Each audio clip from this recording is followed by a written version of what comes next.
Welcome to my commentated version of my Revelations full sync videos. This is basically going to be like just the same what I did for the Brotherhood videos, but just for Revelations this time. Revelations took me probably a few days to record, at least for the main story, and then I kind of took a break from it for a bit because I didn't really want to bother with the Master Assassin missions because they're kind of tedious, but then I just went and did them and they weren't as bad as I thought they were going to go, and then I just decided to finish it up pretty recently, so we're just getting started here talking to Subsect 16, or Clay. I would say this is the only time you see him, but like, he does show up in Brotherhood technically because he is, with the truth stuff in Brotherhood, he does show up as like a hologram or whatever it is, and he does have a different voice in Brotherhood, in that one scene, but I didn't include the truth stuff in my Brotherhood videos because I didn't really feel like I needed to. And kind of the same thing with like the Desmond's Journey and Lost Archive stuff. I didn't really feel like including those in this series, but you'll see at the end that I actually did include them.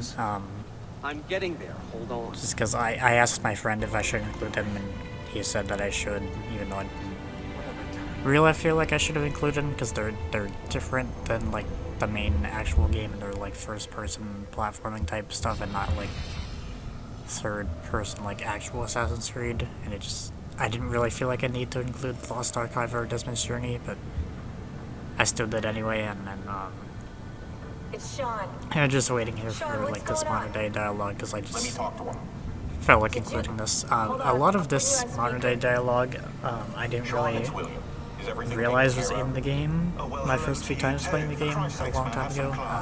Alright, calm down. Just because like the game puts you like right here, right in front of the portal to go to Ezio. So like my first few times playing this game, I just ran straight into that and went right to Ezio. Just because I wanted to get on with the game, and I didn't really think to wait here to listen to more extra dialogue. But nowadays, whenever I play this game, I do wait for the dialogue there.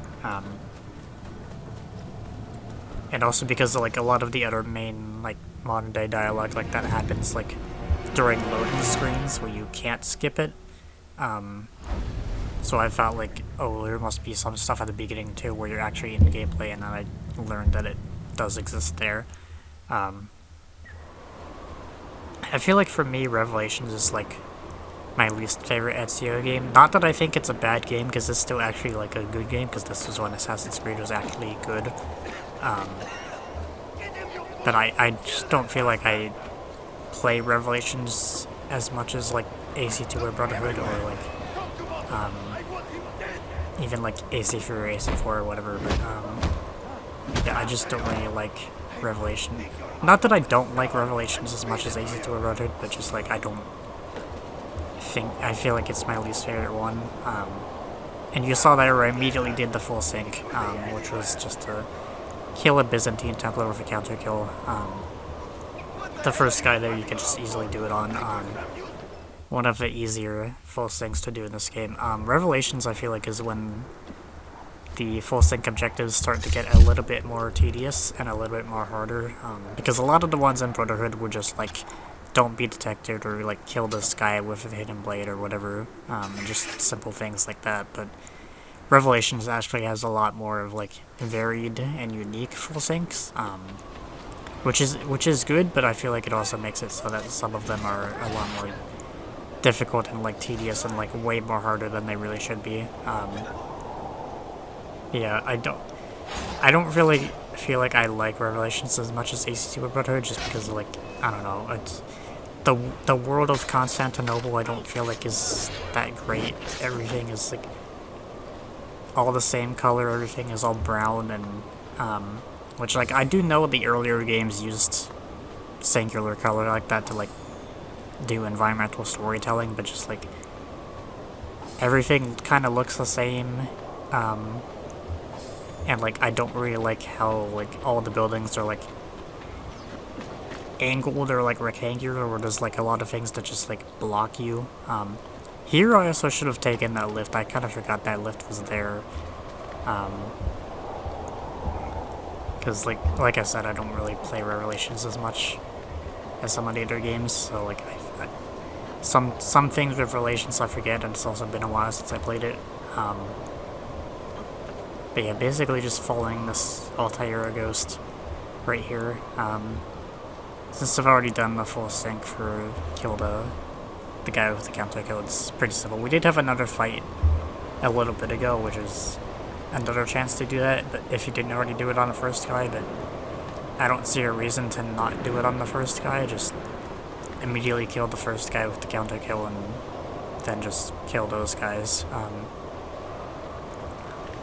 And then there's going to be another guy up here that you do a ledge assassination on, which I don't think you have to. I think you can just kill him normally, but the game is meant to teach you ledge assassination, so it wants you to do it there. And then just follow Altair, or I guess Altair is leading us.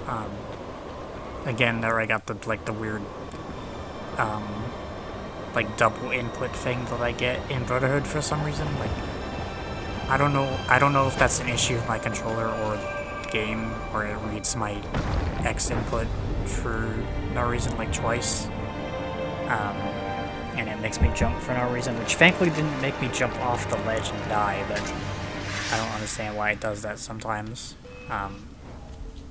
And then just kill this guy here. This is technically the next mission. These first two missions like go directly from one into the other. Just because it's like the beginning of the game and you're not in like the main Constantinople city yet. So just kill these 4 guys in this area here. I wanted to get that guy on the right for assassination, but then these guys started coming over here, so then I just killed them in combat. And then get the epic slow-mo when you kill the final guy, which sometimes kind of gets annoying because, like, I don't know, it slows down the field combat a lot. Like, I know it's for like a dramatic effect and all that, but just like, do you really need to slow down every single time you kill the final enemy? Yeah, it'd probably be better if it only happened like every once in a while. Sometimes like I find myself kind of getting annoyed at the final slowdown that it does whenever you kill the final enemy in combat.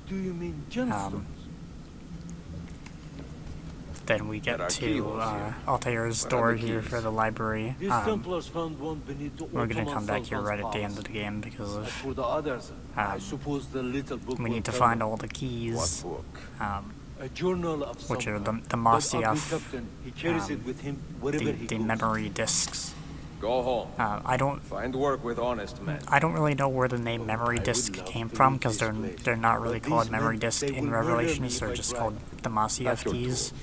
I'm actually recording this after playing Mirage for the first time. When I recorded my Brotherhood videos, I hadn't played Mirage at that point, and then I noticed that it was on sale, so I got Mirage and I managed to play Mirage. So I actually have some knowledge from Mirage at this point. Not that I didn't have Mirage knowledge from Mirage before, because I did watch all the cutscenes when it came out, but I kind of forgot some things. But Mirage actually shows more memory discs when you are at the end of the game and you go underneath the Alamut Temple to find Loki's prison before when Basim goes to merge with Nihal and fully become Loki. These things you can also interact with to have more Altair ghosts that show different... they're meant to like foreshadow the Altair memories that you see when you actually get to play as Altair and do the Altair memories later on in the game. So I think this is the one... Yeah, this is the one where you shoot Abbas, or Abbas, or however you say his name. For some reason, all of these ghosts show Altair as wearing his like original like AC1 outfit, even though he only really does that for like the first two. And this is the one that takes place right at the end of, like right after AC1 when he kills Al-Mualim, when he's talking to like the other assassin here before he picks up Al-Mualim's body. The other one there was the one where he jumped through the window after Abbas kills Maria and he runs away with the apple.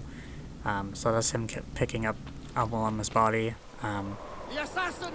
Those don't really add anything for like the mission, they're just for like, I guess, foreshadowing the Altair missions. And you don't have to interact with any of those, but I just like to, just to like show them off. And then there's gonna be a big group of enemies here that we can either fight or avoid. I think I try to run past them, but then they start coming up near where I am, and I just try to run in here and hide and don't want to get seen, so then they started going back that way. But I think I just run past them and get seen anyway, so none of that really mattered. Because I thought they were going to go down to the right there and then come back around, but then I just end up fighting these guys anyway, so I guess none of what I did really mattered anyway, so I just wasted time for literally no reason. And then there's gonna be some more enemies up here that I just... These guys I actually avoid, even though they do end up seeing me, but... and then we're gonna go up here and we're gonna parachute down to the main Masyaf village. When I first played this game, this was my first time actually like using the parachute in the Ezio games, because I didn't know that it was in Brotherhood first. Because in Brotherhood you only get it from doing the Leonardo War Machine missions, but in Revelations you have to parachute from the start. I still don't really use the parachute all that often in Revelations, because I don't really feel like I need to all that often. There is like, you'll see later on once we get to the Master Assassin missions and some other things where I do actually use the parachute. But even though the parachute is like a thing that really only exists in Brotherhood and Revelations, I just don't really use it all that often in either game. I just don't really feel like it serves much of a purpose. You don't really need the parachute. And then, for this full sync though, I should mention that we have to not fail a single tail, which is pretty easy to do for this one. Just follow these guys and not get seen. These guys don't really do the stopping and turning around thing. They just kind of walk to the end, but just basically follow them and not get seen and you'll easily win the full sync. I don't know why the wording is do not fail a single tail when this is literally the only tailing part of the mission. And then once you finish this part, it just goes to the next mission. So I don't know why the wording for the full sync is like that, but that's just what it is. I also don't know why you have a counter for 9 out of 9 Templars in Village. I don't really know what that's supposed to mean, because I don't really see any other enemies around here, like, in-game or, like, on the map at all. So I don't know why I don't know why the game gives you a counter for 9 out of 9 Templars in Village. I don't really know what that's meant to, like, represent or anything. I don't know if there's, like, other enemies that you can, like, find and kill or, like, get detected by or whatever. But yeah, and then we get into this other section with the cart chase. I don't think there's a full sync here, but basically the way this works is we're going to be on a rope following a cart, and you have to hold up to well, you can't do that until the rope breaks, but you can go left and right to kind of move around and get past these rocks that can hurt you, and then at a certain point the rope is going to start breaking, and then you have to crawl forward to get higher on the rope to get past the part where it breaks. So this is when the rope breaks. And when you were climbing forward on the rope, you can't move at all, so you kind of have to time your climbing and you're moving left and right to avoid the rock damage. I'm sure it's possible to do this with no damage, but every time I do this, I always get hit at least like once or twice, usually around here. So like those 2 rock sections is where I usually get hit. I probably also get hit like maybe one other time, but I don't think I've ever been able to do this section without getting hit once, just because I get too focused on climbing the rope. And then, and even though SU is doing the animation for climbing the rope, he's actually the farthest you can go on the rope. You can't actually like climb up onto the cart until the cutscene where he climbs on the cart. And because you are climbing up on the rope, the farther you climb on the rope, the less time you have to like move left and right, because you can't move as far left or right if you're higher up on the rope. And I did get hit one at a time there, but it's not too bad. They don't really do too much damage. I don't know if you can like die there. I don't think they do enough damage to actively kill you if you get hit by all of those rocks, just because they do so little damage. But I would like to try to do this with no damage at some point. Not the entire game, maybe just like this mission, but I've just never done that part with no damage, and it kind of annoys me. I just want to see if I can do it without getting hit by like one rock, because I've never done it before. But then we get onto this cart, and then we have to do the cart driving mechanic thing, where I guess jousting would be like the best word for it. I don't think jousting is what it is, but you have this enemy cart here, and just ram into their cart. 1, 2, 3. The third hit always does that like close-up camera angle. You grind against them, and basically just random to do damage to them. Have them drive across rocks to do damage to them, and avoid all the rocks yourself. This mechanic really only shows up here, and then at the end of the game, it's not really a thing that's used all that often.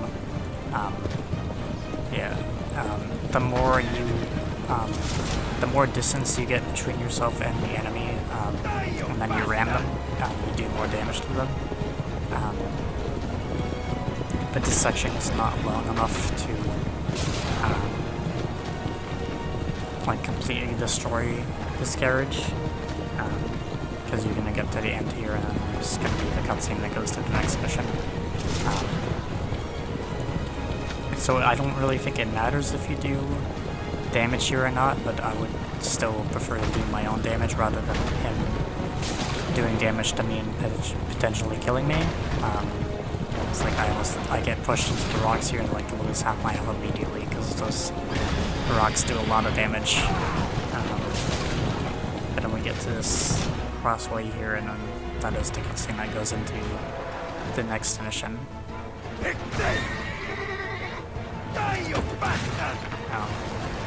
And then this enemy here is going to throw a bomb at us. For a long time, I actually thought it was just like a normal rock.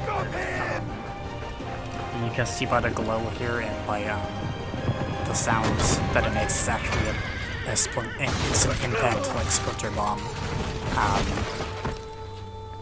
Which, like, I guess is like the first time you ever see bombs used in this game, because like the big mechanic of Revelations is the bomb stuff.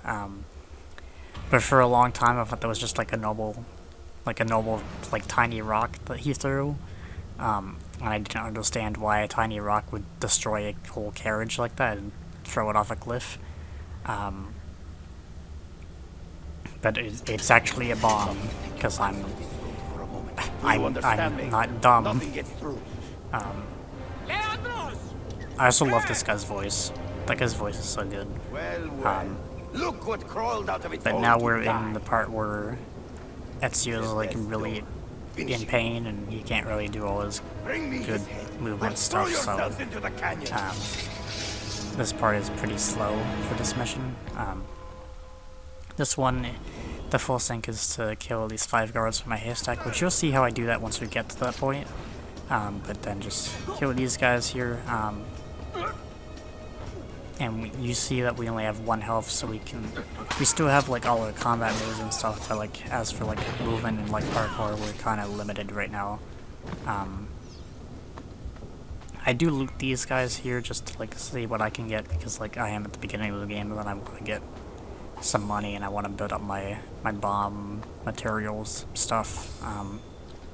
So I do get some stuff from them.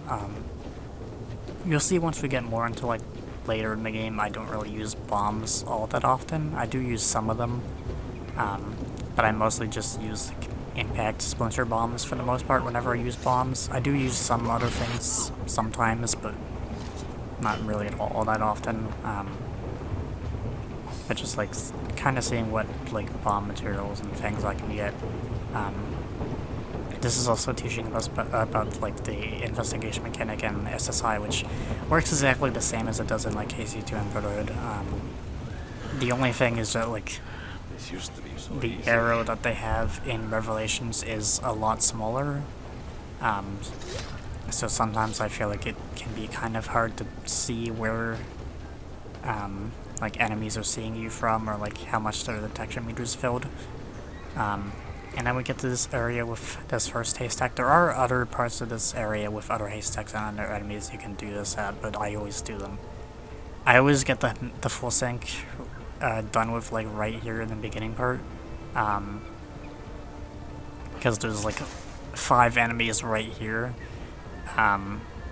So I wait for this guy to do his pathing and walk by this haystack. I think it counts if you do a low profile or a high profile kill, but because he walks right next to me, I just do a low profile kill. And then these 2 guys walking can be kind of annoying because I think their detection meter counts for both of them sometimes.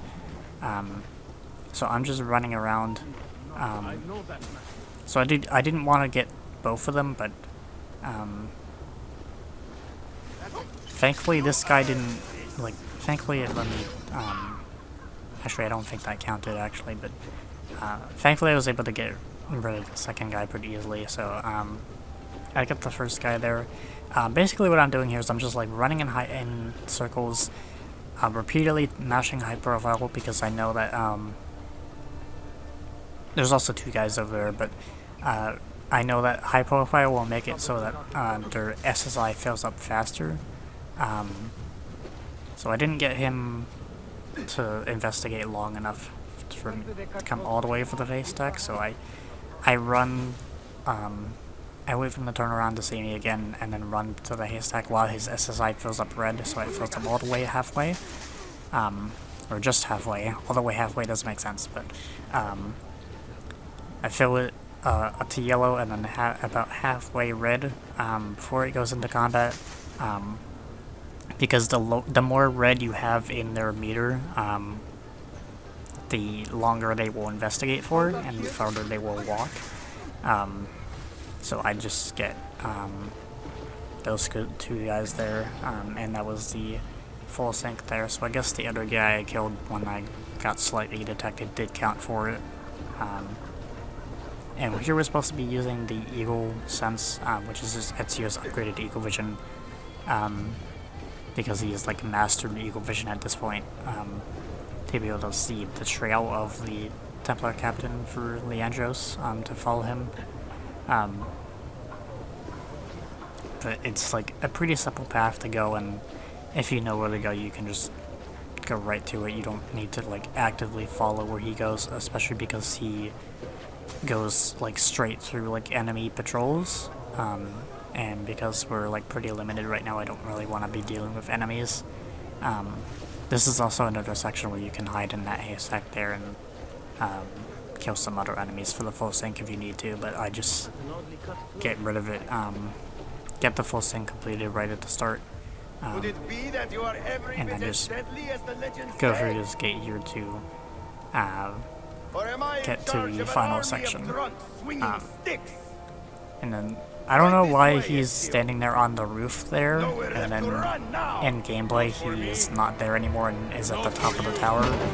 I don't know how he gets up there so quickly. Like the tower in the background is where he's supposed to be in the cutscene or in the gameplay when you go to kill him, but he's just on the random roof, and then now in gameplay he's not there anymore. So we kill these guys here, and then we finally get medicine to heal ourselves and get all our parkour stuff back. I still kind of play this game a little bit risky and don't really use medicine a whole lot when I should. And you'll see throughout this entire playthrough I also don't really buy armor or anything. Just because, like, you still don't really need to ever buy armor in this game. And I just always played this game without buying much of any armor. Like, I probably did buy armor the first few times I played this game back in, like, 2014 or whatever, whenever I first played this, but, you don't need to buy armor or anything, so I'm just not going to be buying any armor or, like, using medicine all that much. I don't think Revelations heals you when you start a new mission like AC2 does, and I think Brotherhood might, but I don't fully remember. But I don't think Revelations does, and then, because AC3 starts the thing where your health refills on its own, and it's not like, it's a full meter, and it's not like individual bars of a meter, in AC3. You don't need to worry about missions refilling your health for you. So I think Revelations might be the last game where starting a new mission refills your health, but I'm not entirely sure if it does or not. And then we get to kill Leandros. Also, for some reason, this confession scene with Leandros here is referenced in Watch Dogs of all things. Where is it? It's been forever since I last played Watch Dogs, and I've only played it once, but I remember that there's, like, in, like, your main hideout in Watch Dogs, there's, like, a drive or, like, computer thing you can hack or whatever that shows, like, a son and his dad playing Revelations, and they're watching this confession cutscene, and you can hear the audio from this confession cutscene in the background of it. And the dad is, like, all confused as, like, why he's still talking when he killed him, but it's like, just, like, a weird little reference thing, because there was a time when they tried to connect Watch Dogs and Assassin's Creed for some reason, but now, because Watch Dogs is dead, they don't really do much of that anymore. And Assassin's Creed is also just, like, not Assassin's Creed anymore, so who really cares at this point? But then we just get the book from him, which is gonna lead us to all the Mossiaf keys and Constantinople and all that stuff. Feel the material, hard as steel, but very light. You really want And to be then fooling with more that thing? modern day stuff. I think this is the first time, Okay, you're making it's me at least the nervous, first time we though. hear, like, William's, like, I say normal voice because it's, like, his voice he has in, like, AC3 and, like, Desmond, I think he does. like, every other game he's in up until Origins, but, I know he had a different voice in, like, the one time he talked in Brotherhood, like, at the end of the game or whatever, or the end of the Da Vinci Disappearance, but, I'm so used to this William Maya's voice, because that's just what he sounds like to me, and that's what his voice is in AC3 and everything else, until they randomly change his voice in Origins for some reason. Sean, it's me. What's happening? He does also technically Yeah, exist we're in chatting Mirage. chat. Are you coming? When you start up a new file in Mirage, Good. I also don't know what I was doing, I think I was just pressing buttons for no reason. A little cemetery outside Rome. He is in Mirage technically, place. because when you start up a new file in Mirage, Things there got is, like, so an intro fucked up so cutscene fast. where William Is Miles Desmond is, still like, out? talking and Yeah, talking we're about seeing a like lot of brain activity, but Basim's monitoring life systems as a shut street down when we thief can't before he record anything. becomes a hidden one. Keep it posted, okay? And that's like the I'll see you most soon. modern day you ever get in Mirage. I did make one video on Mirage, like showcasing like glitches I had in the game when I was first playing it. By a battery of Templars, But I might make and their motive some is more clear. content on Mirage at They some point. I desire do the plan on secrets making locked like away in Altair's library.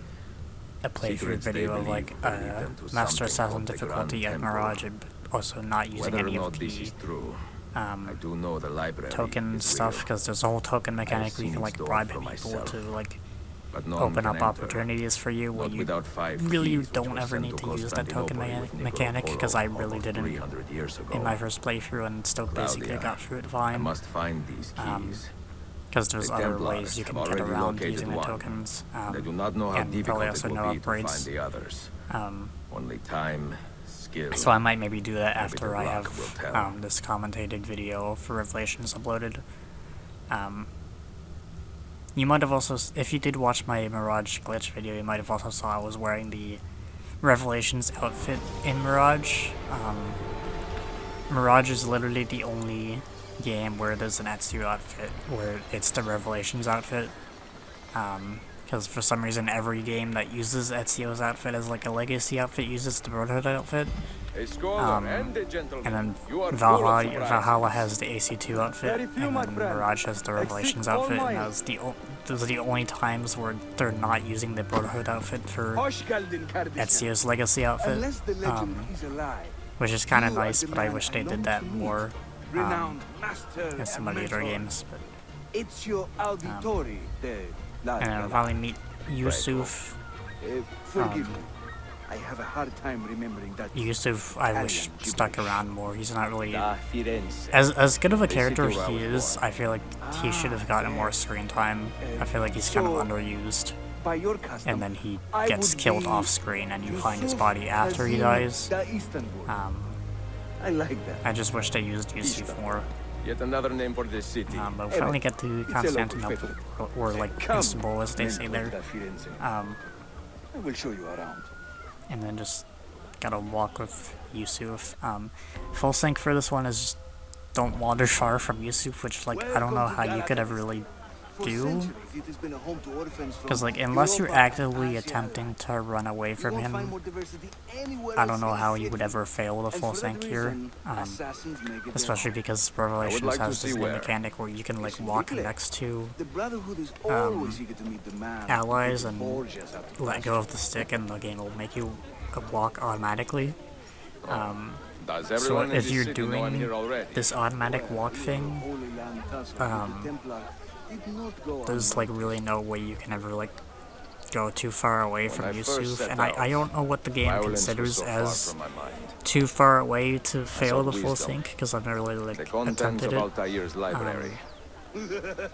But also this is the SU games where the game punishes you I for assumed as much. going too far away from never allies and like expected to find other missions. Templars So guarding like it. I feel like if you did go too far away from him, the game would desynchronize you instead of just failing a full sync. So I don't know what is up with the full sync in this mission. I guess they just couldn't think of a better one to do. But they could have also just not given a full sync at all in the first place, because there's other missions where there's no full Is there syncs. no heir to the Ottoman So throne? why give one here when there's the full sync in this one is just stay next to the ally, which the game does automatically for you. There's just there's no point to put a full sync on this mission. Sometimes the automatic walk thing can kind of break, like things like that where you're like going upstairs where Between the Templars and sometimes the it Ottomans, breaks you and must stay busy. takes you out of it for no reason. barely have time to polish my But you can easily just correct it if you're paying enough attention and just like flick the stick forward or whatever. And you can easily stay next to him even when it does detach you like that. And then just more enemies, like, and like it's teaching you about the kill streak here. Like they could have made the full sync do like a kill streak or whatever, Another way. instead of just don't go too far away from Yusuf. Watch. And this is meant to teach like the faction mechanic where enemies will fight against each other, but The whole city wakens to welcome that's really never First the used legions, at all ever, now the rats. because once you get too Ottoman far in the soldiers game, have a special loathing for these the Byzantine Janissaries gods. will That take gives the us some place breathing of the room. Byzantines. How much? Just a little. So There's still then plenty basically for the you to entire know. city just becomes But a I do feel Janissary bad about it city. later. So then there's no It's more not so bad, really. spots For the for first time in enemies to many like decades, the assassins have had a opposite strong factions presence. and fight against each It other. wasn't always that way. Under the And like Byzantine really the Empire, only time you the see that is assassins like were hunted during the down one and killed on the cherry spot. bomb mission for Puri Rays, where it teaches you how to make faction fights for the full sync on that one, which is like the only time you really We're almost there. actively use the faction fighting mechanic on purpose. Like, it's an interesting mechanic, I just like wish it got used more. There's like more of a reason for having it exist in the game. Because the faction fighting mechanic is just like, there's no reason to have it if you're not gonna use it. Because it just almost never gets This way. used for anything.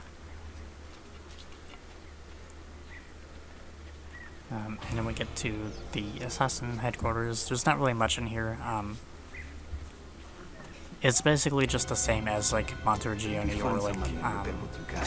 the There is a Tigger blacksmith. River hideout He's a in friend. Brotherhood. Buona idea.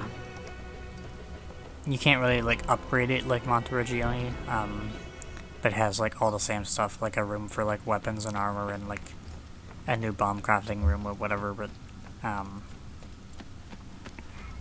it's basically the same as the previous hideouts. There's not really too much to say about it. And go to this blacksmith and buy armor and a dagger, or whatever. Or I guess just armor. It's Brotherhood where you buy armor and a dagger, so I guess it's only just armor here, but and then we get hook blade, which I like the hook blade, We feared we had lost our but like mentor again to the I vices don't of the really big feel like city. Constantinople is like I a am good content with my city, own vices, grazie.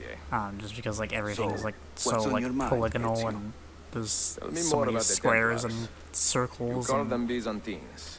The Byzantine Empire was I feel overthrown like there's 60 too many years ago. things in this These men city are where remnants you of a get line stuck loyal on to the things for no cause reason. of the last emperor, I Constantine guess the hook blade kind of does He help leads with them now, that. however. Like, it's still not Cannot really say. the best. Capisco.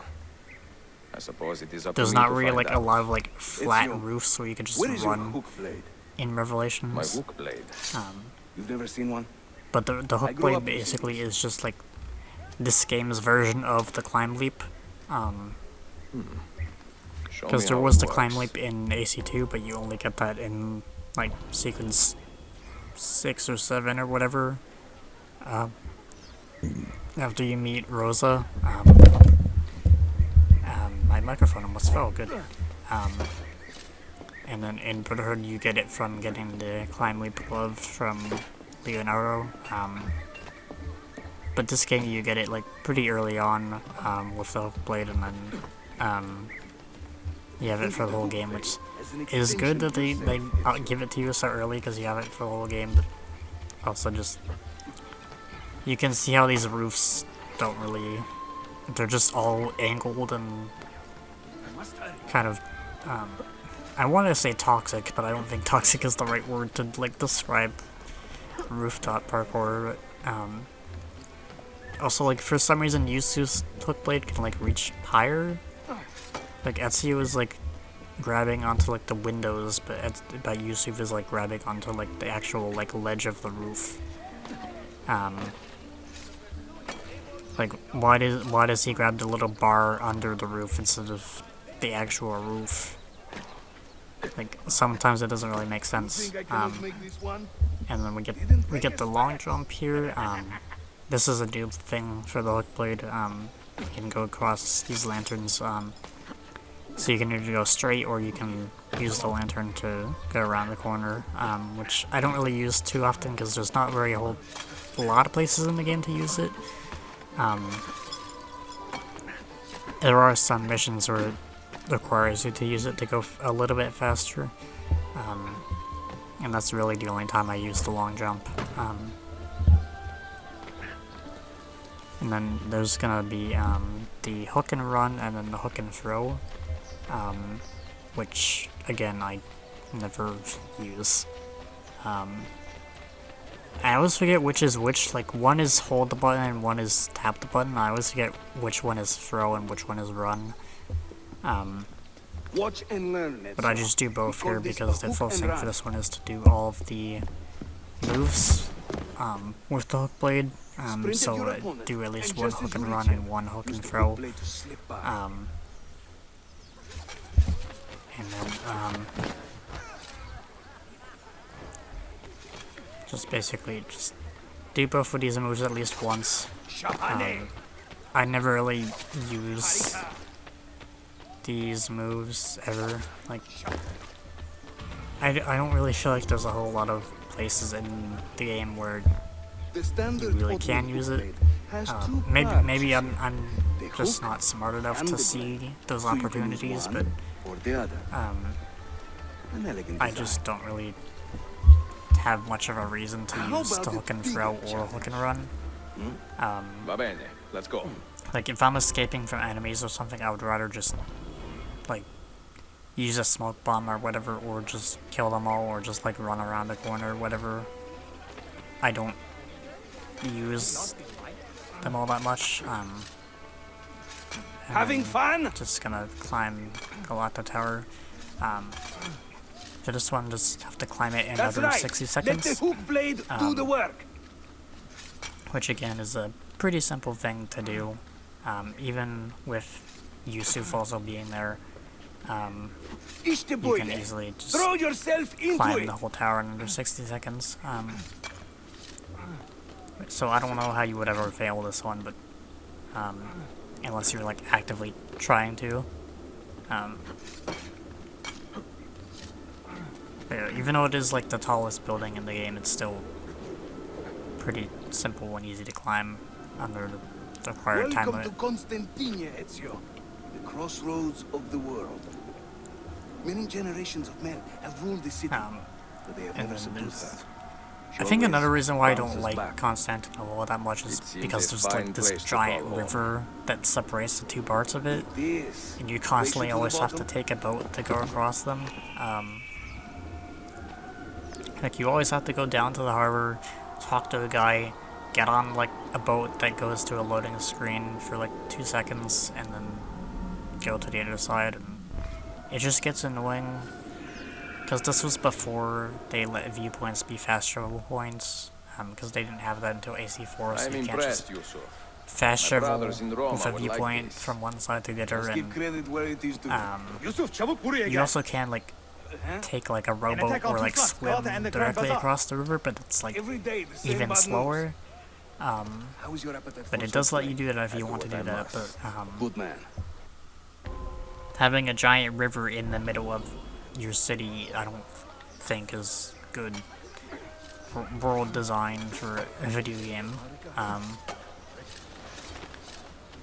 But then this one, we have to do a zipline assassination on a guard. So we're gonna get introduced to the ziplines. I do use the ziplines, I feel like, the most out of like any hook blade thing besides like the climb loop, but I still don't really use them all that often. I don't feel like there's as many ziplines as there could be in the game world. Also, you get things like that where like I try to jump to the zipline, but then he just doesn't get on the zipline for some reason, even when I'm like right underneath it. So like sometimes the ziplines just don't work for no reason like that. And another there. But then we're gonna get to do a zipline assassination here. So Yusuf is gonna distract this guy. We're just gonna kill this guy and then distract the other guy, and then we're gonna kill the other guy with the zipline assassination. Zipline assassinations I feel like are kind of weird and finicky. Sometimes I feel like you have to like mash the button to do it. And then other times you have to like time it. So I don't know if it's like a timing thing or like a mashing thing, but just do the zipline assassination there. It's pretty simple to do because it kind of lines it up for you on purpose to Time teach to you how it part works. company. I'll head to the bazaar. You stay They're here. mostly, for the most you part see right that now, they're tower? mostly just using Like a lot of them. tutorials as a way to do the I full can't be in syncs. two places at once, Instead but of like with you here, I having don't have to be. things like Hide make it, you Escalade. play the mission in a different way. Like, it's expecting you to do something, but then also rewarding you for making the thing that you're expected to do the full sync for the mission. So I don't know why it's making required things part of the full sync for right now, but that's just kind of what it does. And we get to the den defense stuff, which is like the weird Is Yusuf with you? tower defense attack in thing this that city demands his Revelations tried to attention. do and What is our situation? We never beat brought the back Vanguard, 'cause but no they one are liked sure to it. send more troops. Are your men ready for another fight? sometimes you can also They are now. once you get to like Templars like invading your dens, if you leave them for long enough and don't do the master assassination missions, you can also do more of these and like unlock like other things to use in them, but like this is the only time it's required to do the den defense and like the only time that like you really ever need to, because even if you like lose a den to the Templars and have to do another den defense, like they're still not really that hard to do and you don't really need to ever do them again. And there's also a there's a guild challenge for the assassins to do 3 den defenses, but that gets automatically completed once you do all the master assassinations. So you can still skip doing these for that guild challenge. But basically you have like morale as your like point system, and every unit you have costs a different amount of morale, and your morale goes up over time on its own, but you can also get morale from killing enemies and like you can tell units to leave to get morale back. You can also use your gun here to kill enemies. The gun will also target that group of enemies and make it so that your recruits that you call on the roofs will target that specific group. You can also loot enemies just by pressing circle and sorting dead bodies. But this is just like your typical tower defense type of gameplay stuff that they tried to put into Assassin's Creed for some reason, and it, like no one really liked it, and then they never brought it back. But yeah, you do have to have leaders on rooftops to be able to put units on the rooftop first. Your assassins can also get killed by enemies on the ground. So sometimes you do have to replace units. But your main units are the crossbow guys and the rifle guys. If you do more den defenses, you also get like air assassins that like jump off the roof to kill a single enemy. And probably also a few other things, but I've never gone harder than air assassin units. And then you have like barricades, and you can upgrade the barricades, but also like put assassins behind the barricades on the ground. And then we get introduced to the cannon, which does a big area effect in a spot, and then if you hold it down, you do 3 cannon shots. I think the cannon also maybe like targets the group that you fire at. I'm not sure on that. I know the gun does, but I don't remember if the cannon does. So basically, this is basically just auto scroller, just because it's den defense. I probably should have saved that triple cannon shot for the end, for the big like what's it called, like the drill thing that they have. But I do get at least one cannon shot back. Take your stand there. Yeah, there's not really too much to say about Secure the that point. Hold that point for me. the den defense. You also can, like, when you put assassins on the roof, you can put like 3 in one spot, and you can like mix and match. Like, you can put a rifle with a crossbow with an air assassinate guy, but I always like to put three of the same type of unit in one spot, just for like consistency, even though it really doesn't matter. So I don't need to be putting 3 of the same like crossbow guy in one area, but I just prefer to do it that way. Even though you do have like finite gun ammo like in the main game, and you do have to like refill your gun ammo, you do have infinite gun ammo during den defense. And then we get to the final wave, which is like a big like barricade destroyer thing. For some reason here it also uses the enemies pushing it, or like the model of like Venice guards for like AC2 for some reason, which I don't know why that is, but I guess they were just like reusing assets or whatever. But I did manage to get my triple cannon shot in time for the destroyer thing. I don't know what the actual name of it is. It has like a big drill thing to destroy barricades. If you do more den defenses, they can also like get like flamethrowers on them to like burn your stuff faster, which can be a bit annoying, but I never really get far enough in them to do that.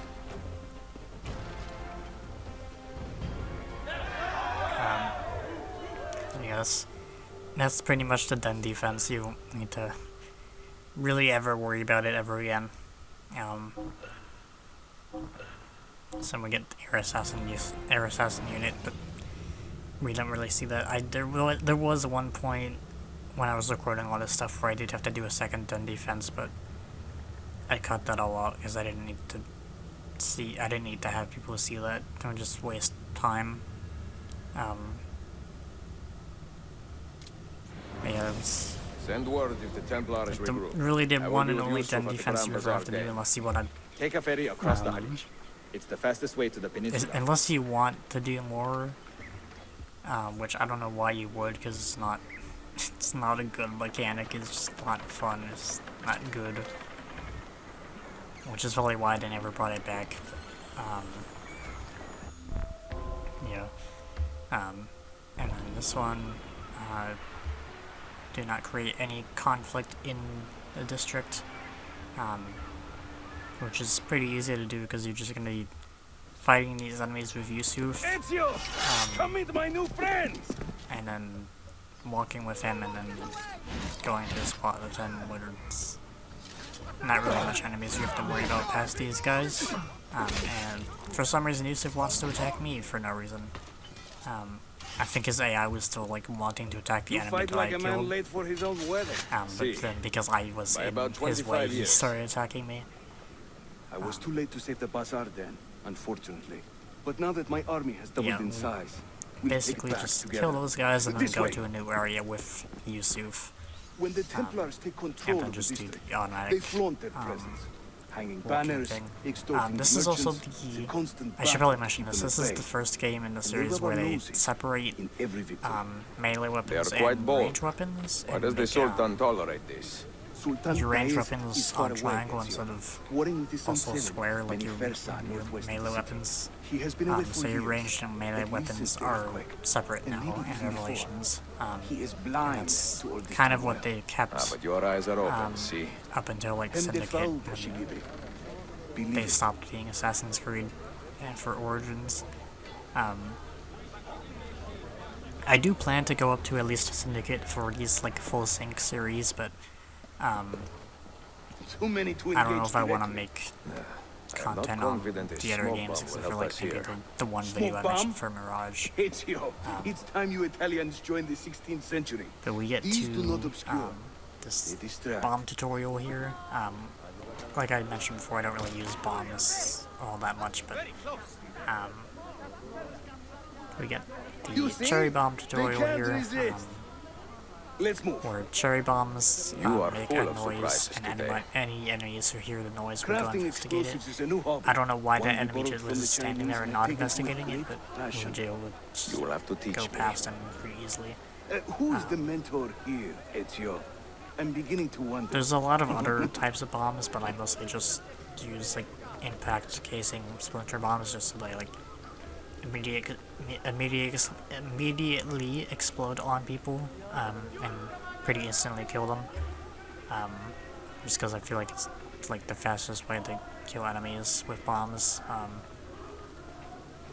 There's like smoke screen bombs. There's like poison bombs.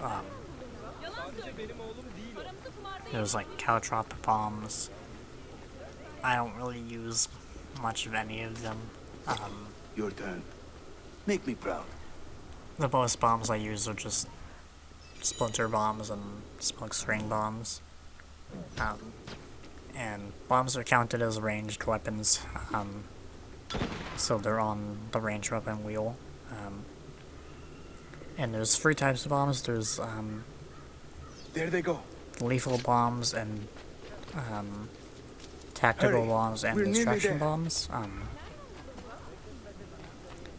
I mostly just use cherry bomb or impact bombs and spike string bombs. I mostly just use the lethal bombs and the tactical bombs. I don't really use distraction bombs all that much. There's also fuse type bombs where This is another of our they many dens, explode taken after by like 5 Templars, seconds as you and can can see. also like bounce Somewhere off among walls. this rabble is a Templar There's captain. tripwire bombs Kill where him. they Then climb only the explode tower when and enemies light their walk signal over them. fire. This And then warns the there's also Templars that it is time to pack up and go. Bene. You create a trying to distraction. think of I will send the them sticky home. pouch bombs where you can like throw them onto an enemy and they'll explode after a few seconds, but they're stuck on the enemy.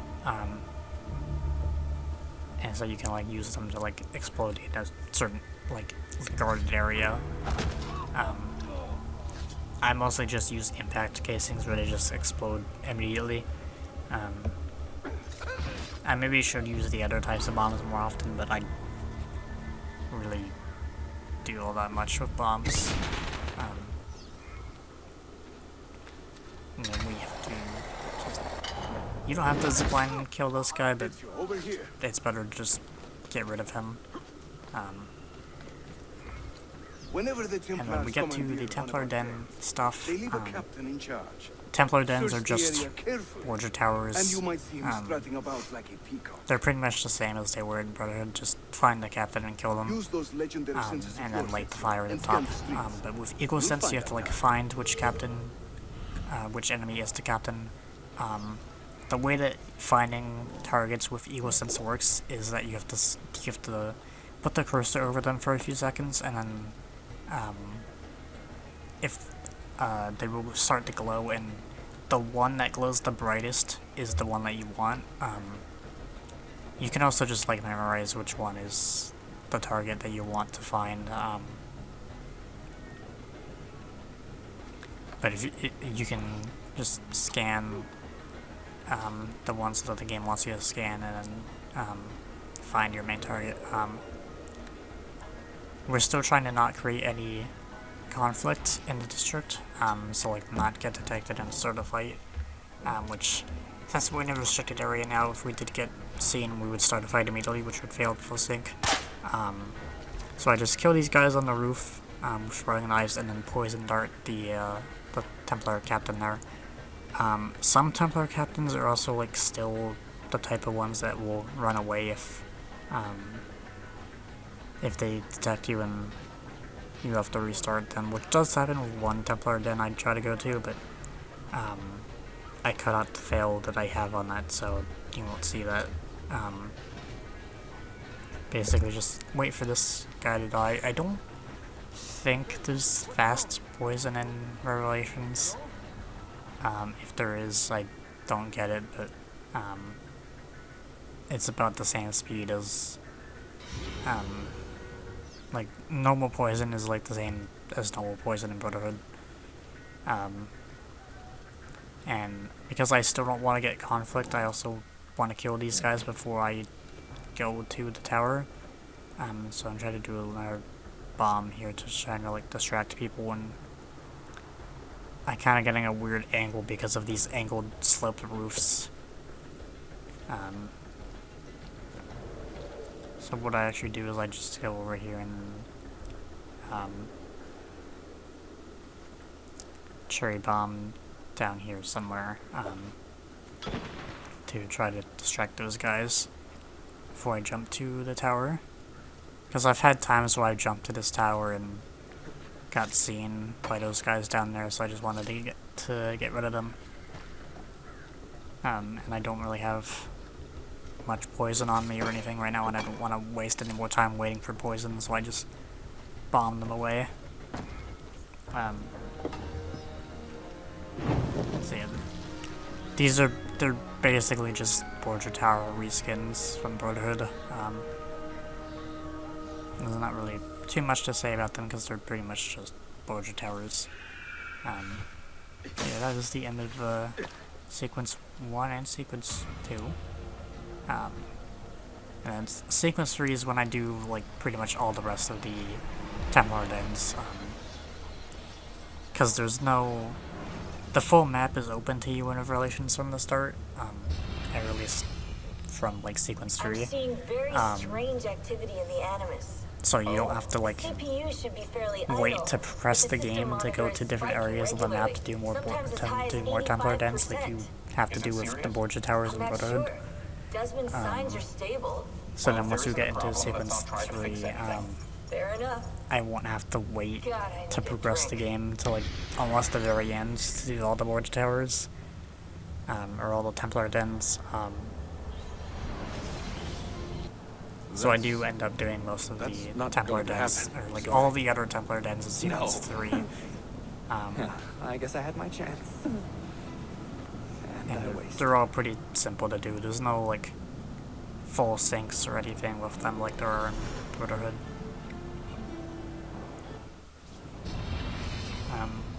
Were they close? Desmond and Lucy? Yeah, Templar dens are Closer than pretty friends? simple thing to do. Well, there was the occasional misty-eyed They are, moment, since they but, are Borgia Tower dens, She liked him, Bill. That's what she told me. they're just Borgia Tower reskins. The Interesting. Templar captain that you have to kill that's is it. Just always at the same interesting. spot all the time. There are some I spent a lot that of walk time around in a training each of them path, when they were younger. She was a but remarkable because woman. EvoSense lets you see the path of find this whole enemies that walk situation around now, quite sad. you can basically just Sad. find the path You finally getting and then soft follow on us, the Bill? path to the Templar captain. And there's not really much else to it there. And then just like more modern day stuff there. Claudia. Every sequence also has like this Ezio like writing letter thing, which is the only time Claudia or like any of his family ever gets mentioned in Revelations. I guess at the end he does talk about his dad and his brothers, like when he's talking to Sophia at the end. A rebellious faction of Byzantine Templars still fights But these to letters regain are like the only influence. time Claudia ever gets The mentioned recent in attacks Revelations. have delayed my search for the And we also Masyav keys. don't see her in These will not Embers, which is last. like the animated As soon as I am able, short I will movie begin looking for Niccolo that Polo's takes place former after trading post, Revelations, in search of clues that will bring me nearer to the Masyav keys. where Ezio dies and all that stuff, with Shoujun. Which I have watched a few times, but it has been a while since I've seen it, so I maybe should watch it again, but I've already watched it, like, a lot, because it's good. Yeah, most of Sequence 3 I'm just gonna be doing, like, Templar Den stuff, How did we do? because the whole map is open to me at this point. Most of the Templar dens, like, after you do them, they will have a, for so little gain. recruit assassin like right You next to have some them. experience recruiting new assassins, do you not? So we do have to like recruit assassins again. It's basically the same as The Brotherhood, people here where are you can like quite find sick of these Templar attacks. people being Can you attacked by turn on enemies your and like charms save and them. find us a few more recruits? But Revelations See. also has like But these den will not do unique for training. missions for recruiting Not people, this which I do soon. include later in the video. But A good point. Speak with one of my men in Galata after you are finished. most I can help you begin their training. recruit assassin missions happen like right after you recruit after you do a Templar den, because that's when you open up a new slot for recruiting assassins. Can you help me? That I And stole then most fruit of them from are a like vendor. right I next will to not where deny. the Templar den Only is. because my hunger has trumped my honesty. Bring me the key to these chains. And then and this I will guy repay is you tenfold. this is a main mission, so this one is one you're always forced to do. Wait right here. And then All this guy these- we have to save from this cage, and we have to pickpocket the guard that has the key. So instead of killing them, we have to just fast walk into them behind them, and then that will give us the key. The guard is always in this area somewhere, and then just to steal from them, just fast walk into them, because there's no like looting, there's no like meter thing you have to fill up for pickpocketing like in the later games. So then just kind of find where this guy is, or like a way for him to reach up to this area. It's pretty easy to pickpocket him because he kind of like is like by himself for the most part. But then just go down this way. I do end up getting seen by these guys, but I don't really care. You might also see in my top left I also have a lot of notoriety. Notoriety is really bad in Revelations. This is another reason why I don't like Revelations all that much. Because for some reason, they decided to make it so that whenever you renovate buildings in Revelations, your notoriety fills up. Which makes it so that notoriety in Revelations fills up way faster than it ever does in AC2 or Brotherhood. And I hate it. Because, like, when your notoriety is too full, then you're more likely to get a Templar den attack, You humble which means you're more likely to have to do a den return to defense. the merchant I wrote and show him the same And kindness. lowering After you have notoriety is cleared also your harder conscience, because they amigo. got rid of posters. Consider joining our cause. And they made it so that To be an honest heralds man, only one needs remove honest work. 25% now instead of 50%. Saul, And the Templar agents, or the witnesses or whatever, only remove 50% instead of 75%. And the witnesses also spawn with 2 other enemies next to them, or behind them. So if they see you kill the main guy, you're likely to get more notoriety than you would lose from killing the guy. And then I feel like they also spawn less often than the guys doing AC2 and Brotherhood that producing notoriety. So notoriety in Revelations is just really bad and annoying, and I don't like it. They also changed the name to Templar Awareness, which like is fine, but Disappear. it's just the same notoriety Meaning they have system, been killed. but worse. And it's notoriety, so I just call it notoriety. And then this is basically the introduction to Master Assassin missions, which basically you level up a recruit to level 10, you assign them to a den to control that den, and then you unlock part 1 of their mission, where you get introduced to the Templar that you have to kill for their storyline, and then later on there's going to be a part 2, once they level up more, to like level 15 or 20 or whatever,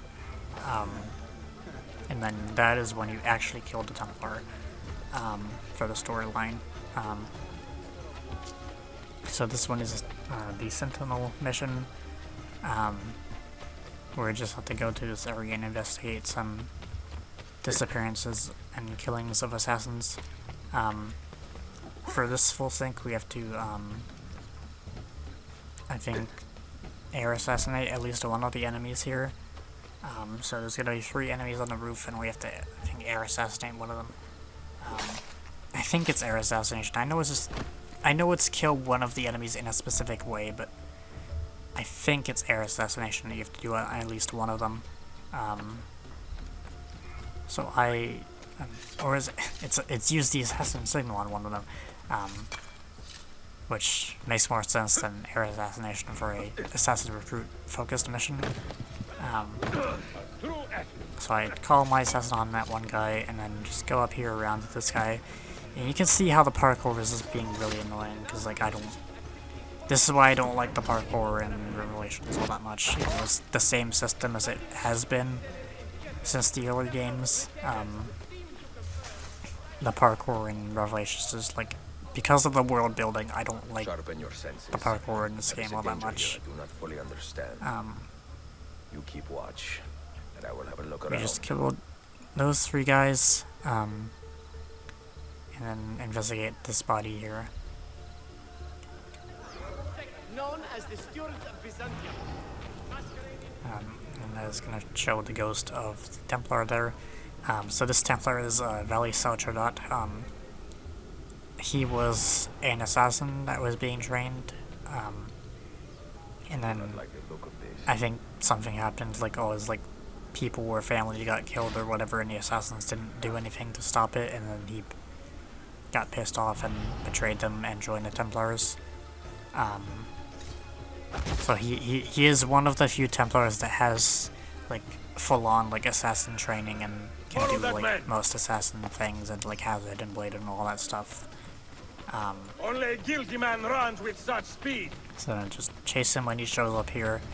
And because this is only part 1 of the mission, we actually don't kill him yet, because you always killed the Templars in part 2 of the missions.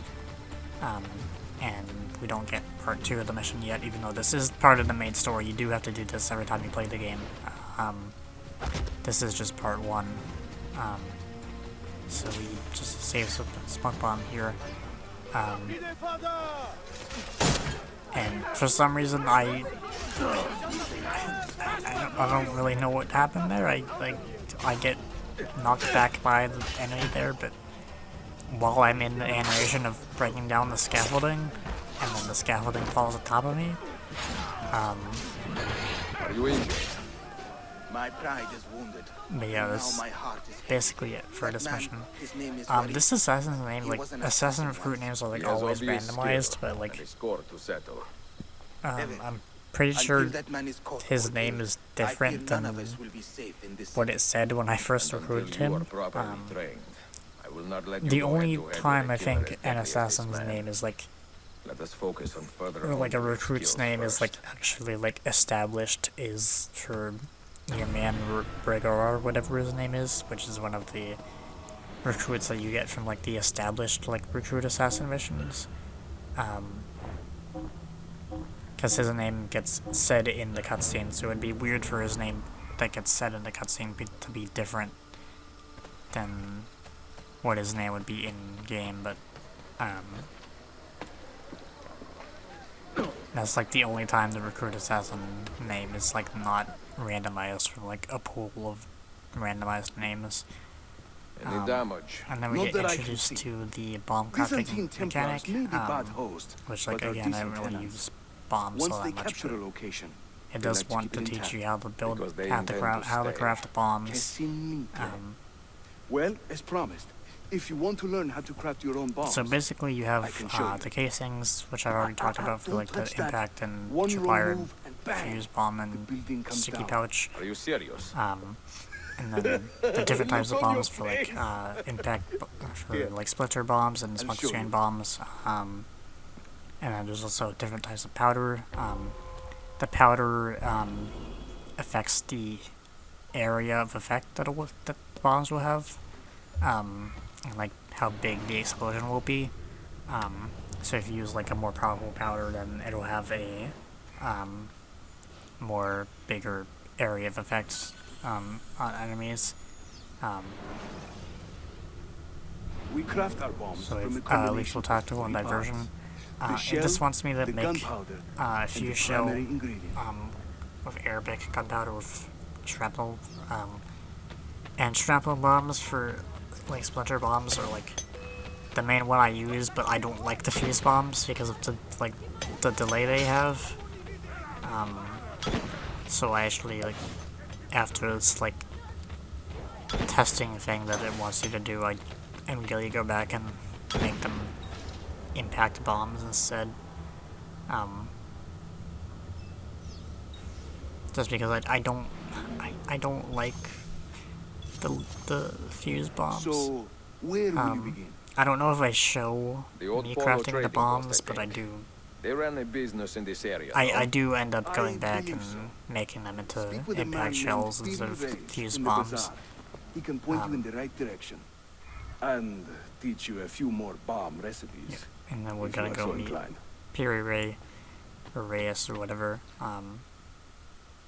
He's gonna teach us more bomb stuff.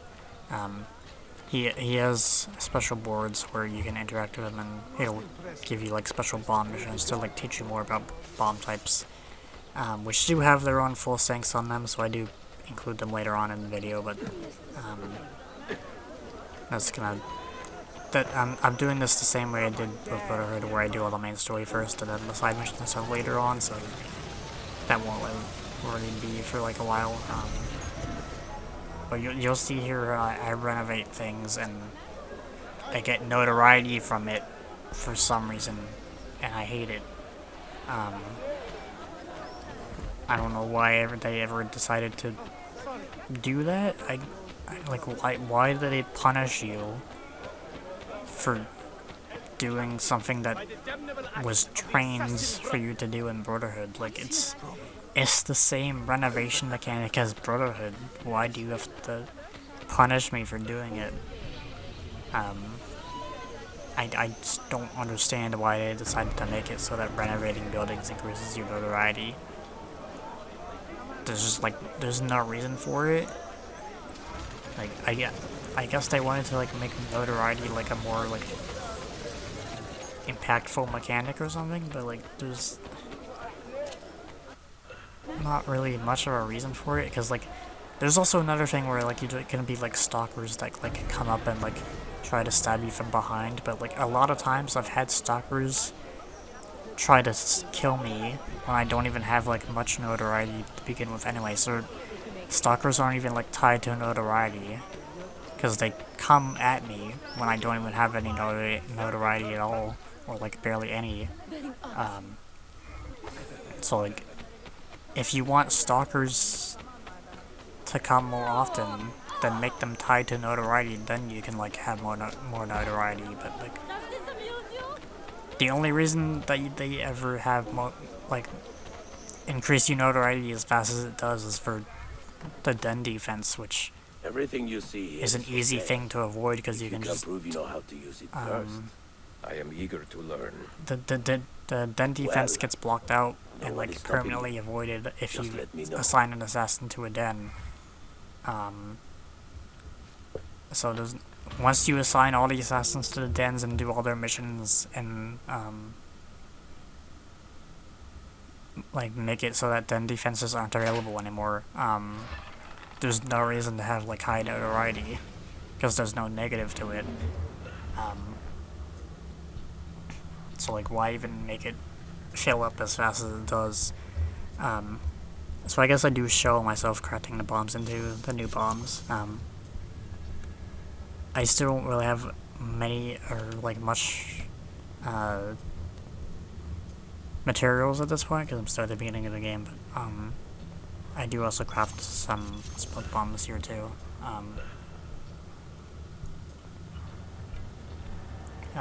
Fuse shell I really only do here because I don't have a lot of them, or I guess I don't even like craft them, but I would have done fuse shell there just because I don't have a lot of impact shells anymore, but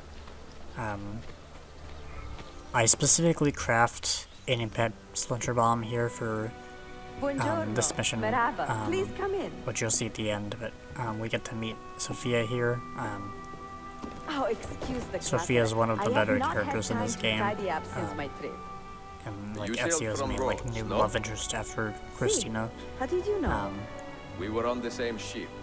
I am Ezio. And this is also a true thing. They actually were on the ship at the beginning, which I didn't realize for like the longest time for some reason. Even like, Most of my best she's songs clearly are in shown the on screen there, but like I didn't realize that Sophia was like actually on the ship at the beginning. It is nice to meet another Italian But in yes, this district. Sophia is one of the better Most keep to the characters in this Venetian game. Quarter and Galata. Altrettanto. I There's also assume this the Ottoman dialogue war here with which Venezia would have driven most of you don't away. have to listen to, I just I like lived here with listening my to it. parents when I was a girl. It's just like a The little bit war of pushed us extra out, lore stuff. But I always knew I would return. It's like only just like 4 lines of dialogue, but it's good dialogue and it adds some extra stuff. And then finds this entrance here. So now we're going into the Yerebaten Cistern. I've always said Yerebaten. I don't know if it's meant to be like Yerebaten or Yerebatan or something else, but Why don't we find out? Yerebaten Cistern is the first of like the major like tomb missions for the Masyaf keys, which is Revelations versions of like the AC2 Assassin tombs or like the layers of Romulus from Brotherhood. There's not really too many of them in Revelations. They're pretty much just all main story missions. There are 2 of them that are side missions, but we'll get to those later when we get to those. This one is pretty simple. It's just like a don't be detected type of full sync.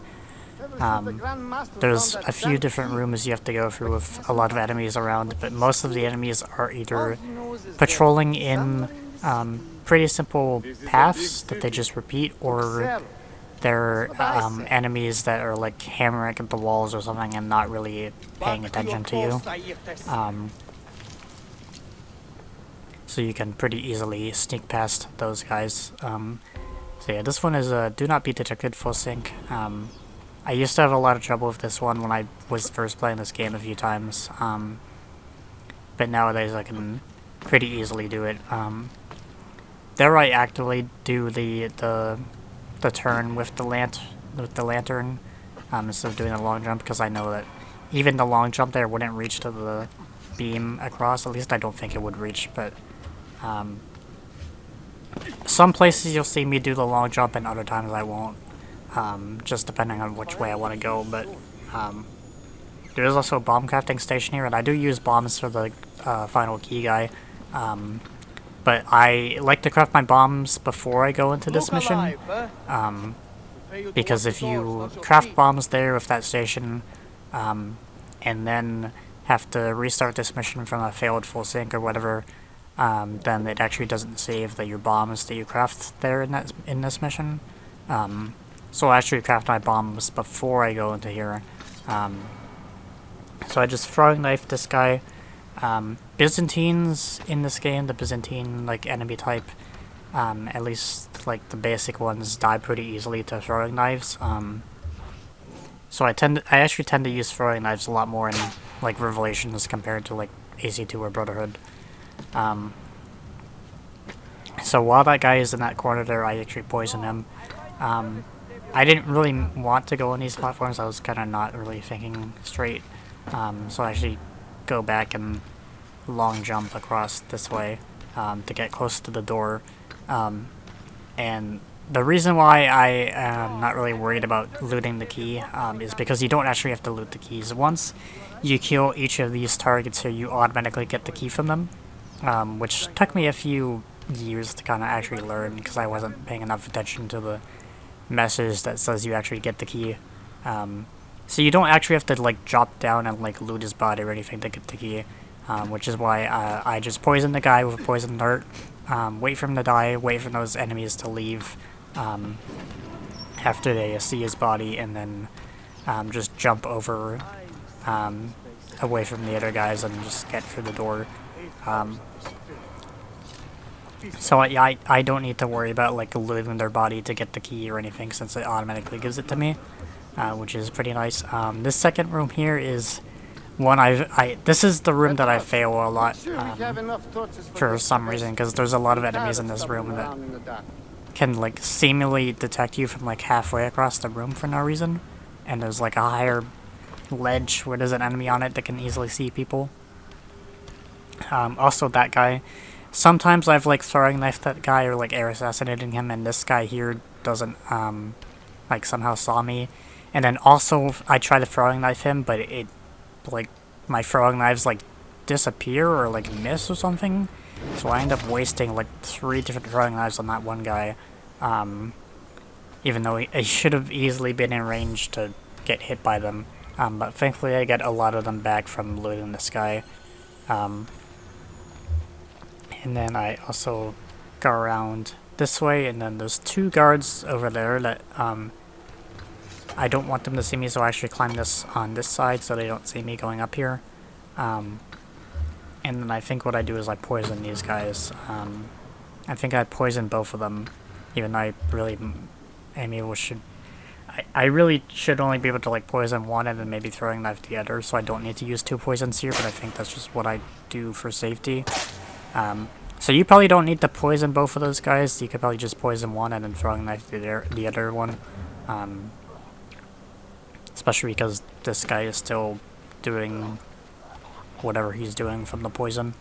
And then there's another guy over there you can see on the platform who's banging at the wall. But there's also another guy patrolling to the left over there. So I throwing knife this guy who's at the wall. His body falls down. This other guy down here behind those, I guess, pallets that you would see, that you would call them. I don't know if he's just patrolling or if he sees the other guy's body, but he's walking that way, and then I maybe could have frog knifed that guy, but because he's like more of a sniper guy, I guess, I just poisoned him for safety. And then what the game wants you to do is like go even higher and air assassinate this guy, but that would end up like destroying the platforms and like making a lot of noise and like alerting every other enemy in the room. And because you get the key from just killing them automatically, and you don't need to loot their body, I just throwing knife that guy and then just jump down, because I already have his key from just throwing knifing him, so I don't need to go even higher and waste time to do an air assassination that would risk alerting myself to every other enemy. So just throwing that guy, don't have to worry about destroying that platform from the air assassination. And then there's going to be 3 different guards, and only one of them has the key, but it's the same guy every single time. So what I do is I long jump up here. I don't worry about that guy. And because I know it's this guy every single time, I just eagle sense him, and then get my impact bomb, kill him with the bomb, and then I automatically get the key from that. Typically, you're not able to lock on from that long of a range, but because I scanned him in eagle vision, in eagle sense, and he was the right guy I had to detect, the game actually gives me a free lock on there. So even though he's like technically out of like the typical lock on range, I'm still able to lock onto him and get a throwing bomb on him. And then because I'm not anywhere near them, they just look at his body and then just don't even realize that I'm there. Despite the dialogue of the enemies acting like they're like being attacked or whatever, they still don't detect me. They don't know I'm there. So I can pretty easily just bomb that guy and then just get to the door, and then whenever you get to the final area of these 2 missions with Masyaf key is, the door is always the same every single time. A lot of these 2 missions tend to have like multiple doors you have to scan to find where the key is, but I know it's always this one. And even though I did open the door first, I actually go back and then get all the chests in the final room here, because I want to build up my money in the early game. So there's actually like 3 different chests here in the final room that are just for like money purposes and like bomb stuff. I don't really care too much about like tripwire bombs or anything, but I do at least want the money because I'm not going to come back here, so I want to get them while I'm still in here. Each of these 2 missions for like the Masyaf keys or whatever always have 3 golden chests like this at the very end, right next to where the Masyaf key is. So since I'm here and I'm not going to come back here and they give a lot of money, I might as well just get them now while I'm here, and then I go back to the Masyaf key. I probably should have got those chests before I even opened the door, but it doesn't matter. So we get the first Masyaf key here, and then that also gives us the map that will have Sophia decipher it to let us know where the books are that will lead us to the other Masyaf keys. So that is the Yerebaten Cistern. So pretty simple mission. Sophia, can you decipher this map? It did take me a long time to like kind of figure out Can I the borrow strategies I anyone wanted to do for that one. We will work The main thing is that you want to craft your bomb for the final room before you go into the mission, just in case you fail, so you don't have to like recraft it every single time when you restart. That's kind of like the main annoyance with that mission. But as long as you craft the final bomb for the final guy before you go in there, it's pretty simple. And then we learn about fast travel mechanic with Yusuf here with the tunnels. I don't really use them too much in Revelations compared to like Brotherhood, but at least in Revelations you don't have to like renovate the fast travel tunnels like you do in Brotherhood. They at least don't count for renovation, and you don't have to unlock them. They're just always all unlocked. At least like once you do the Templar dens. But you don't have to like pay money to unlock the tunnels or anything. Which I like, but I also don't really use them too much in Revelations. And then we're gonna get this Templar den here. I think this is the one where eventually I have a second Templar den attack happen and I have to do a second den defense, but because I cut all that out, you won't see any of that.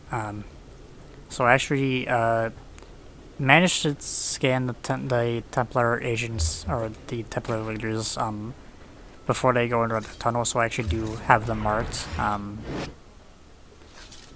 But I'm still kind of far away from them, and then I get seen by the gun guys, because each Templar den has like spots where there's gunners in like enclosed locations that you can only like kill through like thunder bombs or whatever, and they have extreme sight ranges. But a lot of times I don't really... I kind of forget, not that I forget that they exist, but I don't really bother with them too much. Especially because I don't really use thunder bombs a whole lot. There might be other ways to destroy them, but I don't think you can just like shoot them with your gun or something. I think you have to like physically destroy the enclosure that they're in. So I just bombed the Templar captains from where I was, and then just smoke bomb these guys, and then jump down and kill the rest, and then do the Templar fire or whatever it is, and light the fire for this den. So this one is pretty simple, but like the main annoyance with Templar dens for me is those gunner guys that are like in the enclosed spaces, just because their sight ranges are like extremely far for no reason. Like I feel like they have more range on their sight than like normal gunner guys do for some reason. I really don't know what's up with it. Like there's one next to me now, and if I were to walk in front of them, they obviously would see me, but they would also see me from like a really far away. Just because they have like such long sight range for no reason. I think you can also see them on the map. I think they do show on the map, but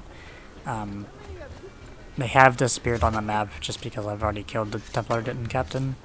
But once we get to the other Templar dens, you might be able to see that they are on the map. But the reason, another reason they're annoying is that even though they do show up on the map, their icons don't really have like arrows or anything that turn. I don't think they started having enemies have arrows that like show their facing direction until like AC4, maybe AC3, but yeah, a lot of enemies in the early games you can't really tell their facing direction unless you're like looking directly at them. So a lot of times you can't really tell which like direction the gunner guys are facing, and a lot of times you get seen because of that, because you're not really expecting them to see you, because you're not really expecting them to be looking in the direction that you're coming from,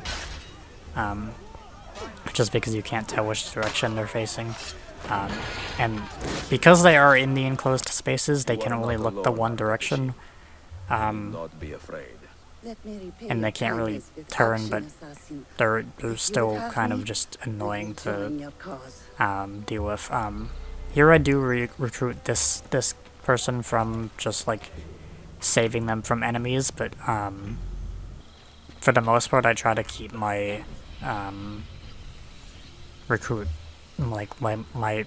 slots open so I can do the recruit assassin missions. Because if you fill up your recruit slots, you can't do those missions anymore until your recruits die, which if you're leveling them up and not really using them a whole lot, then it takes them a lot to die. And even when they're like low level recruits and you're not really using them, it still takes a while for your recruits to actually die. So I just don't even bother with letting recruits die. I just go right for the recruit assassin dedicated missions rather than like recruiting typical people like that. I do recruit some just because there's not enough recruit assassin missions to fully fill up your slots. Like you have more slots than there are recruit assassin missions. So I still do recruit some people just from saving them from enemies, but for the most part I try to keep my slots open for the recruit assassin missions. Here, I just go this way and just bomb all these guys. So I just do the same thing, impact bomb those guys. This Templar captain that I killed here is also another one that would run away and try to get inside the tower if they did detect me. But because I just bombed them from far away, I don't have to really worry about that. These guys still detect me because I guess they didn't physically see the Templar captain die, so they're not scared, but I also don't know how they didn't see the bodies. So I just take care of these guys, and then I think I just like shoot this last guy or whatever, and then do this other Templar den here.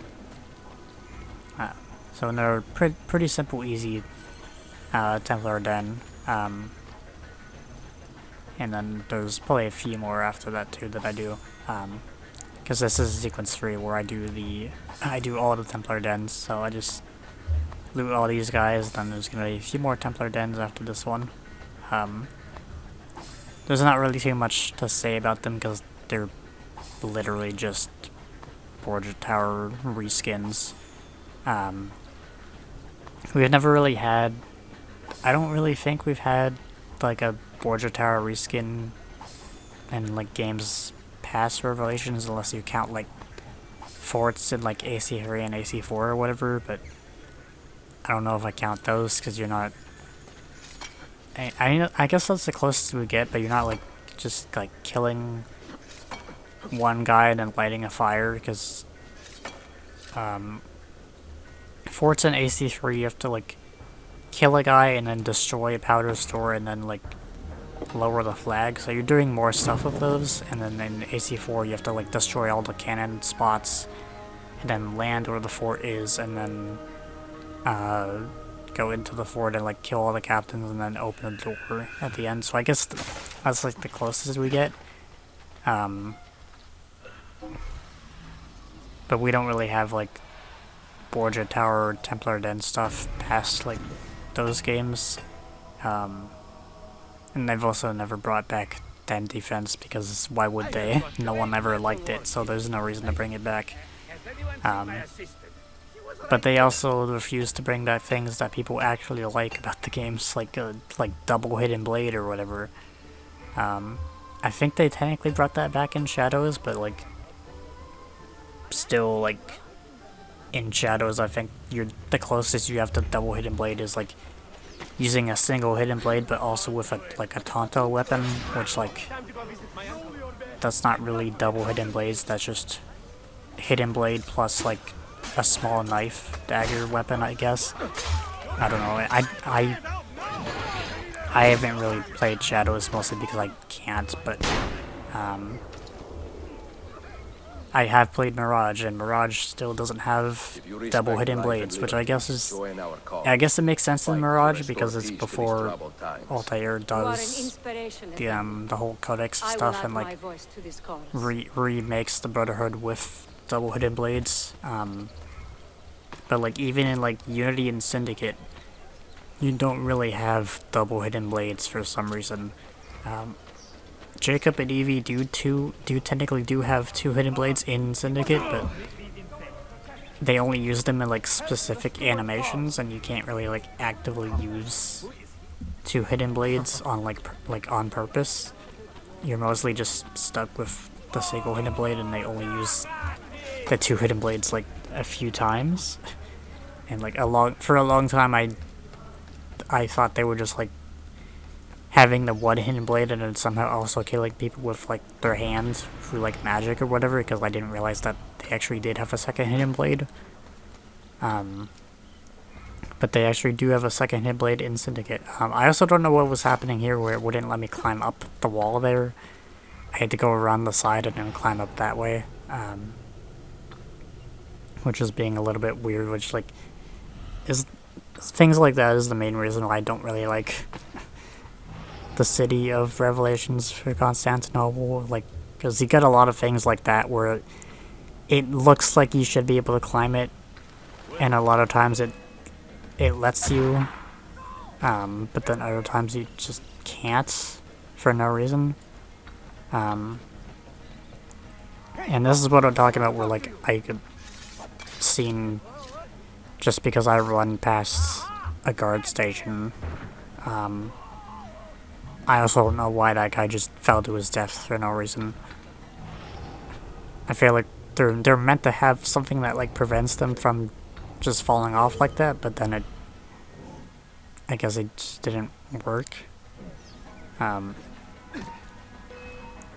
Yeah, these guys are in that building, so I can't really do too much about them. So I'm just having to get shot by them repeatedly, which is annoying. So what I wanted to do here was to air assassinate the captain here, but I locked onto the guy next to him instead, and then I got shot, which made me fall all the way down, which means I got seen by like everyone around here. Which thankfully I had like 2 smoke bombs, but then like none of them even like get affected by it for some reason because they're all too far away. So then I have to like run away to like lure them to his point. And I also don't know why they're like all spear guys. Like, why are there like 8 different spear guys here? And then I use a smoke bomb, and then they just leave the area. So they're not even like affected by the smoke bomb. So then I have to call my assassin here to like help me. So like it just completely all falls apart. Just because I get shot off the roof one time through like enemies that I can't even like do anything about. If I wanted to craft thunder bombs, I guess I could deal with them, but I don't use those bombs a lot, so I don't do that. And then a stalker comes and tries to kill me. It's just like this Templar den just went wrong in like every possible way. I guess except for dying. I only die in one Templar den, but I cut that out because you don't need to see me dying. Yeah, I just, since I had like, I don't know, like 8 spear guys or whatever, which tend to give like a lot of money, at least for like the standard of basic enemies, I just decided to loot all these guys. Cause like, why were there so many spear guys in one location? Like, at least like give different enemy types. Like, you don't need to have like 8 different spear guys here. I don't even know where they really all came from. But like, I got knocked off the roof from being shot, and then suddenly there's like 8 spear guys or something like surrounding me. It's probably more than 8, honestly, but just like so many spear guys there for no reason. But then we finally get this Templar den here. So that's another one done. And I think like maybe like 2 or 3 more maybe. I guess I maybe do them after this next mission. But this next mission is the Romanese mission. Romanese are just the replacement for the courtesans in AC2 and Brotherhood. They're literally just the same. They function the exact same, they do the exact same thing. They're basically just people you blend with as like moving blend spots that you control where they move, and can like the strat guards or whatever. I like the sound of that. They're really just the same as courtesans except for like, I guess, models and voices. So for this mission, there's gonna be a group of guards that's carrying a chest, and we have to poison all of them to make it seem like there's a curse on the chest that they carry, so then we can steal the chest for ourselves. But for the full sync, we need to poison each of the guards while you're currently blending with the Romanese. So there's gonna be a Romanese group that we have to hire, which you have to hire anyway, just for the mission. But for the full sync, you have to poison all the targets while you're actively blending with them, which is pretty simple to do. But the main reason why it's annoying is because sometimes the Romanese can like get in front of where you're trying to aim at, so they can kind of block your aim line when you try to do poison. And the way you want to do this is to use the poison, like ranged poison darts, because if you get too close with the Romanese group to try to do like melee poison, I'm pretty sure the Romanese would start distracting the guards, and you would lose 2 of your group, and then probably lose the other 2 at some point. So I don't want to get too close, so I don't end up losing my group, so I can stay blended with the Romanese. And then I want to use my poison darts to poison the enemies from range. I also don't know why there's like a Templar agent that is pointing me towards when I don't even have any notoriety at this point. Because I think my notoriety reset from starting the mission. So I don't know why he's there, but he can be there if he wants, I guess. But basically just follow these Romanese up until the point where we reach these enemies up here. I'm not controlling the group at this point, this is automatic. But then once we get to this point, this is when I start to be able to control the group. And this is what I mean when I say that sometimes they can block your aim line and get in front of you. Because there was one that was like in front of me, and then I had to like move around in a specific way to have them move out of my way so I could actually shoot the guy. So then just poison this first guy, then this other guy is gonna pick it up, and then just follow the enemies until the next point where you have to poison the guy, and then just do that. If you don't have enough poison to do this, I think you're just kind of screwed, or like you can just buy poison if you're low on poison before you do this mission. There's also a doctor nearby if you really need to buy poison like right now, but I bought enough poison earlier, I guess, to where I don't need to worry about running low on poison. And I think there's only like 4 of these enemies, so you don't need to use all 5 shots. And here, because of the stairs, I actually climb up the stairs first and then shoot the guy, because I wouldn't be able to... You can't like aim your line like up or down or whatever, so I have to get a straight line shot, so I do have to go up the stairs to shoot at him first. And then there's just these 2 guys left. So then just follow these guys to the next point. And then just poison this last guy. And I think once we poison the guy who's carrying the chest now, I think that's gonna make the other guy run away. So I won't actually have to poison this last guy. So I guess it's only like 3 poison that you need for this mission. And then here, try to actually get a lock on because it wanted to lock onto the other Romanese group for some reason, I guess.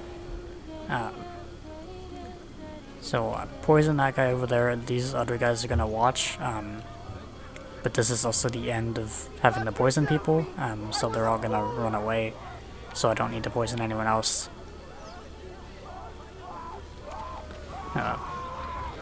And then just pick up the chest. The old tricks are always the best. And then we just have to carry the chest back to the Romani hideout. Where to, bella donna? This way. And stay alert. And then Ezio, Ezio actually is like a really good line in this mission, where he says like people are quick to judge and slow to correct themselves, which like I feel like is really like important like advice or whatever, to like especially in like today's climate. I find it funny. Or like people just don't really care about other people and just like with all like the anti-LGBTQ laws and racism stuff and sexism stuff that's happening in the world today, like it just, I feel like it's like really relevant now, which like you might not think that like a line like that would happen in like just a boring ass mission like this, but you have our thanks. This is when Assassin's Creed used to be good and actually have like philosophical stuff like that in it. So even though this mission is like really not that special, Ezio does have like a good line that's like really important to like life stuff, I guess, nowadays. So I actually, even though that's not really like one of my favorite missions, that is a line that I like from him. So now we're gonna finish up the last few Borgia Towers, and you can see the reloading that this was the one that I died on, which I obviously cut out. I don't even really remember how I died. I think I just was being stubborn and refusing to heal, so then I got shot by someone when I had 1 health left. Because I don't know why I do this. I play these games way too risky and like always get down to 1 health and then refuse to heal, which like I should probably stop doing that because it's the main reason why I die a lot of time when I play Assassin's Creed. And I know part of it is also like I'm not getting all the best armor and stuff and like upgrading on my health and things, but there's no reason to really do that. I'm just stubborn and don't heal when I easily should be able to, or obviously should do it. But yeah, this guy is always in this little enclosed space here on this one roof. And then I just throwing knife all these guys, because these guys all die to one throwing knife hit. So they're pretty easy to take out and kill. And that was also one of the guys who runs away if he detects you. So you might have saw him running weirdly, and that was the reason for that. But his pathing decided to be weird and dumb for no reason, so he just ran like back and forth for no reason. Because sometimes the pathing on the AI in older Assassin's Creed games can kind of get confused and doesn't really know where it wants to go. So sometimes they just like run in lines for no reason. But yeah, that is that Borgia Tower, and then or Templar Den. They're the same thing. I'm just so used to saying Borgia Tower because I recorded the Brotherhood video. But they're just the same thing. This is also one that I think this is probably the last one, hopefully. But this is also one that I failed, that I cut out. I tried to do this one way earlier at like the start of sequence 3, but I'm coming back to it now at the end of it. Not because I died on this one, but because the guy actually detected me and ran away and got into the tower somehow. And that actually almost happens again here, but thankfully he gets stuck on that little beam there, so I'm able to just shoot him. I still don't really know how they were able to see me from like the distance that I was at. But thankfully I was able to just quickly run up and shoot the guy, and now I just have all these guys to deal with, because if you get seen by one person, suddenly everyone knows who you are, which is it's more of an issue in the newer RPG games than it is here, but I guess they all came because they heard the gunshot, and more because of the gunshot and not because of bad AI or anything, because that's how it works in the newer RPG games, where you get seen by one person and suddenly everyone knows who you are, because well, for one, I think because they have a mechanic where like they can like call out to other enemies if they like see a dead body or something, which is like fine, but also like sometimes people will, like, if they see a dead body and there's no one else around, they'll just run around the area screaming, and that somehow alerts everyone else, or like, I don't know, it's the AI in the RPG games is just bad. They also have a dumb mechanic where if you shoot your bow at an enemy and it doesn't kill them, which it likely won't kill them because bows suck in the RPG games, the bow will not kill them, and they will run behind like a wall or something to try to stop you from shooting more arrows to actually kill them. And then after a few seconds, they will come out from hiding behind that wall and run directly to where you were standing when you shot the arrow from, because they suddenly know where you shot the arrow from, because they have like magic like detection and suddenly know where you are at all times for literally no reason. Because the RPG games are bad. But now we're going into the first Altair memory. We do have to sit through that like camera spinning around thing of Ezio every single time, but that is the only time where he has dialogue while that's going on. But this is Altair at age 24. This is before AC1, like 2 years before it, because it was this is 1189, and then AC1 takes place during 1191. This is about 2 years before AC1. And then they also changed Altair's voice in Revelations compared to the American accent that he had in AC1. And I think the reason they said for that was because like not a lot of people like really understood why. Altair was like the only character with an American accent in AC1 compared to like everyone else having like like Middle Eastern accents or like British accents for like civilians in like Acre or whatever. He was like the only one with like a full-on American accent, and people didn't really understand why, so they decided to change it to make it more realistic and like fit with the setting better.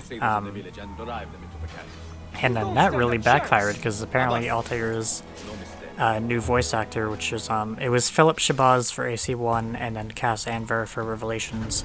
But that voice actor, it really backfired on them because Cass Anvar was apparently one of the people involved in like all the like sexual abuse allegations and all that stuff that happens at Ubisoft, and I should say still is happening because honestly it pretty much is, because Ubisoft is a shit company where they don't care about anything except for profit. So they still abuse their employees and shit like that. And Cass Anvar was apparently involved in all that stuff. So that's the thing that happened. But for this mission, we have to save all of the civilians that are being attacked by soldiers. And you can figure out where they are by the black dots on the minimap. I think you can also open the full map and see where they all are, which I probably should have done because I kind of forgot where all of them were for a little bit of this. Just because it's like been a while since I played this mission, so I kind of forgot where some of the locations for the civilians were, and I'm not sure if they can like actually die or not because they don't have like on-screen health bars or anything that you have to like protect, but you just go to the area and kill the enemies and then save them. I also don't know why none of these guys are dying from like the attacks that I'm doing, because typically when you attack an enemy when they're in like the crawling up like animation like that, when they're on a ledge, if you hit them with like any weapon they should die instantly, which is a thing for all the Ezio games, but I feel like it was hitting some of them there. I know a lot of the time I was like mashing the button and not even hitting them at all, but sometimes I would hit them and it just wouldn't kill them. And we also have like 25 throwing knives in this mission, which is a lot more than you ever have, I think, in AC1, because I think you only go up to like either 15 or 20 in AC1. I also don't really use throwing knives a whole lot in AC1, and like throwing knives are the only ranged weapon you have in AC1. But like even then, there's like maybe one mission in AC1 where I actively use it on purpose, but like other than that, I don't really use throwing knives in AC1 at all. But here throwing knives are they're kind of good, I guess, but you can see here how like this guy still doesn't die from like 2 throwing knives. But we save all the citizens there. I think yeah, there's another black dot up here, so there's actually another one. Maybe a few others, but I was able to do the full sync and not even do all the save citizen things, so I guess it still counted it for me, even though I didn't do everything. I'm also just realizing this now while watching this back, but I feel like the save citizen full sync for this mission is meant to be a reference or something to all the save citizen missions in AC1, where you could go around each city and save citizens from being attacked, and that would open up opportunities for vigilantes that would either stop enemies from chasing you or like grab them in fights. To like help you like fight enemies if they're stunned by being grabbed, or open up church people, whatever they call it, clerics or whatever. I'm forgetting, like monks that you could like blend with to open up spots to like get into other restricted areas. They didn't really have like official like restricted, the name restricted area in AC1, but That's basically what it was for, where like you could sneak into areas that were protected by guards without having to fight them. And here the first assassin and the second assassin are always guaranteed to die. I don't think it's possible to save all of them, and I think their names are also always randomized, but I'm not sure on that.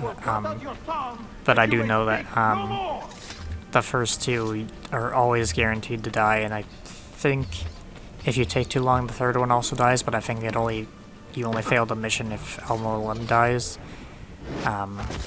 But I always just go as fast as possible just to air assassinate this guy. And this guy is, I think his name is like Hassan or something. And he is one of the, he's another Revelations multiplayer character. Because Brotherhood had the Templar agents, which were targets you killed that were just the multiplayer characters, and then Revelations also has that for the Templars you kill in the Master Assassin missions. But this guy is also one of the multiplayer characters. I think he was added in through DLC, so he's not one of the original Revelations multiplayer characters. I think you also don't get to see his face in the multiplayer. I think his helmet is always obscuring his face in the multiplayer, but I do remember him being in the multiplayer. I don't think I ever played as him in the multiplayer back when it was up, but I do remember him being in the game. I do wish they kind of brought back the multiplayer. I don't understand why game companies, whenever they remaster their games that used to have multiplayer, never bring the multiplayer back. Like, I know it would be a lot to, like, upkeep all the servers and all that stuff, and I don't know, I feel like it would cost a lot of money for them, but, like,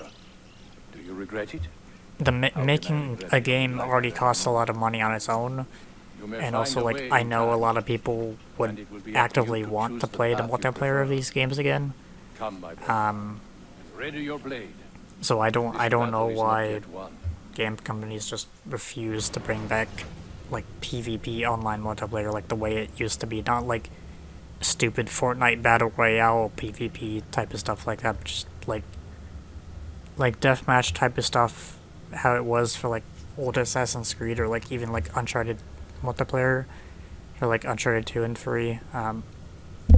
That's still technically available with like Uncharted 4, I think, but I don't think Uncharted 4 multiplayer is like really the same as it was for 2 and 3.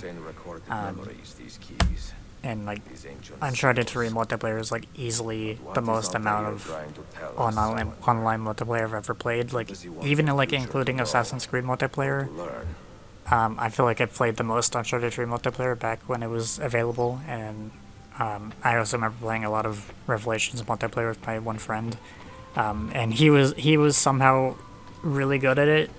I don't know how he was so good. Like, he could easily kill me without me even like knowing he was there. I remember a lot of times there was one map, I forget what the map was, but there was one map where there was like a haystack next to like two groups of civilians that were like and the haystack was like under like a building, and you could only get to the haystack from like one direction.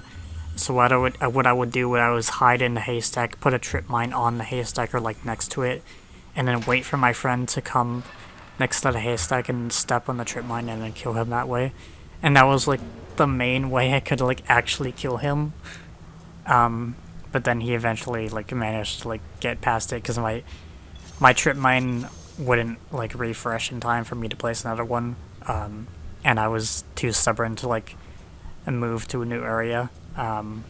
So he eventually got past the trip mine and managed to kill me, but that's like my main memory of like Assassin's Creed multiplayer is just like hiding in that one haystack and just trolling my friend with that one spot. And I do remember we played a lot of other stuff on it too, but it was mostly just us playing it, because we never really wanted to play with randomized people, and we mostly just did like 1v1 stuff on it. We also played some Brotherhood and AC3 and AC4 multiplayer. I think AC4 multiplayer might still be up on some things, but I know Brotherhood Revelations and AC3 are gone.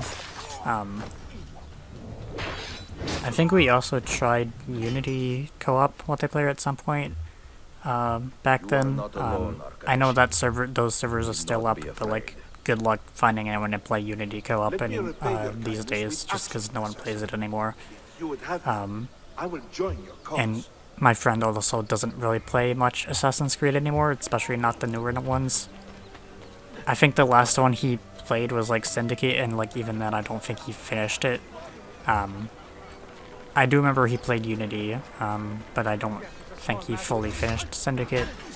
And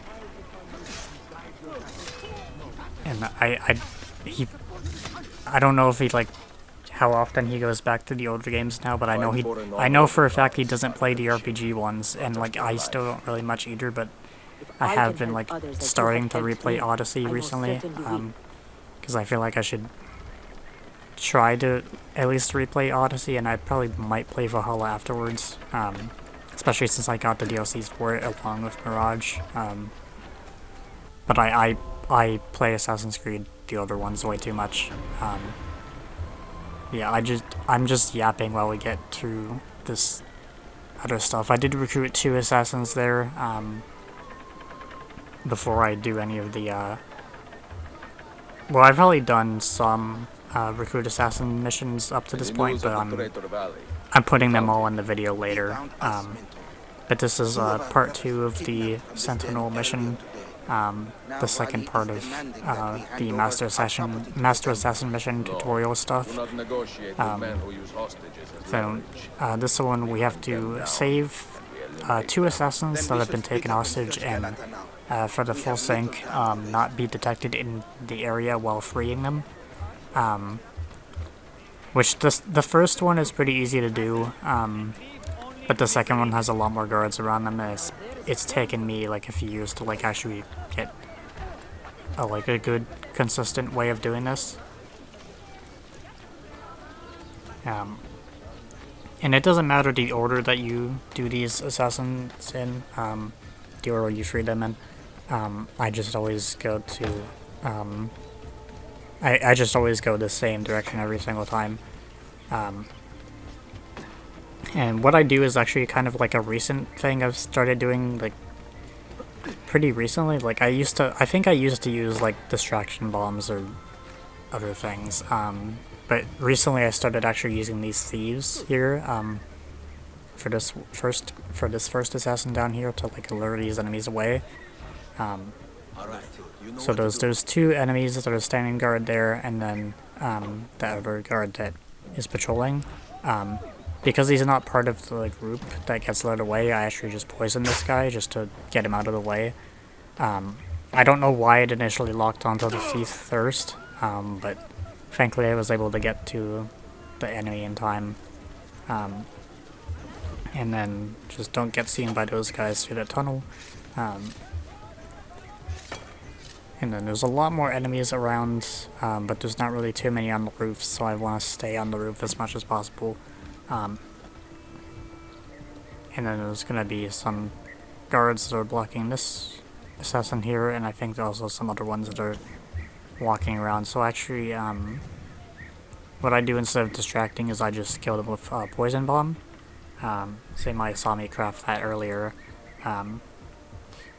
And then I think that is also going to lure some other enemies, if they like see the dead bodies or like hear the bomb explode or whatever. So there's more enemies down that way that I watched leave, and then get to this assassin. I think what I used to do for that, instead of using a poison bomb, was try to like lure them away with like a cherry bomb or something, which ended up getting me detected a lot of the time. And then these guys I do get detected by, but because I had already saved the assassin, it doesn't count against me for the full sync.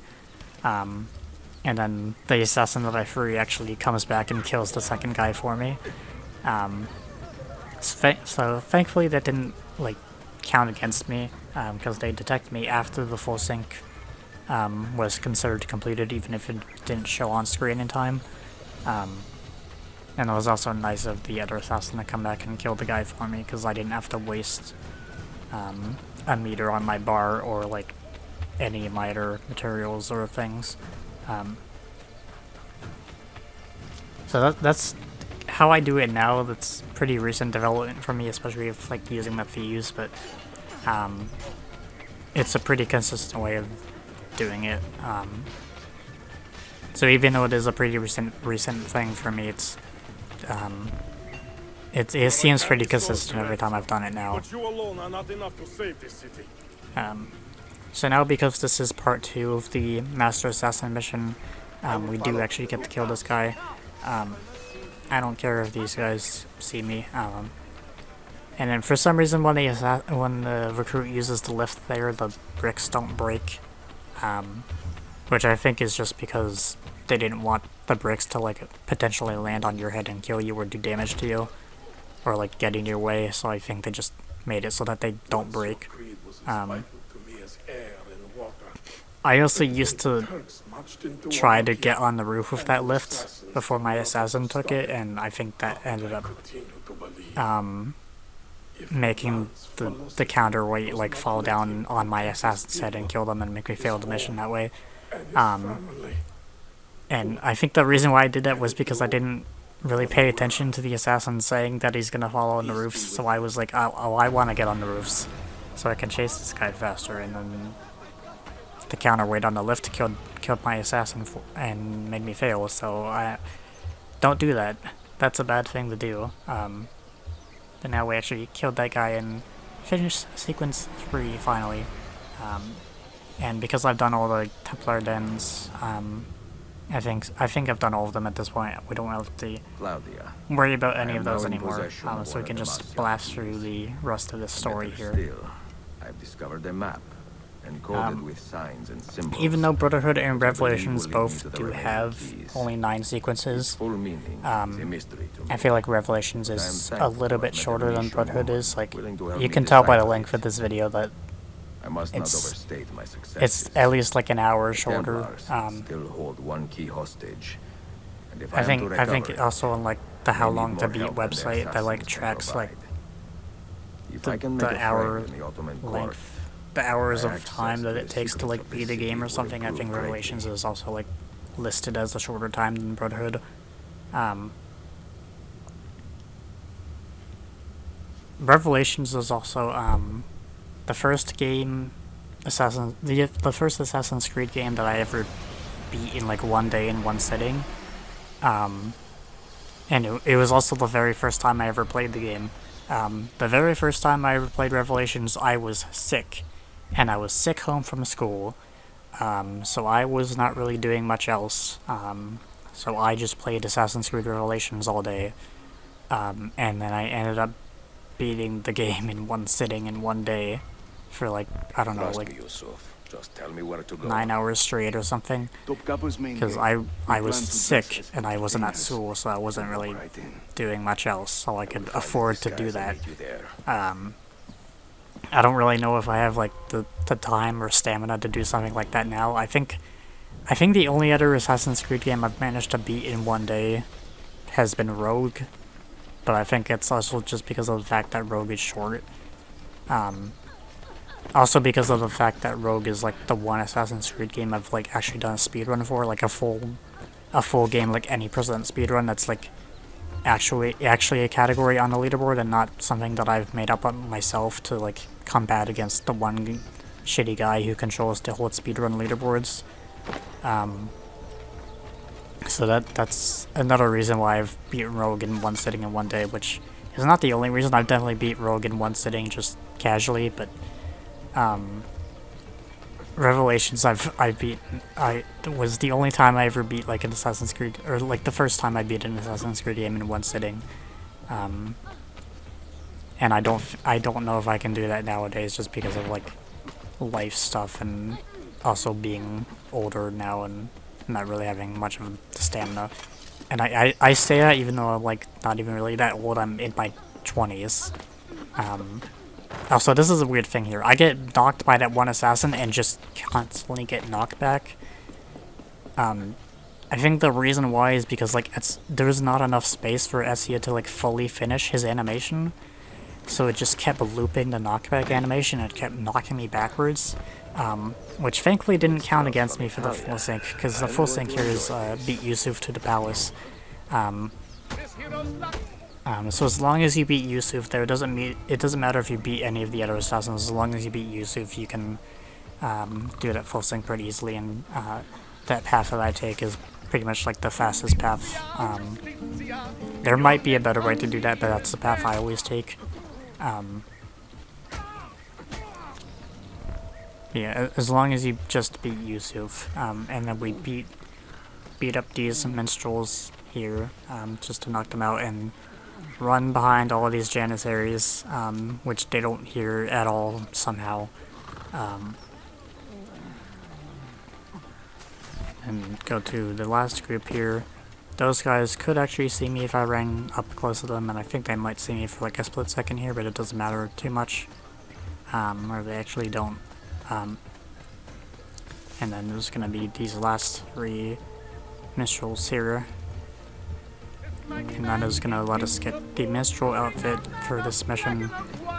We have to sneak into a party to find targets that are wanting to kill Suleiman. So we're gonna take one of these outfits.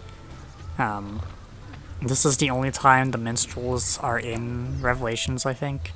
Because in AC2 and Brotherhood, they were around cities to like block you from like running and try to distract you and like try to like alert enemies to you with their singing. But those don't really exist in Revelations. I think they mostly been replaced by the beggars, like the 3 bigger women that like try to like beg you for money. Which also existed in AC1, but in AC1 it was just 1 woman at a time instead of 3. And then any of these buttons will make Ezio sing, and a lot of these songs are just like goofy things that are like references to AC2 and Brotherhood, and like this one, like Ezio not being able to understand Turkish. Even though there are a few times where he does speak Turkish in Revelations, and like he's clearly able to like easily communicate with like Yusuf and other Turkish characters. So he doesn't know Turkish, I guess, but he's probably not that great at it. But each of these Templar killers are in the same spots every single time. So if you just memorize which one they are, you can just easily scan them in Eagle Vision before you even like really reach their location, and then distract the group so that no one sees your assassin kill them. Because that is the whole point of this. These Templar killers are here to kill Suleiman, and we're trying to like eliminate them stealthily, so that no one sees us kill people in like a public party like this. So we have to distract people with singing to have people not see when people get killed. So those first 2 characters, those first enemies we easily kill. And then move into the next area where there's going to be, I think, like 3 or 4 of them that we have to kill next. Come, we have more Byzantines to find. And again, they're in the same spot every single time. And then you can also tell which one they are by how brightly they glow in Eagle Vision. So that one, this guy glowed a lot more brighter, so I know it's him. So then just stand on the opposite side so they all face you, and then just follow where Suleiman goes to the next group. This next one over here is the one that is behind the pillar all the way over there, but I'm not close enough in range yet to scan them, so I just scan them before he even gets to the group, so my assassin is able to easily kill them when I get ahead of Suleiman's pathing here. And then this next guy I think is going to be behind this little structure that's in the middle of the fountain here, or this tree. So they're behind this tree here, and I'm still ahead of Suleiman's path, so but because he is counted as an ally, I don't want to get too far away from him, because if I get too far away, the game will desynchronize me. But I do have to wait for him to catch up sometimes, because I am technically getting ahead of him just because I know where all the Templar killers are. And I'm just trying to get through this as fast as possible, because this is a slow moment. And then this big group here is one of them in the back somewhere. Sometimes I also get this with Eagle Vision, where like sometimes they don't fully glow as brightly as they should, so sometimes I can still get confused. Here I was also trying to I was confused why they weren't killing them, but I think it's because I was in the wrong spot slightly, and so there's one NPC that was still staring at them. So I actually move all the way over here, and that is when the assassin kills them finally. So that is the last one once it actually decides to count it, when they hide their body. And then there's going to be this moment here, where there's going to be one last one that runs for Suleiman, and we have to chase him down, and run towards him and kill him.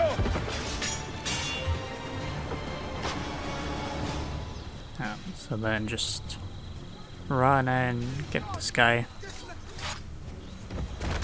I've never actually waited to see if they would kill a Suleiman there. I would assume they would, but I've never actually just stood around and watched it happen, so I've never actually seen if there's a special animation or something.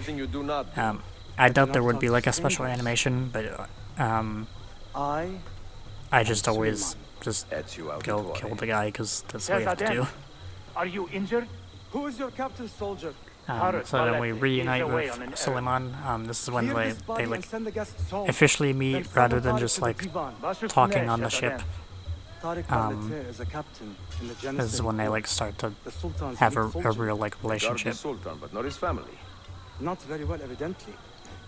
Ezio, do you have some time to spare? So yeah, we have to meet with him again. I would like your opinion on something. I will. And he wants us to investigate Tarek and Ahmet. Meet me when you are ready.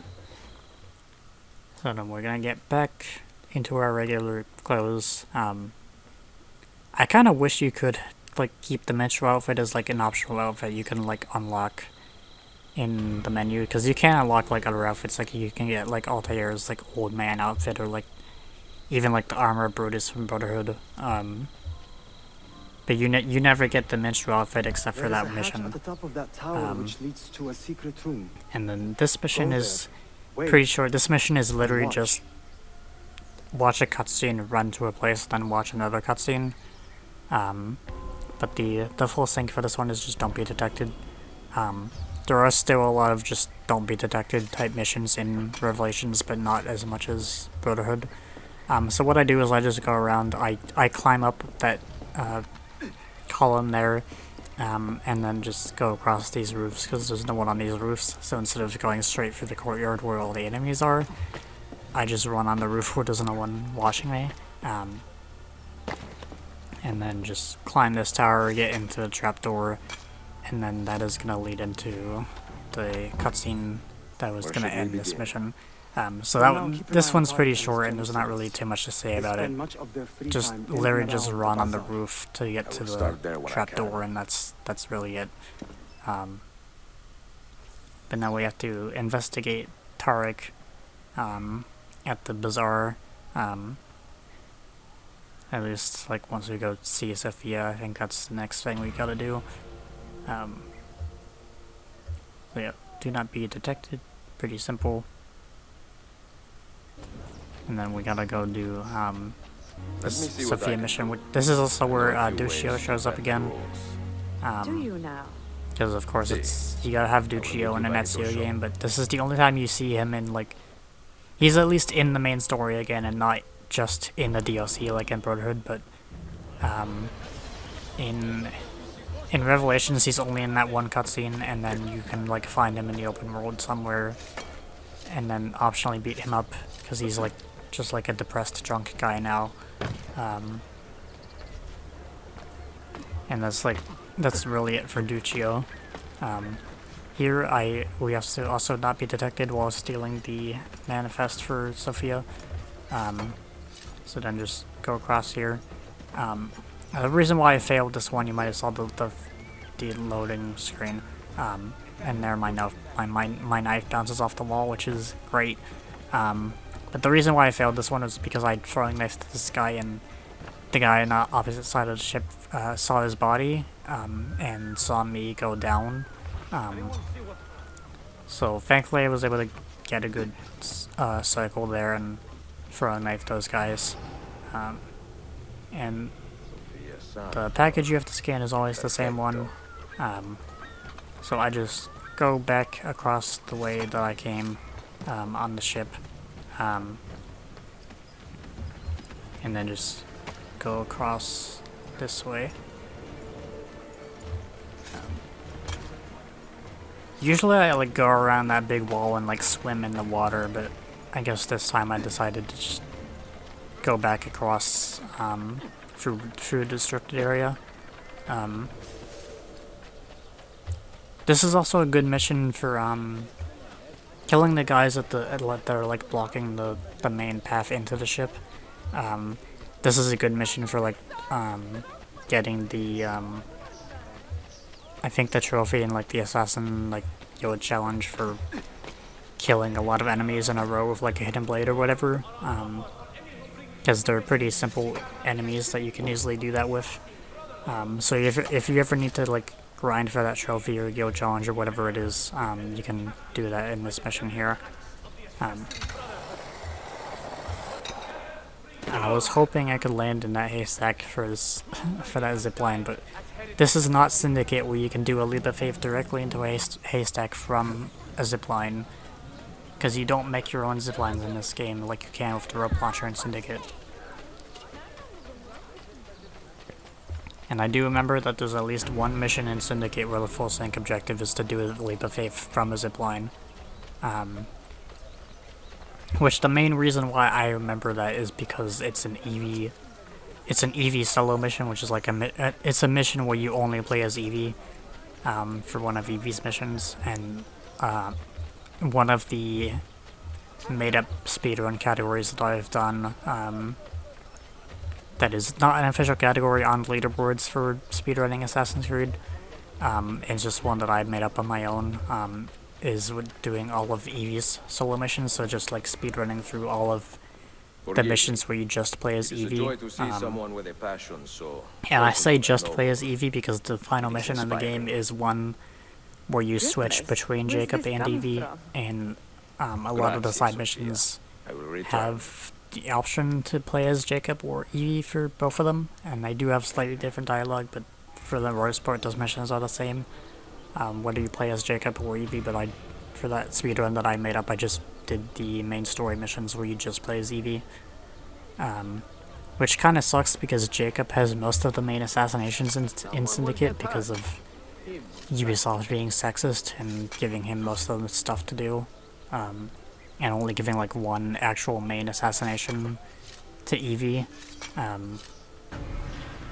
But that is one speedrun category I've made up on my own. I'm trying to think of like other ones to do.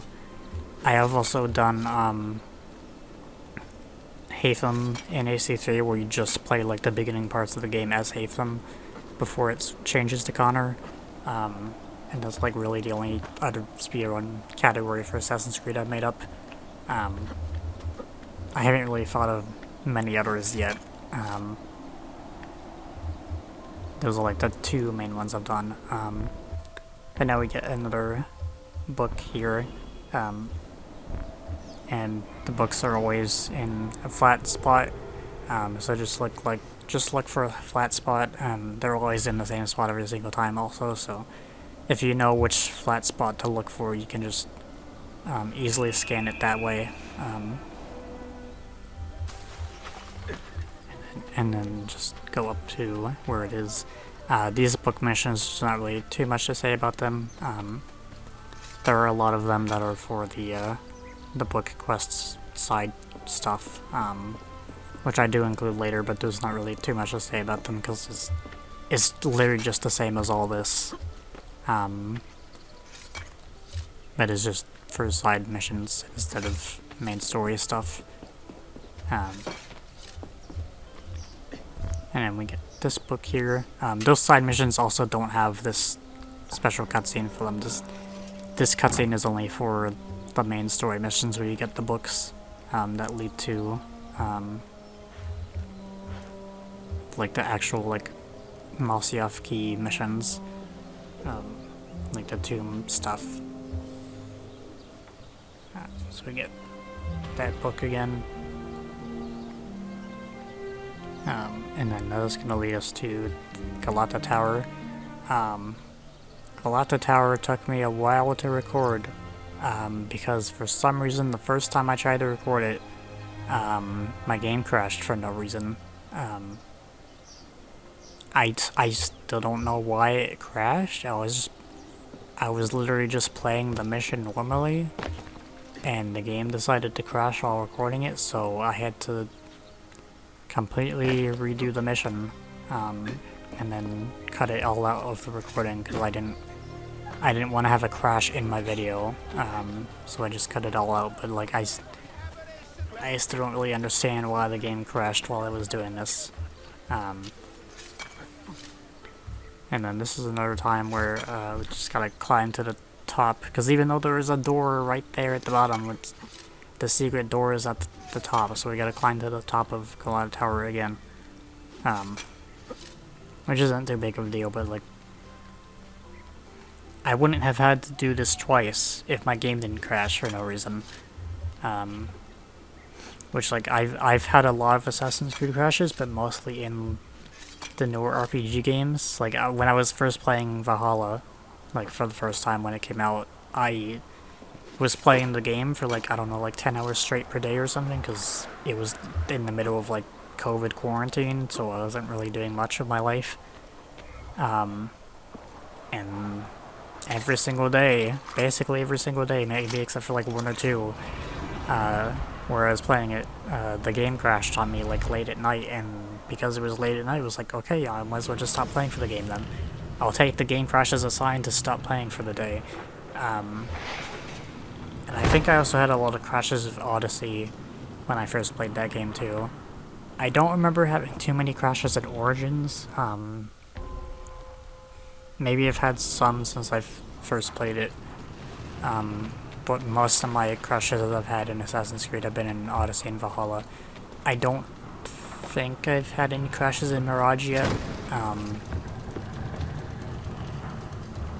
But yeah, I don't really know why it crashed on me here. It crashed on me later in the mission than here, but full sync for this mission is basically just completed within like 8 minutes or whatever it was. I didn't really see. This part is also annoying. I wish I could do this part without taking any damage. I don't know why there's so many points in Revelations I want to be able to do with no damage. I don't think I want to be able to do like a full game no damage run, but I just wanted to be able to see if I can like do the cart part, or like the sliding rope part with the carts in the beginning, or like that sliding part no damage, just because I've never been able to do it. But basically just like slide left and right, and when you fall down to the next level you can't move.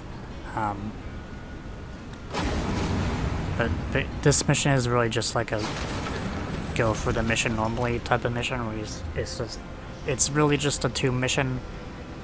There's no enemies to deal with in here or anything. It's really just go through the mission normally, and then make sure you do it within like 8 minutes as fast as possible for the full sync. And then Just zip line down here, go through these tunnels, and then just do some parkour around here. There's not really too much to say about here. I wish I knew why my game crashed when I was trying to record this before, but the game crash is like the main thing that happened to me during this mission, which like I've already said enough about that. But this is really just parkour stuff, and there's not really too much to say. It kind of makes you wonder though, like, who even like made all this, who went through all this to like hide the Masyaf key down here? How do they get down here? How do they get out? Like, is this like big wheel and like all these like things we grab and climb on like environmental storytelling, or is it just like game stuff for like fun parkour? Who even knows? Who can say? And then there's also like zip lines down here. Like, was it the assassins that like put all this stuff down here? I don't know, but we zip line through the waterfall and then get a special camera angle because it looks cool. And for some reason that special camera angle takes you out of high profile. There is actually a difference between the high profile and low profile on the zip lines, because it does make you actually go faster on the zip lines. And I think climbing up this wall here, like doing that animation, is like what made my game crash. But you can see there that I did that animation just fine and it didn't crash. And I've done that animation a whole bunch of other times and it didn't crash. So like I don't know what made it crash there, but I cut it out because you don't need to see that. So then just destroy that platform there, zip line down here, and then do a leap of faith into this water and get another cool camera angle. I don't think you can like go down that waterfall more and like under the bridge and like fall down and die. I still try to avoid doing it just in case you can do that, but I've never actually like tried to see if you actually can like get swept under the bridge there and fall down and die and all that. I assume you can, but I've never actually tested it. So then just go up around this way. I should have done a side ejector, but I also didn't mean to climb the wall. And then just keep going around. It's not really too much to say for a mission where you're not really doing too much. I think you still can pause and check the timer if you need to, like you can in timed missions in Brotherhood, but I played this mission too many times to like not have to worry about the time limit on here. So that's not really a thing that I need to do or like worry about or check or anything. And then we break this zip line here.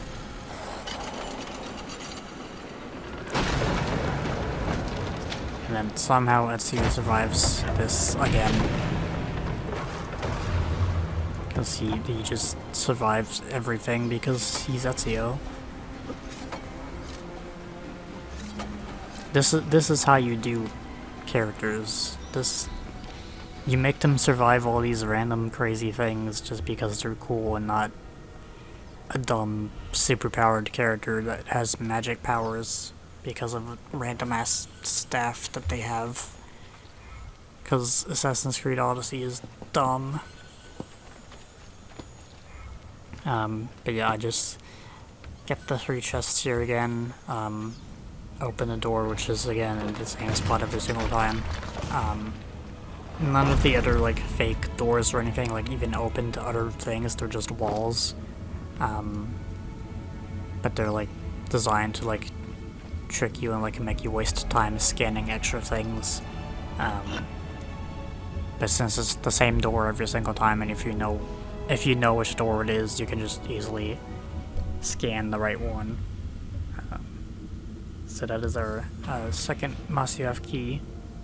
Well, it's actually 6 minutes and not 8, so it's actually have less time than I thought you would, but still, you don't need a full 6 minutes to do that mission. Even if it's your first time, you should easily be able to do that mission within like 6 minutes, because you're literally just running, you're literally just following the path. Like, you're not running straight, but you're following the path that's laid out for you. So that's a pretty simple thing to do, and you really shouldn't have too much trouble with that. Unless you're, like, actively really bad at the parkour. But the parkour is not bad, so I don't know why you would ever have trouble with it unless you're, like, actively dumb or it's, like, your first time or whatever. But even, like, first-timers, I feel like, wouldn't have too much trouble with the older parkour system. Because it's still pretty easy to, like, get a handle on it. You held fire in your hand, old man. It should have been And now we go into the second Altair mission, which you could tell here takes place, like, directly after the end of AC1, like, literally, like, a few minutes after it. And they have Kazanvar here, redo the lines that Philip Shabazz did, Is it truly when he's fighting Amulim. Is that sorcerer dead? And for some reason they're in, like, the main room of Masyaf here, instead of, like, in the back garden, which, like, is, I don't know why they got moved into here, but Some of the men will not stand sure. for such a thing. This was also one of the, if you remember the Altair ghost at the beginning when Ezio was in Masyaf, picking up Amulim's body here was one of the ghosts that you could see when you interacted with one of the things in this room with Ezio.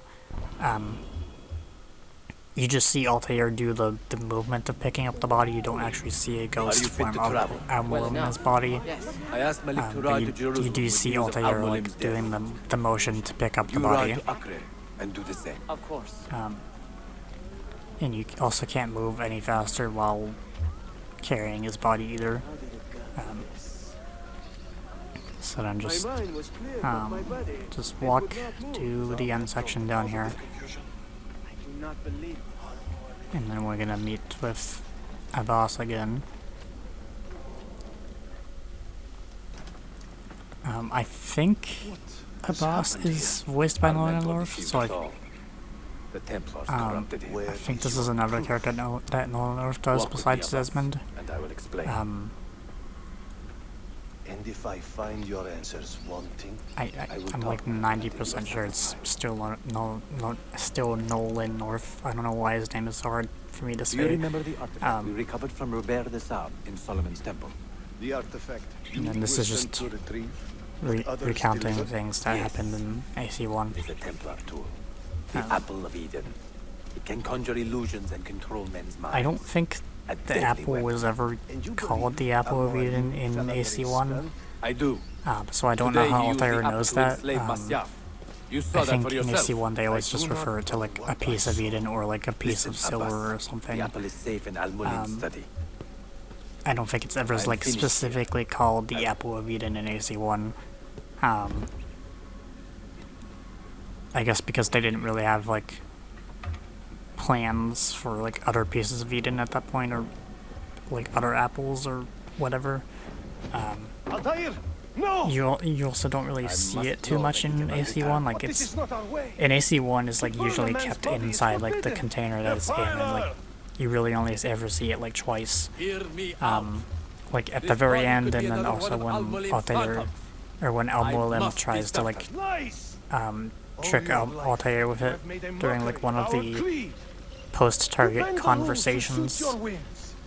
Belittling and humiliating those around you. Also, with the post-target conversations in AC1 with Al-Mualim, I'm planning to make, like, a video showing all of those, because one of my friends messaged me. He texted me a while ago, was like, have you ever realized that, like, some of them are different? And it was like, actually, most of them are the same, but, like, it's really only the first two that are different. But I told him, I was like, if you really want to see all of them, then I might as well make a video for it, because I can do that. So I'm probably gonna be making a video soon about like showing all the conversations with Almulim that happen after you kill targets in different orders. Because at least for like the first 2 targets or something, if you kill them in different orders, the conversation with Almulim is slightly different in AC1, but for most of the targets it's pretty much the same, even if you do things in different orders. And yeah, so I might do a video like that at some point, maybe after this video comes out. I did start recording for that recently too,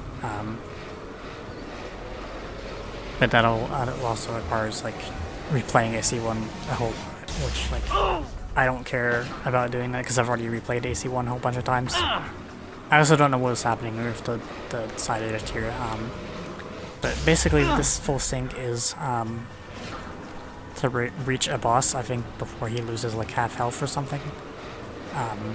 But this apple wave goes out in like split-second intervals, and if you're not standing on a flat platform, then it actually knocks you back and makes you fall. And what I did before was when those assassins fight you, just have to disarm like 5 of them, I think, and then get into this section, and then grab the apple there. Have you anything to teach us? Or would you lead us all to ruin? So that is the second Altair mission and the end of sequence 4. This is a pretty short sequence. Now it's do not lose more than 3 synchronization points, which like I wasn't taking damage from the apple at all because it only knocks you back, and then when I was fighting the assassins I didn't take any damage, so that was pretty simple and easy to do. And then we get into sequence 5, which is another pretty short sequence. Altair. It doesn't really have Early 26, too much going on. Grandmaster in command of a divided order. Sequence How does 5 one is, cope with such responsibility? I think the Cappadocia sequence is like sequence 7 or whatever, so we're not there yet. But we're gonna get into sequence 5 now, where I think this is the one where you go investigate Tariq and kill him. But yeah, that is the end of sequence 4. So heading into sequence 5, now that I think about it, I think this is the sequence where you get into the arsenal. I've made the acquaintance of an And you do actually need to do that. He's a clever young man. Do the arsenal infiltration mission where you like cause a riot and On his suggestion, do all that stuff to actually get the viewpoint that's in there. Because there is a viewpoint that's on one of the ships that's in the arsenal, and you can only get into the arsenal once you do that. Do that mission. Sophia Sartor continues to help me find the hidden Assassin's Creed tends to, at least the other ones tends to, diligent woman, full of passion and vigor. Kind of lock stuff off like that. Like company immensely. you have to do some story mission to get into to like open up an area that you can then go into, even if it's like an area you can see on like the map. You still can't really get into it until after you do a story mission that unlocks it, or that like opens it up. I also remember in Valhalla there was like in like the Jotunheim area, which like the mythological areas and all that shit is like a whole different issue. But I remember in the Jotunheim area in Valhalla, there's like a giant like glove hand or something that you go into to like get an item for a quest, and like there's like 2 treasures or something you can get in that gloved hand. And I remember that when the game first launched, that was actually a temporary area that you couldn't go back to after that mission. But I think in a patch they changed that, so you can actually go back in there in case you missed the treasures, because having missable side things like that is dumb. Which is even more dumb. Odyssey has missable quests, or quests that you can fail. Because like it doesn't. It's already bad enough to have things that you can miss in games, but in a game series where you're like reliving memories and reliving history, it doesn't make any sense for things to be missable or like fail or whatever. When I find him, I will ask him Like about I get the drugs. whole like desynchronizing thing, but like it doesn't desynchronize you in if you fail certain missions in JRPG games because they're dumb. But yeah, for this mission we have to distract 2 guards with bombs while we tail Tariq once we actually find him. I probably could have just got going straight, but I went to this bank and then probably went around the corner. Or I actually do go back around this way. I think he's... I forget if he's like in one specific spot or if he's like walking around somewhere. But I end up finding him somewhere around here. I don't see a trail on the ground, but I guess he hasn't walked past... I guess he hadn't walked towards where I was yet, so there probably wasn't the trail to begin with. But he's like always in that area somewhere, and I guess walking around during certain points. The main thing with this tailing point with Tariq is that at certain times he will call out the civilians and make the civilians turn and look at him and like get scared and walk away before they come back to make their groups that you can blend with. So that actually disrupts blend groups, so you can't hide in blend groups while he's like around. So what I do here is I know that he's going to do that and make these blend groups go away for a few seconds.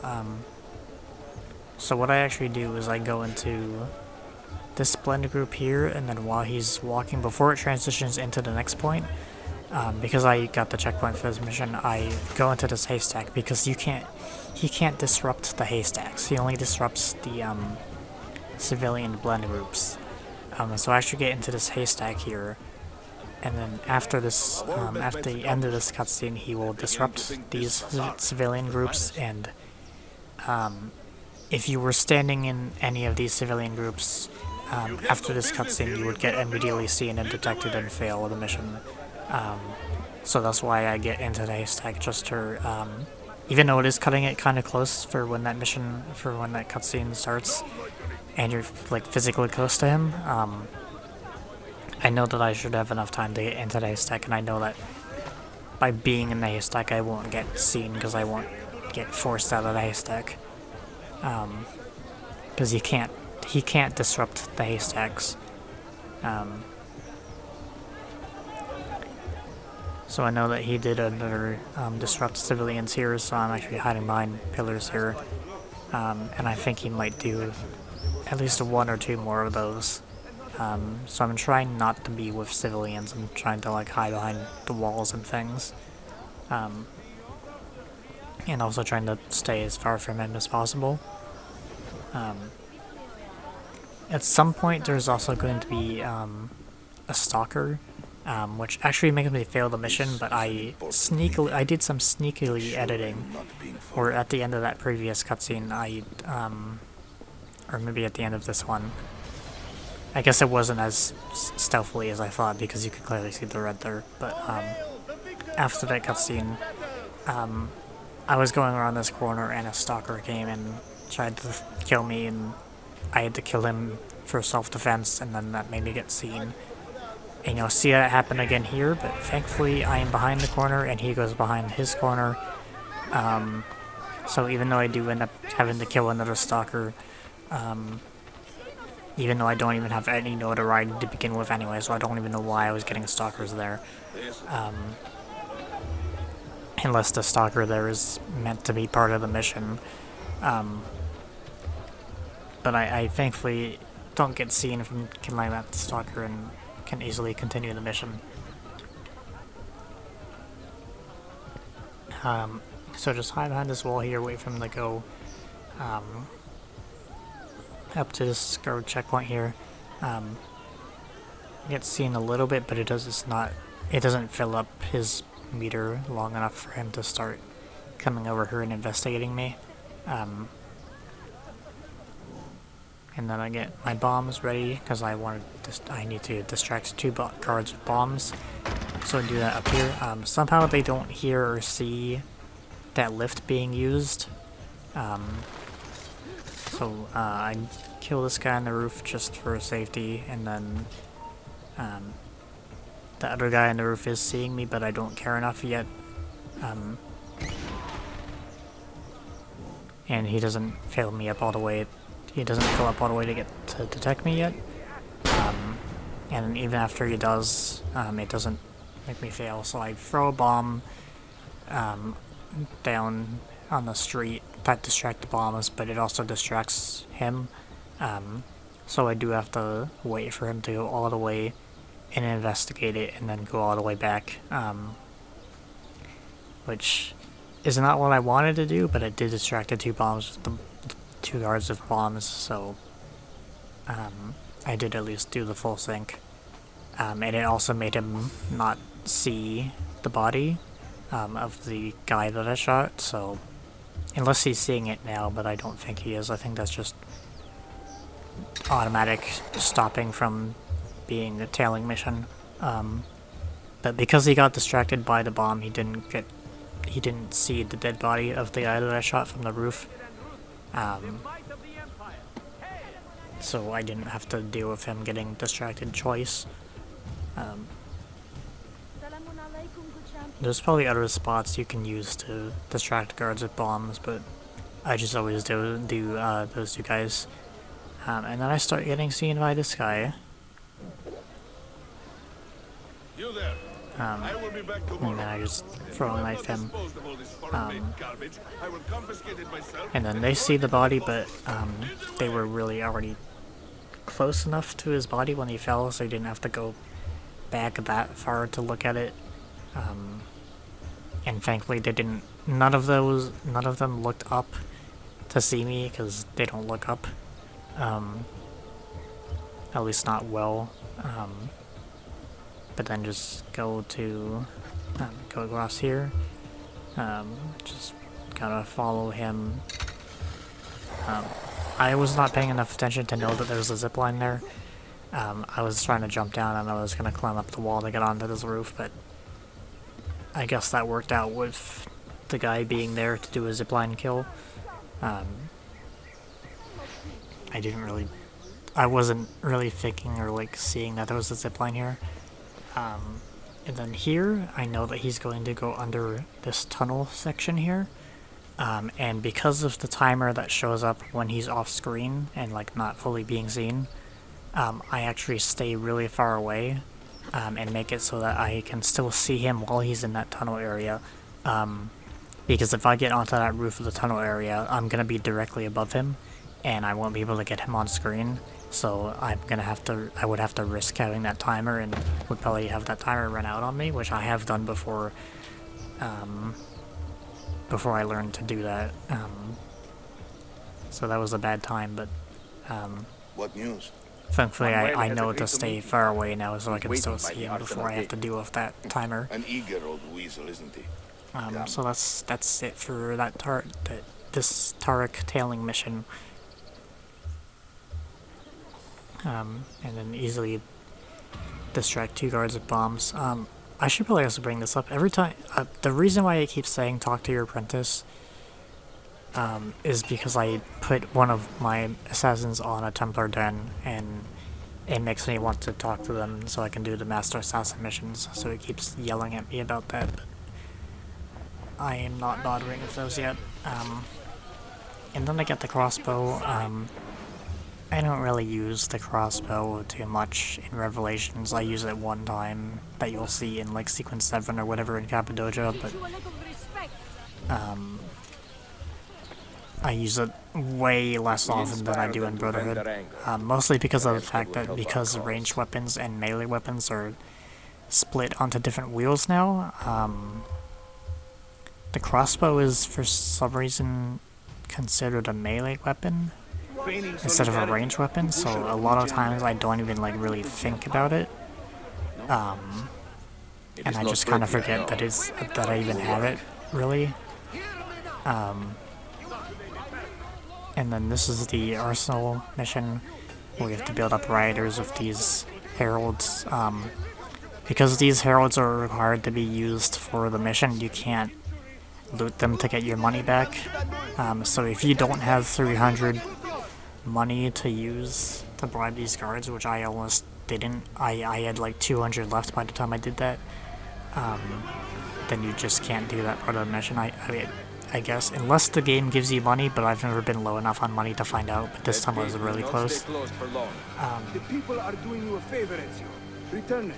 But yeah, you can't loot your money back from the heralds because they're required for the mission. And then this mission, this one is kind of hard for me sometimes. Thankfully I did it first try here, but full sync for this one is to make sure at least 40 rioters survive, 40 or more. I don't know why whenever they're getting grabbed by civilians, the enemies don't get killed like that. So I just wasted some bullets there, and then my kill doesn't happen. But there's a lot of enemies that come really fast, and the civilians die pretty easily. So when I call my assassins on some people just to have them be distracted. The first wave of that before this cutscene is pretty simple, but once you get to this next phase with these pitchfork guys, that's when it kind of starts to get rough. Because there's a lot of civilians around that get in your way, or you're like, my gun doesn't kill people for no reason, or and then you get like janissaries which take forever to kill. And the civilians die really easily. So sometimes this mission can be really annoying. But thankfully I'm able to do it first try.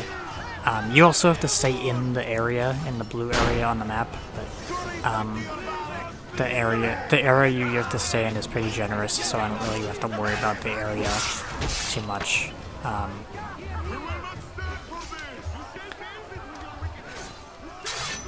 But thankfully I managed to kill all the enemies that I have to kill, and have the right amount of civilians alive for storming the gates for the full sync.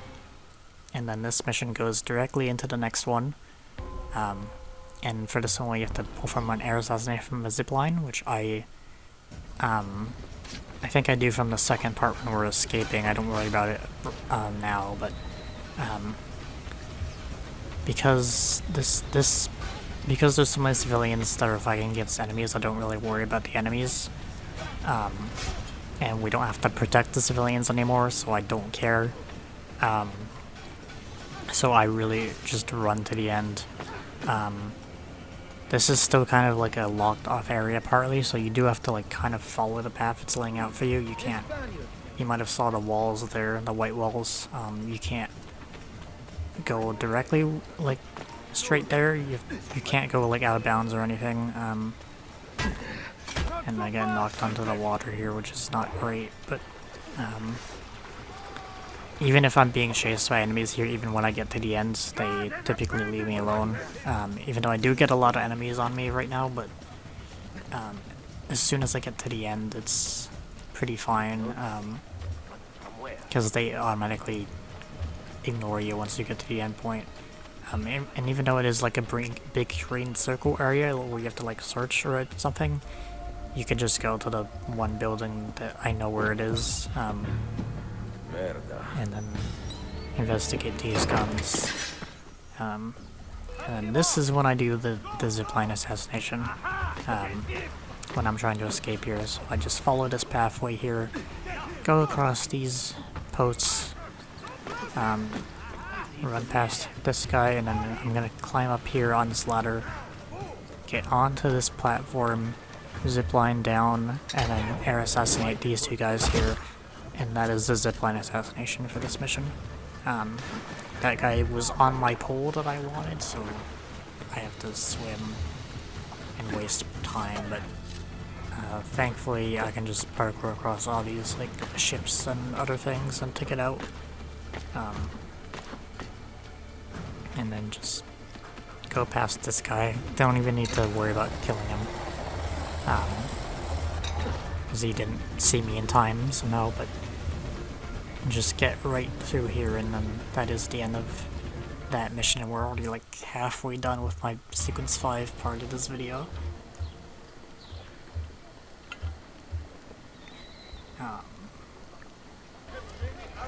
So then I get a few more things from the shop. I get some more pouch bags and other things.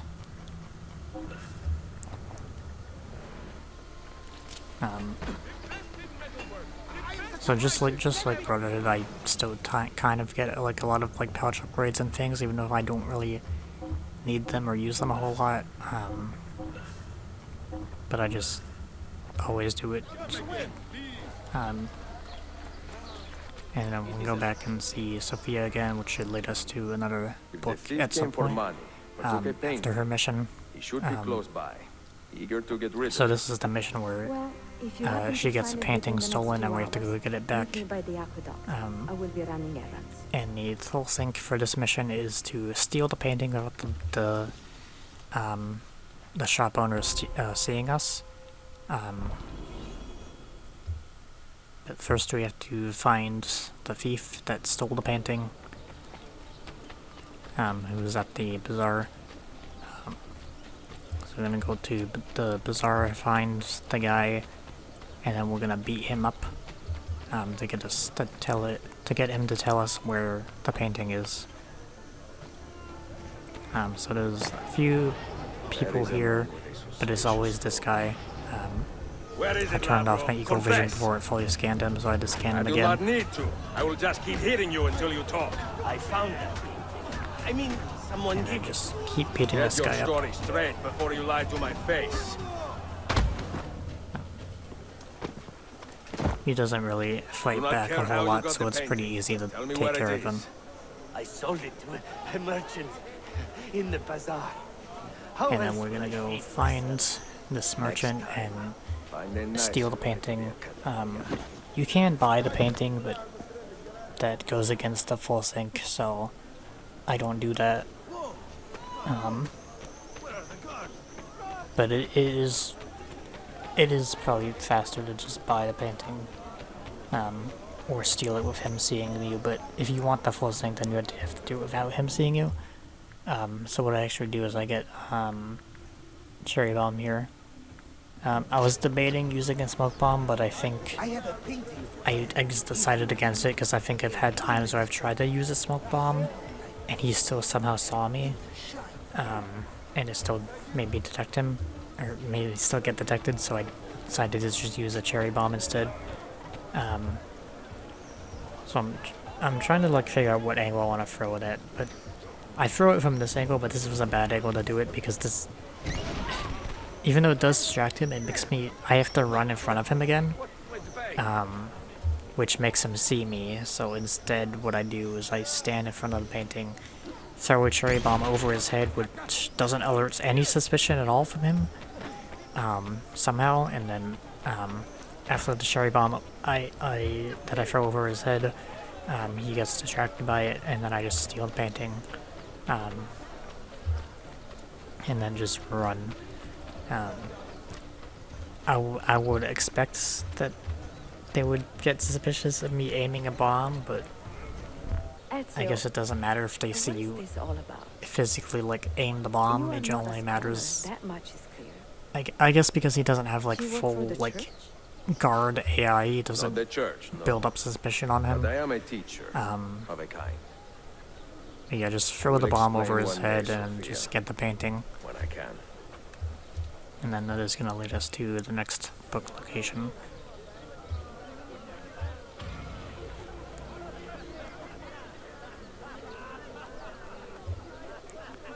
And then this one should be, well, the next mission is the Forum of the Ox, but this one is the book mission that is at this pillar thing. I'm sure this pillar has a name, but I don't remember what it is.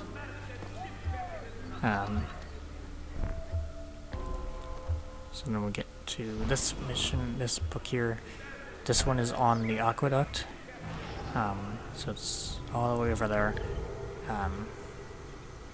There is another book quest that starts you on the aqueduct. But this one, like, the book is like physically on the aqueduct. And then just run over there and collect the books. There's not really too much to say about the book quests again, because they're just all the same. Just look for a flat spot and memorize where the flat spot that you need to look at is, which is not that hard because there's usually only like one flat spot that they even give you to look at.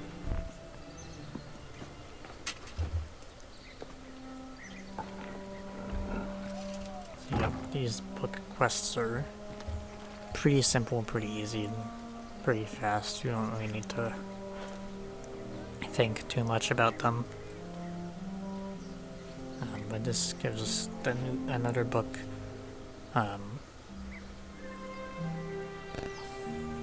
This is the Tote Girl, which I assume all of these books that you get in this game, like for these main missions and like the book quests and the ones from the bookstores, are like actual real books. I think I looked some of them up, but I think some of them are like anachronistic, I think is what that word is, where it's like they exist in the game before they existed in like real life. So I think some of them, I think they're all real books, but some of them didn't actually exist in this time.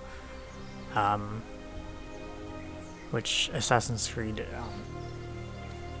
even when it was trying to be historically accurate, when it actually cared about history, there were still some things that were not correct with the time period.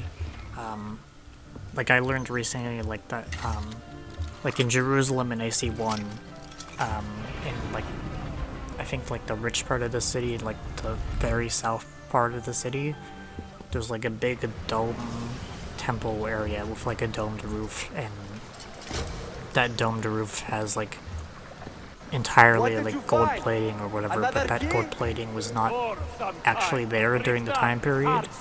It was like added like centuries later. So the fact that it has gold plating in AC1 is like not consistent with the time period. So that's like one of the things that I learned recently. But this is the Form of the Ox mission, which is one of the, I think one of the most well-known, most well-liked missions in not just Revelations, but just like in Assassin's Creed as a whole. But also, I don't know why Ezio decided to aim for that one barrel. Like, why couldn't he have aimed for the other barrels that clearly didn't have any other enemies standing directly in front of them? There's like 4 barrels here, 5 or 5 or 6 barrels there that he could have aimed for, and he decided to aim for the one barrel that had an enemy standing in front of it.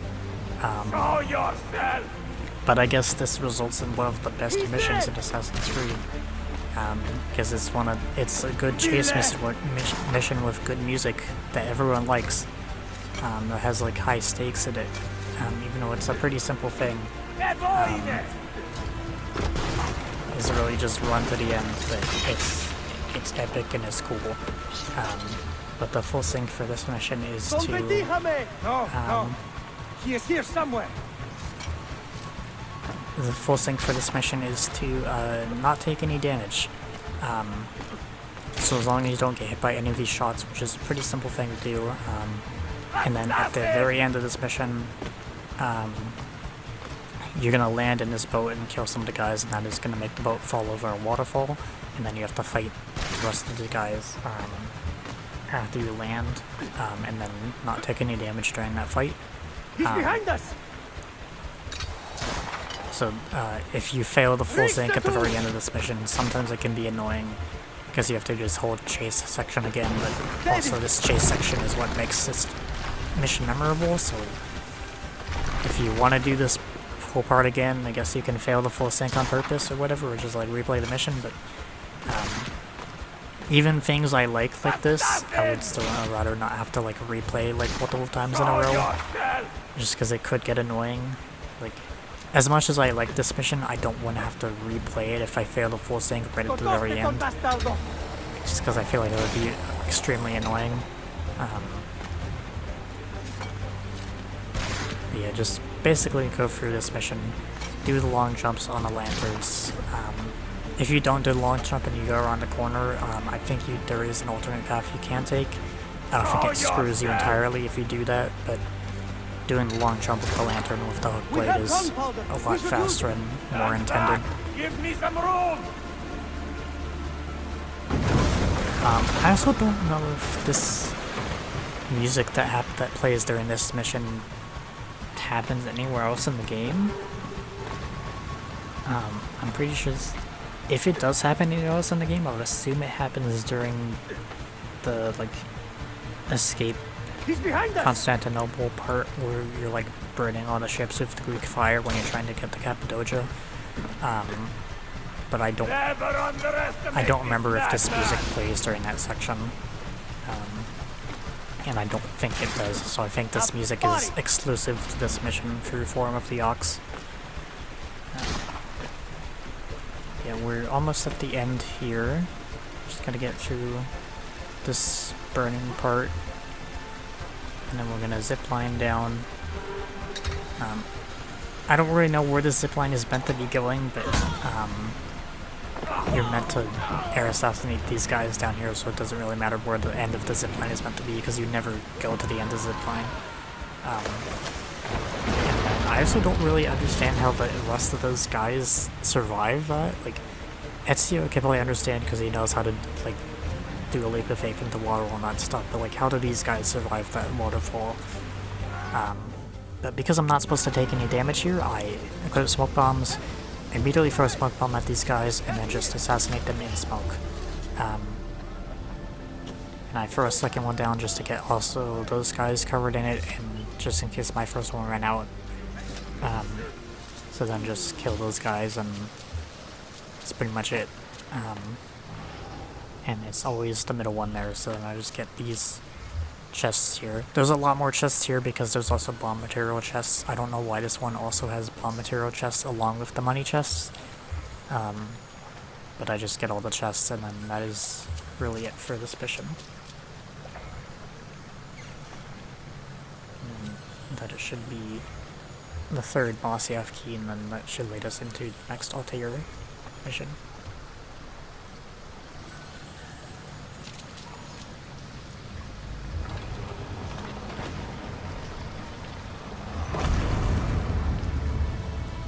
That is the Form of the Ox, which is one of the most well-known and well-liked Assassin's Creed missions.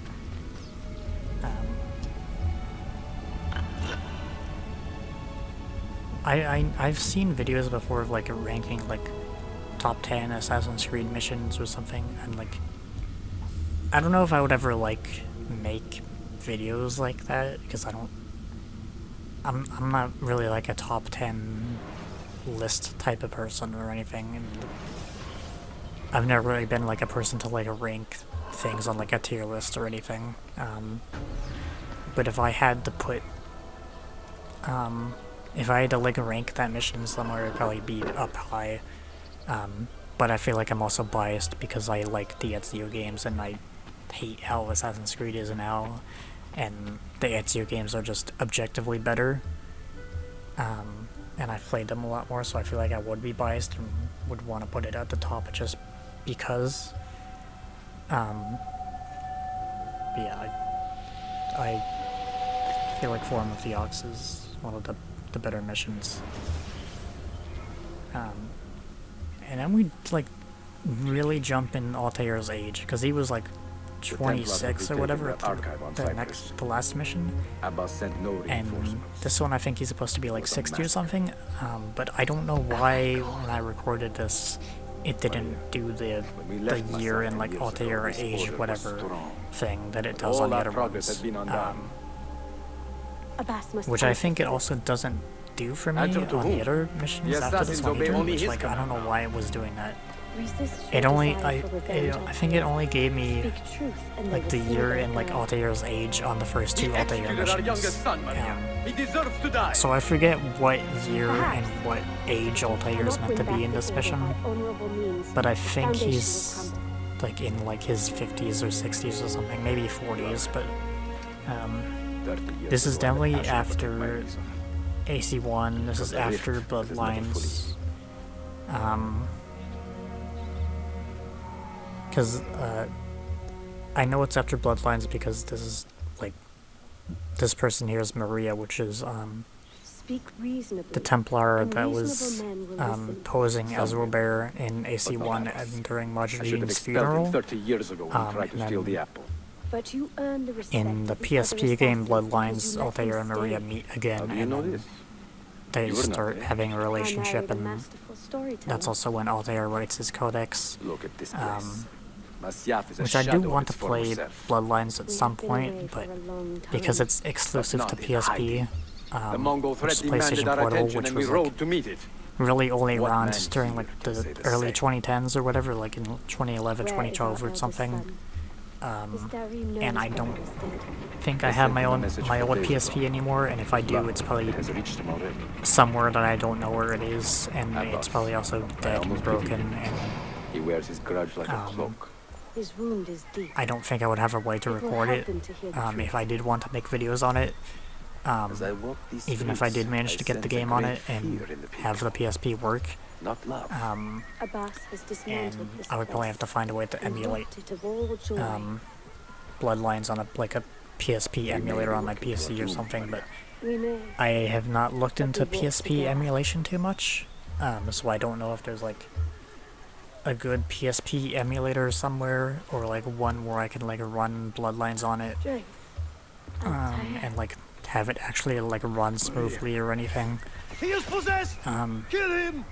So I would like to play Bloodlines at some point, but just because I haven't really like looked into like any PSP emulation that much or anything, I don't really know too much about it. I just know Bloodlines is the game where Altair and Maria like actually form a real relationship, and Altair writes his codex, and it also takes place on Cyprus, which was the place in AC2 where the Templar archive was, and where the Italian Templars and Rodrigo and all that got the apple from during like sequence 11 or whatever.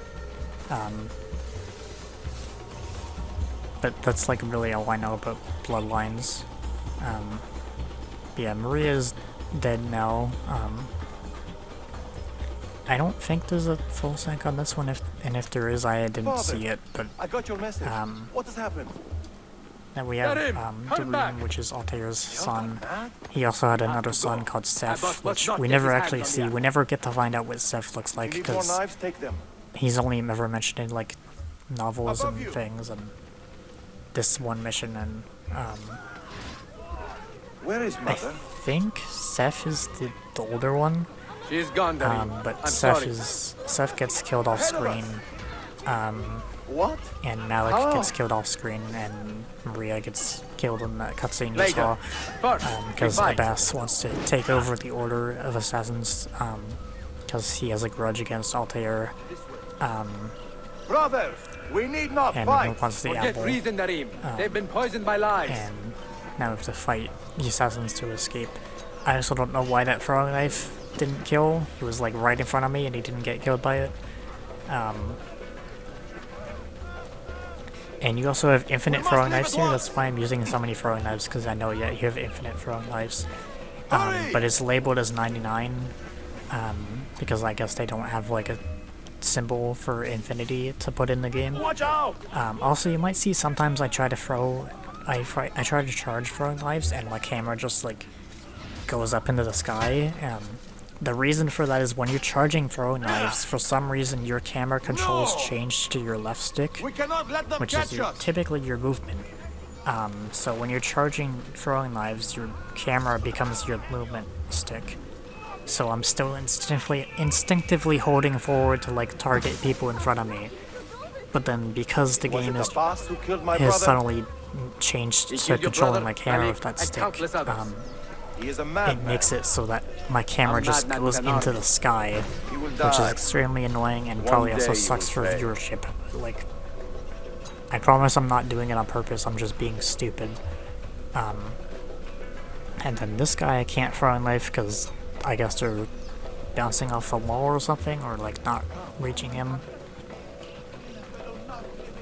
And then just throwing knife all of these guys.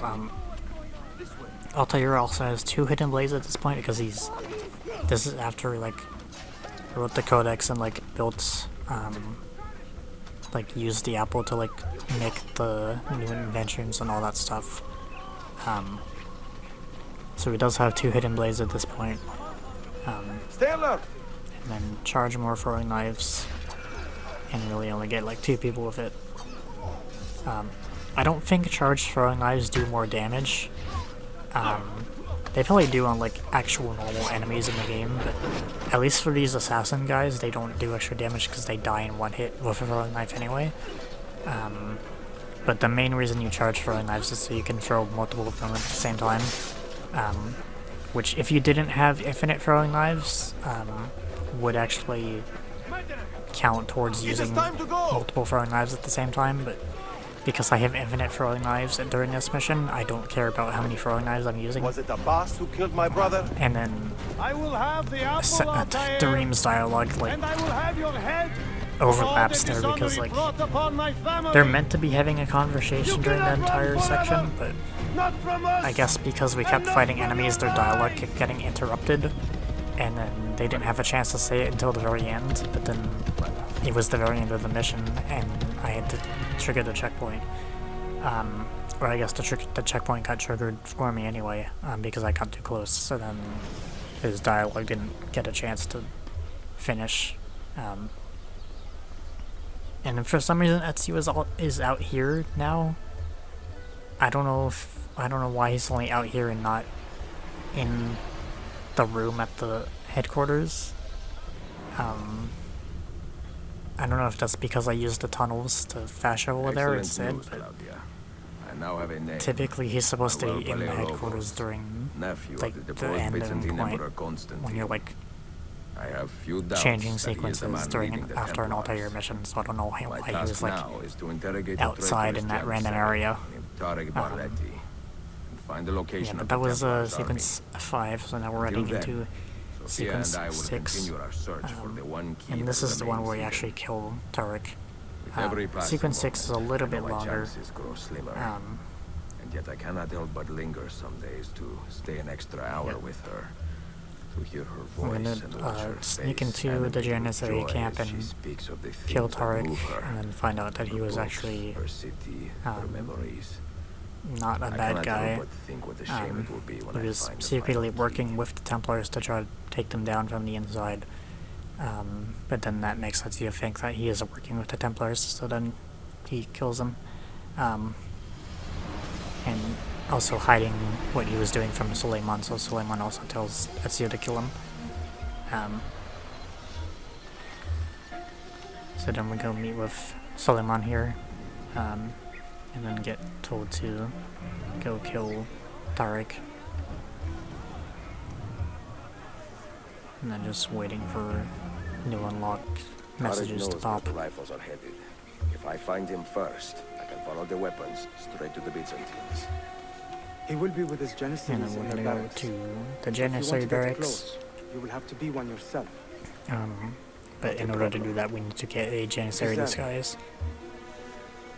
So we're gonna have to go find a singular Janissary Then kill him. and then take their clothes. Are you And sure? then disguise ourselves as You told one. me Tarek and your father were close friends, Suleiman. This is true, but such naked treason against my grandfather deserves death. In Daisy. So there's gonna be one Janissary that I have to go find, which is... We don't really have to, like, search the entire city to find one.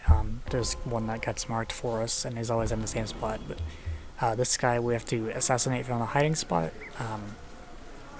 So once we get there, what I'm gonna do is I'm gonna lure him to a hiding spot and kill him that way. I don't think the game cares what like type of hiding spot, like a haystack or bench or whatever you kill him from. I think it just matters that you kill him from a hiding spot. But what I do is there's gonna be one Janissary that is like beating on civilians somewhere, and then I'm gonna lure him away to hiding to a haystack with a bomb. So there's gonna be one Janissary down here somewhere. So down he is, down in that spot. I'm gonna jump to this roof. And then what I'm gonna do is I'm gonna use some more cherry bombs. He goes a little bit too far away from where I want him to be. So I kind of wait to see if he gets a little bit closer.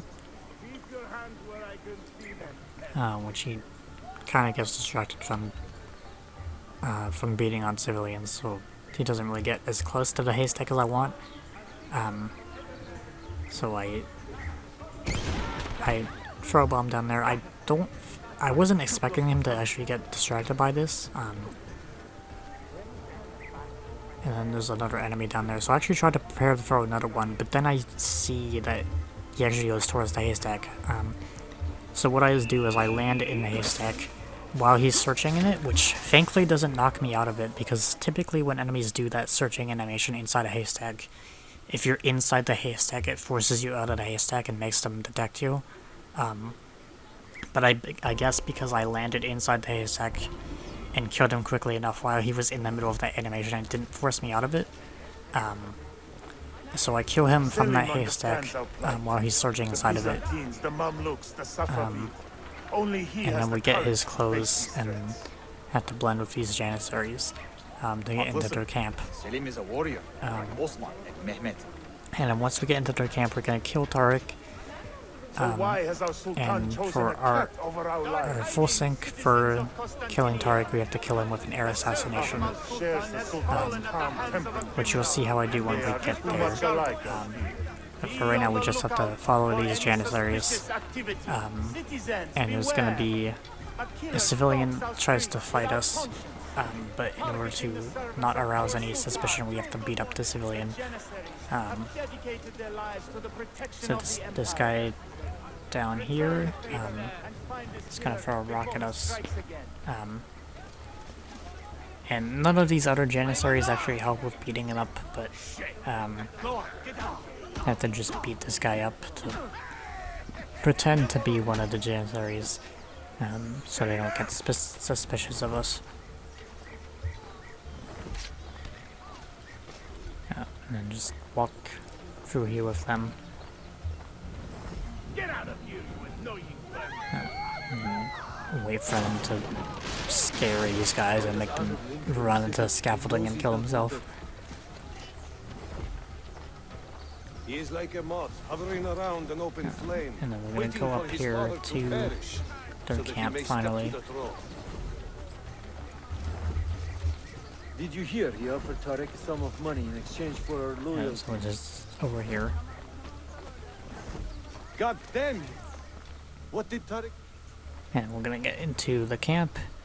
And inside this camp, there's a lot of like tents and things you can hide inside of, which are unique hiding spots that actually have two entrances on them, so you can hide in. You can enter them from one side and then exit them from the other side. Which I think is the only time in the game they have something like that. So we're gonna start in this hide spot here, this blend spot with these Janissaries. You can only blend with the Janissaries. The other guards, like that guy walking around there, will actually start detecting you because he sees through the disguise. Because he's not really a Janissary. And they know that someone killed the Janissary and took his clothes, so we have to be careful. So I enter this tent from one side, and then wait for this guy to go around to the other side and come out this side. And then I go on these walls here over on the right, wait for this guy to do his path, and then jump down into this haystack, and then wait for him to come back and do a haystack assassination from him on him. And there's also the other guy on the left, but that looks between the gaps in these walls here, but he doesn't come far enough away to see that. He sees me a little bit, but not enough to like fully detect me. So I just wait for him to do his path and just go up the ladder here and jump down here. Kill this guy.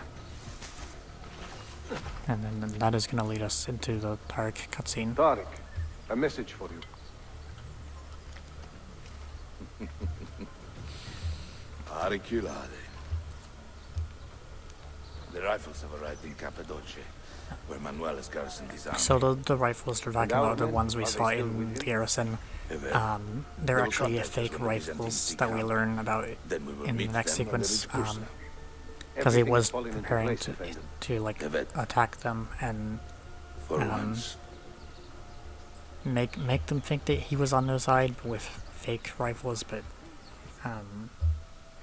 he actually wasn't. And then when we kill Tarek here, we're in this group automatically, and then I cut it close here with this guy, but thankfully he turns around in time to not see me.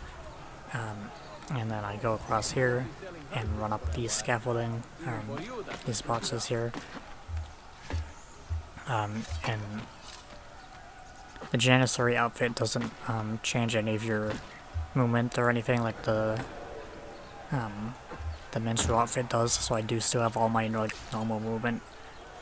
So I can do all this parkour stuff, and then I just jump up here, get onto this platform, and get above Tarek, and specifically lock onto him to make sure that I land on him, instead of just doing the air assassination, because there's a chance that I could end up killing a random guy instead of Tarek, so I lock onto Tarek specifically just to make sure that I kill him, so I don't have to risk killing the wrong guy and getting a scene. I blame myself, not for treason, but And then we just have to escape from here, which escaping kind of sucks because you have all these Janissaries that are chasing after you, and Janissaries are really hard and annoying to kill. And this also, according to my one friend, this also apparently operates the same way as the thing with the thieves in Brotherhood, the one thief mission that I showed off, where they just infinitely spawn. And according to my one friend, that also happens here at the Janissaries, so I just want to get out of here as fast as possible, so I don't have to deal with infinitely spawning Janissaries. Which is apparently why that feast spawning thing is not, he doesn't really consider that a glitch, because it uses the same like mechanic here, and this is a part of the story mission, so I don't think it would be a glitch if it's used on a main story mission here. I try to smoke bomb guys there, but they don't really get affected by it too much, but I'm still able to like get out.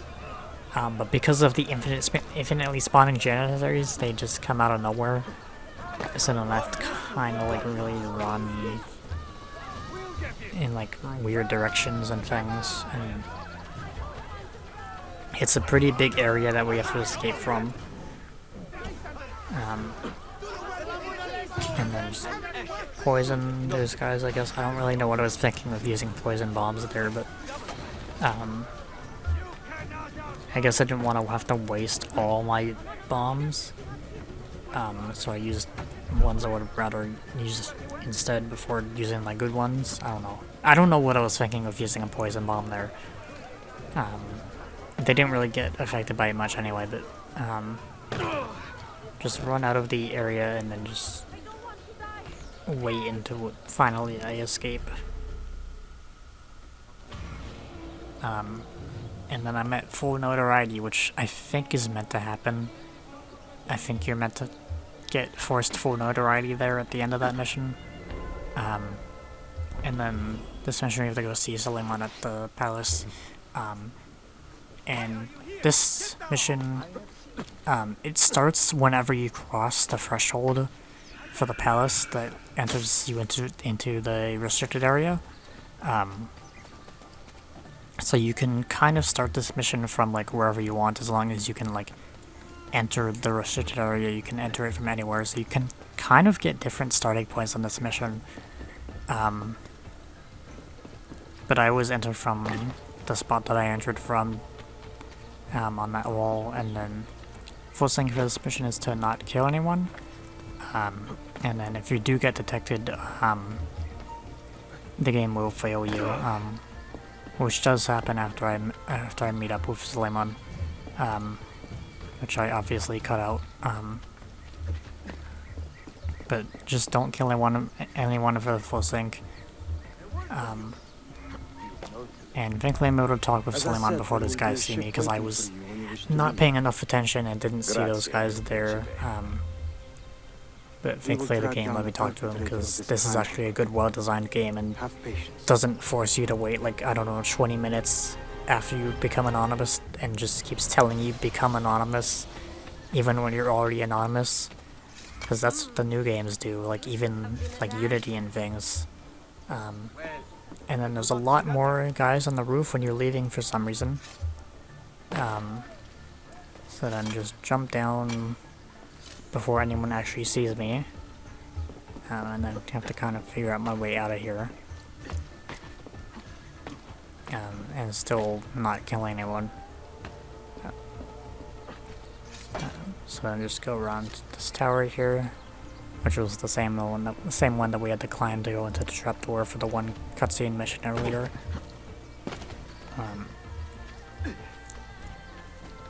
I don't think I wanted to drop down here, but thankfully I'm able to just jump up this way.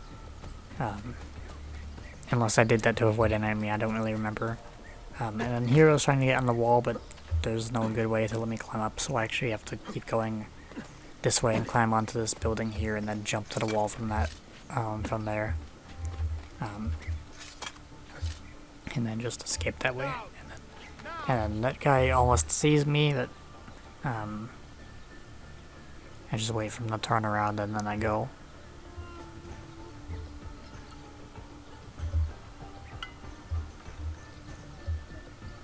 I was kind of getting impatient and was going to try to do a back eject, and then as soon as I decided to do that, he turned around, so I just went. And then just not worry about this guy on the wall here.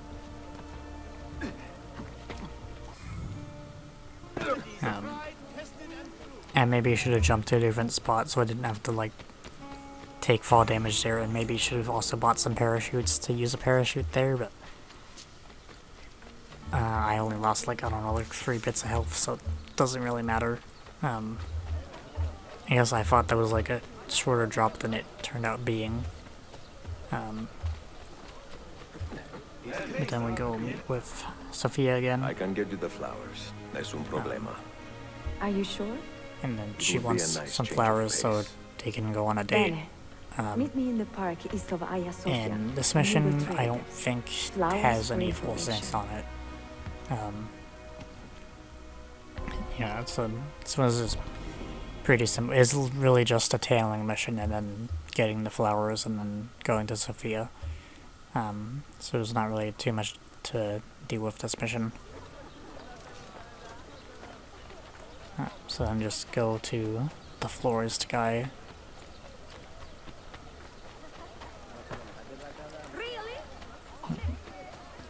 Yeah, this mission doesn't really have too much going on with it.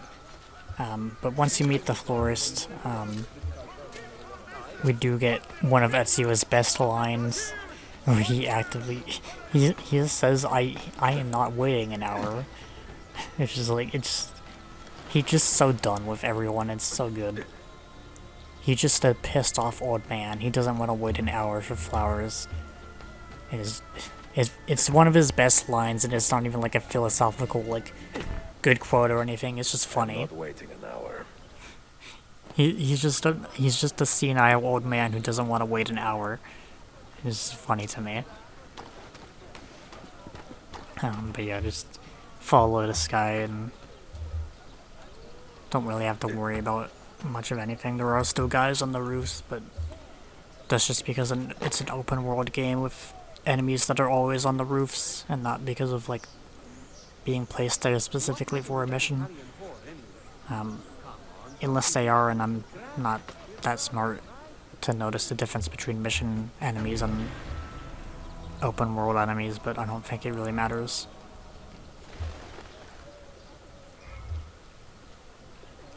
But yeah, just follow this guy. Really the same type of tailing mission that always works like the same. There's not really any major difference. He's still doing his the typical walking and then stopping and turning around and then walking again type of stuff that they always do. Not really too much to say about that. I'm honestly surprised that Leap of Faith worked. I thought it was too far away for it to count. But yeah, just go up to this area, and then get the flowers. There is a lot, once you get to picking the flowers, there's like a lot more, like the game gives you like, I don't know, like 6 options of flowers to pick from, but you only need to pick up 3. And like, I don't know why it gives you more options of flowers to pick than you need, and there's also no difference between any, there's no difference between any of them that you pick, so why even give you like more options? Just go to like the one spot where they're like all grouped up next to each other instead of far away. I don't, like, why are there extra options for no reason? They don't add anything, they don't change anything. You don't need 6, you need 3. Why do they give you more options for flowers than you need for the mission?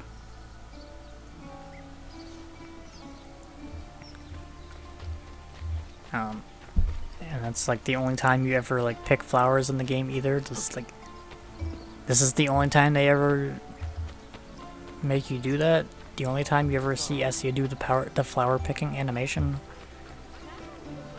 They made an entire mission just for, they made an entire animation just for one mission.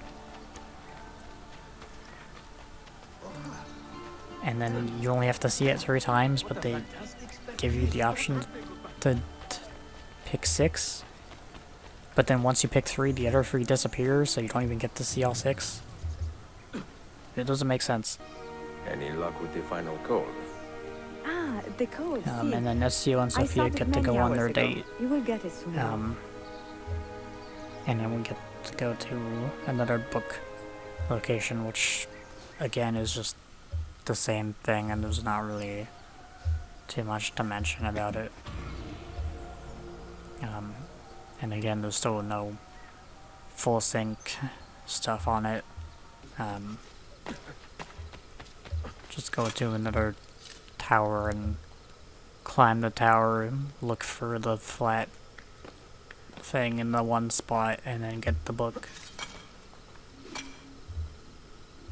It's not really too much to say about any of this.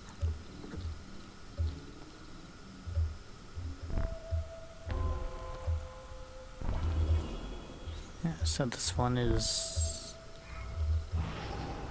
all the way over there.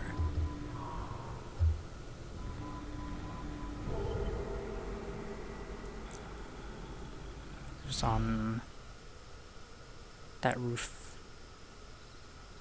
I think I actually looked at the wrong one first, so I think this is the one where the one book mission where I actually got it wrong, but it doesn't really matter because there's, even if you get it wrong, there's no punishment for it or anything. Say, that's a curious way to get along. And then just run to wherever it tells you to run to and get the book. There's not really too much to say about this.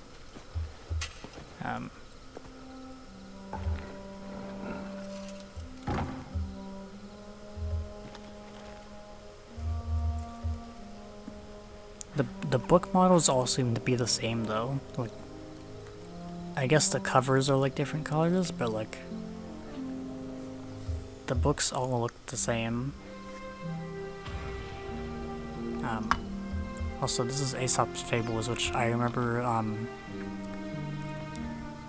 I mostly remember Aesop's Fables being mentioned in AC1 because there's one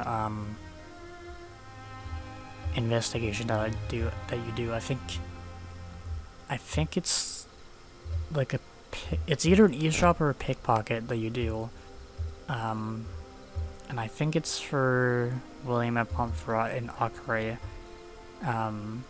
where one of the guys you have to listen in on says, like, the Bible says God helps those who help themselves, and then the other guy is like, it's not in the Bible, it's from one of Aesop's Fables. And like, I don't know why I remember that so much, but I just do. I think that's maybe a sign that I've played these games too much, where I can just like randomly quote things like that, and just like suddenly memorize like the smallest bit of dialogue because I've listened to it too much. I think that's a sign that I need like mental help. But this one is the Maiden's Tower, which is like another tomb mission to get the Mossiaf key. This one is a lot more platforming focused. It's not just like run to the end and do platforming along the way. You actually have to like platform and like climb up to higher sections while there's like a time limit going. So there's like a little bit more going on, but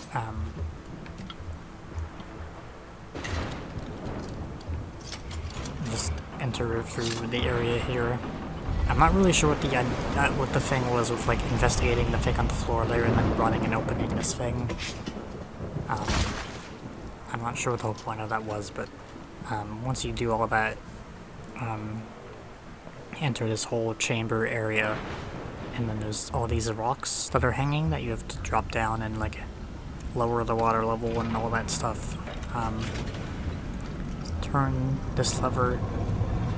That is gonna open up that thing, and then you have like 30 seconds to get up there, which is like really more than you need. They give you enough time to safely get up here. And then you pull this thing, and then I think that's gonna like lower the water level, I think, and then lower some rocks that you have to climb on.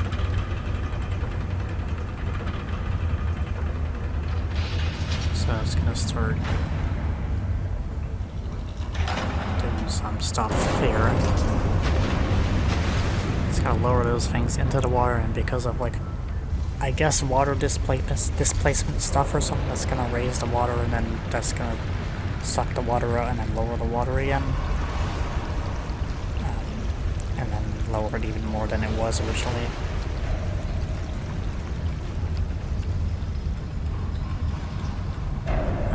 And with everything being wet, you would probably think that it's way more slippery than it looks, but there's no slipperiness mechanics in Assassin's Creed.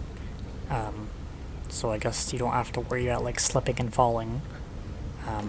But I feel like if you were doing something like this in real life, it would be a lot harder because you would have to deal with everything being slippery from being wet, from being under the water. But there's no mechanic like that. Even when like the RPG games have like snowy areas and things like that, there's no like ice mechanics or like slippery stuff or whatever. There's no slip mechanics in Assassin's Creed.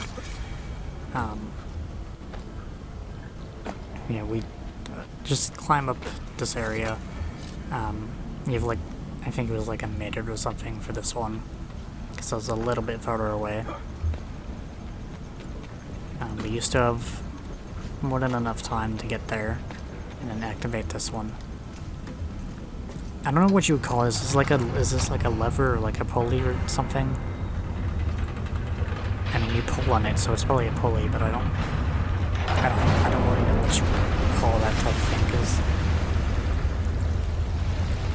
it's not exactly a lever, but I don't really consider it a pulley. I'm not really sure what you would call that type of mechanism.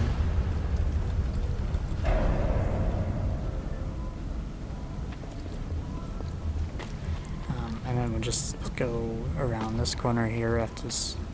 See, this is what I would call a lever. This is more of a lever to me. Just like pull that lever, activate it, and then opens that one. We have like a minute 10 to get the next one. Which, like, again, is still more than enough time.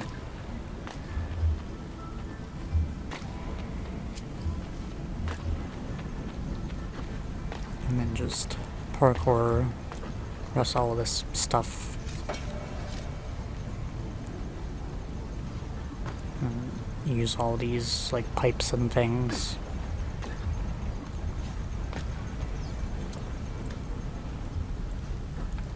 And then just pull this. And then it's gonna do more water stuff. I guess you have to kind of think about, like, who even like designed all this? Why does this all work? How does it work the way that it does? Who even thought to make all this? Was this like the assassins that did all this, or this is just like random people screwing around? Like, what even is like the lore behind this place, like the maintenance tower area? Because you're not even like in Constantinople or like anywhere. You're like, to get here, you had to like take a boat to like some random like lighthouse island or whatever to even like get here.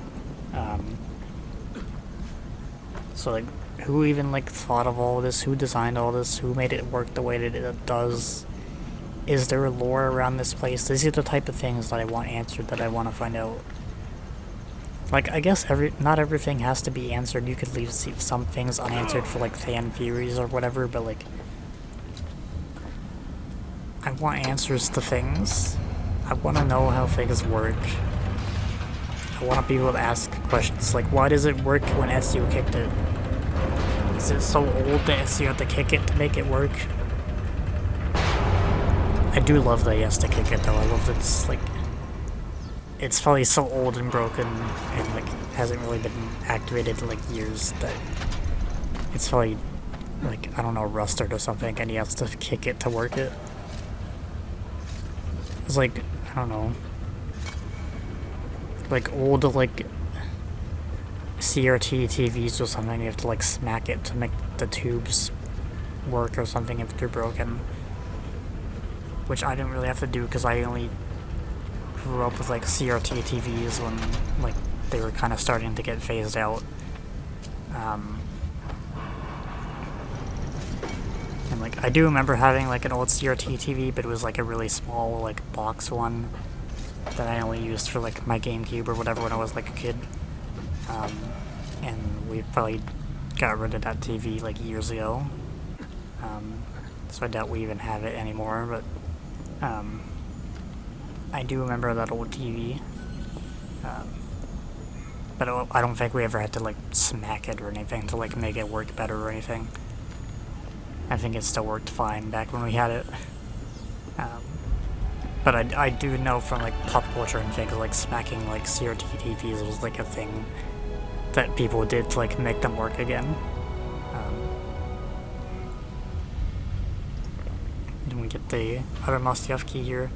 I kind of hate the chests here because sometimes they're like, because of the fact that they're like right on the edge, and looting chest is the same button as interacting with the Mastiev key statue. I always worry that like when I try to open a chest, I would accidentally pick up the Mastiev key and end the mission, or like hang off the ledge or fall or whatever. So I kind of hate those chests on that really small platform there, but it's fine. Who cares? I don't really need the chest anymore at this point, but I still want to get them anyway. And then we go into this next Altair mission. So this is Old Man Altair. Calling out for his father. At least when he actually shows up. And again, I think we were supposed to get like an Altair age thing, where he like said his year and like what age he was, but I don't know why it didn't give it to me. I would like to know. But he's definitely even older now. I think this is like, I don't know, like 20 years or something after the last mission. So if he was like 50 or 60 in the last mission, he's probably like 70, 80 now. Pity Abbas. Do not mock him. He has lived I know that 72 is an important like number in Assassin's Creed series because it's like the door code for the Colosseum Vault, and it's like the final day where that Hatham took a ship to the Americas. There's probably a few other like 72 things, but I don't remember if Altair dies at age 72 or not. I think he's over 72 by the time he dies, and probably over 72 now, but Is it you? he probably has to be somewhere around 72 at this point, but I just feel like that because like 72 is like an important number for Assassin's Creed, but I'm not entirely sure if he's 72 or not. But it would probably help if like the game actually showed his age, but I don't know why it wasn't doing it when I recorded this. So, where do I begin? But I'm pretty sure it's known information. I would just have to look it up again just to make sure. But because Altair is an old man now, he doesn't really have like all his old like parkour moves and stuff now because he's too old for it. So we just have to kind of walk slowly. Has anyone raised But his the blade full against sync an for this innocent? mission is to Yes. not kill anyone except Abbas and his captains. Then they will die. So there's gonna They be have some captains compromised that the we have to order. kill But those who still live by the creed that are loyal must to be Abbas. You can trust in us. After he took over the assassins and kind of corrupted them. No. So I'm trying to like mash my high profile to like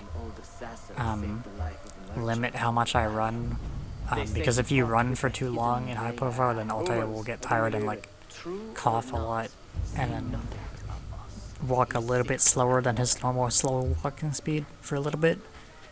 So I'm trying to like mash it to like switch out of like high and low profile repeatedly to kind of mitigate that, but I don't think it actually helps, and honestly probably makes me go slower. But I was just trying to see if it actually helped me go faster or not, and I don't. Watching this back now and like thinking back on recording this, I don't think it actually does if you mash it like that, so it's probably better to just hold it. Or not even do it in the first place, so you don't have to deal with the slow coughing thing that he does, which is this. And every time he does that, you have to like wait a few seconds for him to like recover from it, and then you can go into high profile again. I want to get him killed. So there's gonna be another captain here that I have to kill, and then let the assassins there kill all those guys. That arrow storm was not me. That was automatic. At least I think it was automatic. I'm pretty sure it was. It's been a while since I recorded this footage. And spill no blood if you can help it. But I don't think that arrow storm there was automatic. I don't think it was from me. I think it was automatic with the mission. So we kill that final captain there, and then go up here to the next captain. But this captain we actually don't kill. He does have the red icon on him right now because the game is expecting you to kill him, but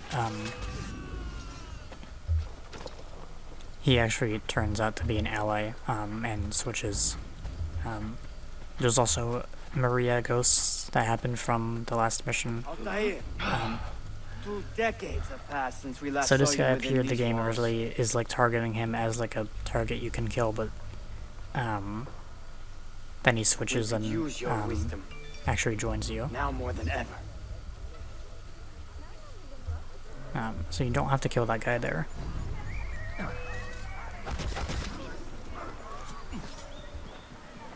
And then just go down in here. Kill him! Kill him now! What are you waiting for? You fools! He has bewitched you! And then to get to a boss, there's gonna be some assassins that we have to fight. Our mentor has returned! And instead of killing them, we want to disarm them, but the game actually tricks you. It gives you a full infinite assassin bar here. For the order. And if you do any arrow storms or call assassins or anything here, that will actually kill them and make the full sync failed. So the game actually tricks you here and wants you to use infinite arrow storm here to kill all these guys, but you actually don't want to do that if you want the full sync. You actually just want to disarm these guys. And because you are disarming these guys and Altair is old, you actually don't keep their weapon after you disarm them.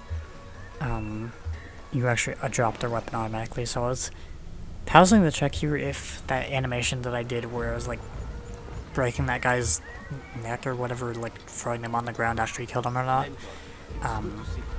But frankly it didn't kill him because it was an animation that was tied to being unarmed with fists. So even though that was like a pretty brutal animation, it didn't actually kill him. So I was just pausing to make sure to check. Would you not do the same?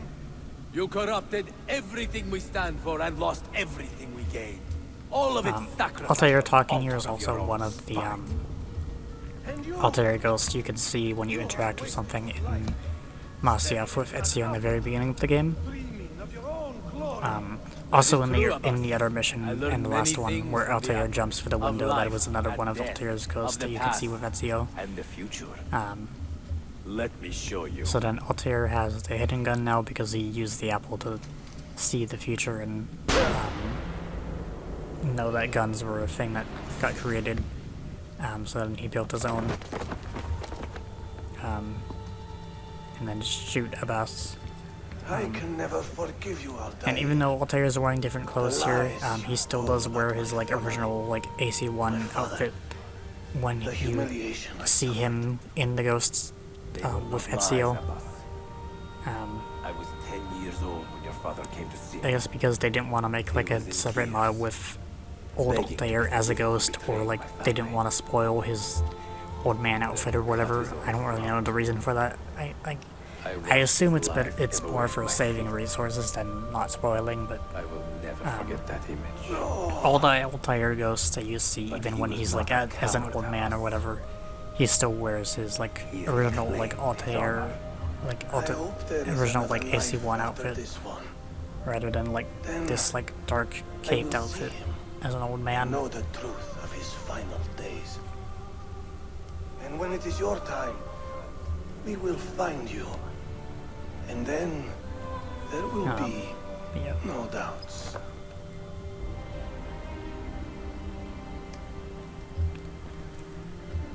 Abbas finally dead. And then this is when Altair finally takes back the order and becomes like the full mentor that the assassins in future times respect him as.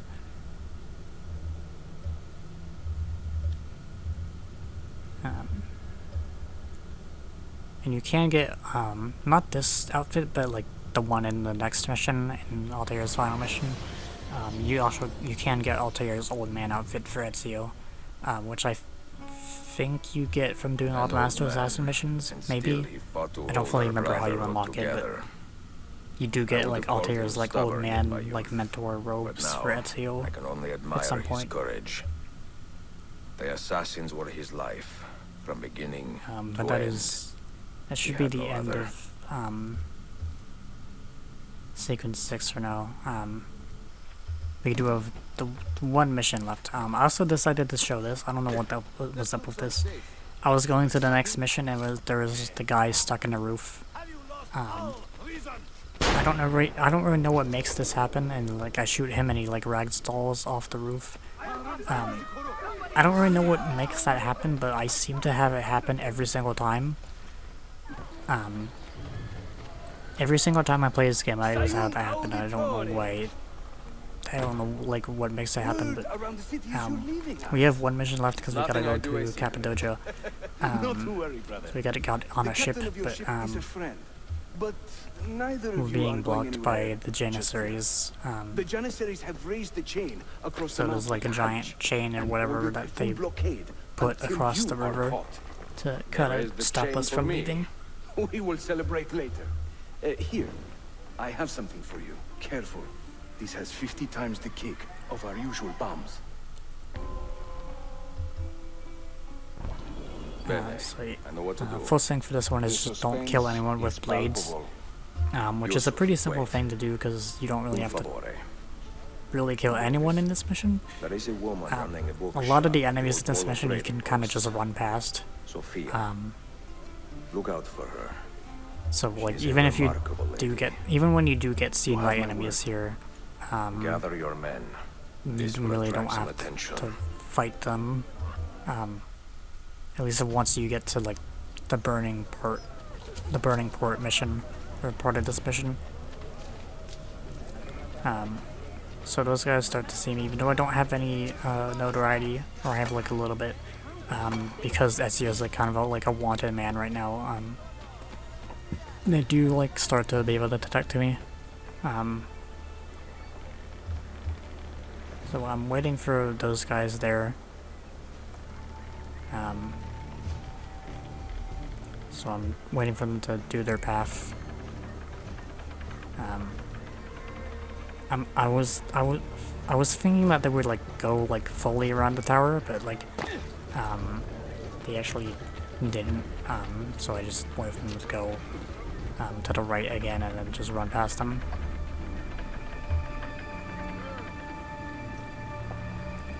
And then shoot this bomb.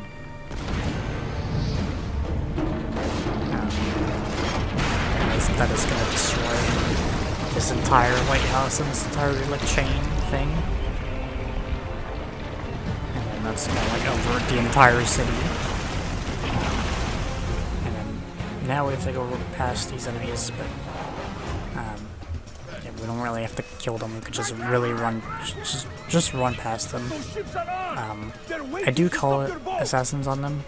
We will clear the dock. But once you get onto this, the Greek fire machine, I think they pretty much all leave you alone. So then just burn all these boats with the Greek fire.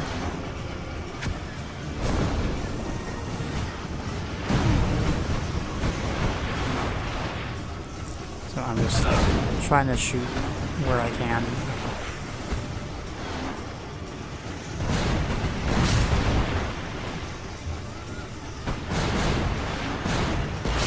I don't think there's a way you can like dodge shots or anything while you're on this. I think it's just like shoot the fire.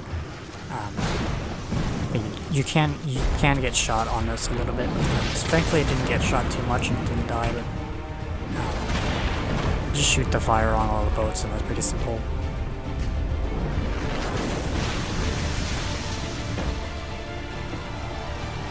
And we just gotta run to the boat.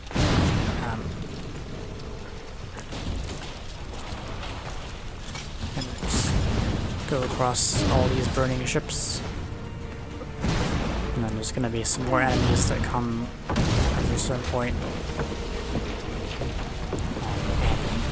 And again, you can still just kind of run past them. You don't really need to waste time fighting them.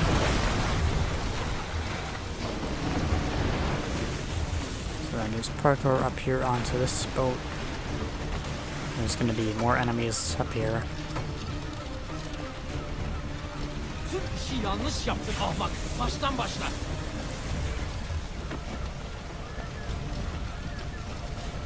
Don't let him reach the ship.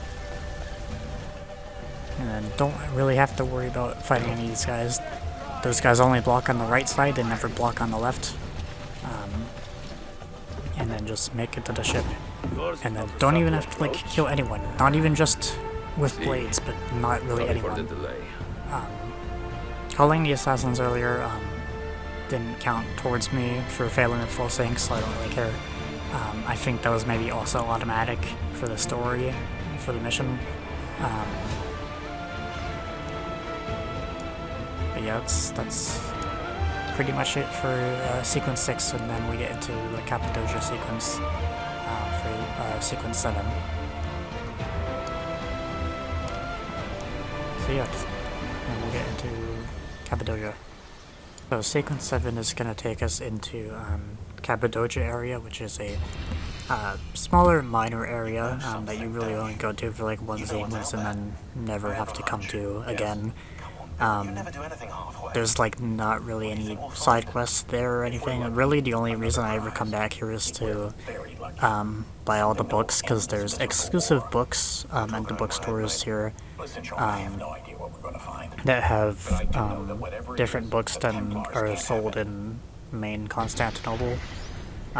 So you do need to come back here to buy all the books if you are going for all the books. But that's like really the only reason to ever go back to Cappadocia. And apparently the area of Cappadocia is like actually called it's under a different name. It's like Darren Kuyi or something.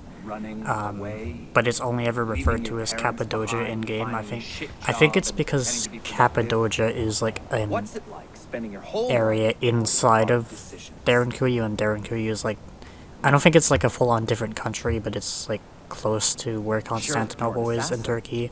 But it was your choice.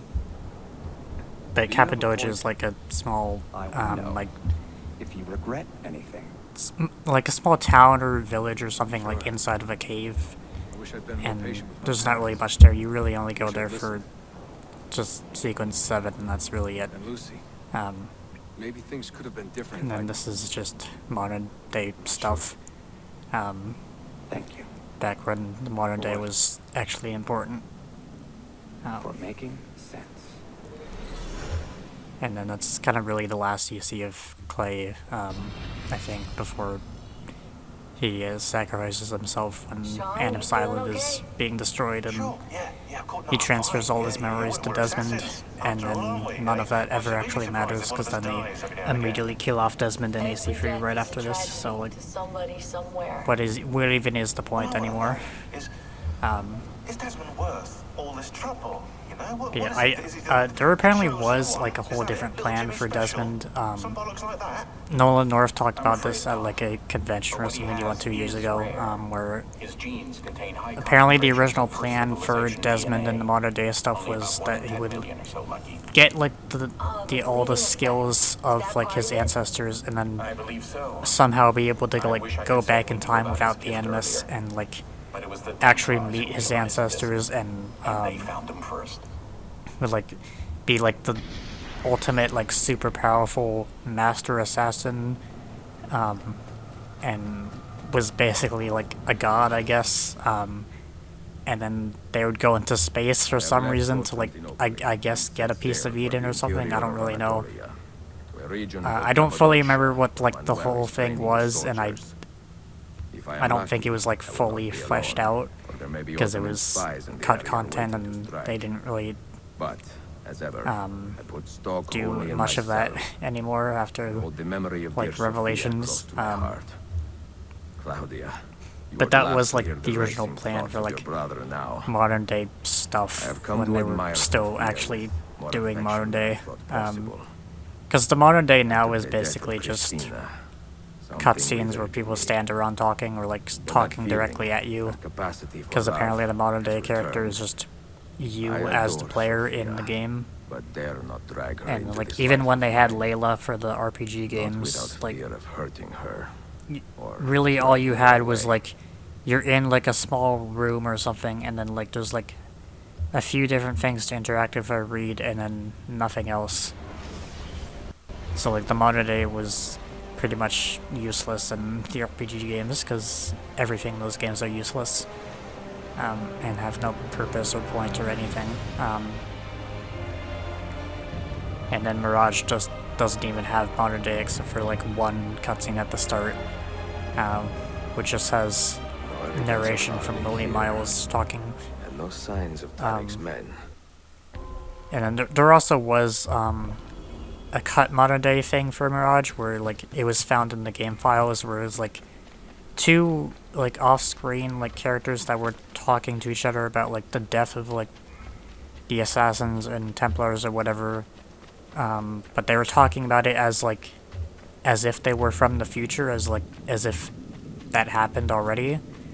And then it also showed like a modern day like cell tower or something in the middle of the Baghdad desert, which like I don't really know what that was about, but also I think that whole thing is meant to be non-canon because it was cut from the game and never really went anywhere.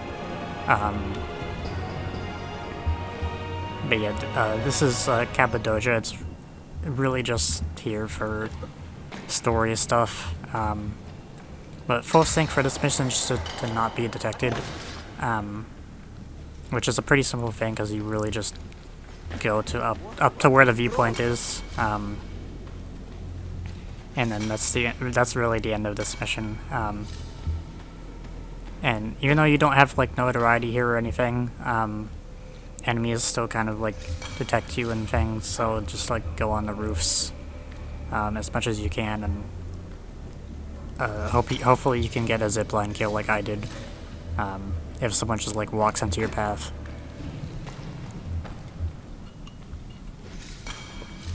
And then this is gonna lead us to this viewpoint here, which should be the final viewpoint of the game, I think. Because I've already done all the other main ones in Cappadocia or in Constantinople. So then that leads us to this place where you have to go find Tariq's spy. There's only like one spy we have to find, who is a woman, I think. Forget what her name is. I think it's like Dilara or something. But she's like in this group down here, and she's always the same one. So just scan her, and then she's gonna run away because she thinks you're here to kill her. And then that guy those guys get run over by her, but because they get run over by her, they're not angry at me, so I don't care. Easy now. But I think those guys being there were just only you. Why not more? Because of the game being open world, and they were just happened to be in her path and not placed there specifically for the mission. But the others, are you a capable fighter? So then we have to go. Well, when you are certain. She's gonna go try to rescue other people, but she's gonna end up getting captured, so we have to go save her. And then that is it for that mission. And then the next mission here, we're just gonna go up to the prison area. I was considering cutting out this run section, but like it's so close and this area is so small, I didn't really care. Because it's not that long of a run. But we're going up to the prison section now, where she immediately gets caught for some reason. I don't really know how she gets caught so easily, like right after we get here. Sending is how it goes now, eh? It seems the Sultan is running out of skilled fighters. Where did you take her? Also, I'm pretty sure that voice of that guy there is supposed to be like the same guy who voices like Otzelberg and like Barnabas in Odyssey. Because I think he was involved in like earlier Assassin's Creed stuff as just like additional voices.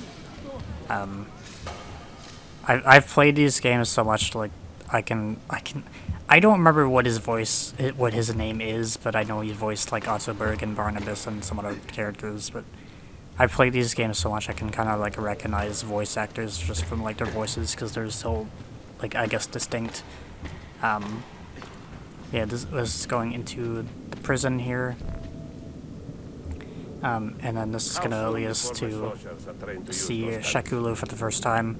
I think Shakulu was also another multiplayer character, but I think he was also still DLC, just like the Crusader guy from Altair's First Memory.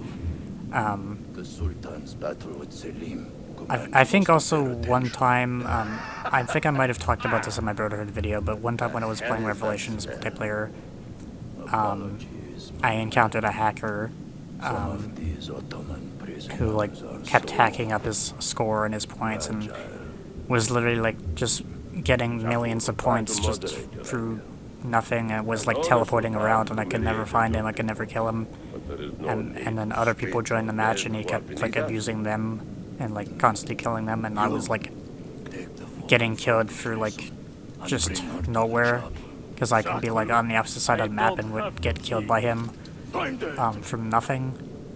And I think he was playing as Shakulu at the time. I remember we were playing on a Brotherhood map, because Brotherhood had some maps come back into the Revelations multiplayer. So I don't fully remember if it was a Brotherhood or Revelations that I was playing on, but I think it was Revelations I was playing on for the multiplayer where I encountered this guy. I don't know if he ever got reported or anything, but it was a long time ago now, so either way the servers are dead anyway, so they can't really hack anymore.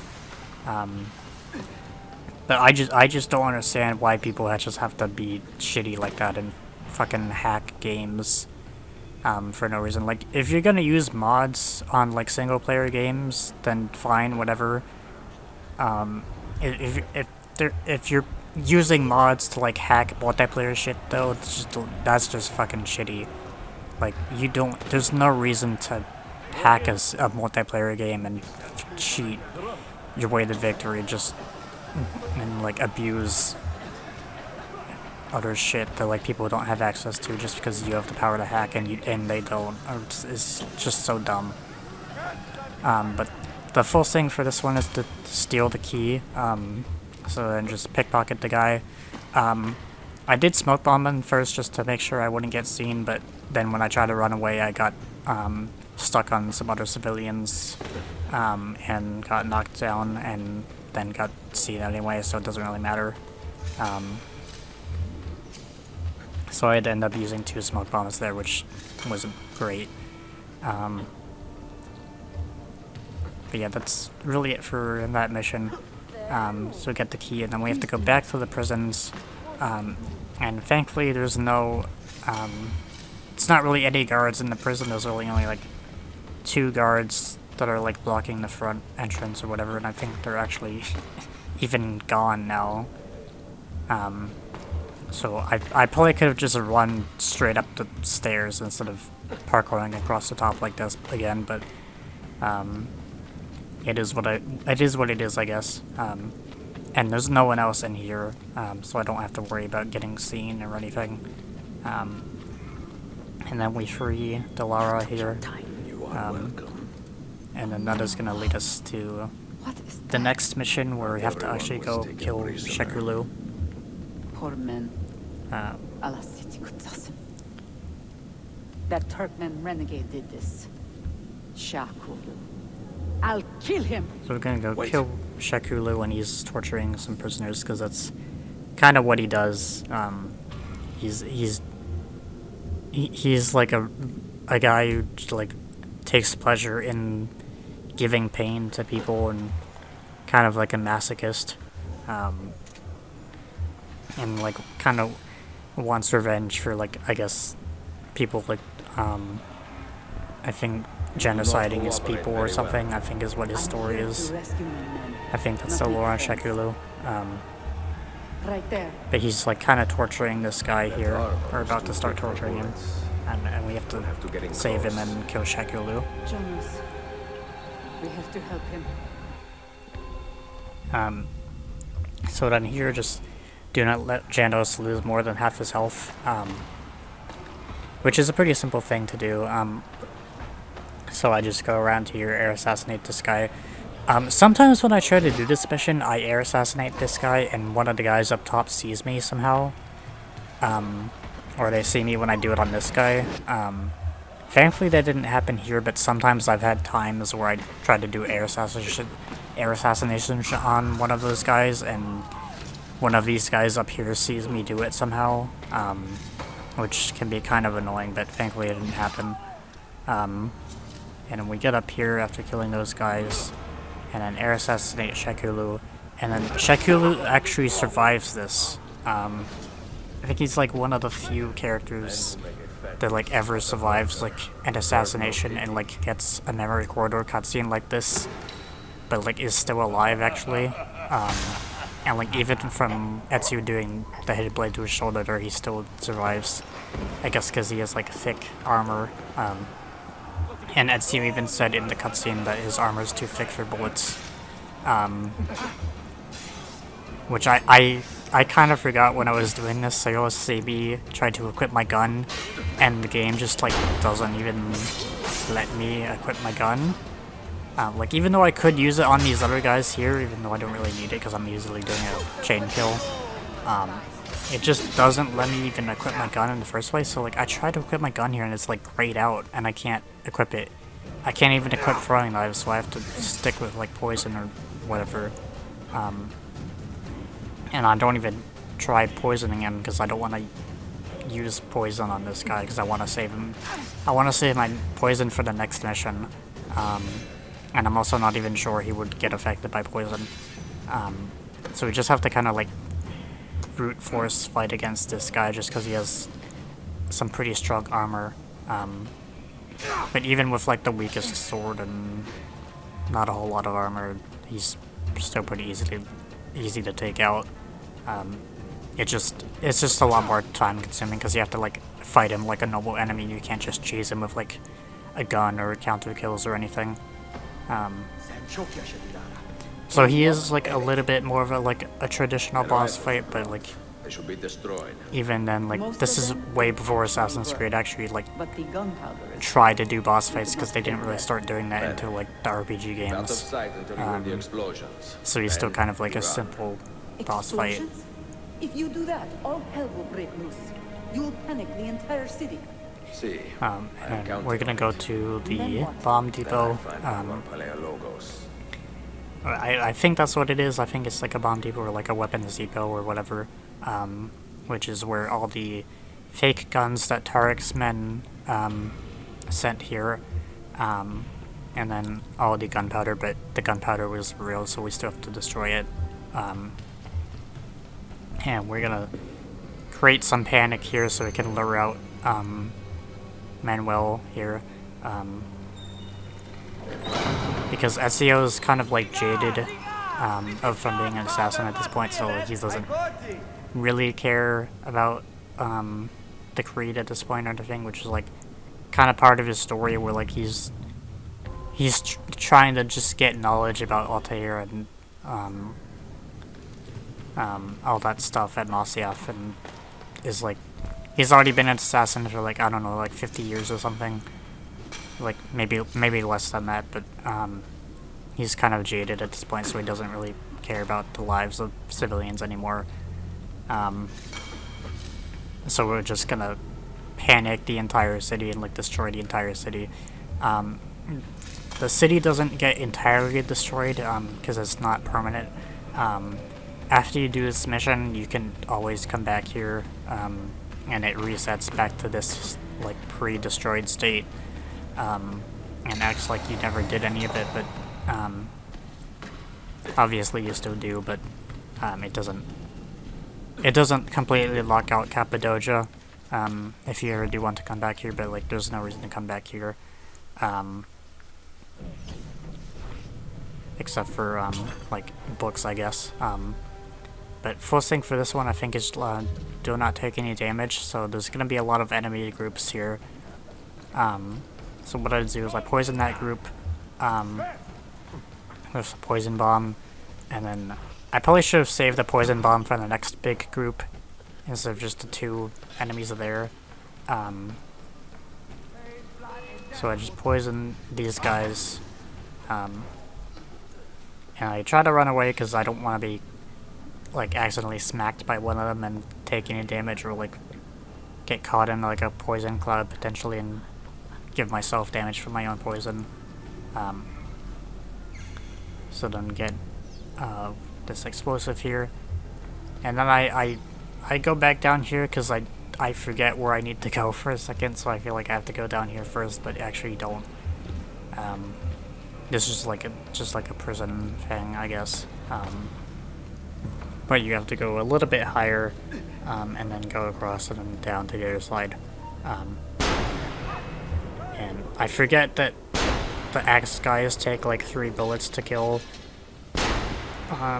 So then I just like shoot these guys and then use a lot of bullets, and then just try to loot back some bullets. Because I'm trying to use a lot of ranged stuff so I don't have to engage in combat a whole lot. So then just... This is where I want my poison. I probably should have maybe got more poison before I did this, but... I only had 5. That guy I probably could have just killed on his own and not instead of using poison on him, but... yeah, there's probably better ways to do this than what I did. I didn't really have as much things as I probably would have wanted to do this, to have for this mission. But I'm just waiting for poison to run out because I don't want to get smacked by one of them while they're going crazy like this.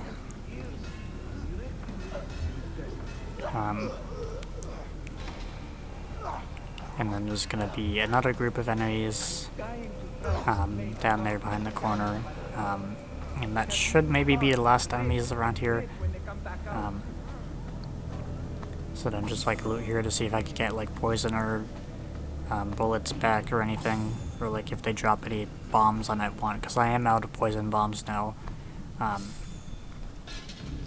Just to see if I can get some stuff back.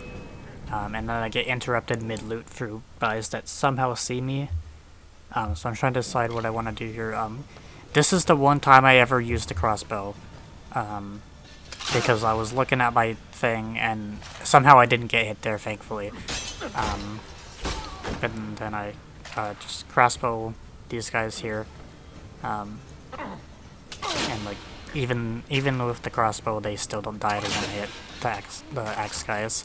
And that's like the one time you'll ever see me use the crossbow in Revelations, because I was looking at my wheel and I was like, what else can I use here that I'm not low on? And I saw the crossbow because I remembered that I had it. I remember that it existed, and then I was like, I might as well just use it because I have too much ammo and it's a good weapon sometimes. And I want to save my other stuff for this group here. So I tried to smoke bomb those guys there, but because I had to use 2 smoke bombs earlier, I only get 1 smoke bomb and it only gets like some of them for it. And then this guy somehow, these guys somehow don't see me do that ledge assassination there, and completely don't even realize that I'm over here. So I managed to get like 2 ledge assassinations and then fall down somehow. And then just like shoot these guys with my last few bullets here. And then that should be the last enemies that I had to deal with here. There's probably better ways to do that, to do this section, but there's just a lot of like enemies here you have to deal with. And if you're low on stuff, and like low on ranged things, it's kind of a pain.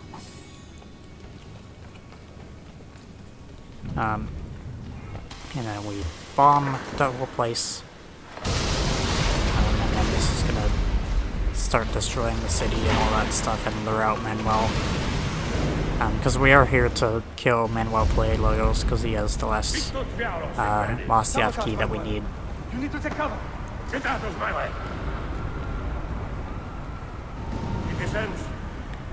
And then this next little sync here for this mission is, again, do not take any damage. So you have to kind of chase Manuel down and not take any damage from any of the enemies that come here, or that come to fight me. Stand fast. Do not let anyone break it. Stop that man! Cut it down! So just don't take any damage, and then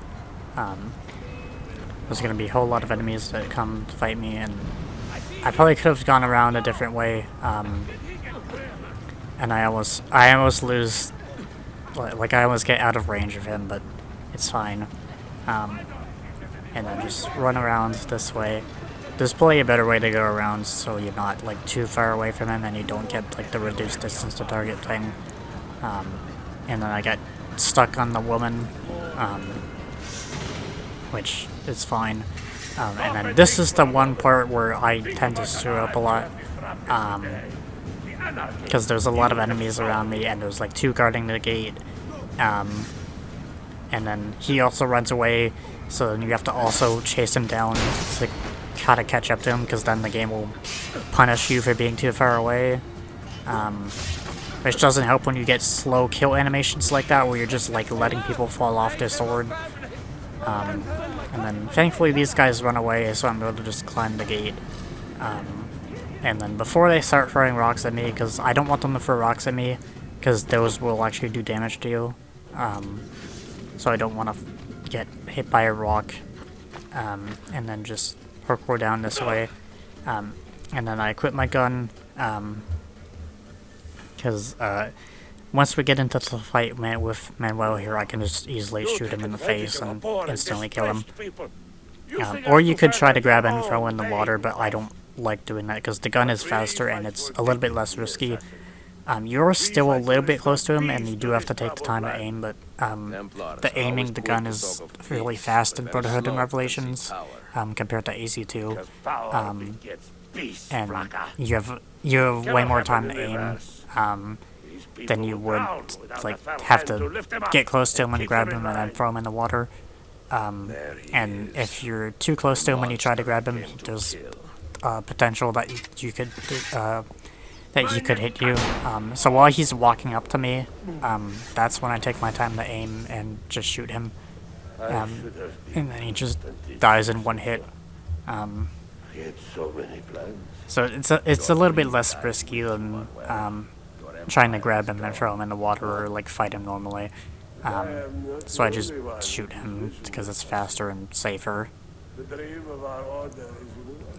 And then that is it for Manuel, and pretty much the end of the sequence except for escaping, because we still gotta escape here once everything, when everything's like blowing up and all that stuff. Because we still have like basically destroyed the city. So everything is still like exploding and doing all that stuff. Take it. Seek your fortune. See if you get. And then we get the final Masyaf key.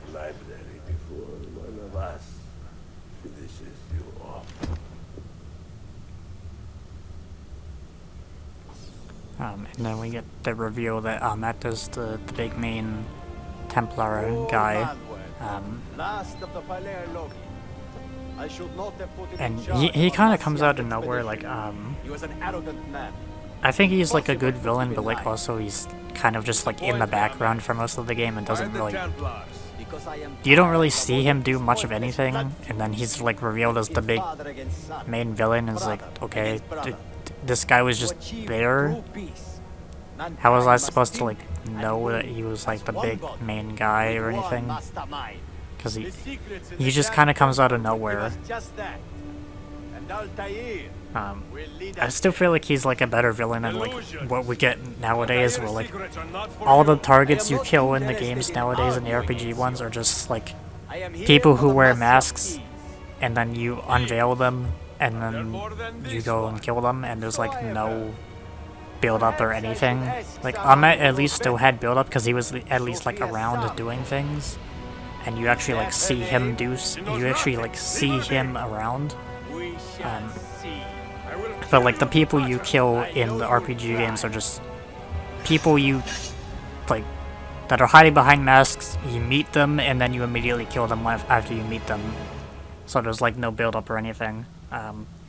Also, when I was editing this video, just for like the sequence 7 video on its own, not for like this full commentated video, but when I was editing this solo like sequence 7 video, I realized that during that cutscene where Ahmet threatens Sophia to Ezio, it actually plays like a more evil, like sinister version of Sophia's theme, which also actually happens again later when you get back to Constantinople and like confront Ahmet in the garrison place.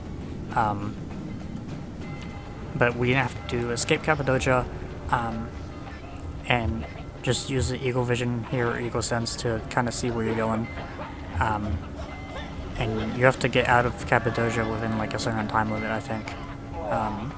I've never actually stood in here to see what happens, but I assume that you just die if you spend too long in here, because you do actually take consistent damage while you're in here, and that's also why my Eagle Vision is being turned off, because there's certain points where explosions happen, and Ezio like coughs from like all the smoke or something, and it actually turns off your Eagle Vision automatically.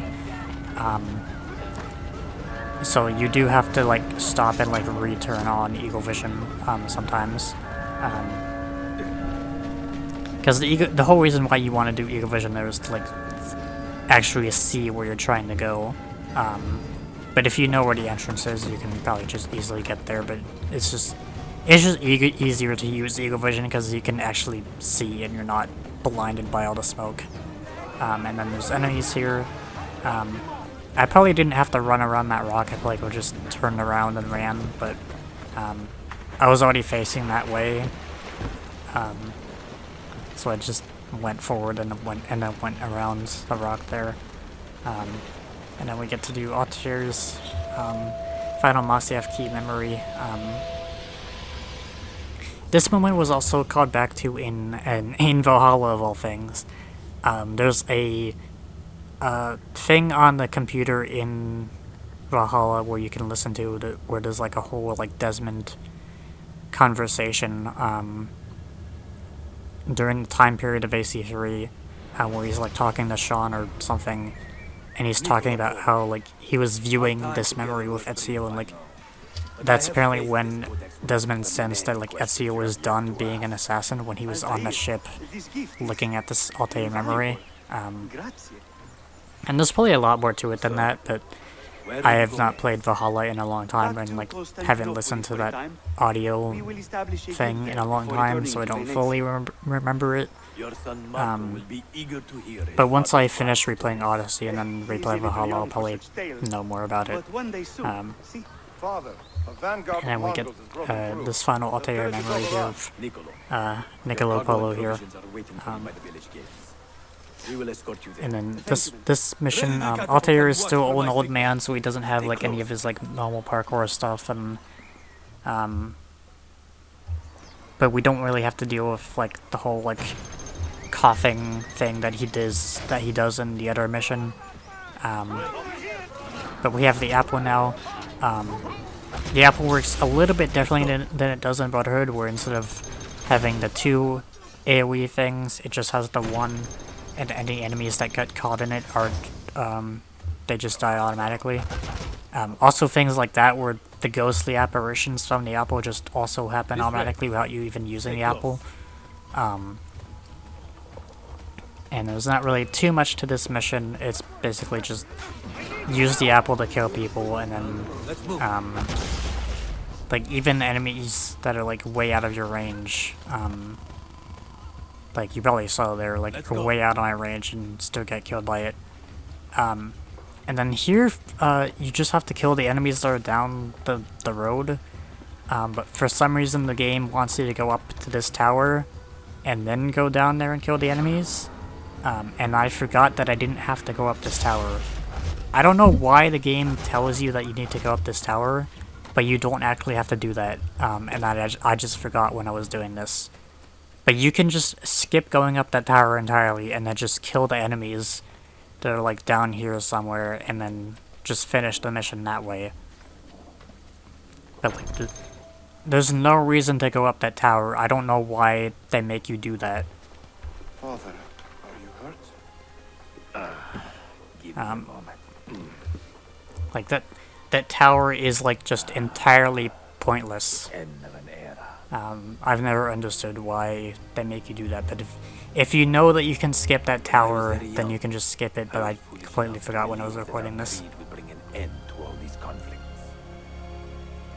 If only I possessed the humility to say to myself, I have seen enough. And then we get the good Altair lines. I have done my part. This mission also apparently takes place on the same day that Altair dies, because this is the same day where after Niccolo and Maffeo Polo leave, Altair locks himself inside the library and sends the ring away and Each one imbued with a message. puts the apple away and then dies in his chair. So this is actually the same day that Altair dies. In the final, like, the real final Altair memory that you see when you actually get into the library as Ezio.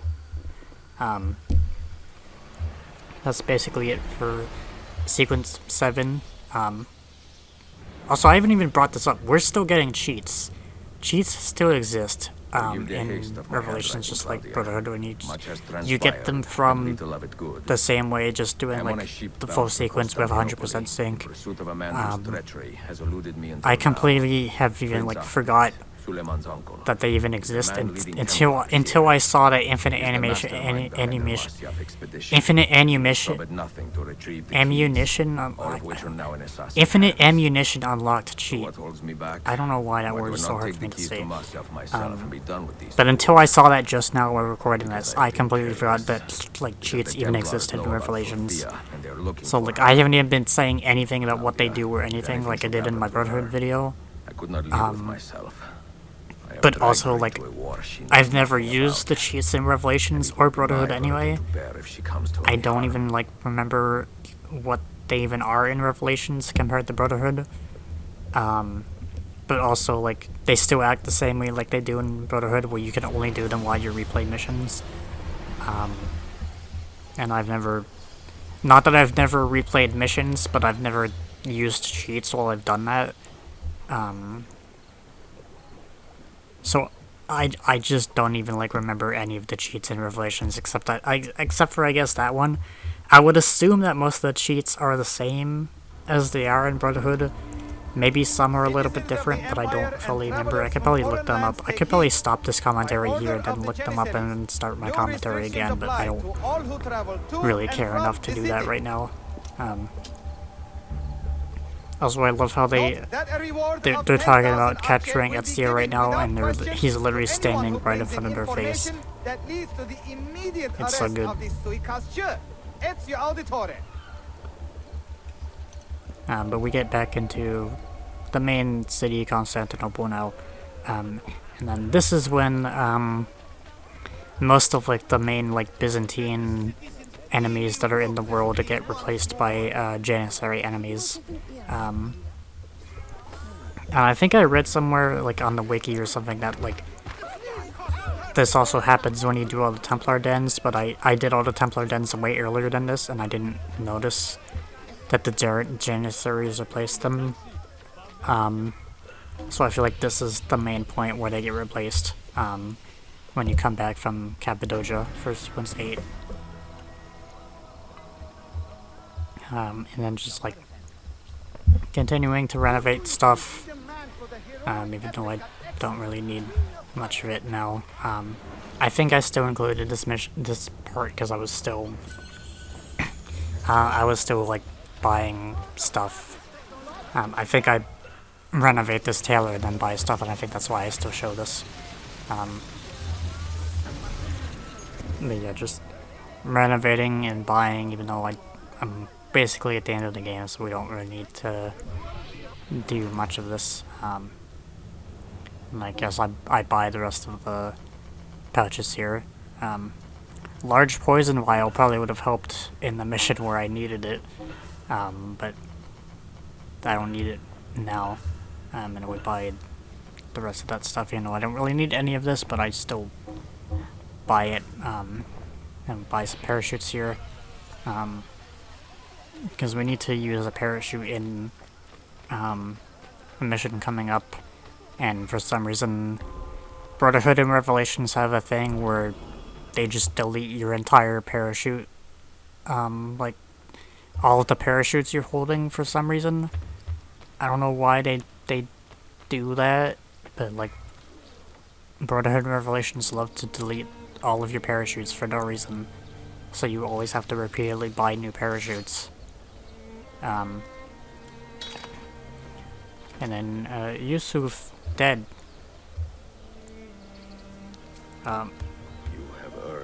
Is one of the more sadder deaths in Assassin's Creed.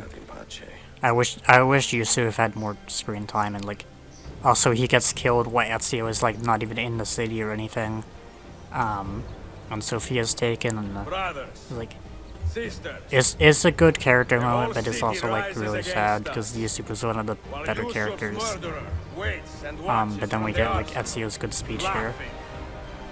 Fight with me and show him what it means to cross the assassins. And then we're going to invade the arsenal here where Ahmet is. And then the game also tricks you again here. Because the full sync for this one is to do I think a 5 enemy kill streak when you get attacked. But because you have all these other assassins with you, typically the enemies tend to focus on the other assassin instead. And then so I kind of have to like let enemies come to me first and hope that my assassins don't kill them when I'm trying to kill them. It's like that assassin there did an assassination on someone that I wanted to include in my kill streak, but thankfully I got other enemies here. And then that assassin like spawns out of nowhere. But thankfully I do the objective. And then you again here, just like the one Altair, remember, you have infinite arrow storm availability, so you could just spam it. But I typically don't like doing this because then you'll see there, I get full notoriety like immediately from doing this. I typically don't do that. I just wanted to do it here so I could like show it off for the video. But like whenever I'm playing this game normally, I really don't like doing the infinite arrow storm there to kill all these enemies. Because I know that if I do it, I'm gonna get immediate full notoriety, which I don't like doing. I only did it for the video. But if I was playing this on my own, I would not do that. And then we confront Ahmet. This cutscene was also one of the first times I ever saw Assassin's Creed. Was one of the first times I ever saw Revelations. Because one time I remember, I think we were like visiting family or something, and one of my cousins was in the other room playing Revelations on his 360, and I think I walked in or something just to like visit him or something, and he was playing Revelations and he was watching this cutscene. So like this cutscene was like one of the first times I ever saw Revelations. I think I might have also saw him do like the Greek Fire mission where you're like leaving Constantinople and burning all the ships and stuff for like the end of Sequence 6. So I might have also saw him do that, but this was the main cutscene I remember seeing him watch. And then I didn't even realize it was Assassin's Creed at the time because I didn't really ask him what game it was. And I think I was also not really playing Assassin's Creed at the time. I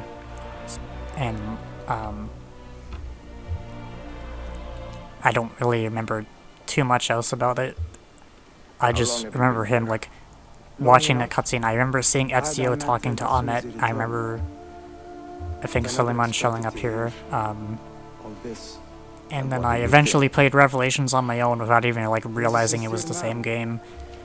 And then I got to this cutscene, and then I was like, oh wait, this is the game that I saw my cousin play that one time. And then we don't really see my family a whole lot because they like all live away and they're pretty far away from where I live, so I haven't really talked to my cousin a whole lot afterwards. Or like really any time recently, so I don't know if he still plays Assassin's Creed or anything. I don't really know what my cousin is doing nowadays, but this is a thing that I remember seeing my cousin play a long time ago. So once we get out of here, because I did give myself full notoriety from spamming the Arrow Storm, the Infinite Arrow Storm, I do have to lower my notoriety again, but thankfully, when I start running out of here, one spawns, one of the like Templar agent guys spawns pretty close by, so I can just kill him and get rid of it, which I obviously cut out here, so because you don't need to see that, but I do manage to. I also bounced my entire thing, so ignore that, but I do cut out getting rid of notoriety because there's no reason to see that. But we're going to go meet with Ahmet now for the exchange, because he wants the Masyaf keys in exchange for giving us back Sophia.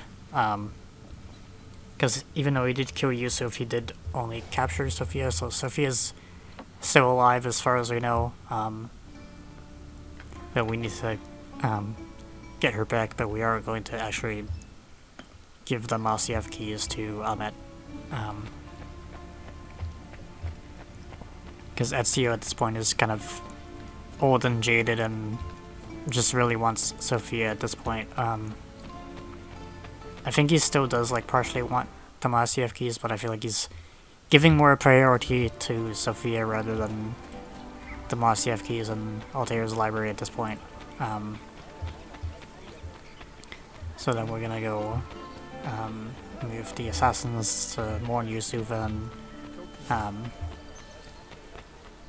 put this new guy in charge of the Ottoman assassins, which I think this guy that Ezio puts in charge is just like a random like assassin that's always here. I don't think it's specifically meant to be like one of your recruits. I think it's just like a random guy, and I'm pretty sure he has the same like face every single time.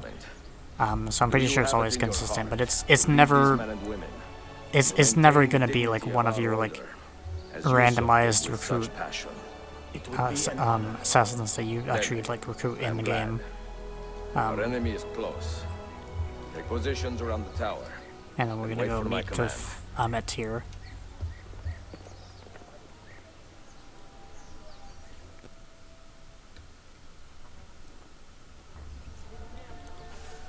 And then some of these assassins do get in my way, which is kind of annoying, but it's whatever.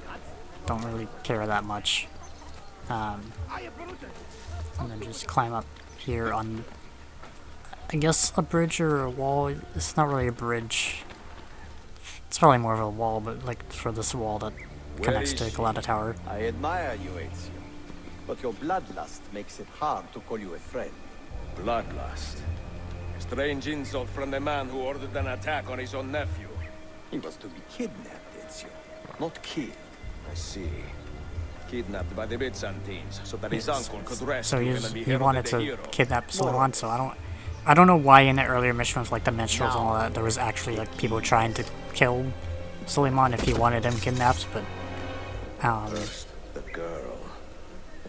it's like just something I never really like understood. Because if he wanted Suleiman kidnapped, why would he try to kill him with randomized killers like that in that one mission?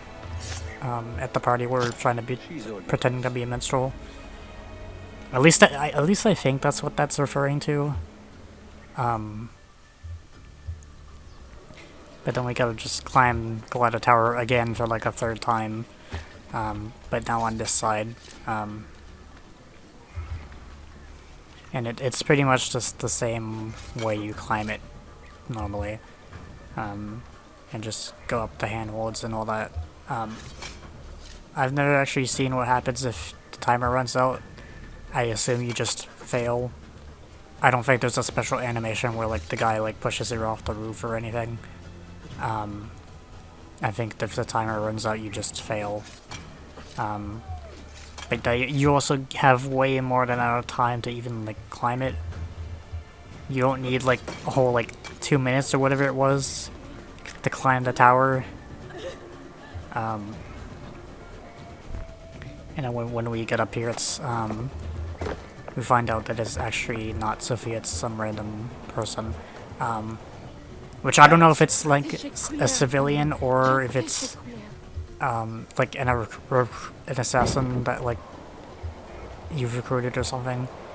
Like not one that you like recruit in game, but like one that like Ezio I guess recruited at some point. But either way, we have to go down here where Sophia actually is, where she's being hanged. And even though these guys on the roofs do shoot at you, I've never been like hit by them for anything, so I don't know if they actually can hit you or not. but either way, the assassins kill them on the roof, so you can glide down. I've also never... I always make sure I get parachutes before this mission, so I've never actually seen what happens if you don't have a parachute to just glide down. I would assume that the game maybe gives you a parachute to use it for, especially because you need to use a parachute coming up here in this section when you're gliding behind the cart. But I don't think that counts for like using one of your parachutes you actually have. I think that's just like a free parachute the game gives you for the purposes of the mission. But I'm not sure if it does the same thing here with this part, where you have to like glide down from the tower to where Sophia is. So I've never actually seen what happens if you don't have any parachutes there. I would hopefully assume that the game gives you at least one parachute to use. Because it's such a long distance, and the leap of faith points on Glad Tower are on the opposite side of where you are. So you would probably have to leap of faith down and then run all the way around, which would probably waste a lot of time and like not let you like reach her in time. So I'd hopefully assume that the game would give you a parachute there. And then we get to this same cart thing that we're doing at the very beginning. It's literally just the same mechanic, except now there's also like horse guys you can run over, and like their carts are like a little bit more powerful, I guess.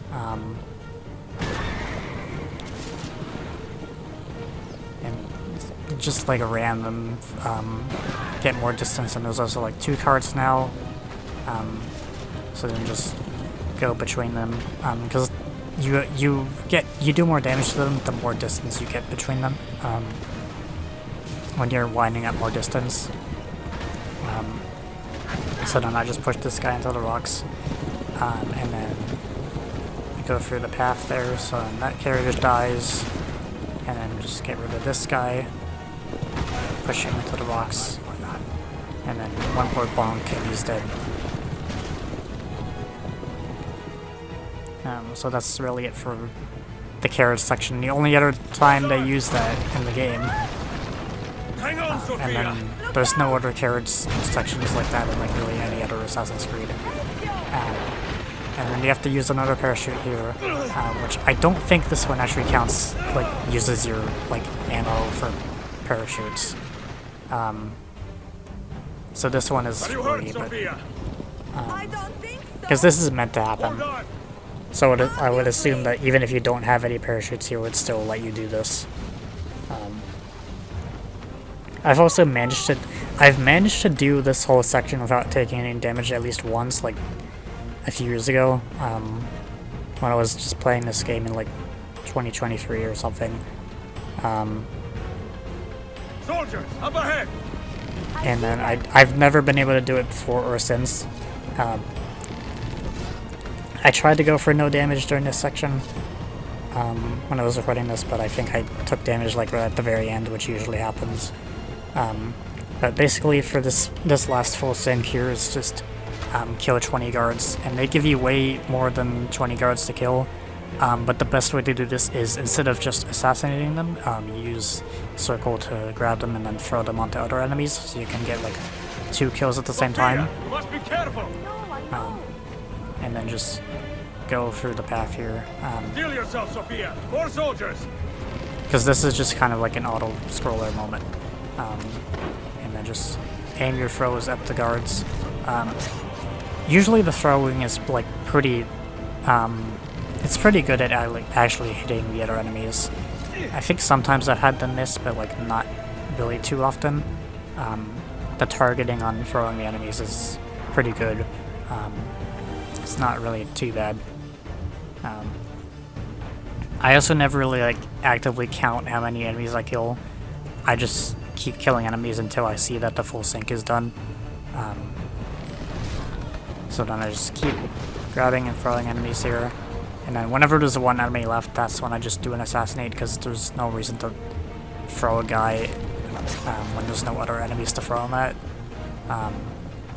And the throw animation is a little bit longer, because then SU has to like also grab them.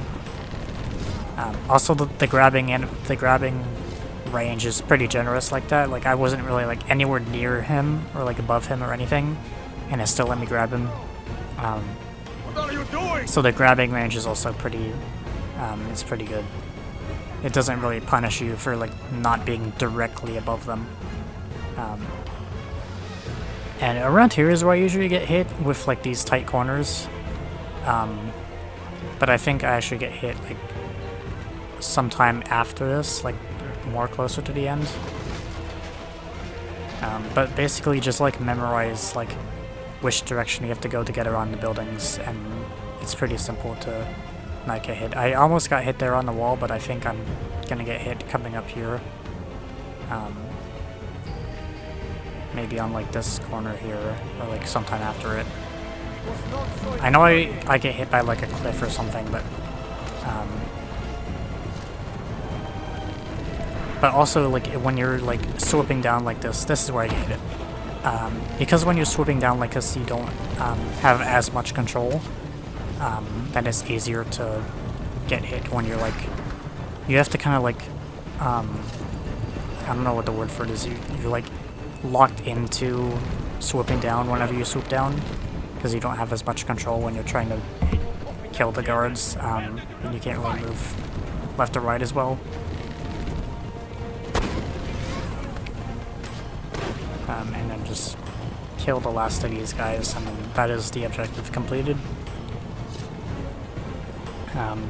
But still have to get rid of these last few guys before the mission ends. So then just grab this guy and throw him at him, and then just get this last guy. And then that should probably be it for other enemies. And then we have to do the Ahmet fight, which is a pretty simple fight to do, because you're going to be falling down a cliff with fighting him in the air, and whenever he attacks with a knife, you have to block, and then whenever you flip over and you're on top of him instead, you have to punch him and then block when he knifes you. You can only punch while you're on top of him. When he's on top of you, you can't punch.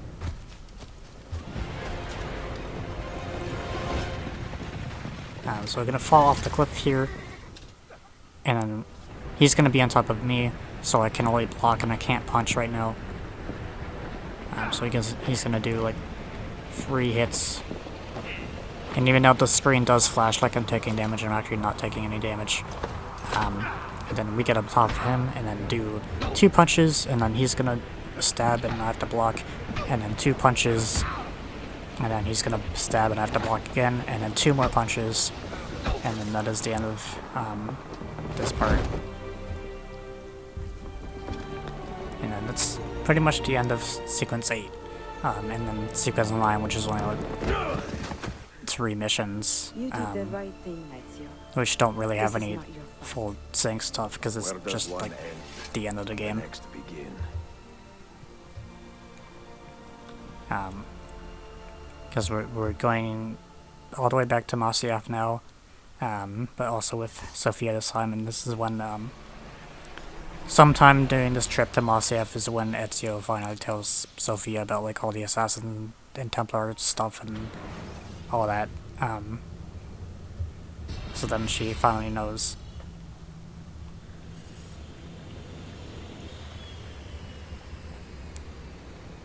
And then just more modern day stuff here. Bill, good to see you. I still don't even really know like who this guy is meant to be. I don't think his name never gets said, and I don't think he ever like gets mentioned again in the series like ever. If he does, his voice is probably changed, or he's like only in comics or whatever, because they put everything in comics now and they don't put anything that's actually important in the games.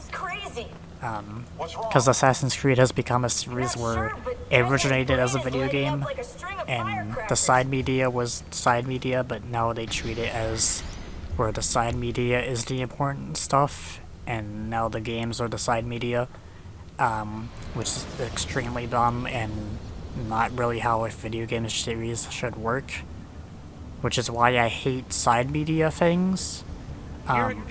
Like with Xenoblade, like they have side media with like art books and stuff that add extra lore, And like that's how side media should go. Like just put side stuff in like little things that like you don't need to know to play the games, and if they just add extra stuff and like just add in like extra art books and stuff where they just add additional information, and like you also get like art and concept art and things.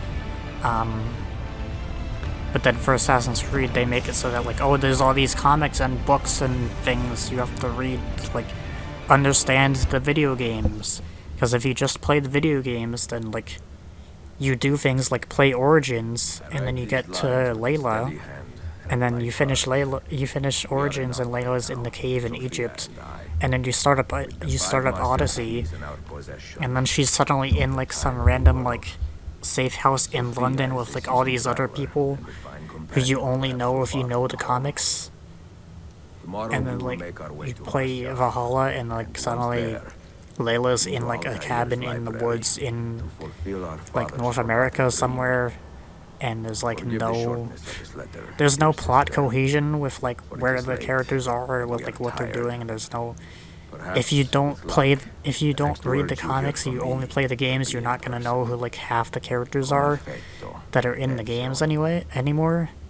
Like everyone who is in the games is either a character from the comics, or they get introduced in the games, and then their entire story gets fleshed out in the comics, and then they return, and then like if they return at all, they return in another game like years later or whatever, and then there's a whole entire storyline or whatever that you missed because it was only in a comic, and then like it doesn't make any sense how they got to where they are. It's just extremely dumb.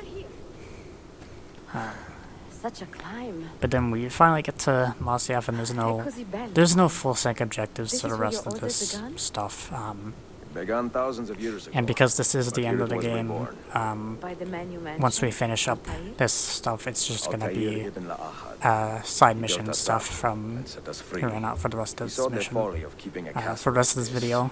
It had become a symbol of arrogance and a beacon for all our enemies. And then we get to you doing the good thing and explaining what nothing is true, everything is permitted actually means. You mentioned a creed before. Which is extremely important. Nothing is true. Everything is permitted. That is rather cynical. It would be if it were doctrine, but it is merely an observation of the nature of reality. To say that nothing is true is to realize that the foundations of society are fragile, and that we must be the shepherds of our own civilization. To say that everything is permitted is to understand that we are the architects of our actions, and that we must live with their consequences, whether glorious or tragic. And that's like one of the best lines in Assassin's Creed like ever. To live as an assassin for so long. Because this is back when nothing is true, everything is permitted to like actually how to wait and like actually matter. It chose me. And instead of just like being randomly put in the games for like nostalgia bait. Because I remember there was one in the Legacy of the First Blade DLC in Odyssey. You go kill some guy in a cave or something, and before you kill him, he turns around to you and like randomly says everything is permitted for like literally no reason. And like in I think Valhalla or something, there's or maybe it's in Odyssey, but there's like some, it might even be in Origins, but there's like something you can find, and like the inscription on it says like on the bottom of it like nothing is true, everything is permitted. But like why does it say that? Why does it randomly say like the creed of the assassins like way before they were like even like a thing, like even in Origins before they like get officially like established as the hidden ones? Like why are they just throwing these terms around as if they never meant anything when they used to? You can't just say things for the sake of saying things and like not have them actually mean things. And you can't build things up and then just throw them away as if they never meant anything. There's just like no point, like, because then otherwise why at that point, like, why even say words? Words have to have a meaning for a reason. And instead of just like but then like He saw many things you can't just say what you want traveling and straying. and then like have people like take it. Like you can't just have things be at face value. There has to be like some kind of meaning or like nuance to it. Like this is why I hate like what's happening with like today's society, where like everything just is like being replaced by like AI, and like no one knows what's even like real anymore, and like people will just say things on the internet and everyone just accepts it as fact and like doesn't even question anything. Like why do you even say words of this? Like why do we even communicate anymore? Because everyone's just gonna fucking say whatever the hell they want, and like not even like nothing they say is ever actually gonna have any weight or like mean anything if everything is just taken at face value, which like is the whole reason why I hate the whole thing in the Fate of Atlantis DLC with Odyssey, where they completely retcon and changed the Isu Sixth Sense from like being able to see through time and all that stuff to just like general knowledge, just like knowledge of things. Like it doesn't make any sense. And then like people try to justify that by showing the clip from Brotherhood at the very end where you're in the Isu Temple and Juno's talking to Desmond, and like she says that knowledge has been locked away, but like people just take that at face value and say that like knowledge, like the physical representation of knowledge, has been locked away in like just like a box somewhere.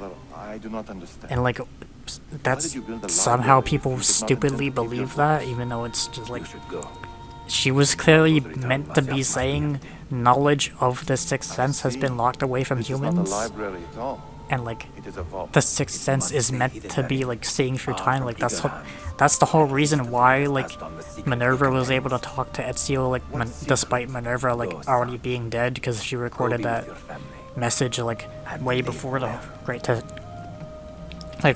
Great Catastrophe happened. But she knew the Great Catastrophe was going to happen because she could see through time, and she could see Ezio Desmond reliving Ezio's memories, and would know that like that Ezio would be in the Vatican vault at that specific time, and would know that Desmond would be reliving those memories, and like was able to speak through Ezio to Desmond that way. And it's like you can't just throw all of that away just because you're too stupid to like read through like nuance and like actually like not immediately accept things at face value. Like are you really that stupid and dumb to like, do you just automatically accept everything everyone says at face value? Do you just like not question things anymore?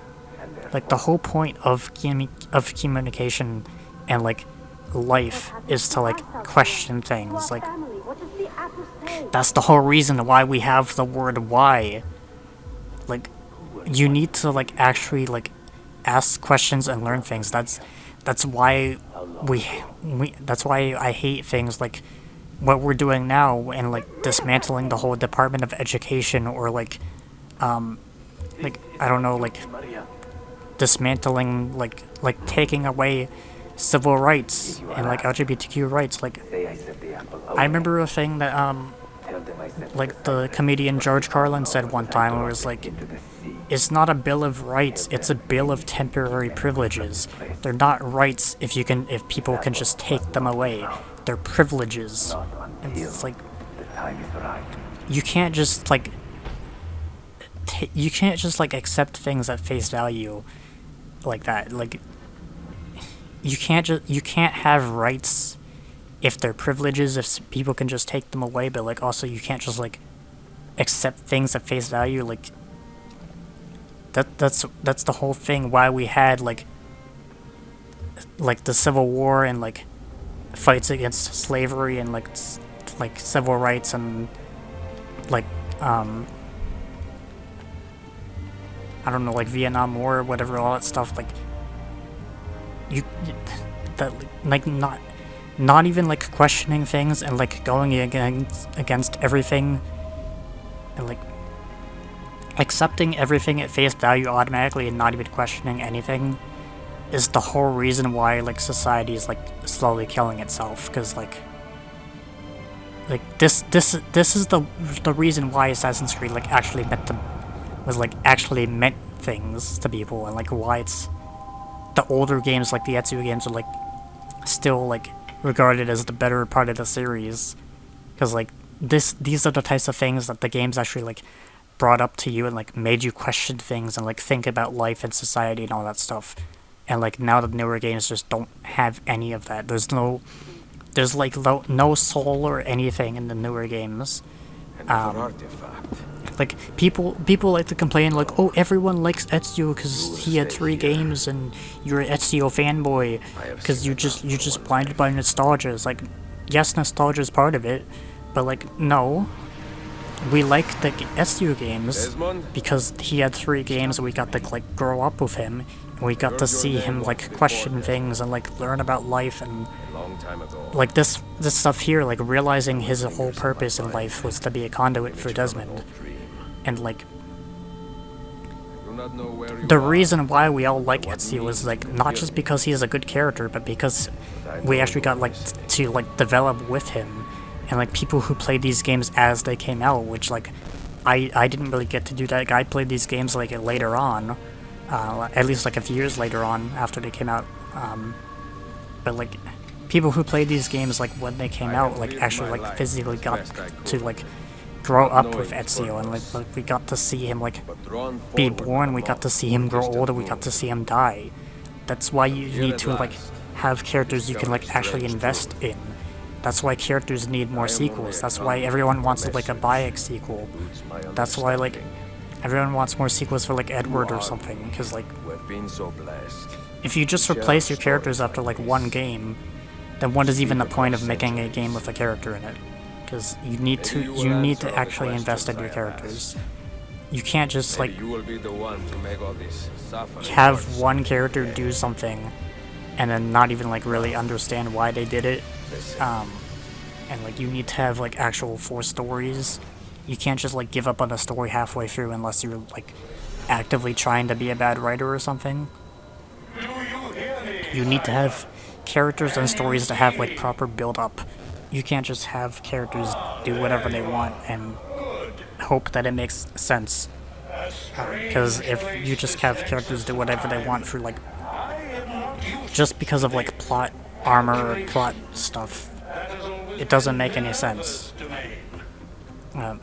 And this is what I'm talking about with like the like seeing through time. Like this whole thing is like they're able to talk to Desmond because they can see through time. It's not just general like knowledge locked away in a box. It's like this is why people like the Ezio games, because like not just because they were actually just good games and they're like objectively well-made games and like objectively better than what we have now, because they're not just like empty open world loaded messes that are like glitchy as hell, but like they actually have like good writing, they have good characters, they have good moments, they have good stories, they have like proper build-up, they have like a clear like beginning, middle, and end. You can't just do shit in a random order and make it not make any sense. And then like there's actual like characters that you actually care about instead of just having like characters stand across from each other and like talking with like the most wooden acting ever and like the most bland dialogue ever, and like occasionally waving their arms around. There's like actual animations. Like this is why Assassin's Creed actually used to be something that was like actually good and like actually important. Because like nowadays it's like you don't get anything like this anymore.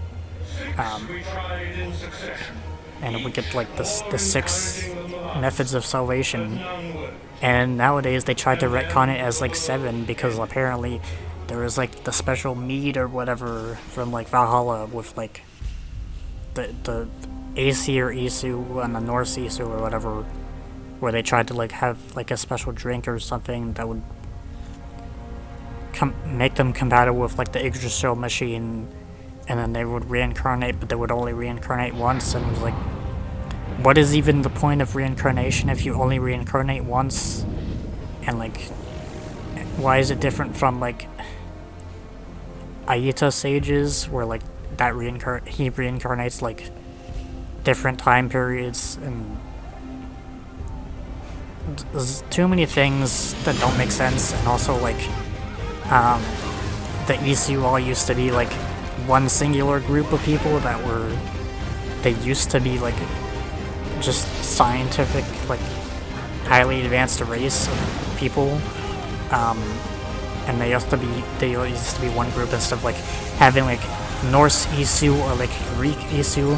Like they were only separated by mythology because of humans seeing them as gods, and based on where the humans lived, that's how they saw them, and then that became myths and all that stuff.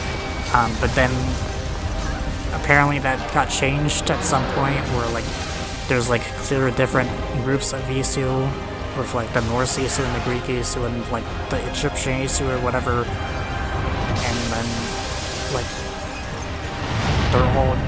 they're all somehow different groups of Isu, but they're also meant to be the same Isu, and it's so confusing and it doesn't make any sense. I also I've seen this cutscene like tons of times, but I've never really understood why we focus on like this one woman and this one baby. Like, was this one woman meant to be Eve?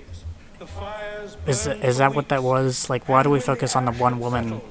Or are they just meant to be like whoever whoever they decided to show the great catastrophe through? Because like, does that woman have a purpose? Were they meant to be Eve? Were they meant to be like a descendant of Eve? Was the baby meant to be like part of Desmond's like Isu ancestry or whatever? Like, I've never really understood the whole point of focusing on that one woman, and then the man who like comes and like tries to protect her before they all die.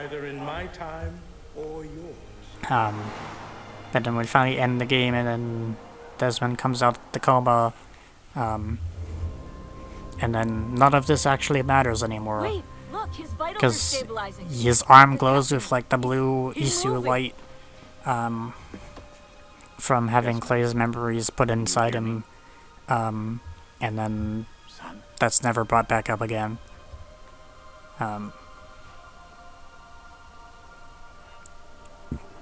So we get to the cave in Turing, New York, where the Great Temple is.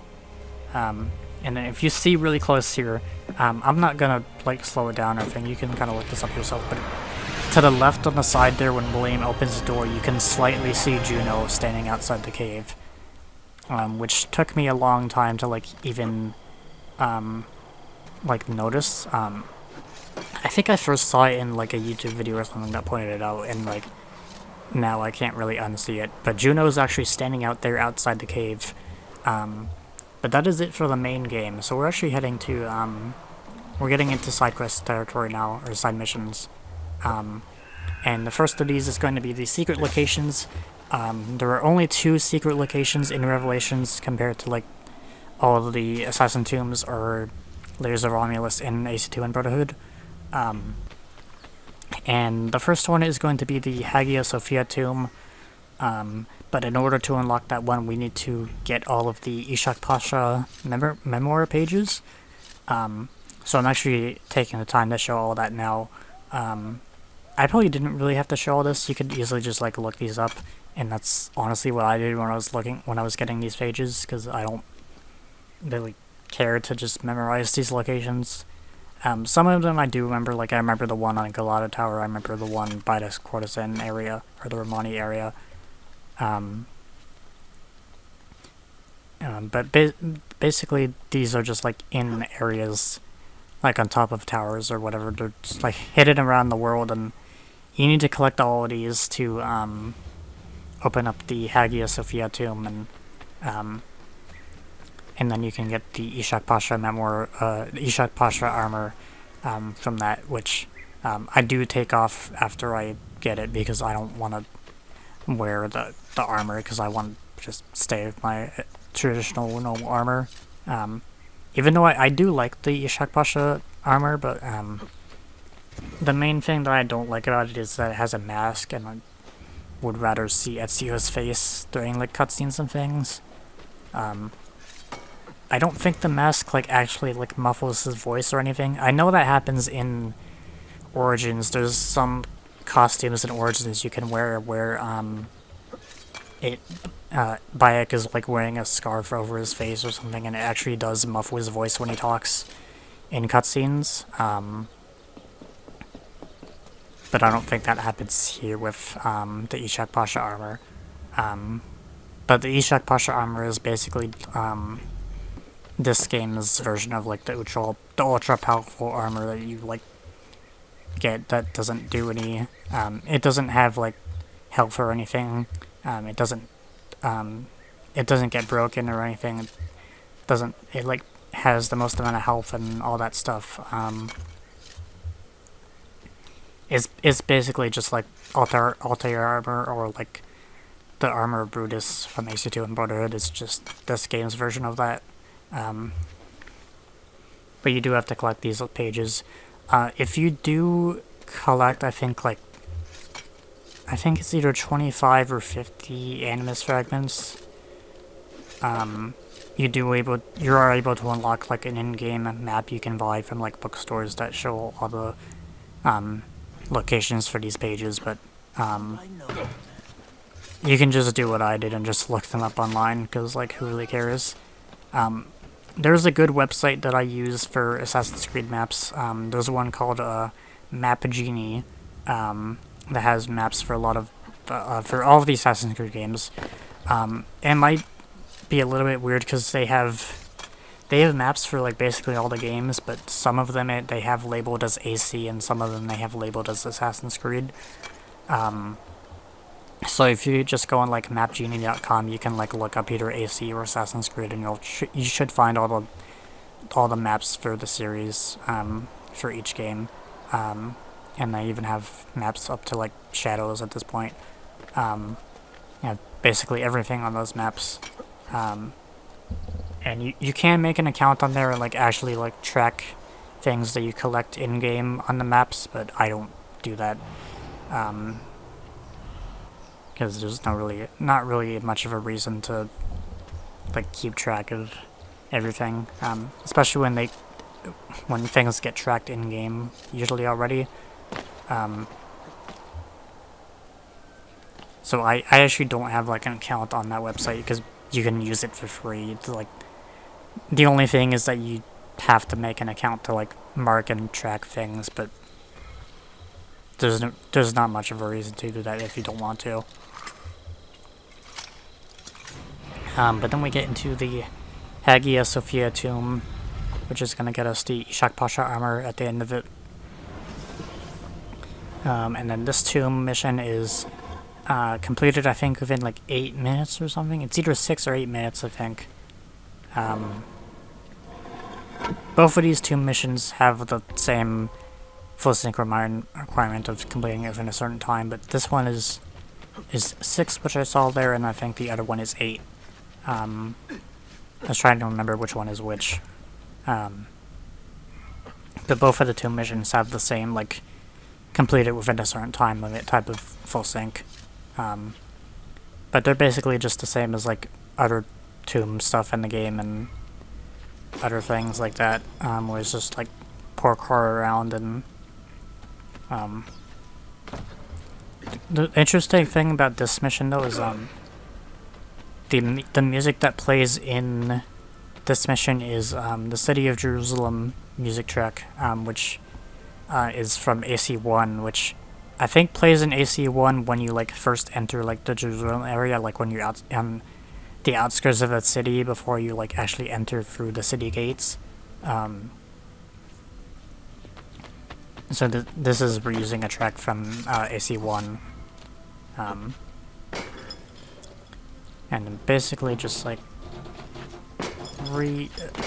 go up these like chandeliers here, and it's not really too much left to say about this mission. It's pretty much just parkour around.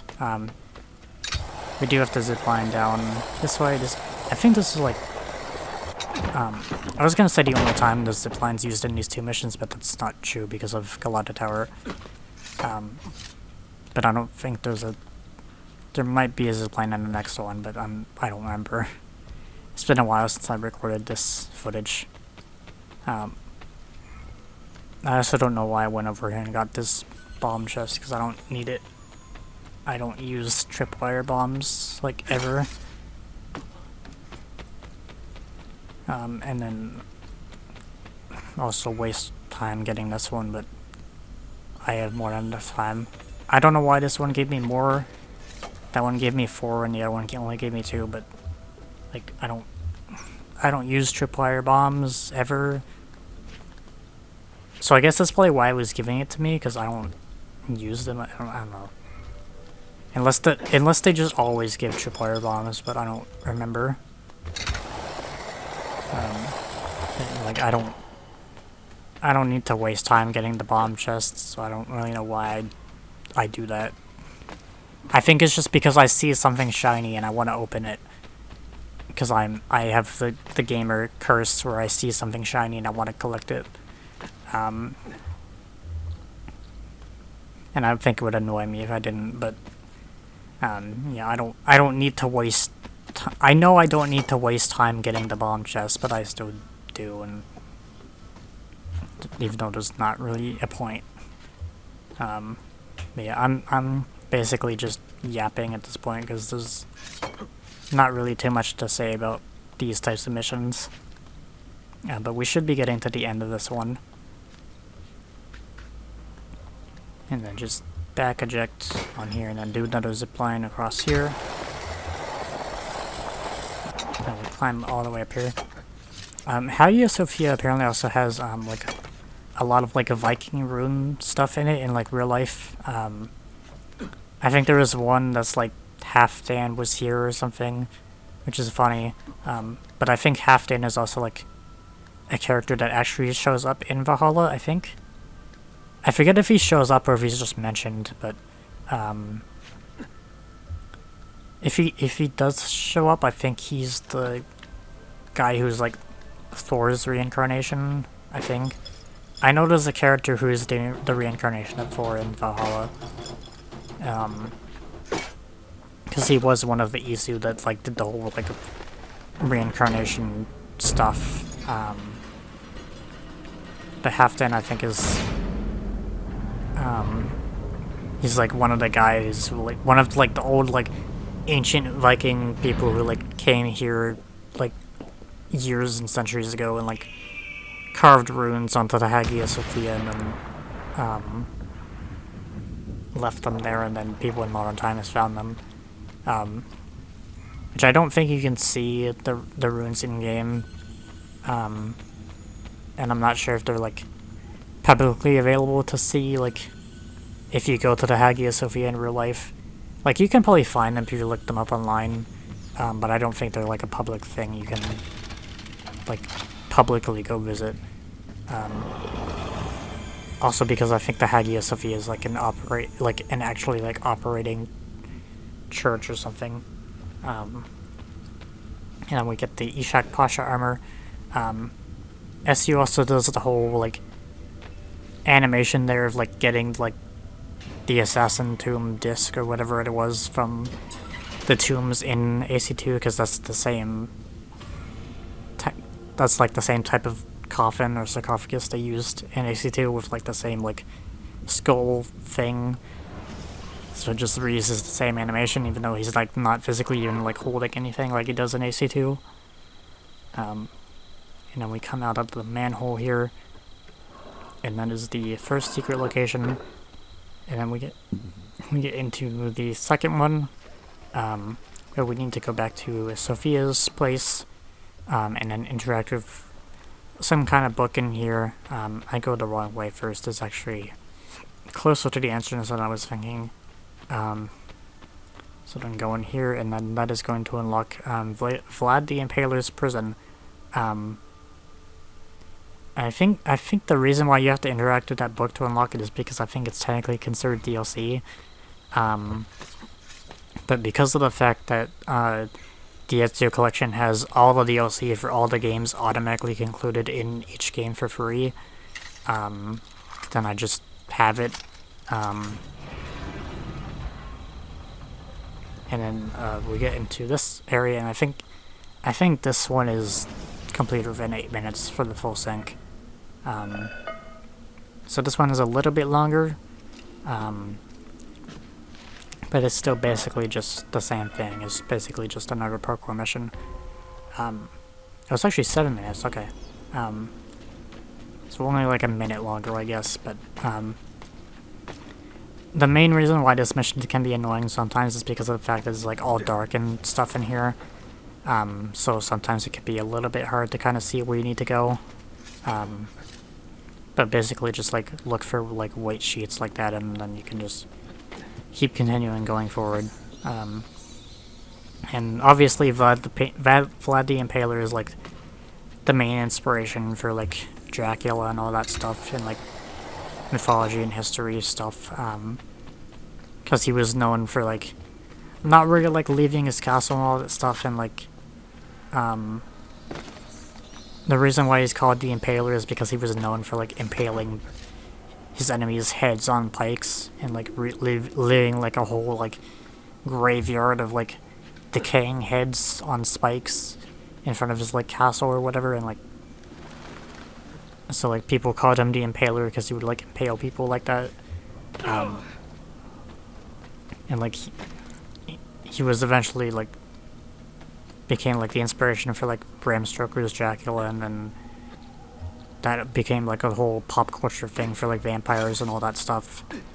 I'm not like a vampire expert. I basically just know them from like pop culture and things like that. Like I know about like the Castlevania game series and like Simon and Richter Belmont and like Travis Belmont or whatever, like Alucard. I haven't really played too much Castlevania. What I mostly know about Castlevania is what like one of my old college friends always told me about it, because he was a big Castlevania guy, and like every time we would play Smash Bros on Switch, he would play Simon and kick my ass because he was extremely good with Simon. And like whenever we play, he would tell me about Castlevania stuff, and I did get some Castlevania games on a PS4 and Switch like back then, but like it's been years at this point and I still haven't played them, so I probably should play some Castlevania games at some point, because I do own some of them, but I'm also not someone who really like plays a lot of like Metroidvania games, or like plays a lot of like really old hard games, because a lot of games back then, like back when Castlevania was a thing, games were like extremely hard because they wanted to like, I don't know, like make it so that like you would use more money, because the whole point of making games hard was to like get more money out of you, because like you needed to like pay coins to like use arcade games. And then even when like video games started like becoming a thing in your home with like the NES and all that stuff, that type of mentality was still kind of around for a while. So a lot of like older NES and SNES games were like really hard for no reason. And it wasn't until like, I don't know, like N64 or something where like games started becoming like a lot easier. Because once video games started becoming like something you would just have in your home, you didn't need to like actively pay money to like start playing the game again if you died or whatever. So then you didn't really get punished as much.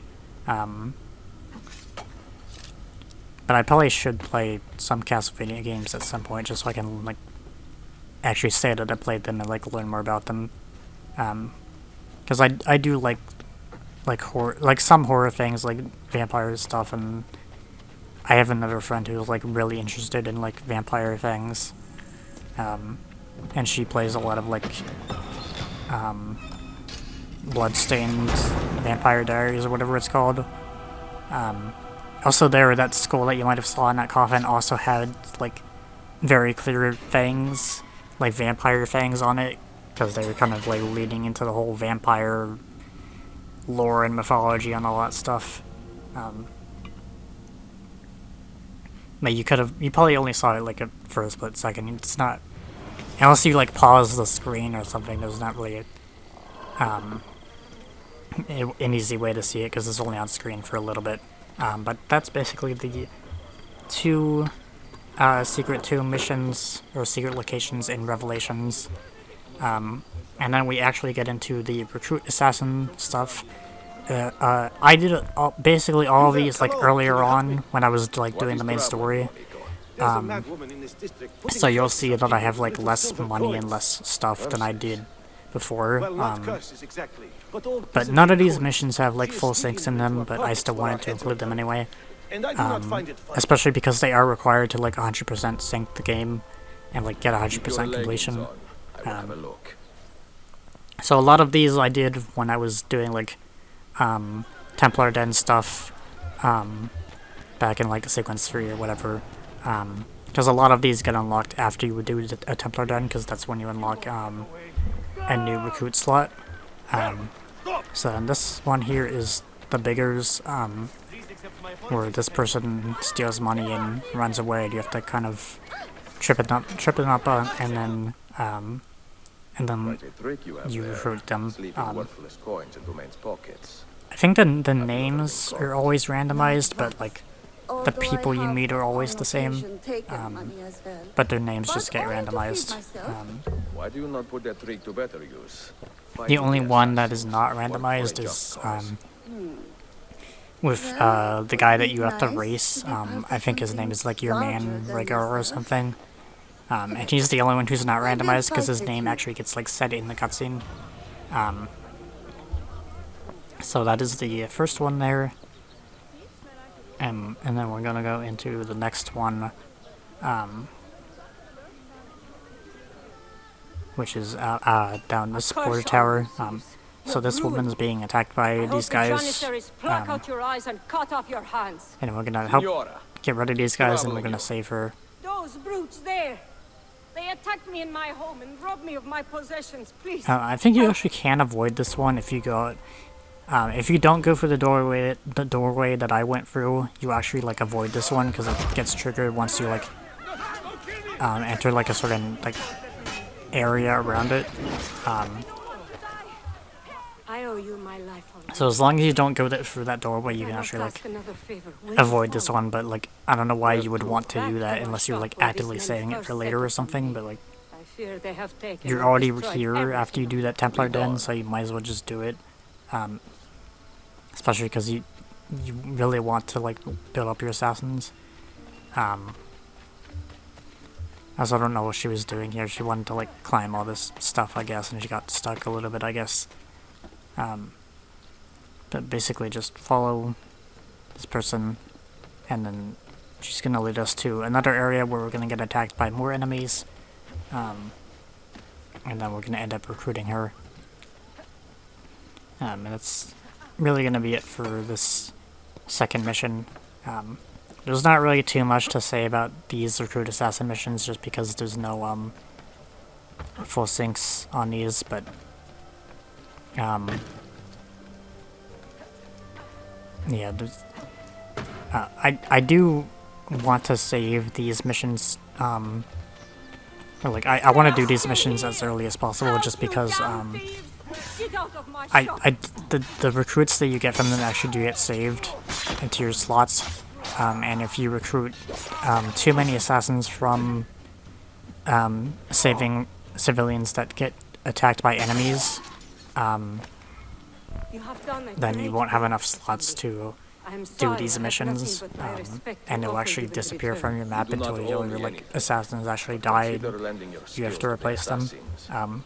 Which I think I did have happened to me at least once in like a really old playthrough like years ago, but you can just like not save people that you see getting killed, and then just do these missions and then go back and save other civilians. So then we do this one here, and this one is the one that you have to race someone, and then his name is actually like said in the cutscene. You have nothing to fear, Effendi. Your identity is safe with me. Oh, Thank heavens for that. Forgive my brash introduction, but I am an And I think this is like really the only time in Revelations where you have to do like some kind of like race mission. How about a race, huh? Because AC2 had race missions with the thieves, and then some of the thief assignments in Brotherhood were races. But this one is like the only like dedicated like race thing in Revelations. And then here I wasn't really paying attention and didn't realize I had to go up, so he gets ahead of me a little bit, but then I just go this way.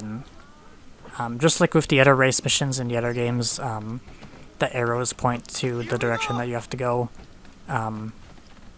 or you could just like memorize the path. Did you see that? So then just go across these roofs through all these gates, and then that's pretty much it for this mission. That drop was too high of a drop to just like hold R2 and just drop off of it. But I managed to just jump down and get it. And then this one I just dropped down like that, and then just drop down again. And then the last two gates here.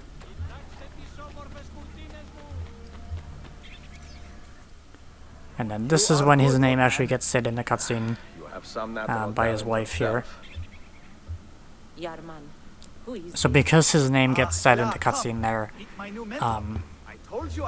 it wouldn't make sense for his name to be like a randomized name.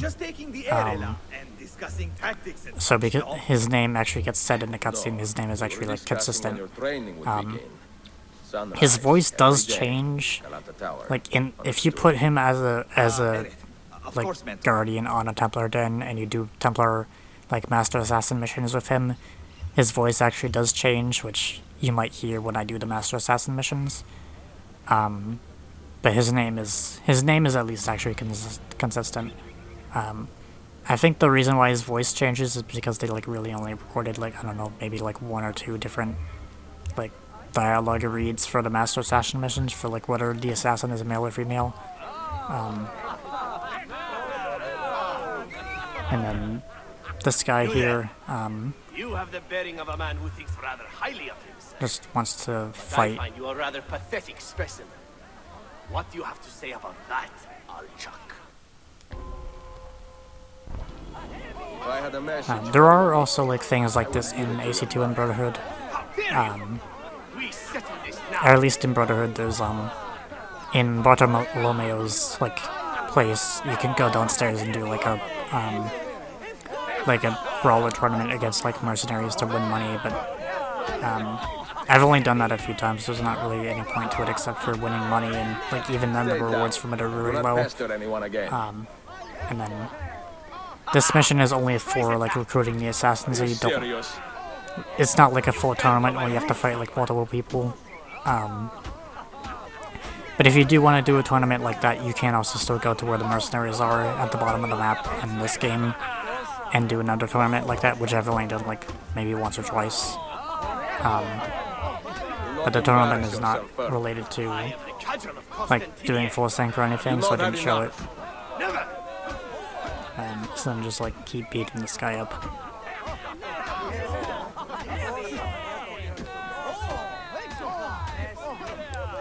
And then after you beat him up like 3 times, that's the end of that mission. We will call it a draw, all right? You are quite a fighter. As are you, if a little reckless. How would you like to put those feasts to better use with the assassins? You mean fight for a cause? These recruit assassin missions are also like in the same spots of the map every single time. So the only things that are randomized are like the names of the assassins you recruit. So as long as you know where to go for where these memories are, then you can easily find all these. There is a map I found recently that was like posted on Reddit like years ago that actually has all of them listed. Because I did a lot of these and then I was like, I'm still missing one. and I kind of forgot where it was, so I had to look it up, and then I found that map on Reddit, and then I just found it that way. Because I was checking in the progression log, and it was like, you're only at like 90% zinc or whatever on Recruit Assassins, and I was like, I'm still missing one somewhere, and I think this one was like the first one that I ever did, like in my first like very old playthrough of Revelations, like back when I first played the game years ago. I think this was the first one that I found, and I was like, oh, there's actual like Recruit Assassin like dedicated missions in this game, and then I found all the rest of them. So I think this was like the first like Recruit Assassin type mission that I ever actually did in this game. But this one is just go to this area, kill a guy, and then run back. And he's not that far away. So then I just aim and shoot this guy. I don't know why this guy didn't start combat with me immediately, because he definitely heard the gunshot. But I guess because like his back was turned or something, he didn't see me actually do it, so I guess he didn't fully suspect me, but I really feel like because I was so close to him when I did that gunshot, he really should have just started combat with me. But thankfully I was able to just assassinate him when he came close to me. And my heart is lifted knowing that my family So there's probably one more, I think. Join us when you are feeling well, brother. Maybe two more. With a sense of honor. Evet, I will. Most certainly. There's also not enough of these Recruit Assassin missions to like fully fill up your recruit slots. You still do have to like recruit some people from saving them from enemies like you do in Brotherhood. Just because there's not enough slots from these missions just to fill you up all the way. Also, this mission here, I had something weird happen. This mission, you have to steal money from civilians as like a little contest with this person. But for some reason, when I recorded this, I had a glitch where none of the money that I stole from any civilians counted towards the counter. And I had to wait for the timer to run out to like reset it. I probably could have just like hit restart memory in the main menu, but like I wasn't thinking of doing that. I was just too confused about why it wasn't counting for the counter, because you can see here that I'm still clearly getting money from all these guys that I pickpocket. But it's not counting towards my 0 out of 150. So I don't know what was going on here, and I feel like I've had this happen to me a few times when I've played this game. I don't think it happens every single time. I think it's just like random whether it happens or not, but I feel like I've seen this before. But because I was recording when I had this happen, I just wanted to show it. This is like the only time it'll actually show me like failing a mission, because this was just so weird. This needs to be documented. This needs to be shown. I don't know why this is a thing that happened to me, but like I steal all this money and none of it counts. It goes into my like money that I actually own, but none of it counts towards like the counter for the mission. And then I just have to wait for the timer to run out. And then the timer runs out, and then that is when I can actually like steal money for the mission. So like I'm like stealing from all these people. These people are trying to punch me because I didn't run away far enough or fast enough for them to not fight me. Because if you stay too close to enemies that you pickpocket, to people you pickpocket from, they will realize that you stole from them and try to pickpocket and try to like beat you up because they're mad at you. But like the whole point of this mission is to pickpocket people, so I don't care that they're trying to punch me. I was just confused why it was not counting for my counter. But then I restart when the timer runs out, and it actually starts counting for my counter, and I don't know why any of that happened. I don't know why it's only working now. But then I get the 150 that I need, completely ignore these people trying to punch me, and then None of them are carrying any akshay today. Well, get my take was quite the good. recruit that I need. Having an off day. And that is the final one for this mission. For the recruit yourself. assassins, and then we can get into And I would be the grateful master if you joined assassin the missions, assassins which to put those are cannons a lot to of things. There's a lot involved with I those. suppose I should, I cannot live off the Because fruits there's of the whole others part 1 forever. and part 2 stuff, but those ones actually have full sync stuff, so there's actually going to be a lot more to say about those once we get into the Master Assassin missions. So now we're getting into the Master Assassin missions, which again, just like the one in Sequence 3, have part 1 and part 2. And when I was recording these, I did all of part 1, and then I did all of part 2 for each of these missions. And when I was editing these, I was considering doing it that way. I was gonna do all of part 1 and all of part 2 for each of these missions. And then I asked my friend if that would make sense, or if it would make more sense to do part 1 and then part 2 for each mission individually, and he said I should do part 1 and then part 2 individually. So that's how I'm doing these. How have you taken to I don't your really care post? about the order I do do my these best, missions Ezio, in, but it is no easy task but to this one oversee a is district in the Guardian. peril. This is the What one has that happened? did Despite our presence, first. the influence of When I was Templar recording money thes, is I did strong. Most I of the did merchants the here part are 2s in still a taking different bribes. order than what I did the part 1s in. should talk to the But people that doesn't really and get a matter. feeling for their mood. But this one is the Guardian. Most of The Templar merchants for have this sold one their is allegiance are Greek. a guy I'm not named ashamed to Donkus. say that I understand why. I also don't really understand why there's like enemies here that are just like blocking the path of where the game takes you when you're talking with your assassin here. I don't know why it does that. There's just like Byzantines that are just standing there in your path, and the game forces you to walk through that path, so I don't really know what the purpose of that is. It just wastes time. And then there's more of them here for some reason.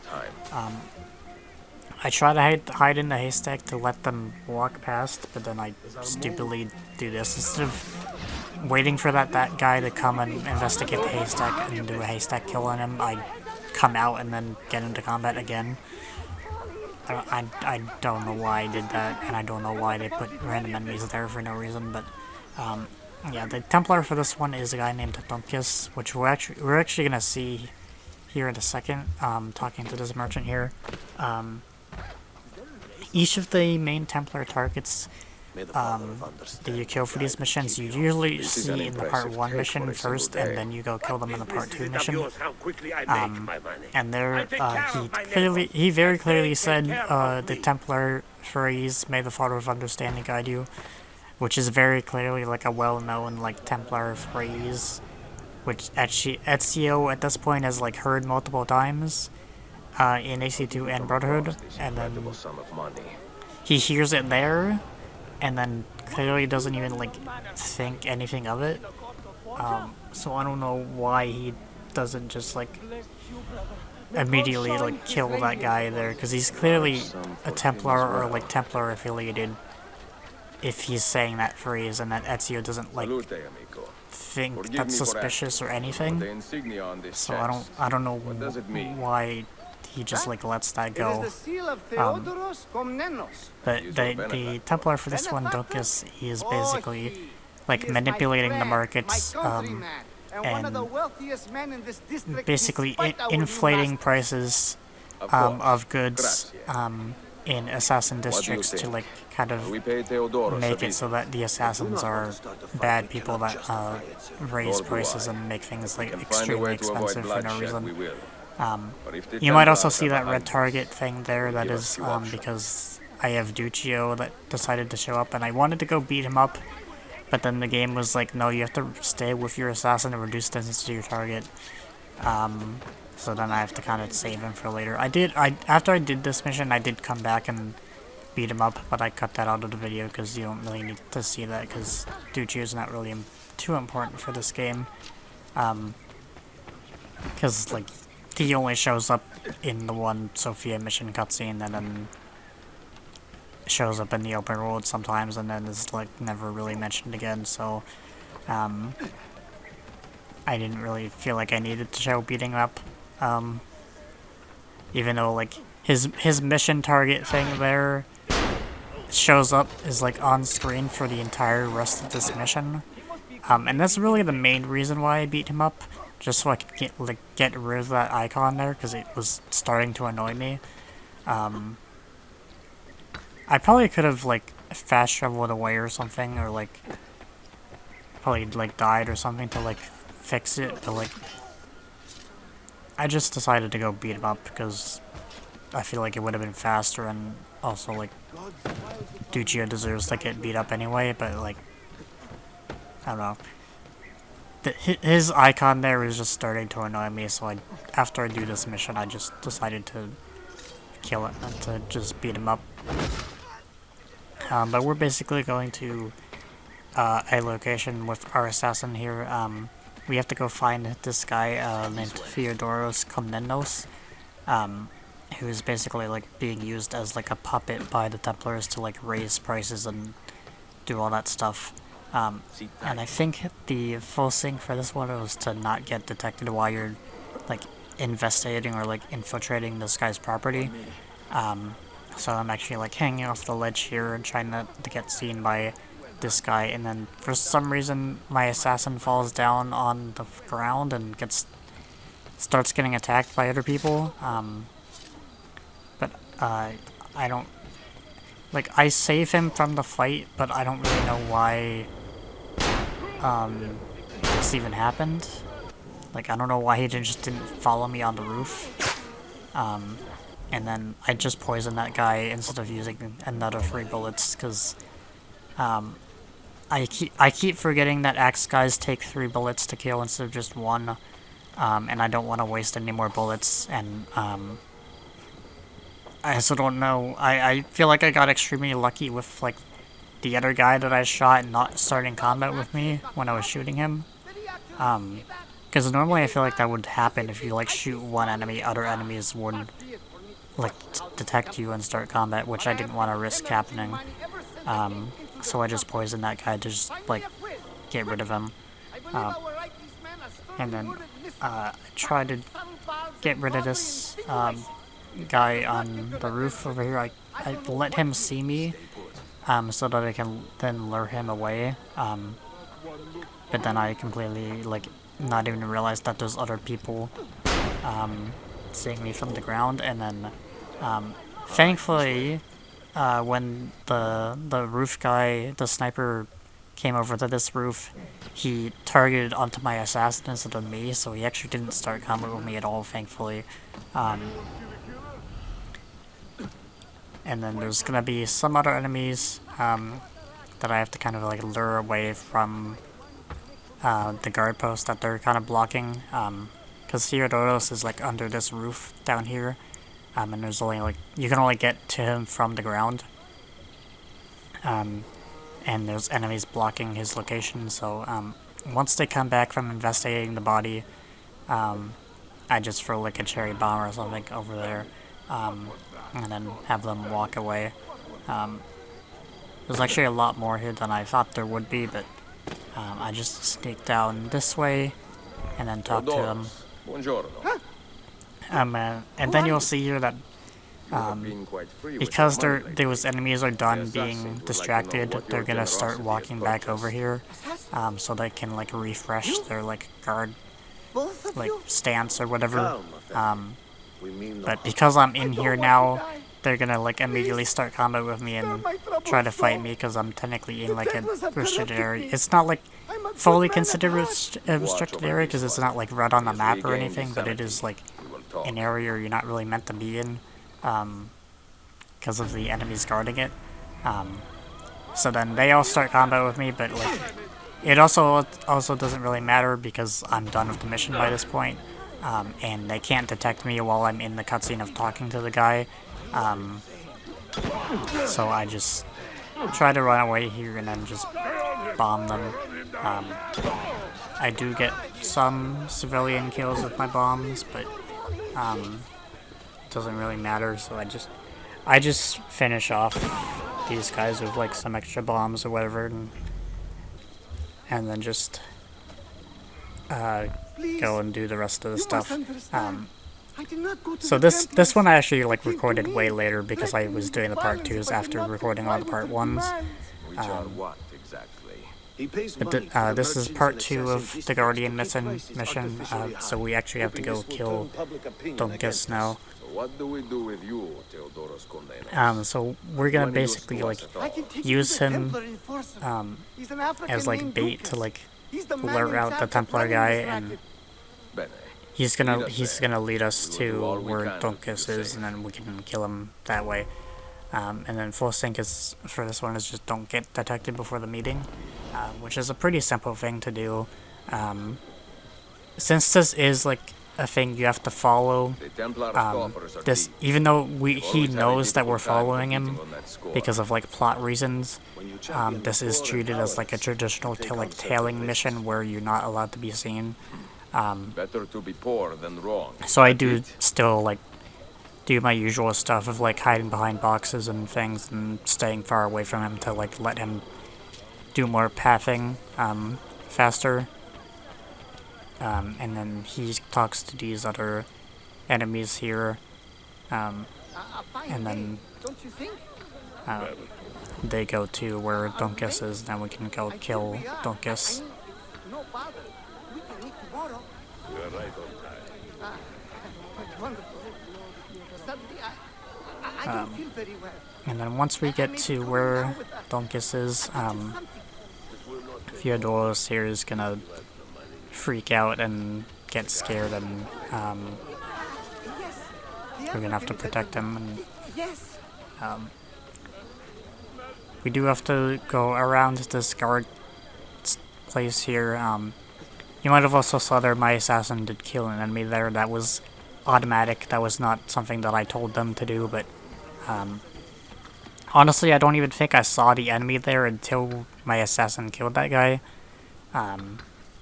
So thankfully they have like good enough AI to like recognize where enemies are and like kill them for you to get them out of your way. So then we get to the meeting here, and then that completes the full sync because we didn't get detected. And then Theodoros is gonna like kind of freak out and say the assassins are here, and then he's gonna get killed. Lazy fool. And then instead of killing Donkus immediately, we actually have to chase down this other guard here and then kill them first, and then the assassin is gonna chase down Donkus and lead him to us. Guardian. I can catch up.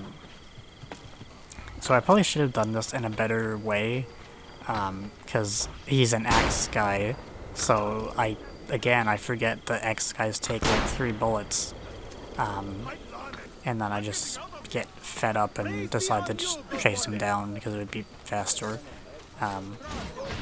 So then I just chase him down, assassinate him that way, and then my assassin is gonna lead Donkus right into my path. So we're gonna go up this way, and then Donkus is gonna come down the opposite way and go right into me, and then I assassinate him that way. So that is the first set of Master Assassin missions there.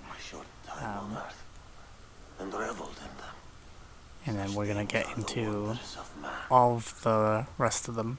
You may believe you have ended my life, but the truth is, you have completed it. To perish in this age-old struggle is an honor befitting a king.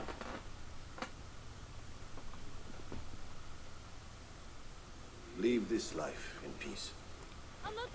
And then once you do actually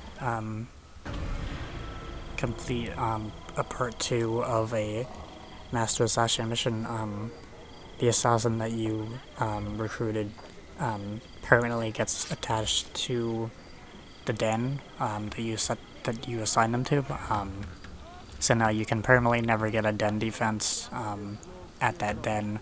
And you also saw there that because this was the last one that I recorded, it counted towards completing 3 den defenses for the Assassin Guild challenge, so that it is an easy way to do that challenge instead of having to like purposefully do 3 den All defenses. quiet today? Another way you could do that Not remote. den I defense think skill conflict challenge is is to brewing just between two replay the factions of story Romans. mission where you do One a den group has defense. banded together against a woman they call Mirella, And that accusing might her be of like a spilling little bit liquor on faster to dozens do of it occasions. that way, As we but speak, they are on their way to exile this trickster by usually force, you if can just necessary. By do your the master tone, you assassin seem to missions. believe there will be trouble.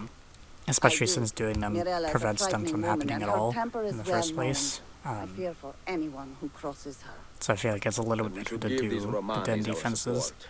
No or good can come the of this master fight assassin if it missions. escalates. And then we get to the trickster. So we're gonna first thing in this one is just do not let any Romanis die. So this is the one where you the trickster is Mirella. To the meeting and provide So protection until the she's impasse is resolved. a Romani that was that's also a Templar. If Mirella gets wind that the And she uses assassins like are aiding poison her stuff to opposition, like kill there her is no enemies. telling what she might do. There they are. But How for should this we one, there's proceed? going to be some Romanis that are going to want to like confront Mirella and make her like stop like having the Romanis have a bad name. And this Romani we have to protect because there's going to be some enemies on the path to Mirella that are going to want to kill this Romani. And you can, they're just like normal civilians, but if you can see that they hold knives and they also glow red in eagle vision, and if you know where they are, you can just easily get rid of them. It's kind of like the one mission where you were pretending to be a Mistral in like Sequence 4 or whatever, where you had to like protect Suleiman and like find assassins, like not like assassins, but like evil assassins who wanted to like kill Suleiman. So it's kind of like the same format as that, where you can just like look in Eagle Vision and see who's red and who's not, and then just kill the red guys. These guys come running down, but thankfully their AI is, I also don't know why Ezio killed this villain there, but thankfully their AI prioritizes the Romani instead of you. So even when you get stuff like that happen where you kill one right in front of the face of the other one, they don't care enough to start combat. So you can just like stealth kill one and then immediately stealth kill the other. And I'm just like looking around, trying to see if there's any other ones. And because the full sync for this one is do not let any Romanis, like plural, die. If this one does die, I would assume that you do get like another Romani to protect. But I don't, as far as I know, I don't remember like ever having like any Romanis die whenever I've done this mission. Like even when I first played the game, like years ago. So I would assume that you hopefully get like another Romani if one does die, but it's still pretty simple to just like protect the one Romani that you have. And they also throw smoke bombs to like stun the Romani, but you can easily kill them. Like the smoke bombs happen whether you kill the enemies or not, because those are just like programmed to always happen. But you can just like kill them and then like not even worry about the Romani being stunned by a smoke bomb, because they don't really react in time to this, like after the smoke bomb happens. You will regret taking that tone with me. And just like the Templar agents in Brotherhood, each of these Master Assassin targets are also the multiplayer characters in Revelations. So if you ever played the multiplayer of Revelations, that's where all these characters come from. And then here, because they wrongly accused the Romani of killing the other one, it's poison from Mirella, we just have to disarm these guys. I'm pretty sure you're supposed to do like 3 disarms on 3 of the soldiers there, but for some reason I only did like 2 and it still counted it. So I guess because the Romanis like help you fight or something, it like still counts towards the mission. But that is that mission, and then we get into part 2 of the Trickster. You also get like weapons and stuff like my Ment Stagger and things from Master Assassin missions, but I don't really care about new weapons, so I don't really need all that stuff. But then we're gonna go into part 2 of the Trickster, Ezio, good news. and then actually kill Marilla. Mirella was spotted here moments ago, purchasing various reagents and oils. And for this one, you have to kind of track down where Marilla is, but Walnut oil, cardamom, just like the tracking for a lot of other missions where you have to track someone, it's pretty simple to do, and you can just use Ego Vision and then follow the line that they make. And then once we find Marilla, we have to kill her with poison to succeed the full sync. So then I just activate Ego Vision, or Ego Sense, and just follow the trail here. If you know where to go, you can probably just get there a lot faster. But I just always follow the line here.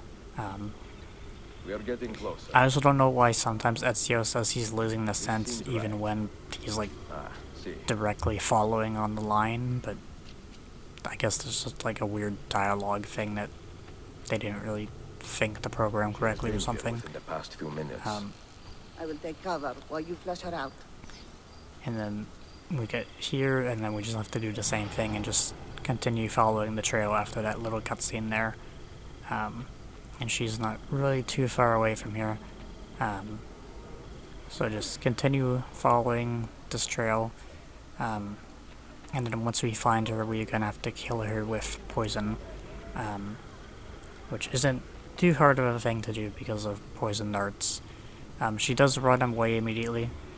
So we do find her, and then she starts running away, and then I put poison. That bomb doesn't really stun me a whole lot. But then I just immediately poison her, and even before she officially dies from it, the full sync is considered completed. So then we just have to watch her die. I maybe could have like assassinated her or something to like make her die a little bit faster, but I wasn't really thinking of doing that when I was recording this, so I just stand here and watch her die from the poison. I have never seen anyone do that, I promise you. I have never seen anyone do that. And that is the Trickster Part 2. And then we get the confession cutscene. So dies another wretched Romani. Is that what you are thinking? I think Revelations is like maybe your heart is maybe the only game in the series where there's like more than like the assassin and the target and that show up in the confession cutscenes. Maybe AC4 also does that with like maybe one of the like assassin targets for like the bureau missions, but I don't fully remember. I will be recording AC4 at some point when I get to it, but I still have AC3 first to get through for this full sync series, so AC4 will still be a while. But then we get into this next one here. I could have easily just grabbed the ledge there instead of taking that fall damage, but I wasn't thinking. But I also don't really care enough to not do that. And then we put this person on the den here. I probably could have put all my assassins on all the dens like a lot earlier, but I just didn't really do that. And then we get the champion. Full sync for this one is to just stay on the rooftops while you're doing the tail. Do you have a moment? I have a request. I am eager to hear it. Today, a local printer received a death threat. This one is pretty simple, but then once we get to part 2, you'll see how the full sync for part 2 of this mission is kind of annoying. What do you need from me? But this one can also be a little bit annoying, we will walk in the open while you remain undetected. especially like towards the end of it. But this one we have to like find the printer guy, and we have to kind of protect him. And for the duration of the tail, we still have to stay on the rooftops for the full sync, but there will be enemies that come and try to kill him. And then, because the enemies are still on the ground and not on the roof, we have to use like ranged stuff like the gun and poison to kill all of them. So then that guy is down there, so just shoot him. And then there should be a few more enemies that come to try and attack him. But just like stay on the roof and don't be tricked into like doing an air assassination or anything, because if you do that, you will land on the ground and fail the full sync. So just shoot with gun, or your assassin can easily take care of them. Because you do have to like level up your assassins a whole lot to like even get access to the Master Assassin missions, because you have to raise them to, I think, like level 10 to get part 1, and then you have to raise them even more to like level 15 once you assign them to a den to get part 2. The assassins like that you have for these missions are actually like pretty competent and like fully like leveled up by this point, so they're actually pretty well like strong enough to like actually kill some enemies for you. And then there's 3 enemies here. I don't know why that gunshot didn't count. Basically just wasted a bullet there for no reason.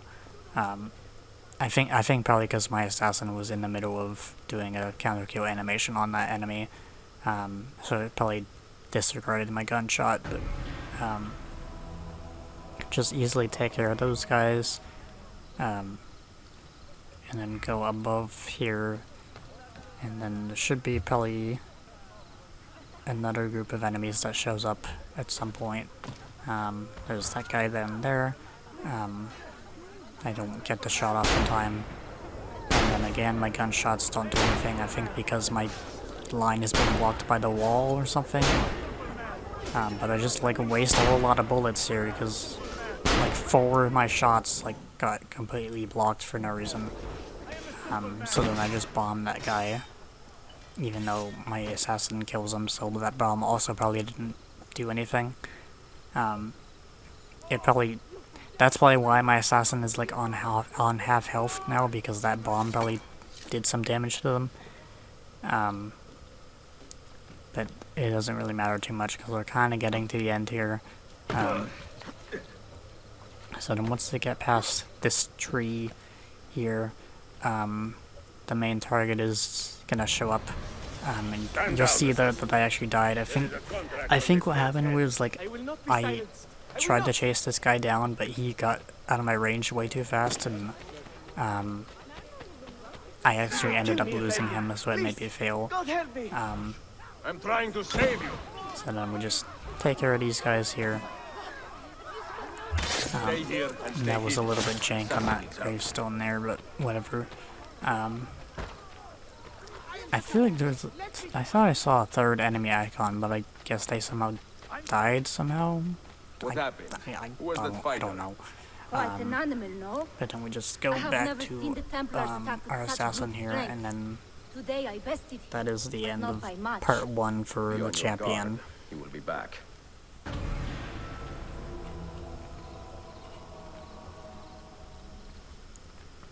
And then we're gonna get into part 2 of the champion, which,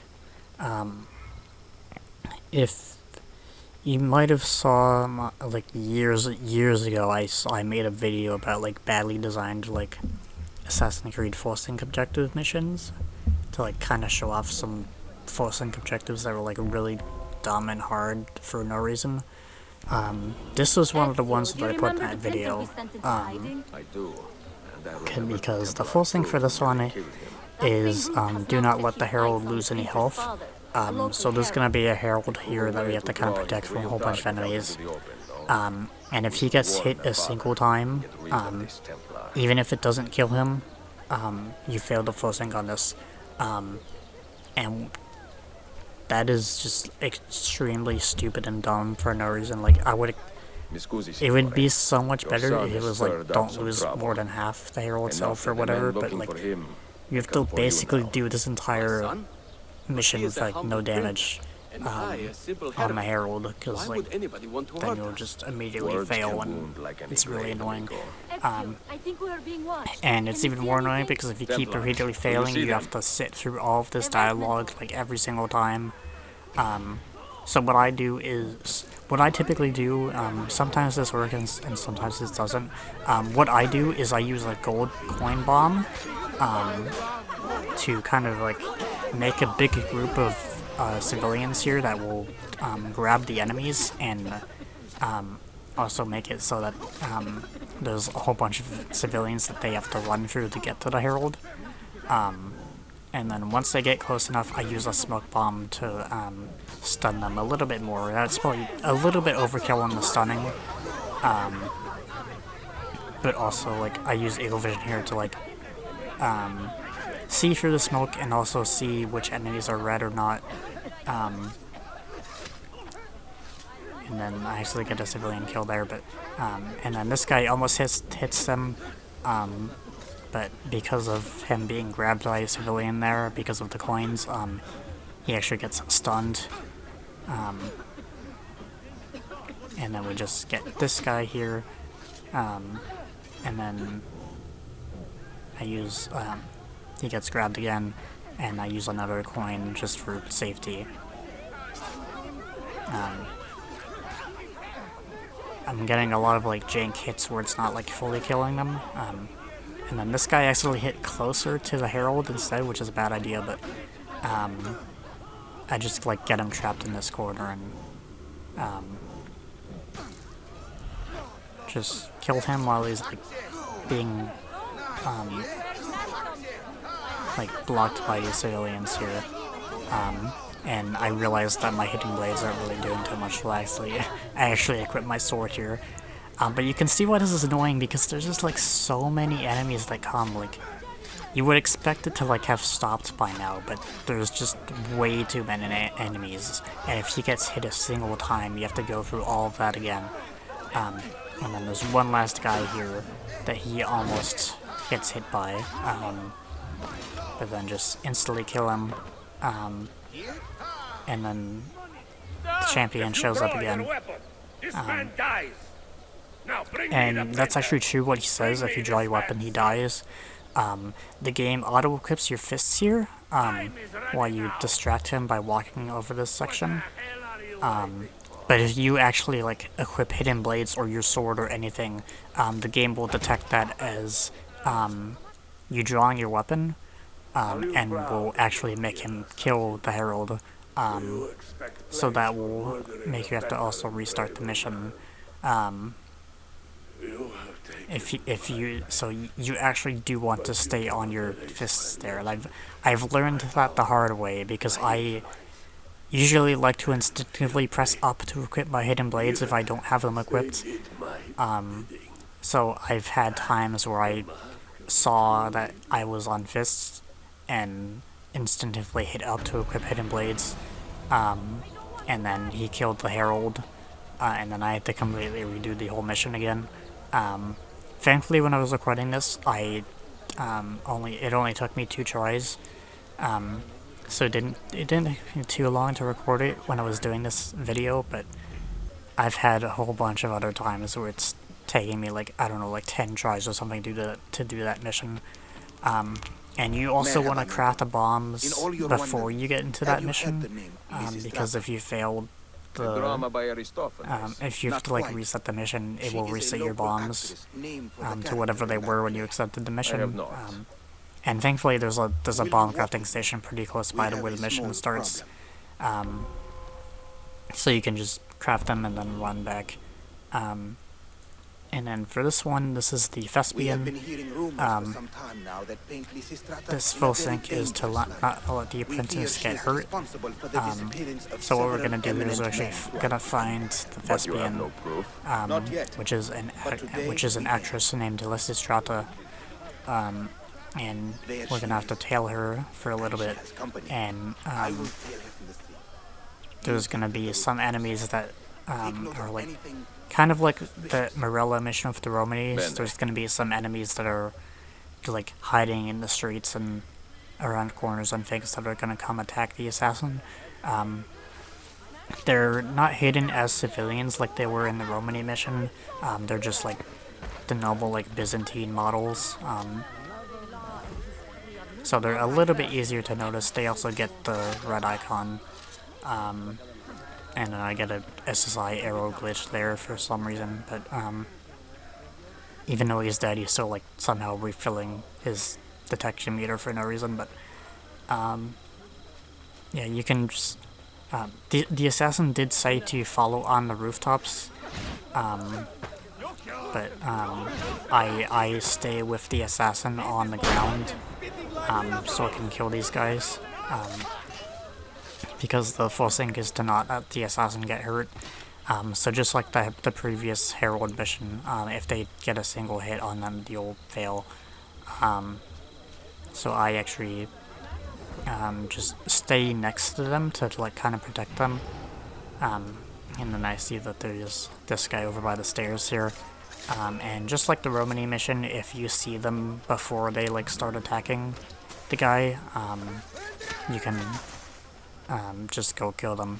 I got pretty close there because he was like in the middle of his startup frames of his punching animation, so he actually almost hit my assassin there, but thankfully I interrupted him by doing the haystack kill on him. So I got pretty close and like pretty lucky there. And then my assassin goes up on the roofs. The assassins in these missions always take the same route every single time. So once he goes up on the roofs here, I also go on the roofs. And there's not really any enemies that we have to worry about while we're on the roofs, but we will have to go back down to the ground again.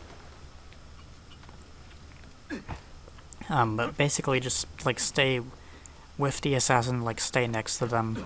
And then just like protect them whenever there's like an enemy that shows up. There's never really going to be like a big group of enemies like you might have saw. There was like only like 2 next to each other. I also don't know what happened here. I think my assassin maybe like somehow broke his like pathing that he was meant to do, but he somehow fell all the way to the ground and thankfully didn't take any damage, and then went all the way around this way, so I'm having to like kind of catch up to him because he kind of did some weird pathing for no reason. But this is when we get back down on the ground, and I think there's maybe only like 1 other enemy if there are extra enemies. We might be past the point where there are enemies, but if there are still enemies left, there's probably only like maybe 1 or 2. So I just jump down here, and then okay, so we completed the objective, so there's actually no more enemies left. And then we just have to tail Lysistrata to this little room inside this like half hippodrome area, and then the assassin is gonna try to kill her, but it's not gonna work because obviously we need a part 2 mission. So then we're just gonna go up to this area, get above them, and then just assassin is gonna fail the assassination here. So he always goes on that side, and then she kills that guy and then smoke bombs away.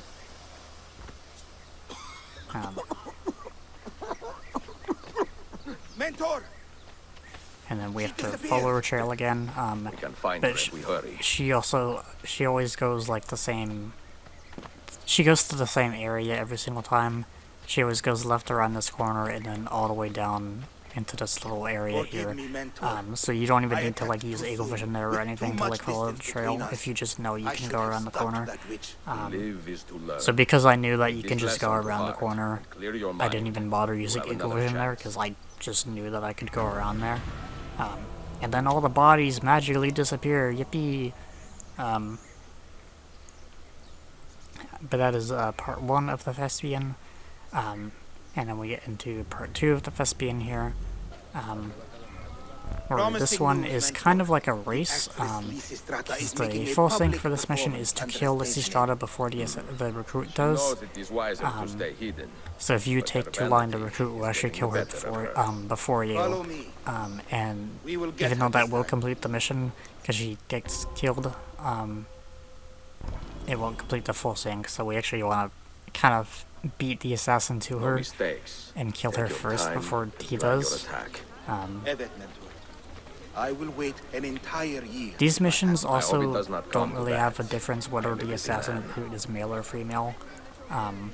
Really the only difference is like the model of your assassin recruit and like their voice. They say the same lines whether or not, like depending on what their gender is.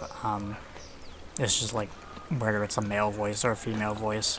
But the dialogue is like pretty much always the same.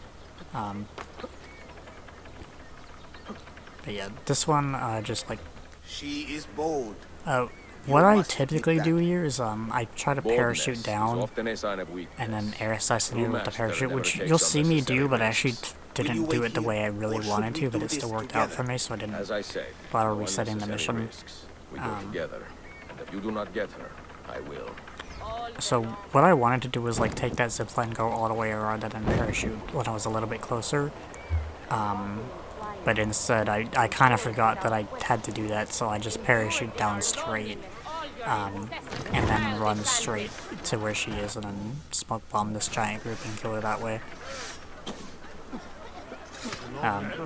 So what I wanted to do was go like around so I could zipline a little bit, so I could like zipline to the other roof and then parachute, so I was a little bit closer, and then air assassinate her from the parachute. That I almost pity you. But I forgot that I had to do that, so I just parachuted straight down, which still worked out thankfully, but I feel like it would have been a lot more smooth if I did it the way I actually wanted to do it, but because I still ended up killing her before the apprentice does, and I still do the full sync, I don't really care.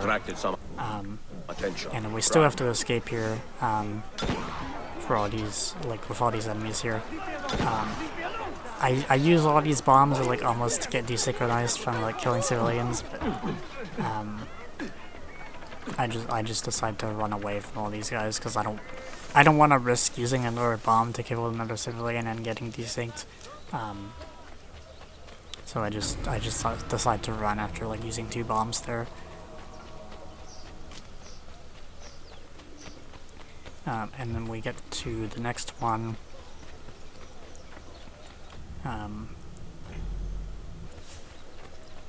Which I guess I'll see here in a second. I forget which one this is. I think there's like 2 left that we do. So this one is the Vizier. So our apprentice is gonna want to race us. Mentor, I am told you still have the speed and strength. This race is a little bit shorter than the other race. I completely didn't even like plan this out, but this recruit that I put on this mission is your man Rhaegar, who is the assassin that like races you in the like recruit assassin mission. So I completely didn't even plan that out. It's like a fun coincidence. I'm just like now realizing. But this race is shorter than the one we do in that mission with him. Because I think that one was like 14 checkpoints, but this one is only like 6. So we just race through the 6 checkpoints and pretty easily win the race, and then we have to chase down or like follow this Templar scout here. The Templar is up to something. We should track him. I think this is like maybe the one time in the game that you ever see like like the Templar like messenger model that they have for Revelations, like because Templar messengers like don't really show up in Revelations at all like they do in ACT and Brotherhood. Like they have a whole model like that's different, so I would assume they show up sometimes, but like I feel like if they do show up, they're extremely rare, and this is like the one time they like show up on purpose. So then that blue guy down there is the main target. So I don't know what the point of this was, because like he is the target for these Templar missions, so he is a Templar, but then this guy that we kill here for the Templar messenger is also a Templar. So I don't know if this was just like a Templar robbing a Templar for no reason to like as like a ploy for the assassins to like lure them out or something. Or if it was just like, I don't know, maybe he didn't know that the other guy was a Templar or something. I don't know what the whole point of this robbing. I don't know what the whole point of this like Templar stealing from another Templar type of thing is. And it never like gets mentioned. And even though Ezio recognizes the messenger as a Templar scout, you never read, like, he never thinks to like read the message that he was carrying. And like his body is still here, and because he is a Templar scout, like because I killed him, I do get immediately like full notoriety from it. Just like killing them would do in ACT and Brotherhood. Thank you, Effendi. It's just like, if they're both Templars, why do they not like think to like read the thing that he stole or whatever? And like this guy's very clearly like knows about the assassins because he like points out the assassin recruit to his face. So like, why do they? I don't know. SU feels like he's kind of dumb in these recruit missions or these master assassin missions because there's like Templars like everywhere, like in his face, interacting with him, and then he doesn't even care at all, or, like doesn't even think anything of it. There's like signs everywhere pointing that these are Templars, and he doesn't even like react. But then we get into part 2, where we have to save the assassin who's like in like being attacked by some enemies in the bazaar. The Templars have cornered your den master there since morning. And I actually fail this, because the full sync for this one is to like, I guess I cut it out like I did with some stuff in Brotherhood accidentally, but the full sync for this one is to not get detected, and find the assassin in 1 minute. So you have to get there in at least 1 minute, before a minute goes down on the timer, and also not get detected. But when I failed this before, I somehow like ran in front of some Janissars that were like guarding the door, and then ran like next to, like I climbed the wall next to them, and they weren't even like, I wasn't even like in their like physical line of sight, but just because I climbed the wall next to them and I ran in front of them before I climbed that wall, Are you safe, friend? they somehow detected me and made me fail it. Seems I have a bounty on my head. Then we should But the turn assassin tables. route is Flee always here in the and same draw them spot out every into single the time. open. So then just find out where he is, and then there's gonna be some more enemies that show up to kind of like protect him from. And then the Templar turret is gonna show up again, and then finally kill them. This guy doesn't really do too much. Like this Master Assassin mission doesn't really add too much of anything. Like, you meet him the one time when the Templar messengers steal something from him, and then you return it, and then you do this mission, and suddenly you have to just kill him. Which you could probably say something like that for all of these. But this one I feel like is just like, you know nothing about this guy other than like he's a Templar and you just kill him. I also don't know what my plan was here. I don't know why I just randomly killed that civilian. I think I was thinking that these enemies were closer to me than they were. So I just pressed the button to like assassinate them, but I didn't realize they were as far away as they were, so I just killed a random civilian for no reason. and then just shoot this guy, and then we this guy shows up, and then my assassin takes behind and just automatically kills them. And I don't think I actually had to kill that guy there, because I think you'll see here that once we get out of this confession cutscene, both of those axe guys just like disappear. So I probably didn't even need to kill that guy, the axe guy, before it went into this cutscene. But yeah, this Master Assassin mission just like this life in peace. I don't really know what the whole point of it is.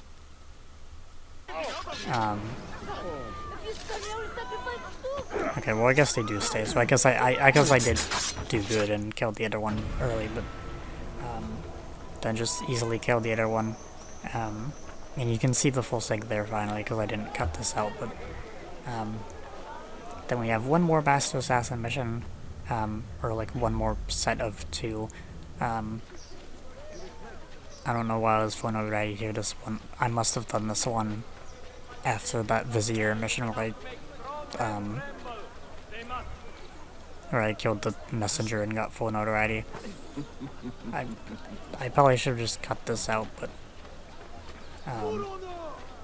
I guess I wasn't really thinking to cut this out, so I didn't need to show me lowering my notoriety. I guess I was just like speed running, editing this video or something. I don't know.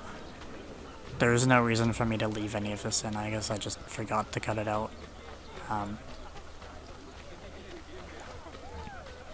But then we get into the last one here, this last set of 2, and by process of elimination, I know that this one is the Deacon mission. I have heard some troubling rumors. Tell me. So the part 1 of the Deacon mission is, the full sync for it is to locate the church official on the first try.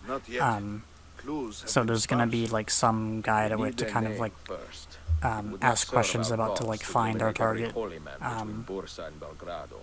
and he's supposed to be in like a group of other civilians, and we're supposed to use Eagle Vision to like scan him and like find out which one is the right one to talk to. But you'll see here that like what is our plan? When I get to where he's supposed to be, he's the only one there. Which, like, I don't know why this sometimes happens, where, like, all the other civilians that are meant to be there are just, like, not there. I know it's this guy, it's always this guy every single time, but normally there's supposed to be, like, other civilians there that you're meant to, like, scan with Eagle Vision to, like, determine which guy is the right guy to talk to. But then when I recorded this mission, it was just like not spawning those guys, or those other civilians. So then I just kind of get this full sync for free, because I know it's this guy anyway, but like I don't even have to worry about like accidentally scanning the wrong person, because they're just not here. So he leads us to this guy called Cyril of Rhodes. Who's gonna the actual like target that we have to kill, and because I don't want to bother like getting seen by those guys there, I just run around the other way and then get up on to this like tunnel building thing here. I think I was like trying to find a way up to there, and then for some reason I run all the way in here, like over here, and then climb down this way or something. I don't know. I could have done this so much easier way, but I decided to make it more complicated for myself for no reason. There are a number of holy men here. And then we get to this checkpoint here. Checkpoints in the Ezio games really only activate once your ally touches them instead of you. As long as you have an ally with you, you have to make it so that your ally touches the checkpoint. So even if you stand directly in them like I was, it doesn't count. So I had to wait for my assassin to catch up there. And then we just scan which one it's always the same one every single time, but I forgot which one it was. That is not our target. And then the recruit kills an innocent person, and then Zero Roads gets away. And like, I think this is like one of the few times, like maybe one of the only times in Assassin's Creed where like an assassin like actively like kills a civilian and like actively like violates the first tenet of the creed. At least like when they actually like care more about the creed and not like being like an old man like Ezio, because like Ezio obviously like goes against the creed in this game with like the whole like riot mission at the arsenal where he like actively puts civilian lives in danger, and like in Cappadocia where he like destroys the whole city, but like actively like killing, like assassinating a civilian like that, like one of the few times where like they actively like violate the creed like that. Commit this poor man to the sea, then meditate on your mistake. And then because this was the last part 1 mission that I did, I end up getting the Master Assassin armor here. But I don't care that I got the Master Assassin armor because I just don't need that much health. I don't need that much armor. So I go back and get it changed back to like the normal like low health armor, whatever it's called. Like I think like ASAP Letter Spalders or whatever it is. So this is long after I even did that, but like I'm back to like the low health armor that I had before, because I don't need the Master Assassin armor. I think the Master Assassin armor is like also like unbreakable. I don't think it ever breaks, so it's kind of like the ultimate armor, like the armor of Brutus or like armor of Altair or like even like the Ishak Pasha armor. We will find his trail together. But I don't really need that much health and I don't need that much armor, so I just take it off. And then we have to go find the Deacon's trail again. And then the full sync for this one is to kill him with the hidden blade, so we actually get that type of full sync back again. This is like one of the few times in Revelations, or maybe the only time, where you have to kill a target with a hidden blade. Because that was like really overused a lot in Brotherhood. So I feel like they kind of toned down on the kill a target with a hidden blade type of full sync for Revelations, and put a lot more like unique, like specific full sync requirements in these missions. So what we're gonna do, the assassin is gonna lure him away to a secret like point, not like a secret point, but like away from like civilians. And then we're gonna have to chase him down before we kill him. And in here, his pathing kind of breaks and like gets stuck here, and like he kind of walks around for no reason. I don't know what happened there, and I do almost get seen,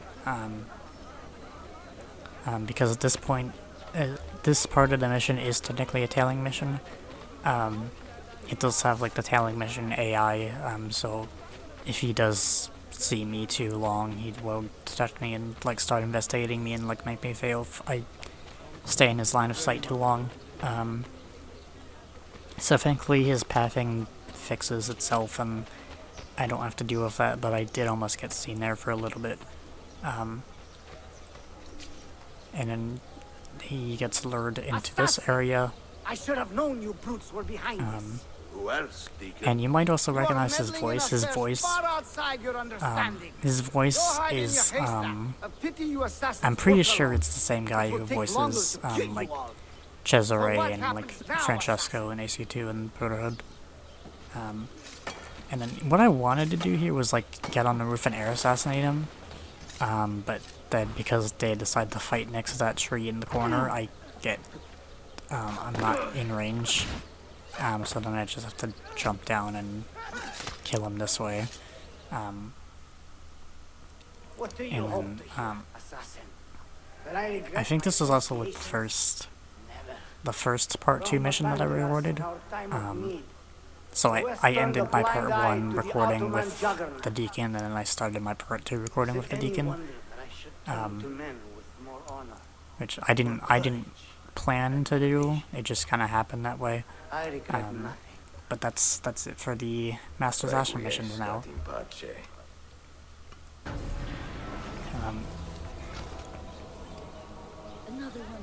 And then he just kind of walks away. Does it never end? And then just kill him, Hidden Blade, full sync done. I also don't know what happened with this random woman here trying to like jump on the wall, but sure.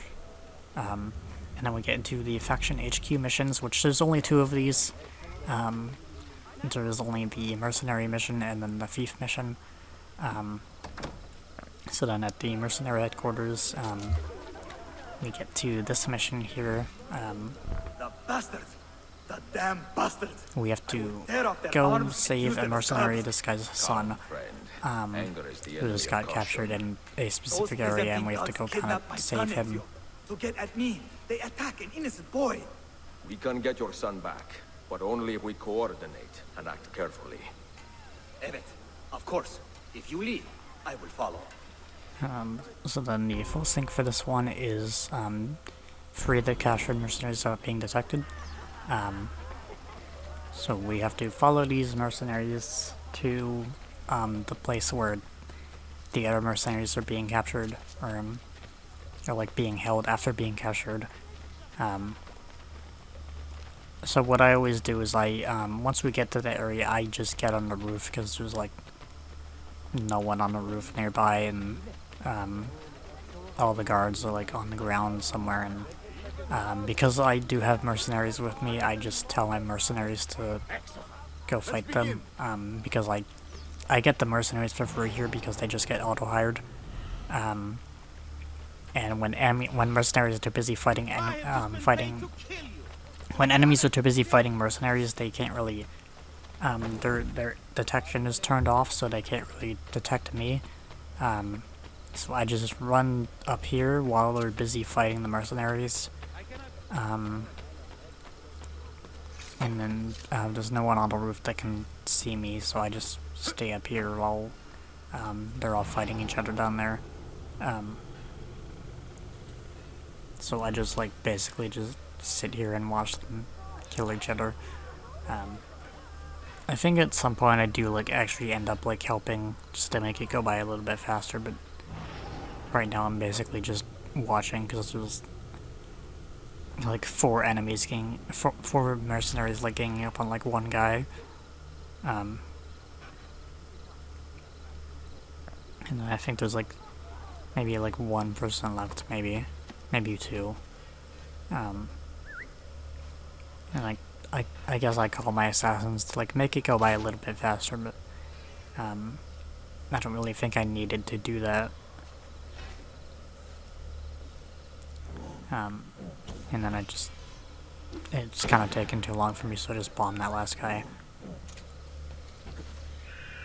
And then just get in here and save the mercenaries here. This eagle vision here is to see that he's poisoned. Because that's you can like detect his heartbeat or something. There may be a remedy. We will So get then him we to a have to doctor. go pick up his body and bring him to a doctor. But that's it for the full sync objective. The rest of this mission is take the mercenary to a doctor, and then while he's being healed by the doctor, you have to kind of protect him, and there's going to be a lot of enemies that show up. And that is part of the mission where I actually fail and die, because again I was being stubborn and refusing to heal, which is something I really should be better about. I also don't know why these two didn't get killed by the arrow storm there, but This is why I get stuck on full health, on low health, because this Janissary here beats me up. Even though I was holding block there, it wasn't doing anything, so I guess because I was gonna hit repeatedly, Ezio didn't have enough time to like fully start the blocking animation, I don't know. And I dropped this guy for like a third time. Please. I don't think dropping him makes him lose any like health any faster. I think that happens with the guy in like sequence 7 that you saved from like the theater in Brotherhood. I think if you drop his body, his health drops faster, but I don't know if that happens here. But because he is poisoned, his health is slowly dropping anyway. So it's just like better to just not drop him, so you don't have to waste time picking up his body again and carrying him again. And then this boy from harm. After I stupidly died from refusing to heal, just like kill all these guys. Because this ambush happens like right after that cutscene, and you don't have like time to like prepare or anything, you don't really have time to like do things like place any like tripwire bombs or anything. Keep close. So you just have to kind of like deal with all these enemies coming, and they're really only here to like kill you. They're not here to like kill the mercenaries Hassan or anything, so they actually prioritize you and all of these mercenaries here, so you don't have to like physically protect like the mercenaries Hassan or anything. You just have to kind of kill all these enemies while you're while the mercenaries Hassan is losing health. And you also have to stay in the small blue area. Keep close. Basically just like kill all of these guys, and it's not too hard to do. Just don't be like me and don't be stubborn and refuse to heal when you obviously should, and easily can heal, but it's just a pretty simple thing. I don't know what I was doing there. I just dropped a skelter bomb at my feet and hurt myself for no reason. I think what I wanted to do there was like throw the bomb at the guy, but I think I was mashing target too much and my target fell off. So then when I threw the bomb, I wasn't actually targeting him. So then I just dropped the bomb on my feet for no reason. I am fine, Father.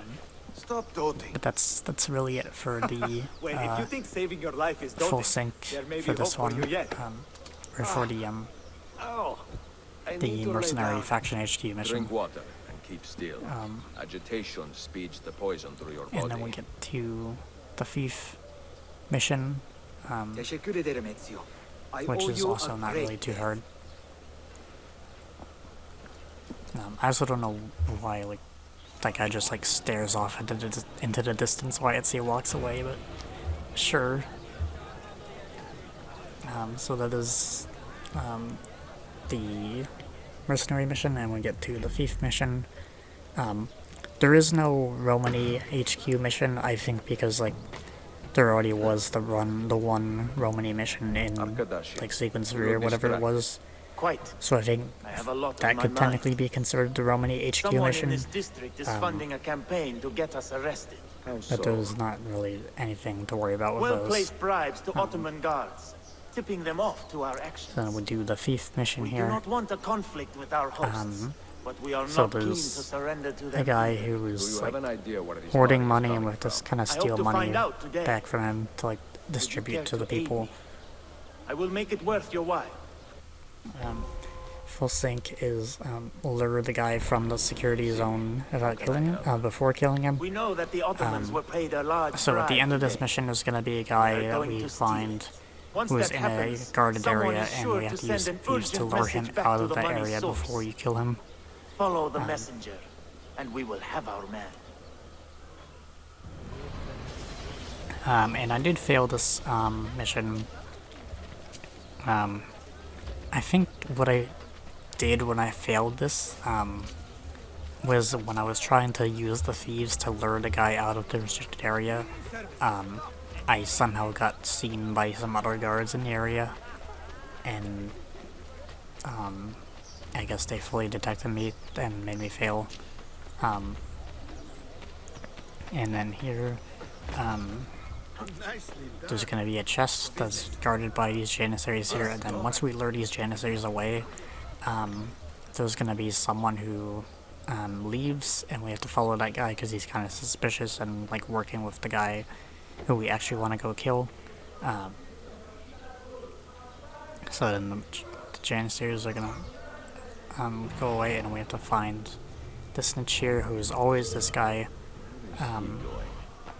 And then he is gonna go to his like kind of boss guy here that he works for, and just follow this guy here, and then just basic tailing mission stuff.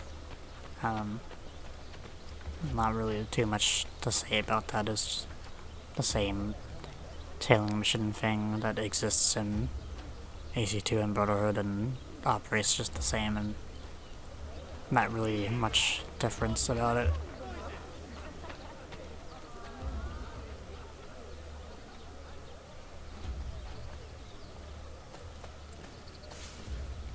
We do go past Sophia's place here though, so this is where Sophia is, I guess. And then we're gonna go. I probably didn't need to go up here, cause I think because especially I just immediately go back down anyway. I'm gonna be like go back down pretty soon after this, but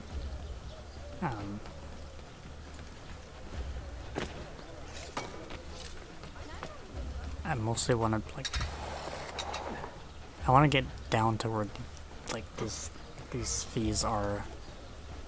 Because there's two sets of thieves here. There's like one down there by the tree and then one on the roof. I actually do want to use the one that's on the roof, because I think what happened was I tried to use the ones down there, but I guess I forgot to cut this out. I don't know who saw me there. I guess I failed again and forgot to cut this out, but whatever. But maybe there was a guy on the roof that I wasn't seeing. So I guess we have to do this tailing mission again, because I stupidly didn't cut that out. But yeah, once you get to the area where this guy goes, ideally you want the thieves that are on the roof and not the one next to the tree on the ground, because they're a lot easier to like actually lure the guy away with, because you can actually like get a good line of sight on him to like target him and then lure him away, which is what one of the ways that I failed that I actually did remember to cut out was I used the thieves that are on the ground next to the tree, and I tried to get a line of sight on the guy to like lure him away, and then because of me trying to get a line of sight I like climbed on a wall or something, and that's what made them see me, and then they came up to where I was with the thieves, and then they saw me that way, and it just was bad. I think this is what I was thinking of, where like I didn't, on that previous attempt I ran up on the roofs, but here I just followed on the ground. I think that's what I was getting confused by. I was like, I don't remember going on the roofs when I did this. So I guess I maybe should have cut that out, but I probably wasn't paying attention. I think I was just like kind of like being done with editing these videos at this point, because I just wanted to get on with recording the commentary video, so I just kind of zoning out and not really editing these videos properly. So I guess I should probably pay more attention to like editing things out like that, but whatever. But then we get to the final part of this mission here. What are you doing here? I told you to keep an eye on those soldiers. Forgive me, Halim Bey, but thieves have stolen the bribe. What? And then once How this did they cutscene know? is Not done and sure. this guy goes away, If our like, contacts in the this other Ottoman guy ranks here we do have not to get lure their away money, with the thieves. we do not keep our special relationship intact. But what could I do? Nothing, obviously. You're just a worm. Now get out of my face. So instead of the thieves that are next to the It's an tree insult down that I should here, pay so much to gain so little. I actually go around back here and get these thieves that are on the roof. I don't think it matters which one you use, but going up here is easier to get a line of sight on this guy without being seen. I guess that guy on the roof over there is the guy who saw me before, but They may be coming for us next. just wait for the thieves to lure this guy away. Once they don't get stuck on the corner there for no reason. Perhaps my informant is not so crooked as he needs to be. We will not be using him again. And then we get one who lures him away. I wanted to go around the other way, but I kind of have to like jump down into the area and get seen, or like almost seen to jump him, because he runs this way. I think he always runs this way, but I was forgetting that. And then I get seen before I have to loot the body. And then just arrow storm those guys there. About half of it. The rest we I think he runs the same way every single time when you lure him, so I probably just forgot that he would run that way. Point taken. But because you do have to loot the body when you kill them, I will call on you when I need a favor. You can count on that. just like lure him away with the thief group so you can loot him out of the area. Not just for the full thing, but also just so you don't get seen while looting. Yeah, that is the Faction HQ missions. And then we get into the book stuff.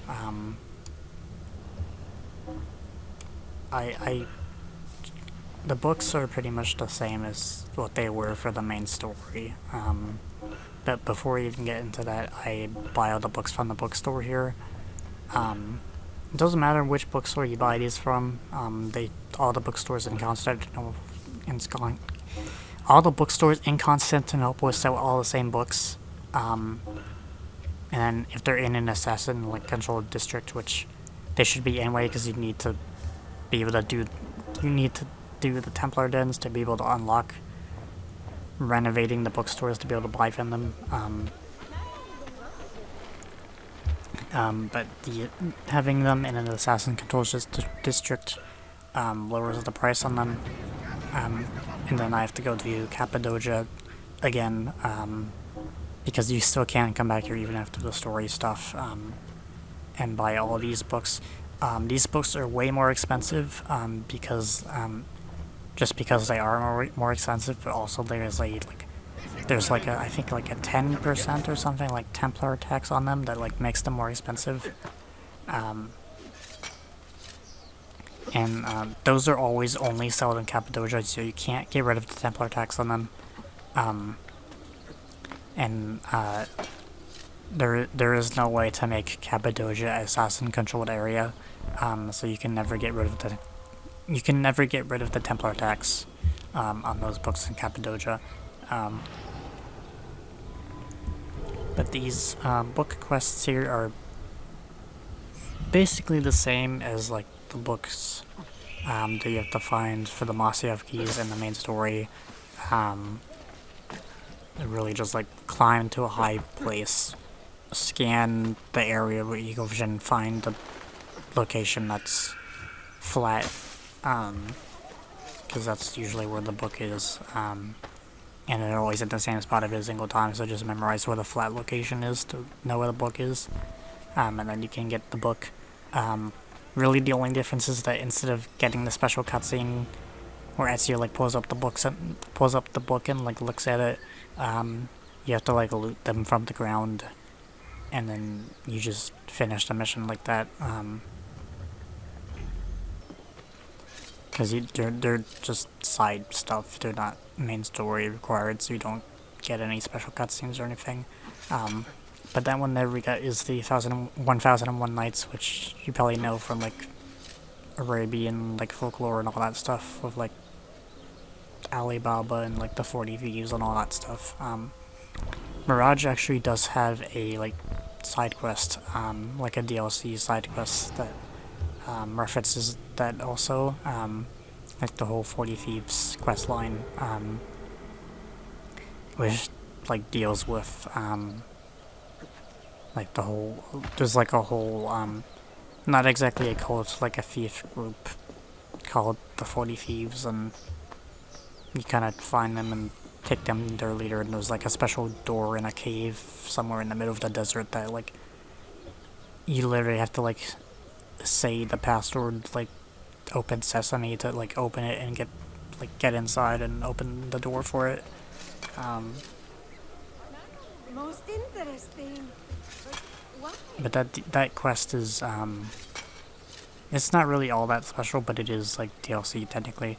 I think it was like a pre-order bonus thing originally for Mirage, and then they started selling it for everyone for like, I don't know, I think like 30 something Uplay units on Ubisoft Connect.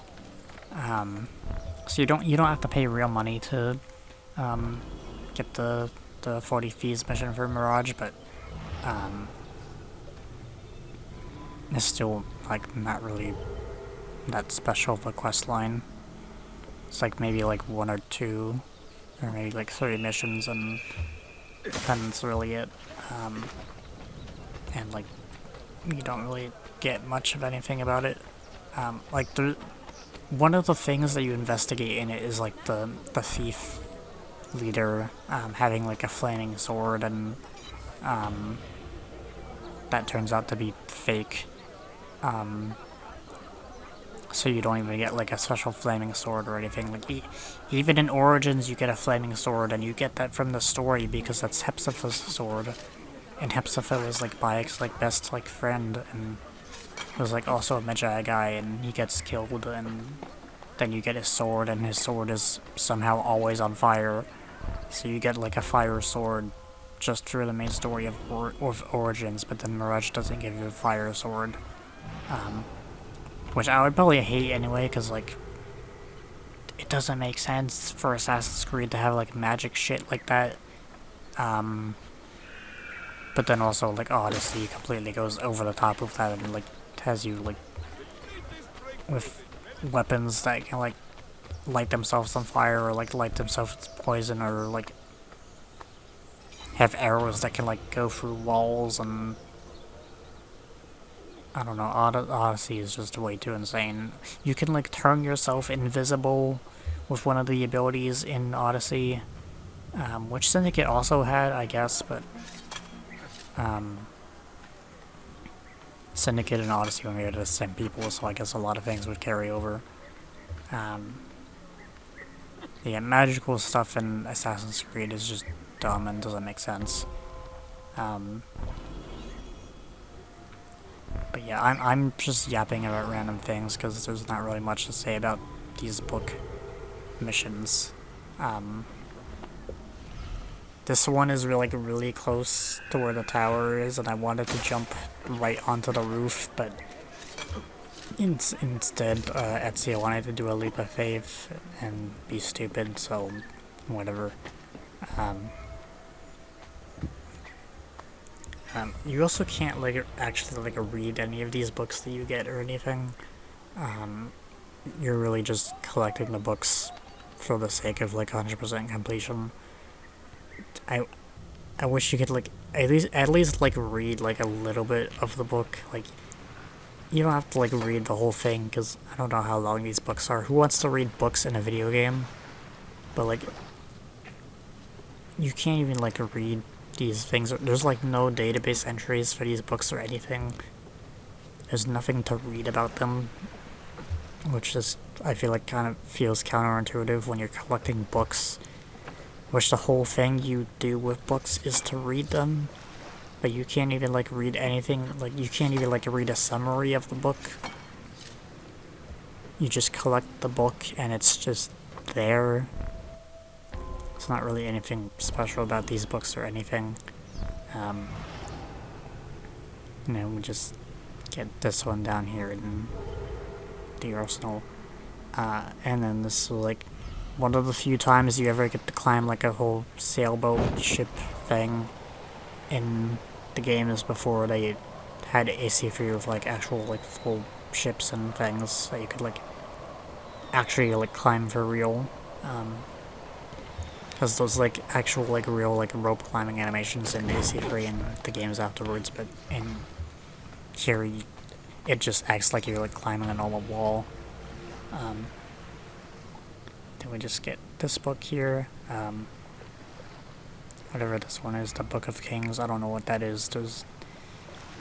I don't know anything about that book because there's no database entry to read on it. There's nothing to learn about these books. Like, I probably could just like look it up on the wiki or like on Google because they're probably all real books. But like, there's nothing to read in game about the books or anything. Yeah, you can't really like learn about the books. But I think this should be the last one. And then once you collect the final book, I actually go back to like Galata headquarters. Because once you collect all the books, there is one last cutscene with Sophia at the assassin headquarters in Galata. If you go back there, which I don't think a lot of people really knew about back when the game first came out. I think it's probably pretty well known now. But I didn't even think that there would be an extra cutscene when I first collected all the books. When I first played the game. Ezio, you old snake. And this doesn't really like add much of anything. It's just like extra like Forgive me, Sophia. Ezio Sophia character moments and what are you doing all that. in Galata? I'm also not really sure when this is like supposed to take place. Like, it's obviously it takes place before the end of the game. It is a kind of like before Sophia like gets captured and you save her and then you go get the Masiev keys from Ahmet and kill him and kill the Masiev and do all that stuff. Like, it's obviously before all that. I've been stalking the library here with rare books. But I don't know if it's like if this is supposed to like take place during like a specific time in the main story or anything. I'm not sure if this is like well known, if it's like meant to take place during a specific point in the story. Well, if they ever need a literature scholar, give them my I think it just happens at some point and you only see it when you collect all the books. Find the time to read. I certainly will. Oh, Chaucer. Bellissimo. Yeah, it's just like a little extra like story, lore, character moment thing that you get from them. And then we get to the period array bomb missions, which actually have full syncs on them again, so I can actually talk about something. So there are these 4 boards here that relate to like a whole bunch of different like bomb types. And each of these boards have 2 missions on them. Need to reconcile these ancient Greek and they're maps like with meant data to from teach you like Admiral different Columbus. types of bombs This is like and how to use comparing them. maps of the moon and the Earth. And what a mess! After I uploaded the like, Ezio, solo video of this, hear me out. just for like, Let me teach you something. like just the these bomb mission poison video, bombs? How lethal I are looked they? this up and there's Quite lethal, Dosto. actually like We distill our they don't even poison have from the missions natural for like all of the different bomb pretty types in the little game, flower with a deadly secret. because like I used One kills. the gold Slowly coin but bomb surely. earlier in like Be very the careful. one of the For Master your sake Assassin missions, and there's and no for others.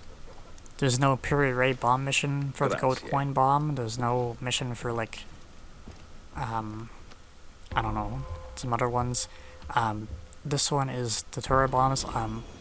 There's boards for each of the bomb types for lethal distraction and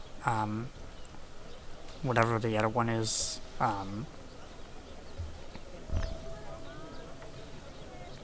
But this one is the poison deterror bomb, so this one we have to kill this guy without entering his area.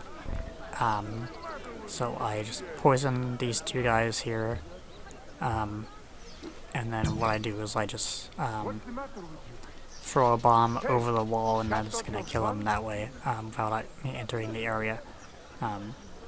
So just aim a bomb over the wall, and then that kills that guy without entering the area.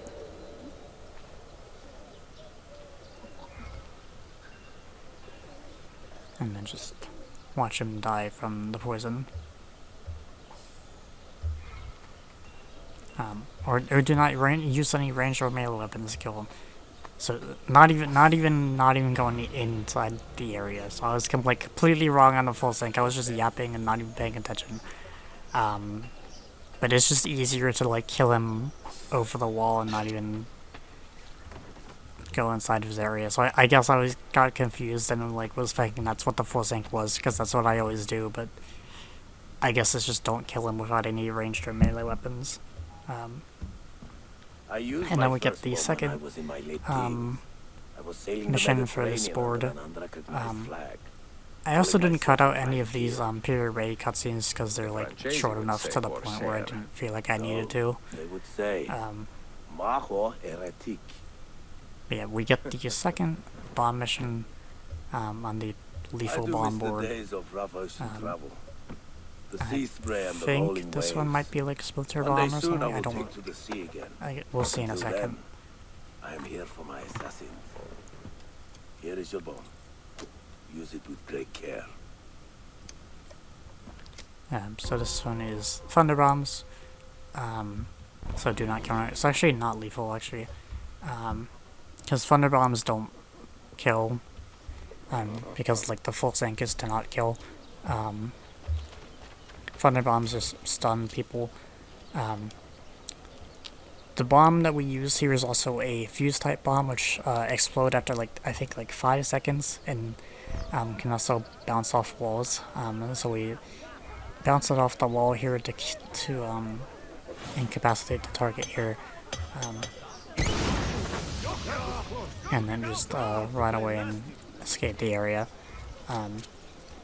There's never like a period raid bomb mission like that like actually like teaches how fuse bombs should work, but that's like the closest you get. Like there's no like dedicated like fuse bomb mission like there is with the sticky pouch and the tripwire bomb pouch, or like bomb type. But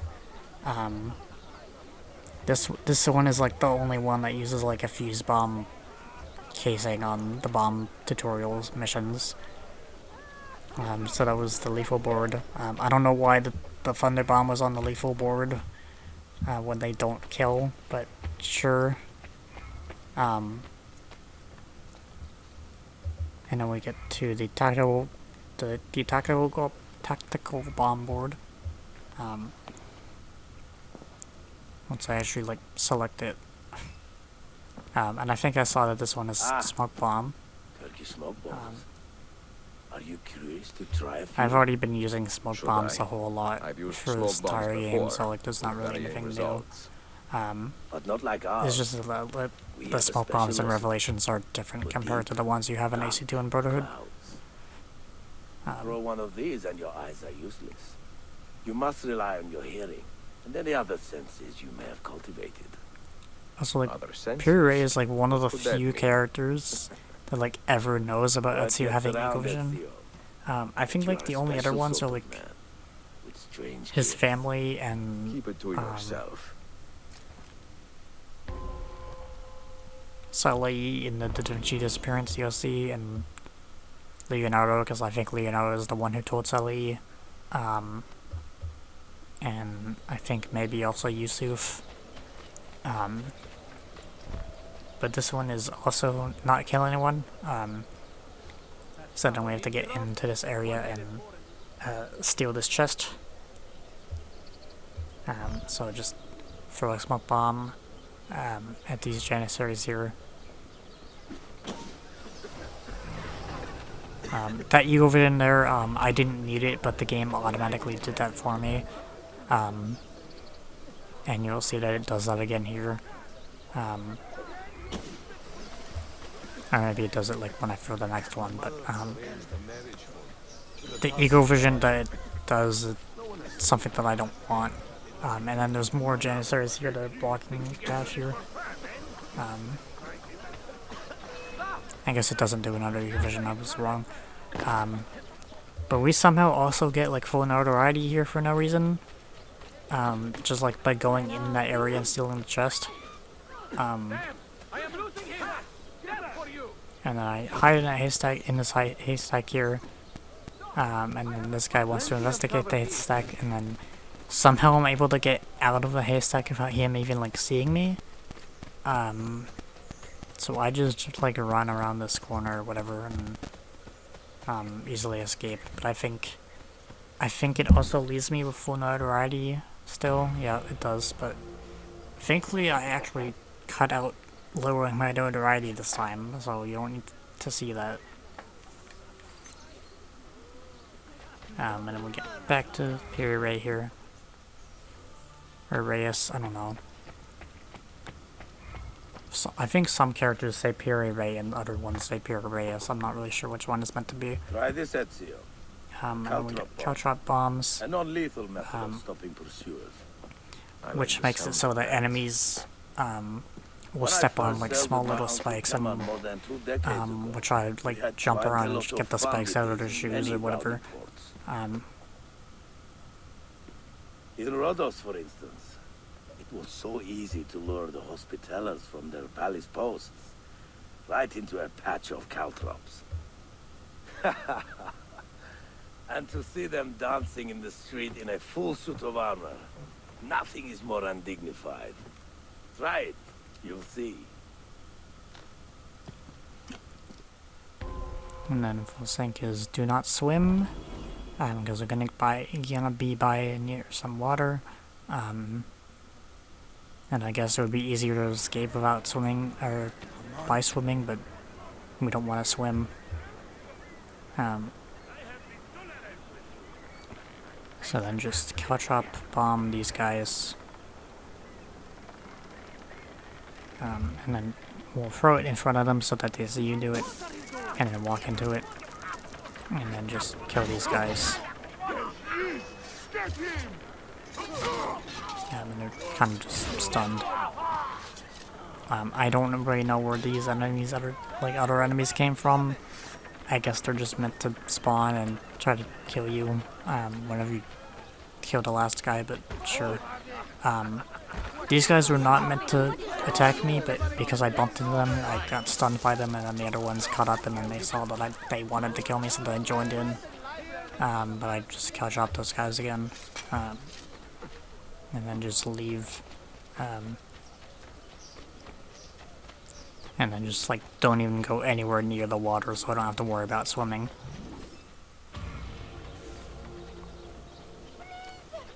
And then that should be it for the tactical bomb board. Doing these missions also makes it so that buying new materials at Piraea's shop it makes more materials available, but I honestly forget that Piraea has his own shop where you can buy bomb materials from, because I never use it. So I honestly don't even like remember that he ever has that shop. And then we get onto the diversion bomb board, where there's again 2 more bomb missions we have to do. And I'll just see which one this one is. Well, how can I help you, Ezio? Smoke signal bombs. How do they work? You must know the old saying. Where there is smoke, there is fire. These bombs play off that idea, creating a thick plume of smoke to trick city guards into believing a fire has started. These bombs are quiet, however, so only those who see the smoke will be lured away. I also don't know why this happens. I will give it a try. Every single time I've done this mission, that bomb just stays floating there for no reason. I don't know if that's like just an Ezio collection thing, because I don't feel like I remember that happening on like PS3 or whatever, but that just always happens, and I don't know why I always just get a floating bomb there for no reason. Yeah, this one is smoke decoy bombs. which you'll see here. Well, it lures enemies away who see the smoke from it. It's not really one I use a whole lot. I don't really use the diversion bombs a whole lot to begin with, but like when I ever think about like the rare times I ever think about using a diversion bomb, it's not one that really comes to my mind. Like typically if I ever want to use a diversion bomb, I probably would most likely use the coin bomb, especially because of the way that I used it in the Woodmaster Assassin mission.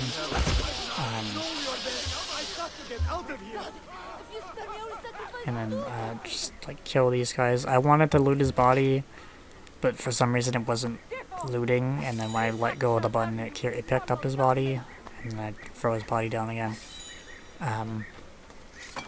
But also the full sync for this one is to make 2 sets of enemies. I think it was this one. It might be the next one. I think it's the next one because I'm running away now. So I won't actually say what the full sync is for that one yet, until we get into it. But yeah, full sync for this one is don't kill anyone except the targets. So it's actually not the one I'm thinking of, which should be the next one here. And then we get to the second one for the tactical board,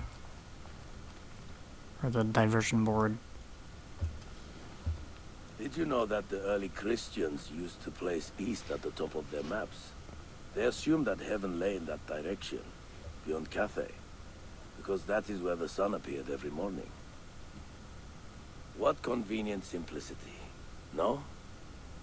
With heaven and earth, glass spheres in the sky, and the earth at the center of the universe. Ha! What a load of horse piss. Ah, but you are not here to philosophize. What are you looking at? I need a simple but effective means of distraction. Then this is the bomb for you. Gives a nice loud burst. So we get cherry bombs. And on my singular like bomb mission video, my friend pointed out how like why do we get a cherry bomb tutorial again when we already got one of Yusuf before, in like sequence 2 or whatever. And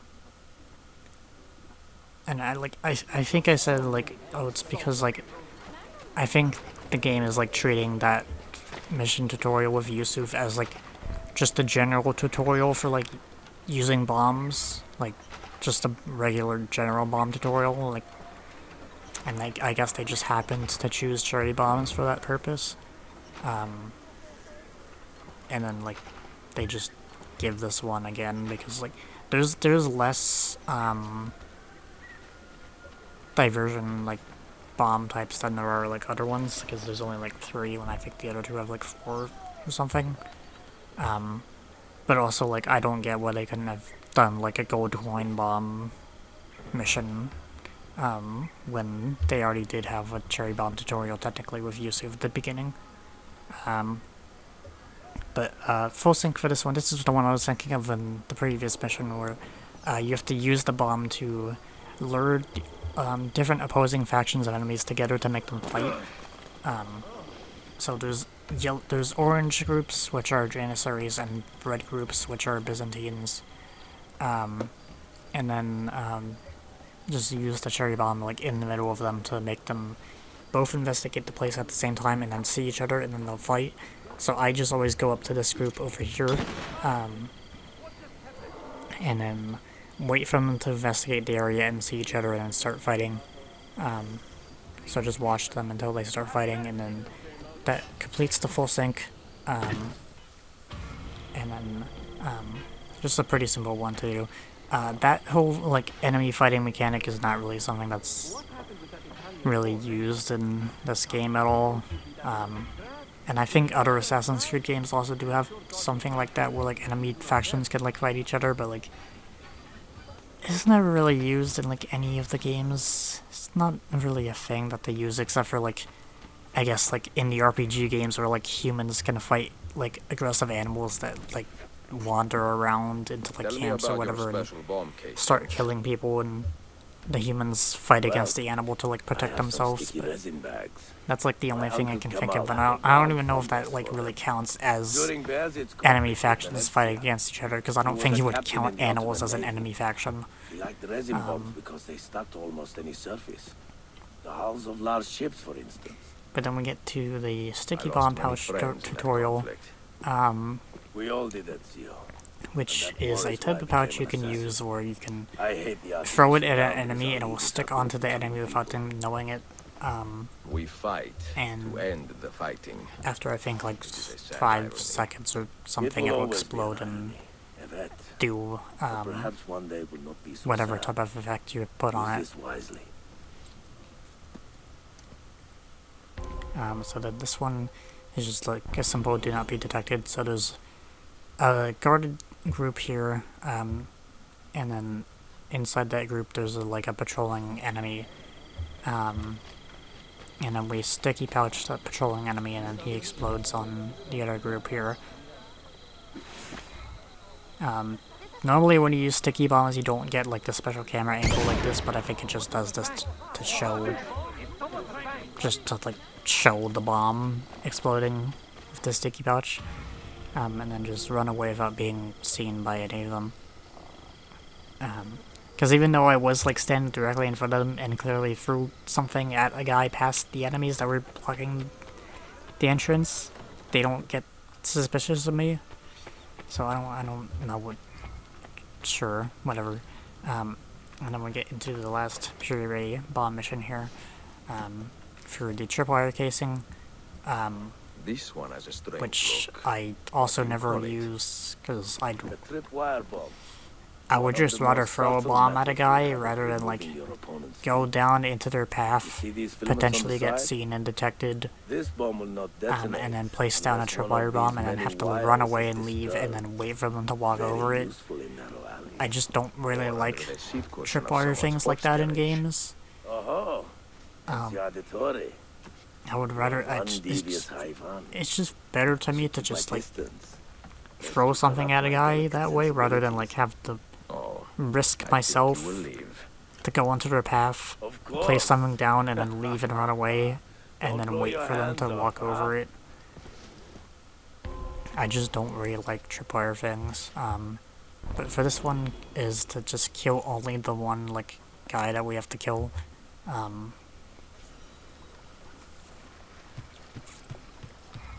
So just like go to this place, tripwire bomb this area, and then he's going to finish talking to those guys and walk over here.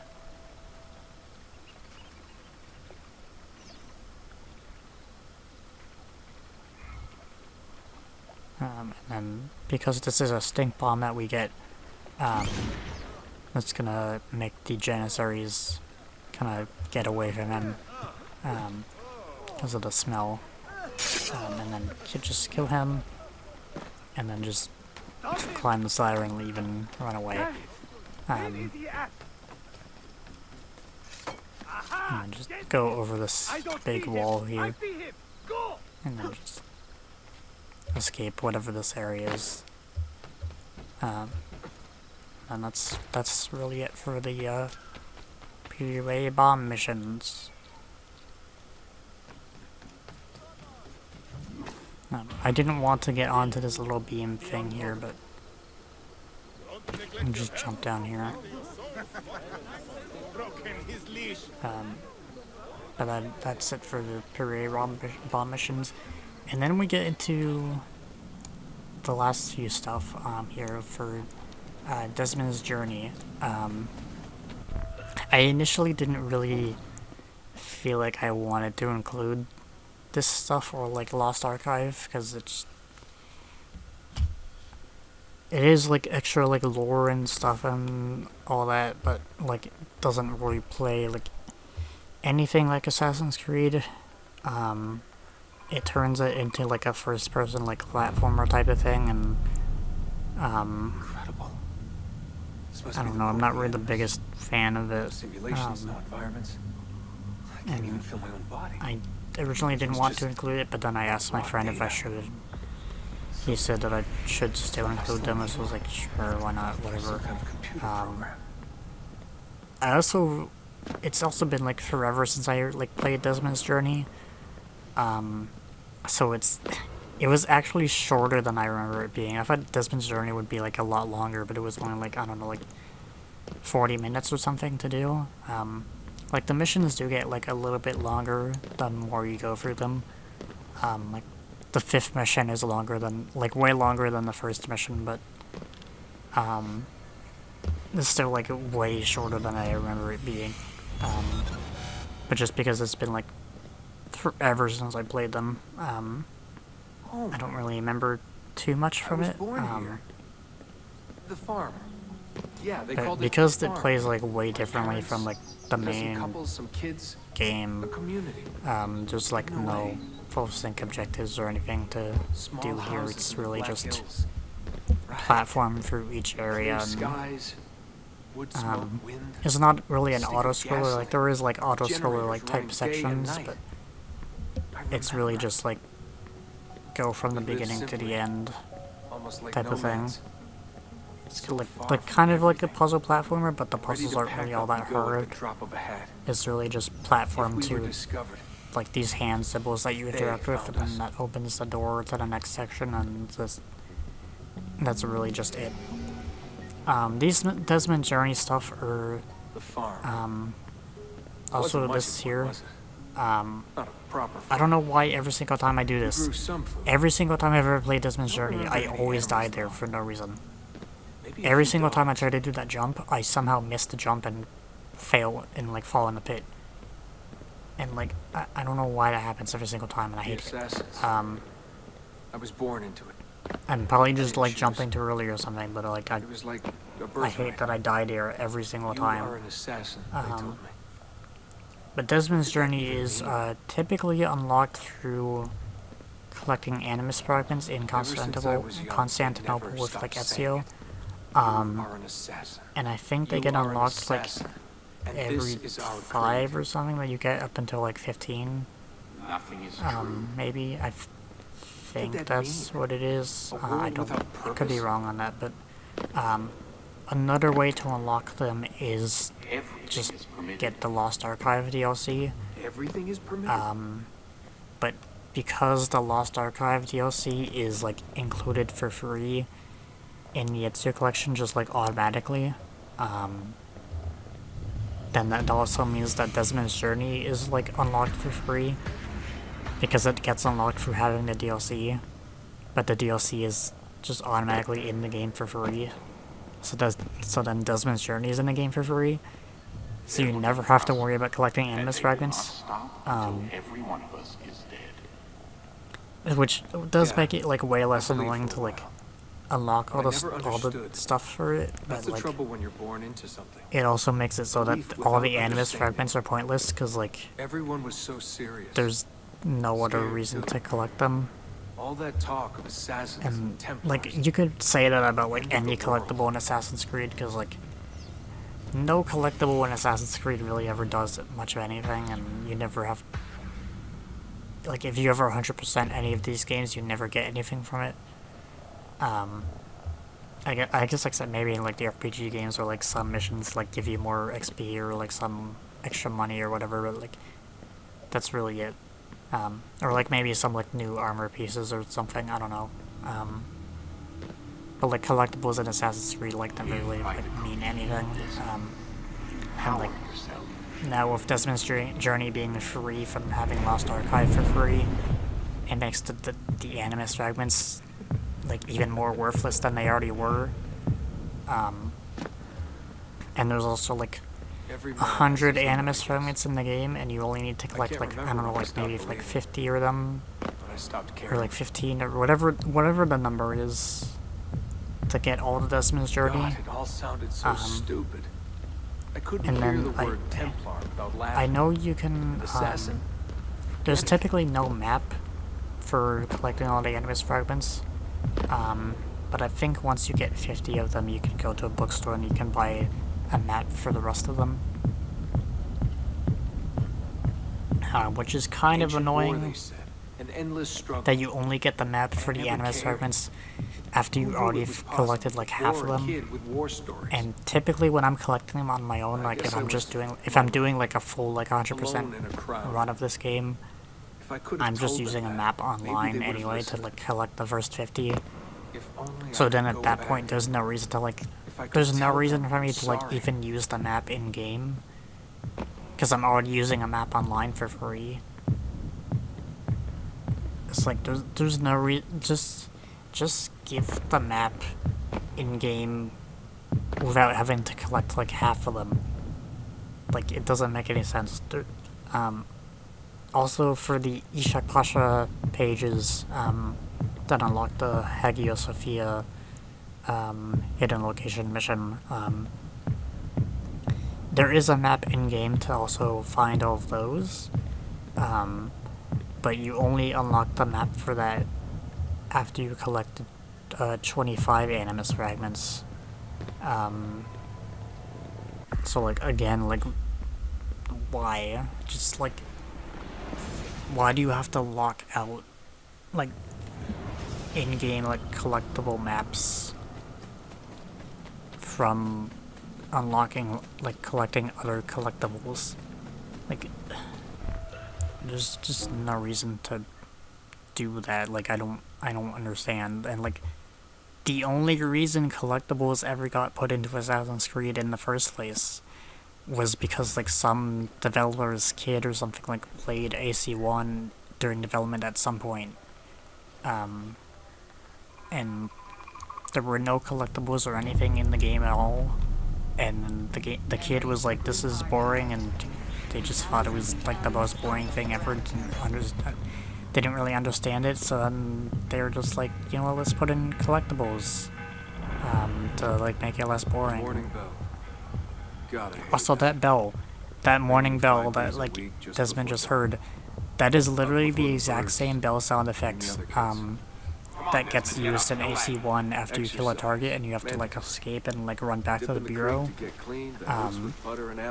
That's like the main like city alert bell that happens whenever you kill a target in AC1. I must have walked a million miles. So they actually reused that sound effect from AC1 here. But it was nice. I like those days out in the hills. Now that you probably know that, you can probably never unhear it because it's literally the exact same sound effect.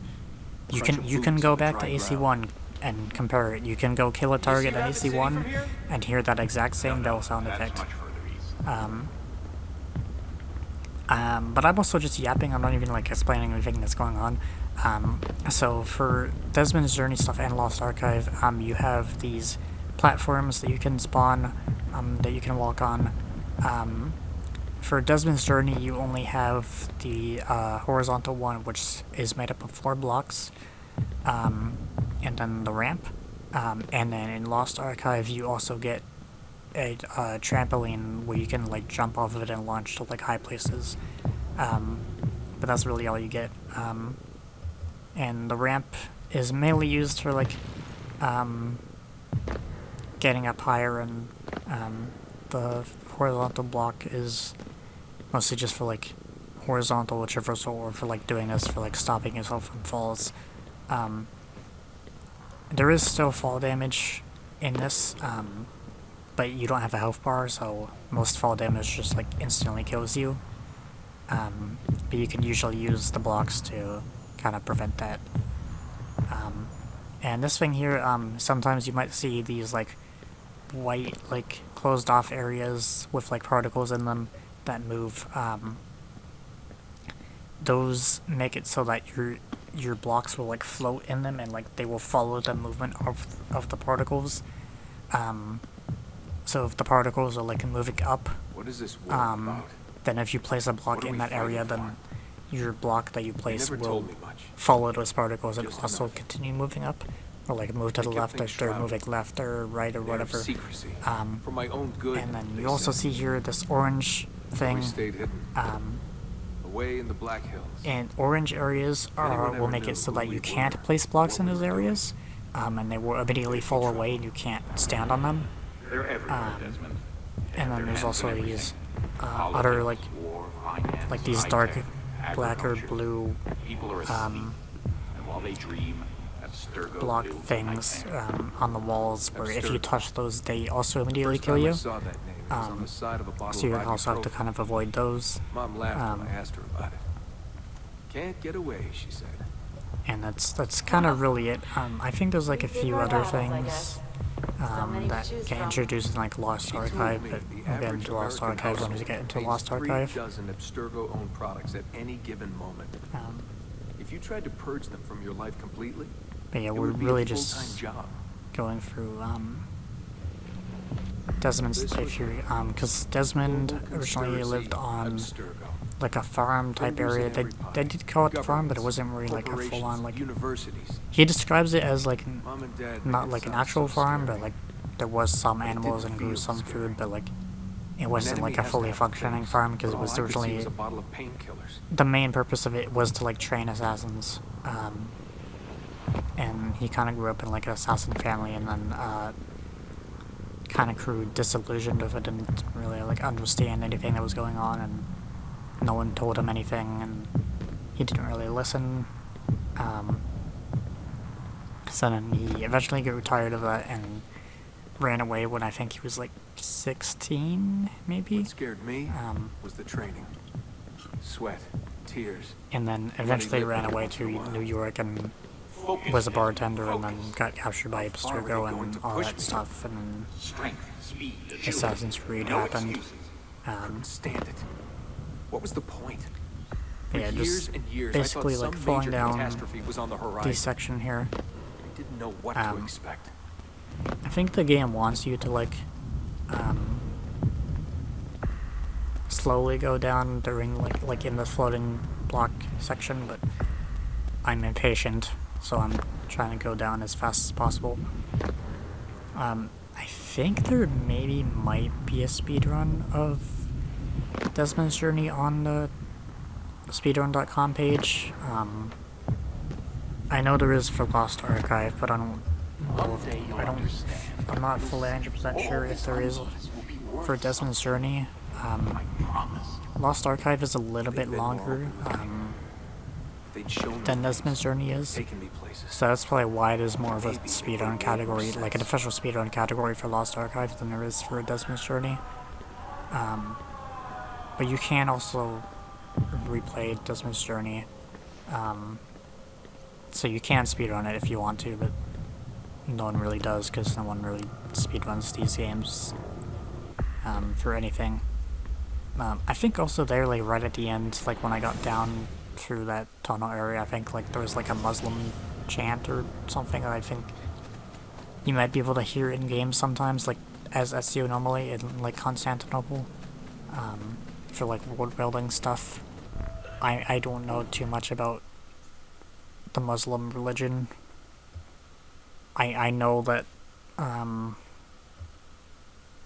I think you have to like pray while facing eastward or something, and like there's specific times you have to pray, and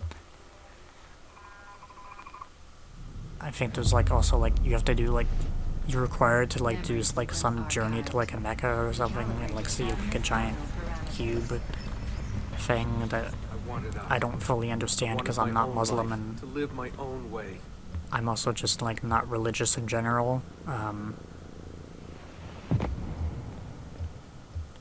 But because this game does take place like mainly in like the Middle East in Constantinople, where there was like a lot of like and probably and still is like a lot of like Muslim like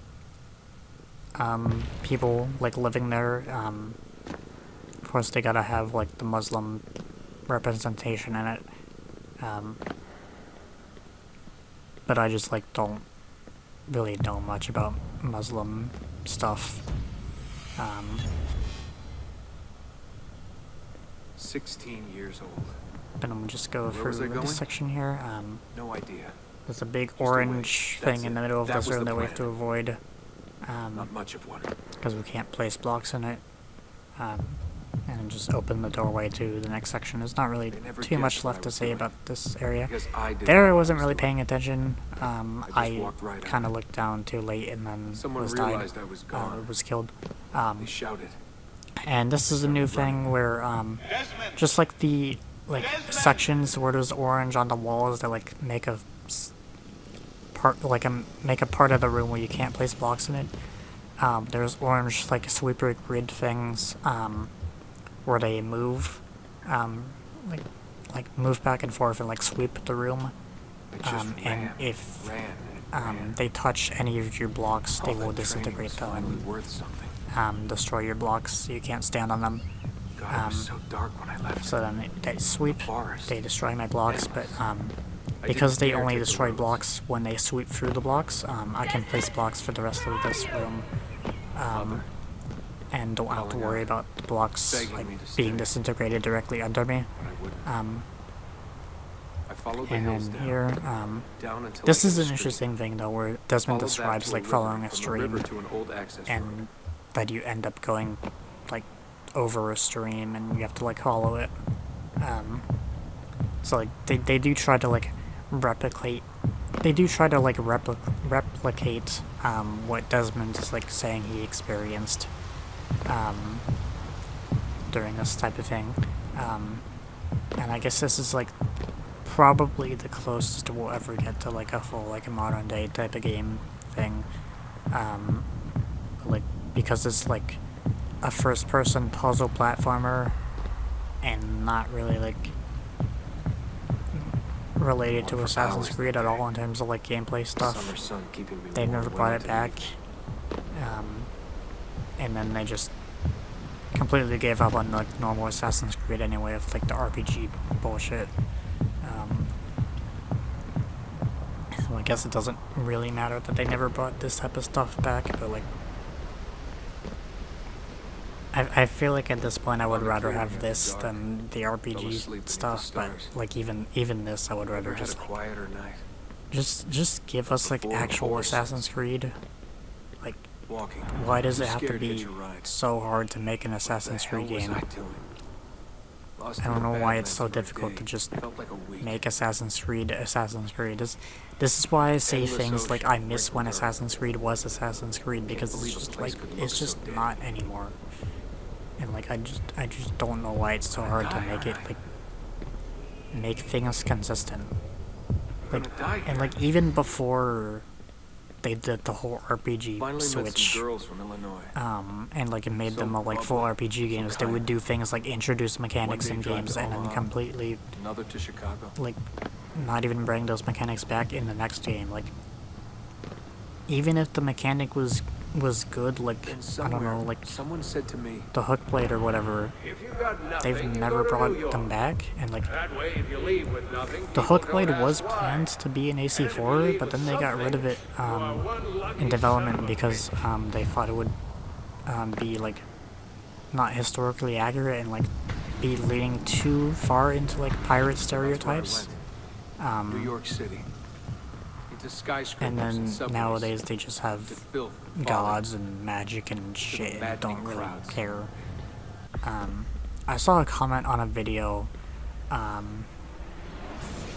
recently. I think I was like listening to like Assassin's Creed 1 music or something, because I've been doing that recently, and I saw a comment that I think was something, I think they said something like older Assassin's Creed was when they had history that paid homage to like mythology, and newer Assassin's Creed is mythology that pays more homage to history, and they like kind of switched the focus on it.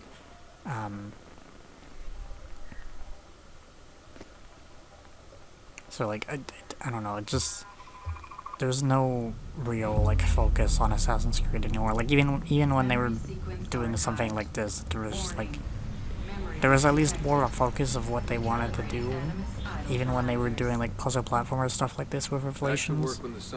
But like nowadays, just like no focus or anything at all. It's just really stupid and dumb and annoying. I also was greedy here and got hit by a laser. But you can see here what now we have lasers to avoid. And just like with everything else, if they hit you, you die in one hit. And then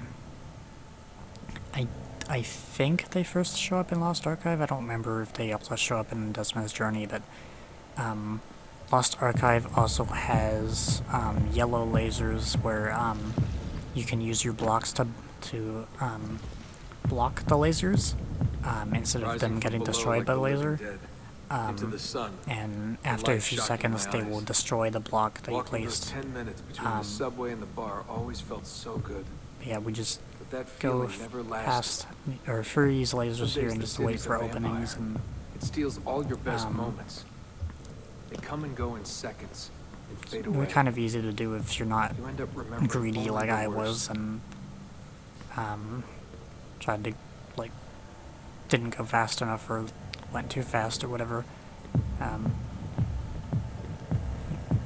think I was also a little bit greedy there. I kind of cut it a bit too close. It's kind of hard to tell because you're not in third person, so you can't really see behind you unless you actively turn around. Took me on for my ravishing. I don't know if anyone has ever like I think the modded owner had a little crush. this to make it so that it's like third person again, so you can like see what your actual model looks like. But I don't. I laughed at my past. I feel like it would just be like an invisible Joked about model everything. or something. Even the Or maybe just like Desmond's normal model, but just the camera is on his face or something. I don't know. I don't think you have like a special model or anything that you would be able to see if you were somehow in third person. And then here I kind of messed up and landed directly on the lasers. But yeah, we're in, I think this is part 4 now. So Desmond has now ran away and is now in New York and working at the bar place.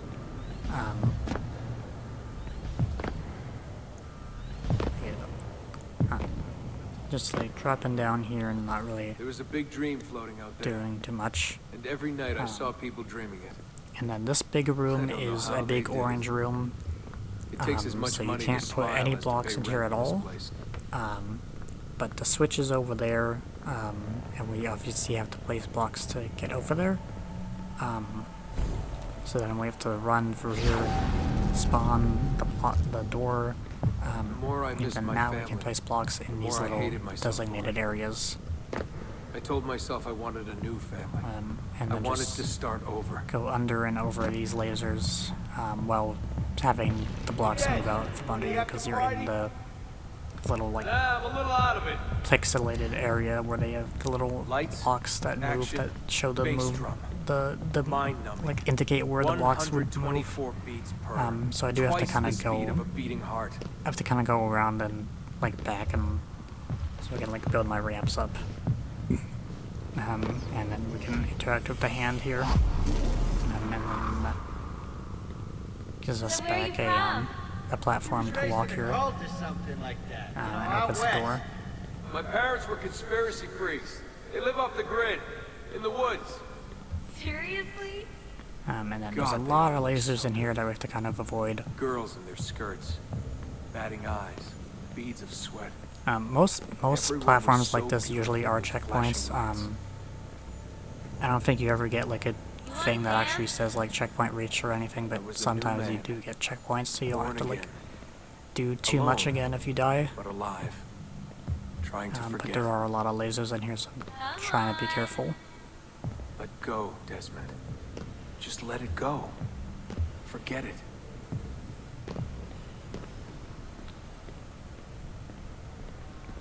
And then here, there's going to be like cars that go past, and I think maybe you can, if you stand in the middle of the road, I think you can get hit by a car there and die. I don't fully remember if you can or not. I think maybe, I'm not too sure on that. It might have happened to me before, but I don't fully remember, just because it's like been forever since I've like actively played Desmond's Journey. I also don't think I've ever done Desmond's Journey or Lost Archive without dying. I don't think I've ever done a no-death run of these. Just because like I don't really care to, and also like sometimes I'm not paying enough attention, or like I get too greedy with lasers, or I get hit by something I'm not paying attention to.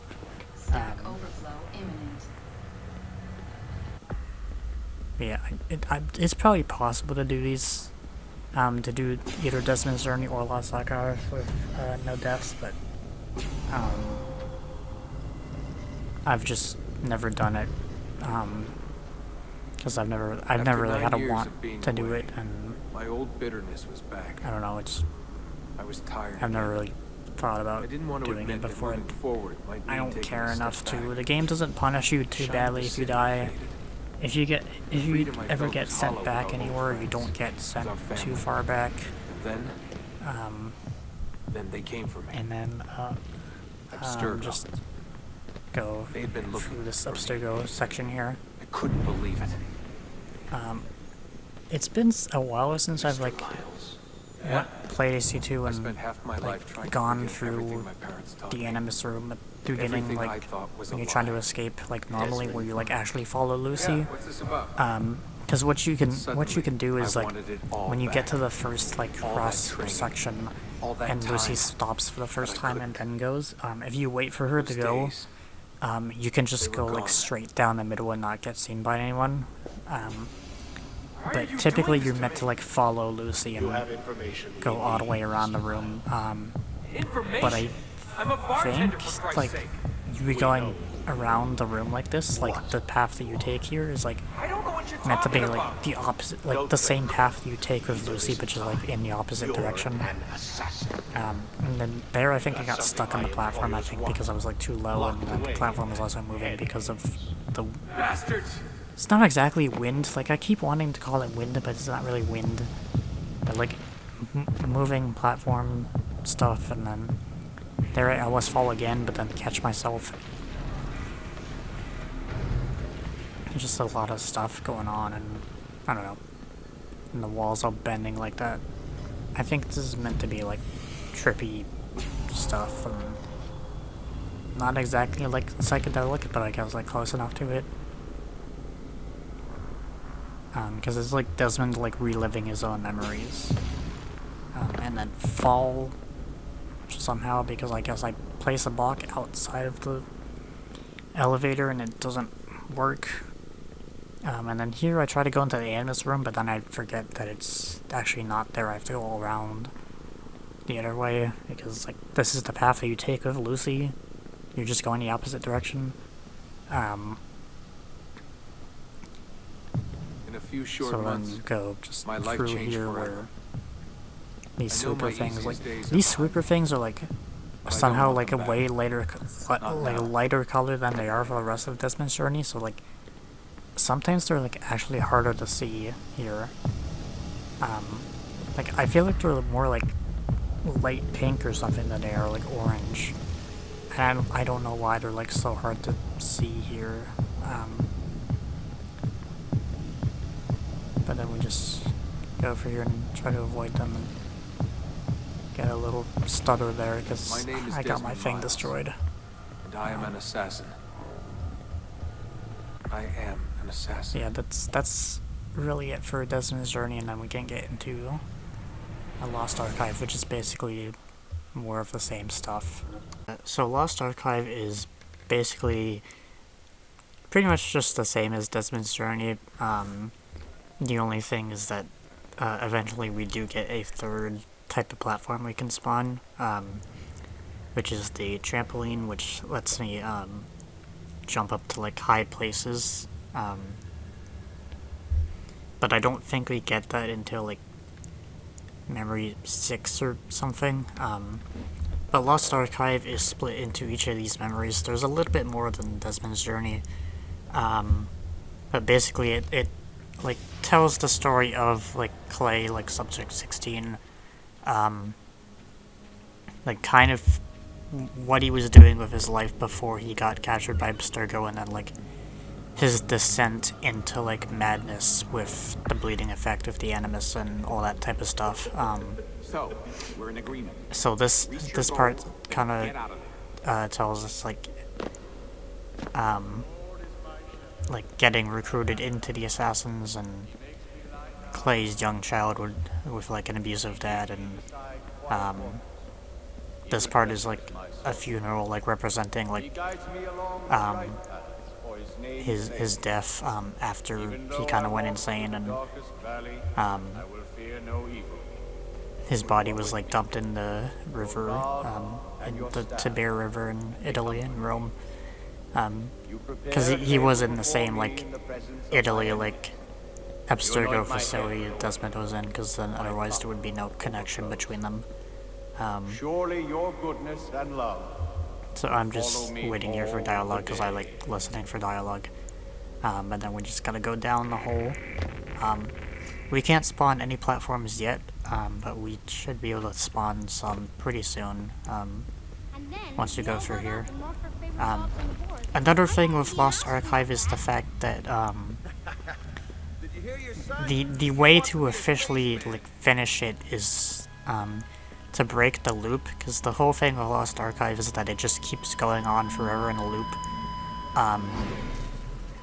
And the way that you break that loop is collecting all of the 20 decipher fragments, which are like little collectibles you have to find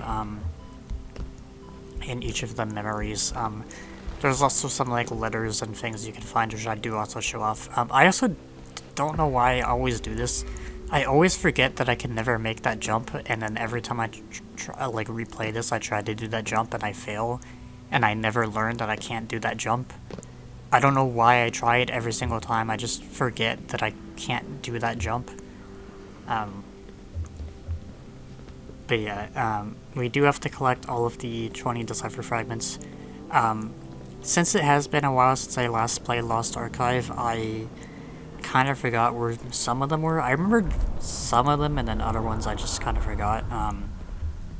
So actually what I did was, Prove yourself, novice. I actually, before I recorded this, I actually went online and looked up another video of someone playing through Lost Archive and getting all the collectibles, and then just like wrote down notes in my phone of like where they all were, so I could collect them in order without having to like replay missions and do the loop and all that stuff. Just because I wanted to collect them in the order that they show up in, just for like smoothness and consistency, and just to make it easier on myself. And I didn't want to have to like end up missing one and then not remembering which one I missed and having to like search through all the locations like multiple times just to find the one collectible that I missed. So sometimes you might see me like stop and like not move for a bit. That was me checking my phone to look for where I wrote them down in my notes. But that was the first decipher fragment that we needed to collect there. So there is going to be 20 of those, but if you memorize where all of them are, they're pretty simple to find. You can also listen for the like shimmering, like sparkling sound effect that they make, which isn't really that helpful to me, because I typically play games on my TV at like the lowest volume, because like I don't really have that bad of hearing, and I can still typically hear things pretty much fine. The shimmering sound is pretty quiet, so like I probably could turn it up a little bit when I play this, but like for the most part I can still hear them fine if I'm close by to them. And I've just always had my TV at the lowest volume because I don't really need it louder, and like also because of like my living situation that I won't get too much into. I don't really like having things too loud in case like people get upset with me or something, which like is a whole different issue that I don't really want to get into. But yeah, I typically have my volume pretty low, so sometimes the shimmering sound can be a little bit hard for me to hear, but for the most part it's fine. And then we finally get our platforms here. Right now we only still get the same ones that we had with Desmond, where it's just like the horizontal block one and then the ramp one, because we don't get the trampoline one until like pretty later on. But that was memory one. There was only the one decipher fragment collectible on that one. And then we get into memory 2 here, which I think has 4 decipher fragments in it, maybe. I do have my phone here with me while I'm recording this commentary, so I could probably just look up my list and see, but I'll just watch when I'm like recording this. I don't really care enough to like open my list again. But basically we're just gonna go down here and then there's gonna be another one in here. I wrote this, when I was writing this, I wrote things around, like, based on, like, what room they were in, or, like, what dialogue was happening when, and, like, when they show up, whenever characters are saying a certain line of dialogue. So, like, that one, I wrote it down when, like, William was talking about whatever he was saying, and then this one I wrote down when about like Clay's dad talking about the foreman's son. Like, that's how I wrote it down in my notes. It's like, go behind the alcove while he's talking about the foreman's son or whatever, something like that. So if you just remembered like things like that, like whatever line of dialogue they're saying, or whatever room you're in, then you can just like kind of memorize where they are. And then this is also a new thing. Lost Archive has the yellow lasers. I did mention the yellow lasers a little bit with Desmond's stuff, but they only show up in Lost Archive. The yellow lasers still do kill you if you touch them, but the main gimmick of them is that you're seeing is that you can place a block in front of them and block them.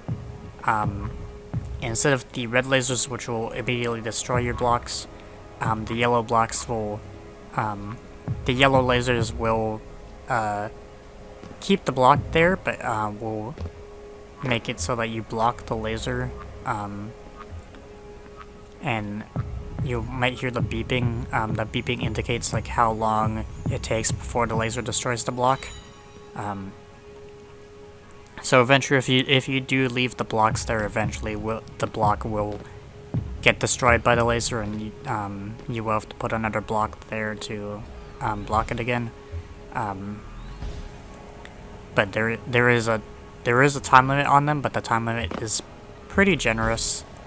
You don't really have to worry too much about the yellow lasers destroying your blocks. And then just go. I tried to do here, like tried to block both at the same time, but I put that one a little bit too high, and I only got the top one. But then, because they also move, they sometimes they also don't really, like they go between the block and the air and aren't always like being a laser on the block, if that makes sense. They're not always shooting the block. And then here, I kind of got confused a little bit. I kind of forgot where to go. Basically, there's a door here that's blocking our way, and then we have to get into that room there to open that hand symbol. But I kind of forgot how you got into that little space.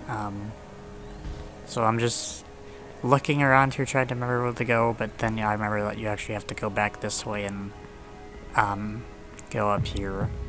And I get stuck on the ceiling a little bit. Yeah, Lost Archive is basically just like the same type of like puzzle platformer stuff that Desmond's Journey was, but the puzzles are a little bit more complex like this.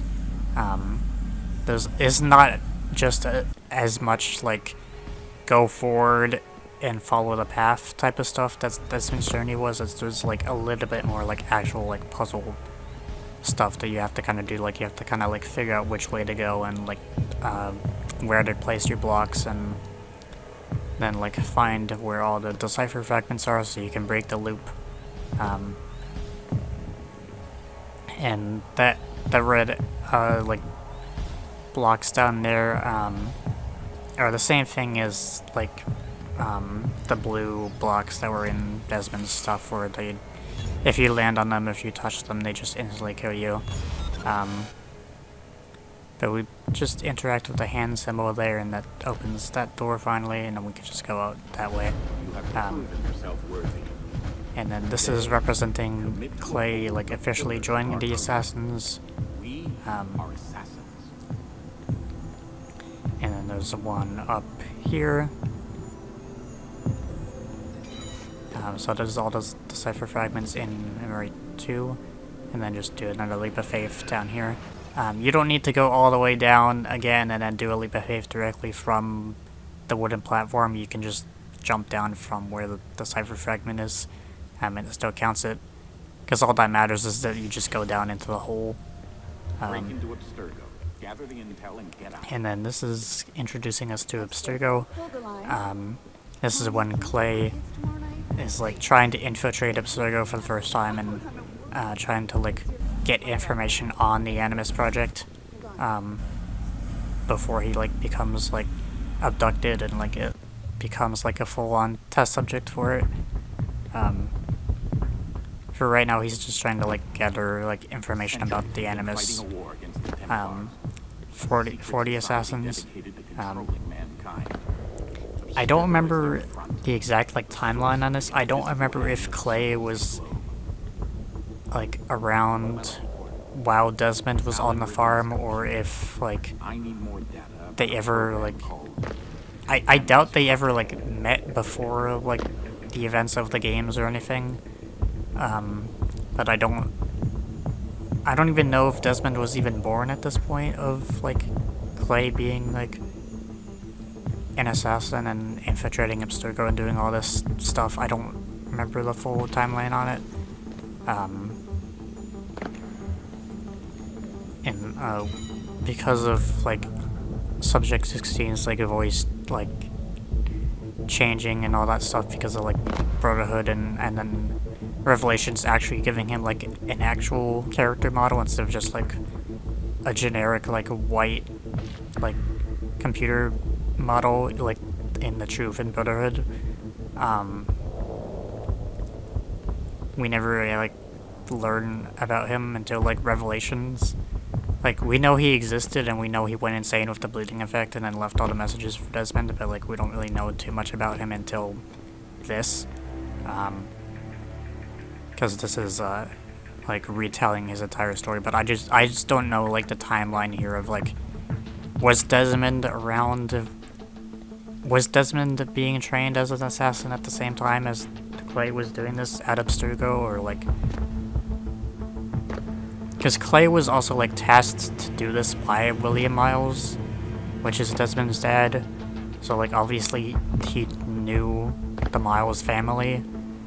But like, was Desmond around at this time? Was Desmond even born? Did Desmond exist at this point?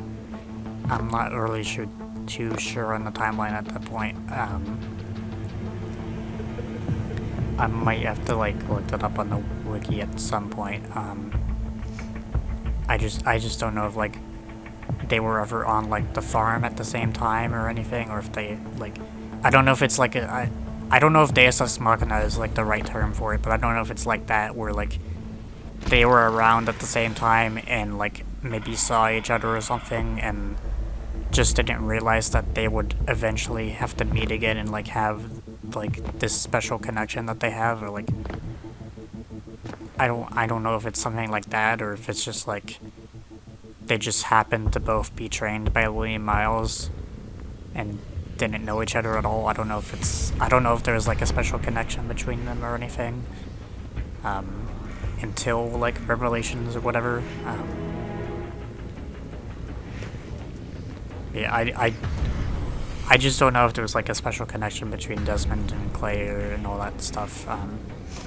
And basically here, this is like meant to represent like Clay like hacking the like Abstergo computers to find out about the Animus.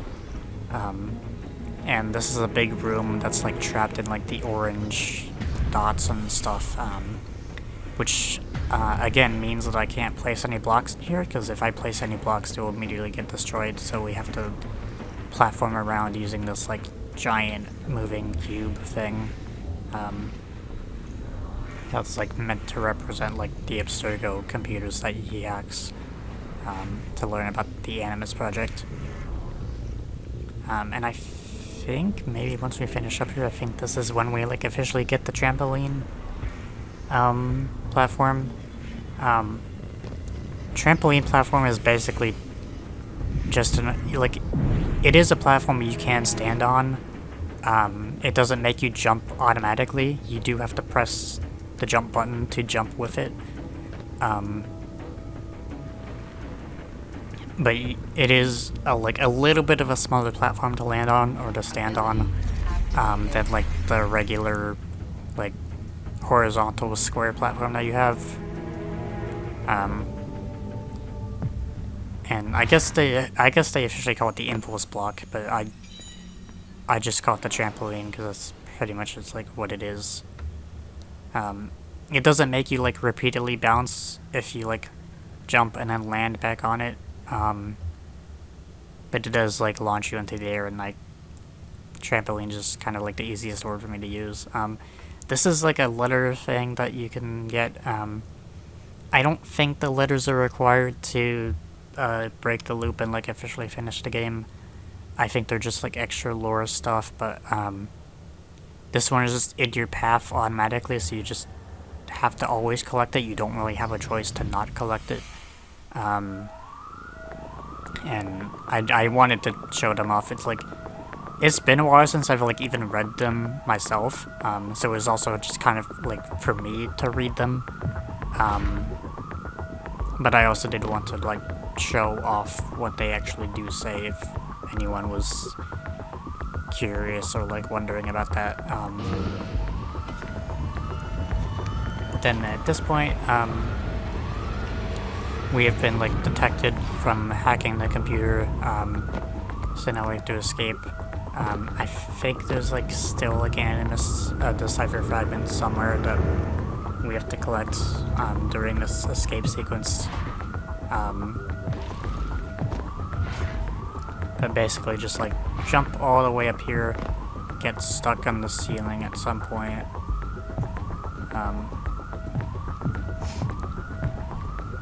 And I think past here of these like switching lasers is another decipher fragment that we have to get. So I'm just like waiting for them to go and waiting for my chance. Yep, there's another one up there. I almost get hit by the laser. I don't know how I didn't get hit by that one or that one. Or that one. But then I get hit by that one because I get stuck on the ceiling. So then I have to do this jump again. Sometimes it is a little bit hard to like judge like the distance that you get from them, from the trampoline blocks, or like how far you're gonna go, or like the momentum that you get from them, because it is a little bit like hard to like judge like the momentum of it, because it's a little bit finicky. Like here I wanted to just like trampoline up there to get the other decipher fragment. This took me multiple tries, but like I think eventually I just gave up and like landed down on the bottom port and then like went around or something. I think there I tried to like trampoline up there, but then I got bounced from the ceiling. But I'm trying to make sure that like I can like jump the correct distance that I need. If you do try to place blocks in the like orange places, your outline of the block will glow orange and like show that it won't, the block will get destroyed is like in the orange area. So that's like kind of how you can know if you're too close to the orange area or not.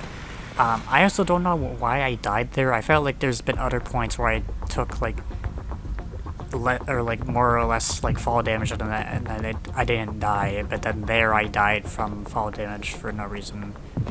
I really don't know why I died there. Sometimes the fall damage in Desmond's Journey and Lost Archive doesn't really make much of any sense. But now we go through this like tree area. I was looking for an Animus Decipher Fragment in here because I was kind of being a bit confused. I was thinking it was like a later room, because later on there's going to be another room that's kind of similar to this one. And I also thought I heard shimmering, so I was like looking around for one, but there's actually not one in here. So sometimes you might see me like stand around, and that's when I'm looking at my phone to like look at my list. Because I kind of got confused on where I was going. This isn't one of the top schools. And then Clay's abusive dad, because of course he wants his son to like go to like the absolute best shit and have like extremely high expectations that you can't possibly meet, which like I relate to a whole lot, like way too much, because of my parents and all that stuff, where like they forced me into college that I didn't want to go to and didn't give me a choice, and then a whole bunch of stupid bad shit that I probably shouldn't go too much into. But I just relate to like stuff like that like way too much.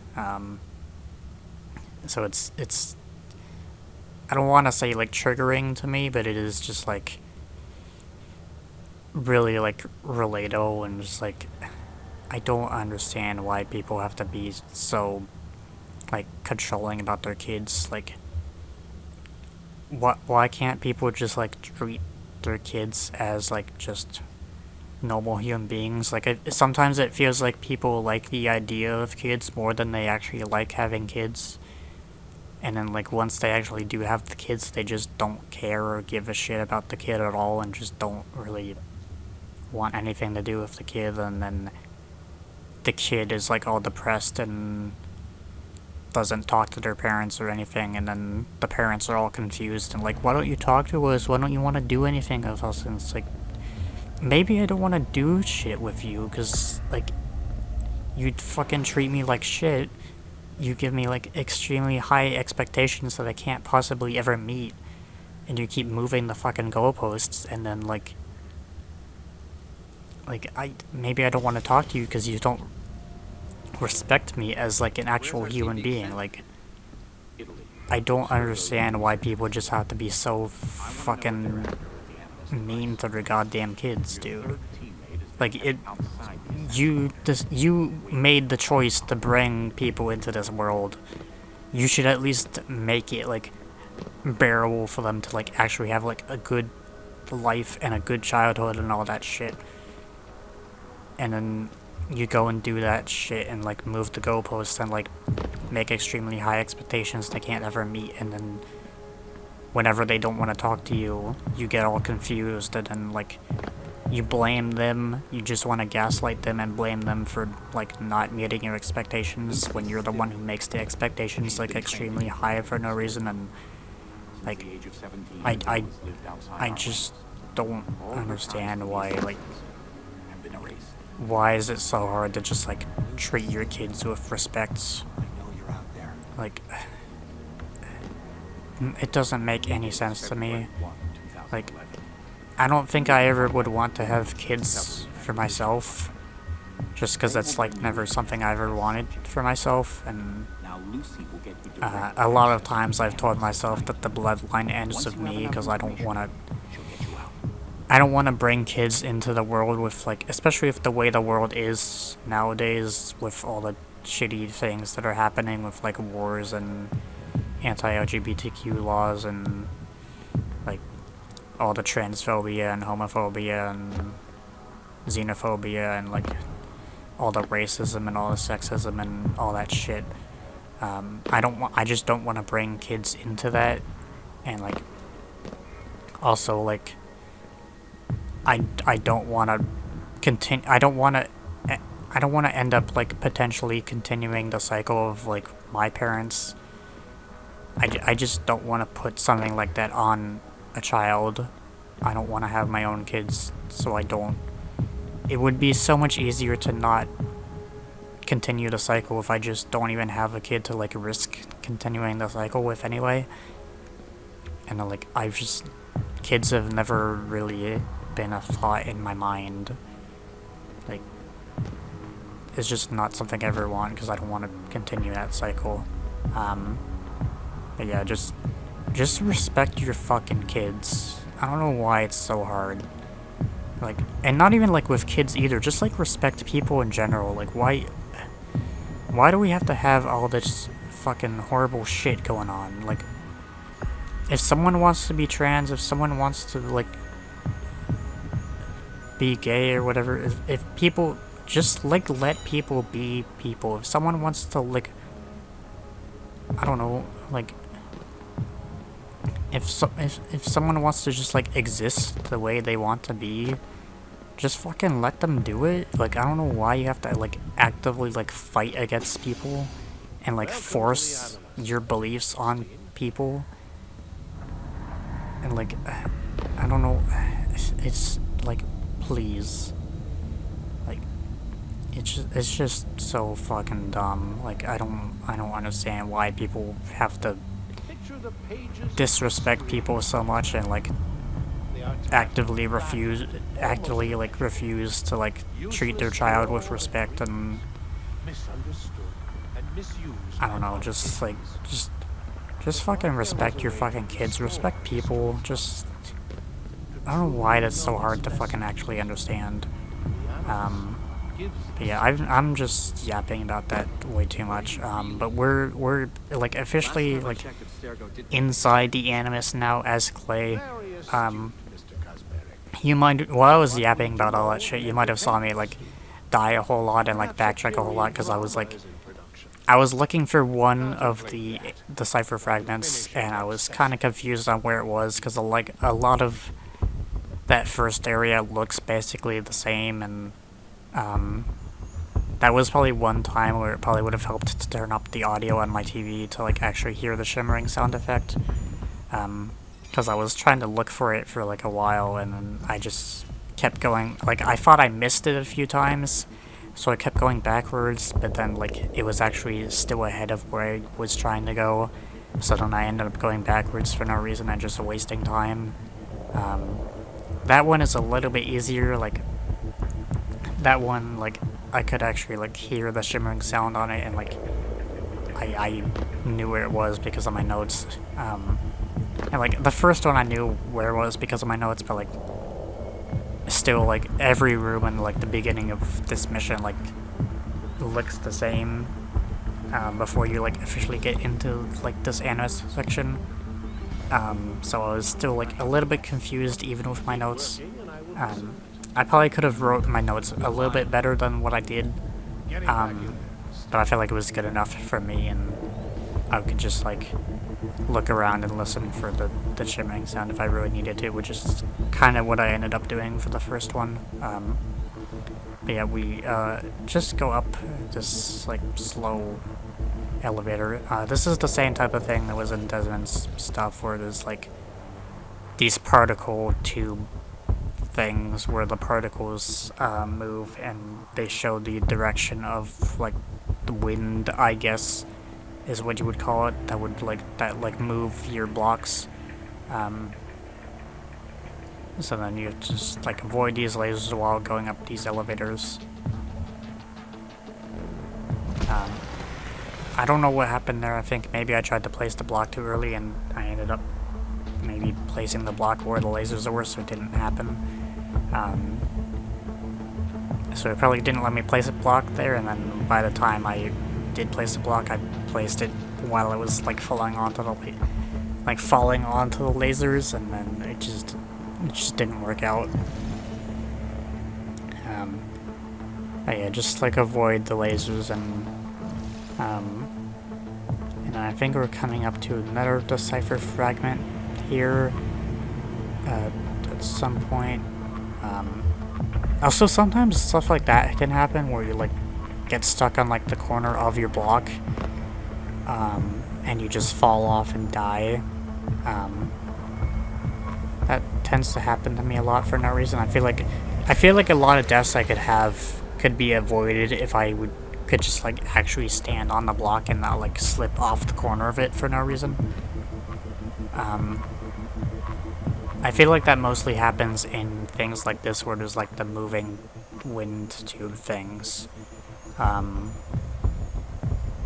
Just sometimes I have to like catch up to where the block is moving to, and then I just like slip between the cracks or something and just fall down and die. Yeah, we get the third decipher fragment for this mission here. God, I am dying a lot in this mission. It's like, you can see there, like, I'm being stuck on, like, 4 different objects, and then, like, there I try to place a block to block the laser, but then it's, like, slightly too low. Like, sometimes blocking the yellow lasers, like, you have to be, like, extremely precise before you place the block. Like, this is why I kind of don't really like Desmond's Journey or, like, the Lost Archive too much, because, like, I feel like a lot of things could just be avoided. Like, a lot of deaths, like, could just be avoided if I just didn't... If you didn't easily, like, slip off your blocks during the, like, the moving block sections, or, like, if blocking the yellow lasers wasn't, like, extremely as precise as it is. And, like, because it's first person, you can't, like, tell how tall you are, so, like, sometimes you get stuck on ceilings or whatever when you're trying to go for doorways like that. And, like, you have to, like, destroy a block or whatever, and you're just wasting time because you can't tell how tall you are. So then you get stuck on things that you can't really avoid any other way, or sometimes it just gets annoying. This is why I don't really play, like, a whole lot of, like, first-person things, because, like, it helps to, like, actually see your character, so you can, like, actually, like, see, like, what they do, or, like, their animations, to, like, see how things work. And, like, see if they're, like, too tall for something, or if, like, they get stuck on something, like, you can, like, easily fix it. But in first person, you're just relying on, like, what's directly in front of you, and, first person, it can be, like, a little bit more confusing. And then here, this is actually a section, where you need to fall down this entire, like, section without dying, which I think I actually do here. And if you do that entire section without dying, you get a trophy or an achievement called Impress Warren Vidic. But what you can actually do is, there is a video that I made on my channel like 4 years ago or something, where there's a glitch you can do where you can like glitch out the wall at like the very beginning of a level or something, and fall all the way down to that section, and like fall all the way down past it, and completely avoid that section, and it's a way easier way to get that trophy. I don't fully remember how to do that glitch, because it's been a while since I've like played Lost Archive and actually done it. But that video is still on my channel. It's like, for some reason it's my most viewed video on my channel, and I don't know why, like, that specific video of like everything that I've ever uploaded it's that one, but that video is still up after like 4 years. That glitch still works. It works on like every version of the game as far as I know, like even like original like PS3 360 like version of Revelations. I don't fully remember how to do it off the top of my head just because I haven't done it in years, but it does still work. If you do it, you can probably look up my video if you want to see how to do it. there's probably other videos of it online, and that's where I first learned it. I didn't discover that glitch on my own. I think I saw it on like a trophy guide website or something, and then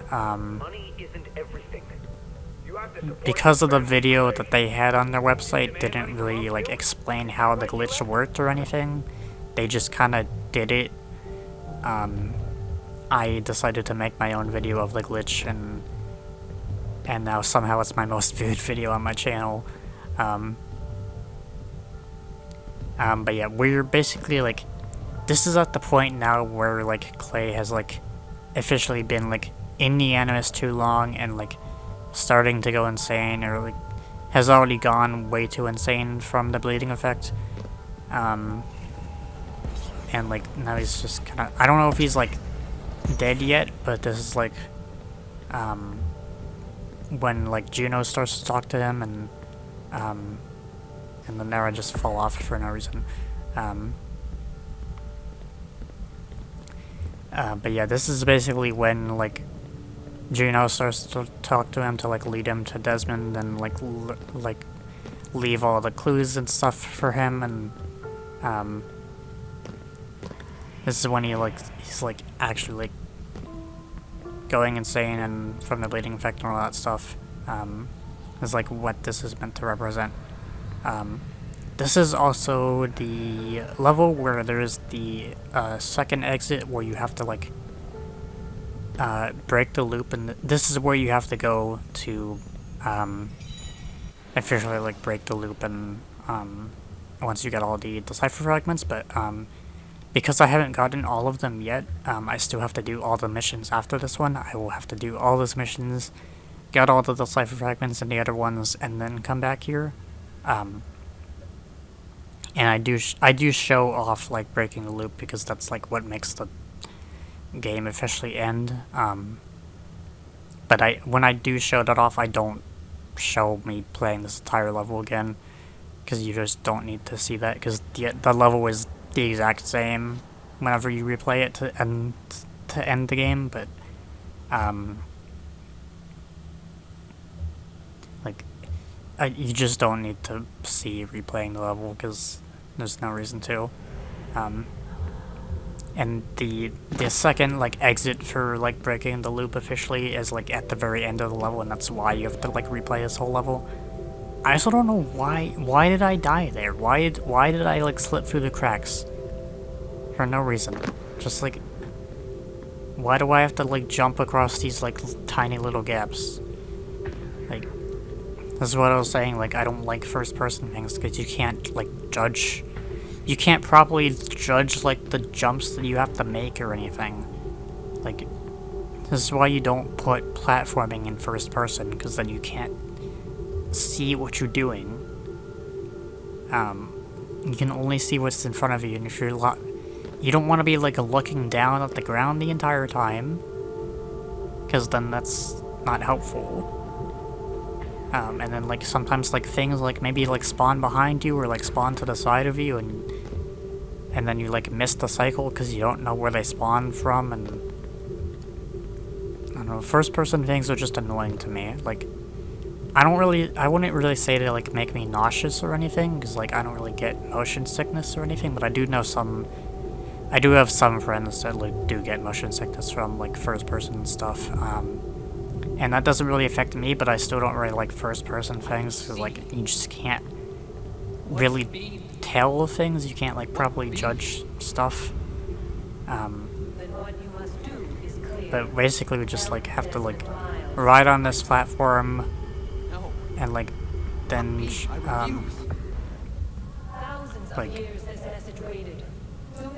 move back and forth to like avoid these blocks. And then also if you die, you have to wait for the platform to come back. I don't typically die here, but I think the reason why I died there is because like I died on purpose, because I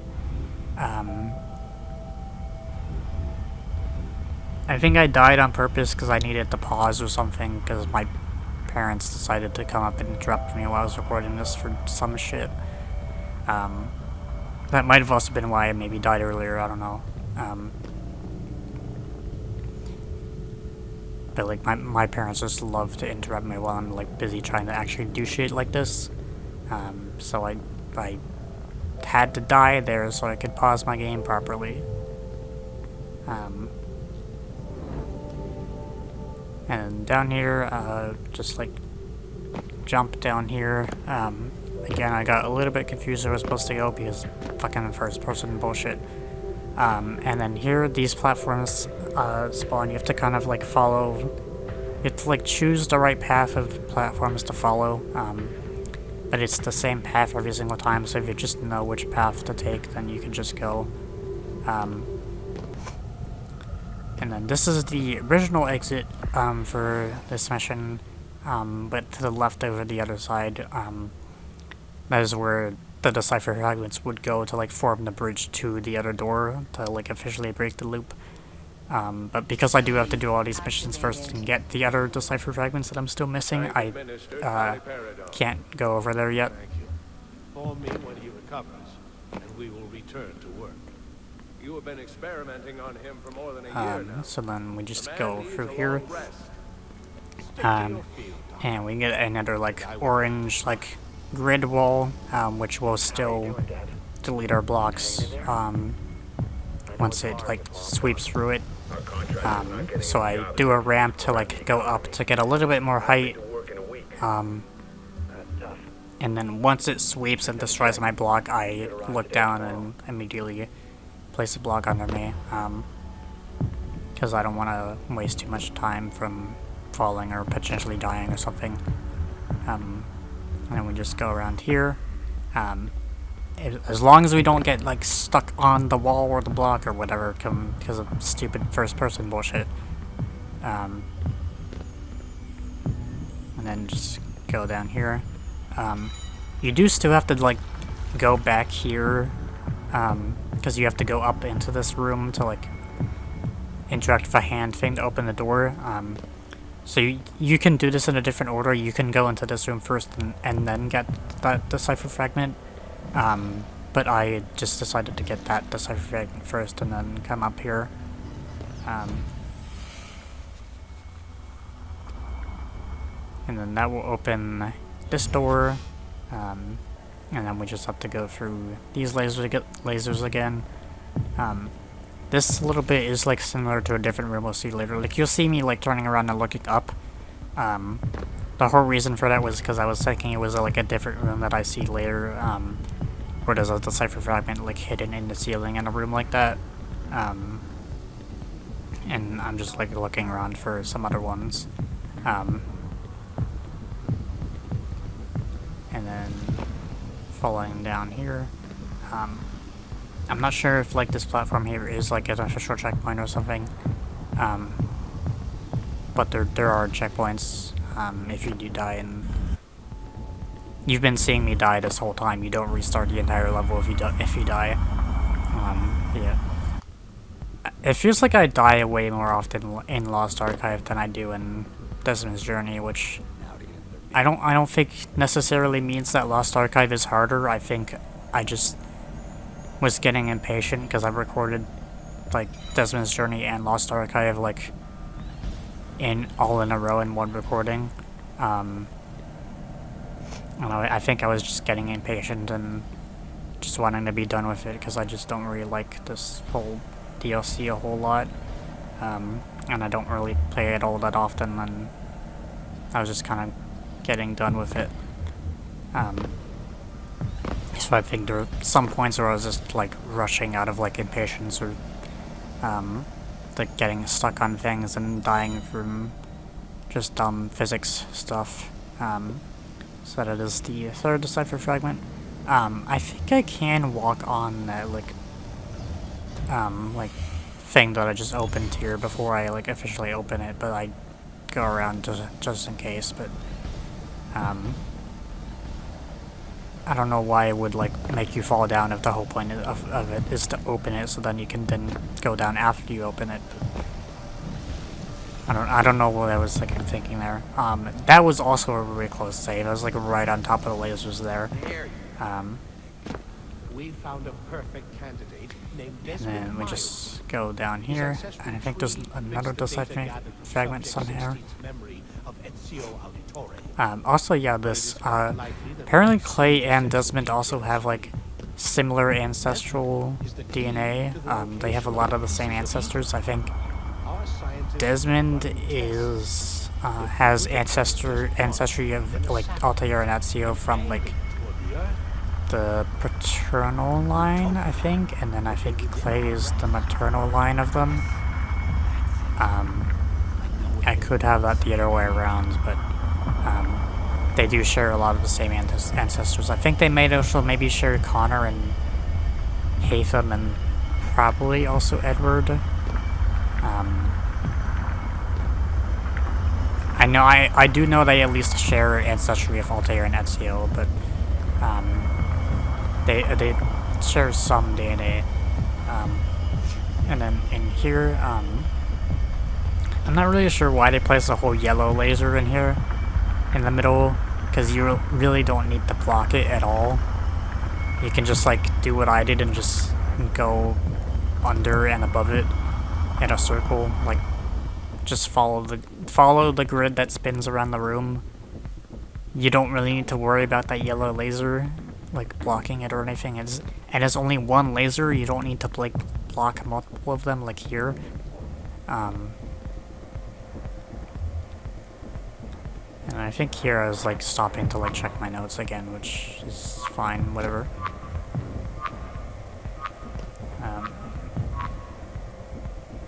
And then these lasers are kind of, like, crossed, so I do have to go on one side, block them that way, and then block these ones. I did miss, like, blocking one there, but I think that's fine. And then here, this is the other one. This was the room I was thinking of earlier, with, like, when I was in the room with, like, the crossing lasers. And then just turn off, interact with this hand here, and that opens that door. And then that turns off those lasers. And then turn around and go up here to where this decipher fragment is. During this, like, this small gap here where you're actually able to place blocks in the middle of this orange area. And then this thing confuses me. I'm not really ever sure what this is meant to be. Like, I'm looking up is this something that, like, fell from the ceiling or something? Like, I'm not really sure what that, like, circle thing is supposed to represent or, like, what it's meant to be or anything. And then here we get to the theater room, which is, like, the whole revelation, where Lucy is revealed to be a Templar, which, like, I know a lot of people didn't really like this because, like, they reveal that Lucy is a Templar in a DLC instead of, like, the main game, like, and, like, the whole reason why Lucy even got killed off was just because, like, Lucy's voice actor, like, asked for more money or something, I think is what it was. Like, she asked to be, like, paid better, and then Ubisoft was just like, no. And then they killed off her character because, like, she stopped working with them because she didn't get the pay that she wanted. Which is, like, extremely fucking shitty. Like, I don't know why you've done, like, just pay people what they deserve. Like, you need to be paying people, like, properly for their actual work that they do. And, like, none of this fucking, like, pay men more than women type of bullshit. Like, it's fucking 2025. We don't need, like, sexist, like, pay amounts anymore. Like, we've never needed that in the first place, but, like, we've moved past that. Like, I once had a job where, like, there was one woman worker there, and, like, she told me, like, multiple times that she was actively getting paid less than everyone else there who was male. Just because the general manager we had there was, like, extremely fucking sexist and actively paid her less. And it was like, dude, it's fucking 2025, or, like, 2023 or 4 or whatever when I was working there, but, You don't need to pay people less just because of gender or like anything else than that. Just like pay people what they deserve to fucking be paid. And like this is the whole reason why Ubisoft nowadays has like all these fucking allegations against them with like sexist shit.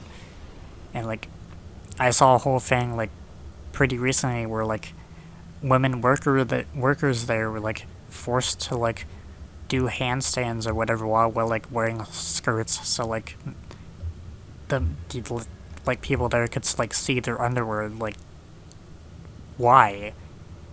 Like, what the actual fuck is wrong with you? Like, you don't need to like be doing that.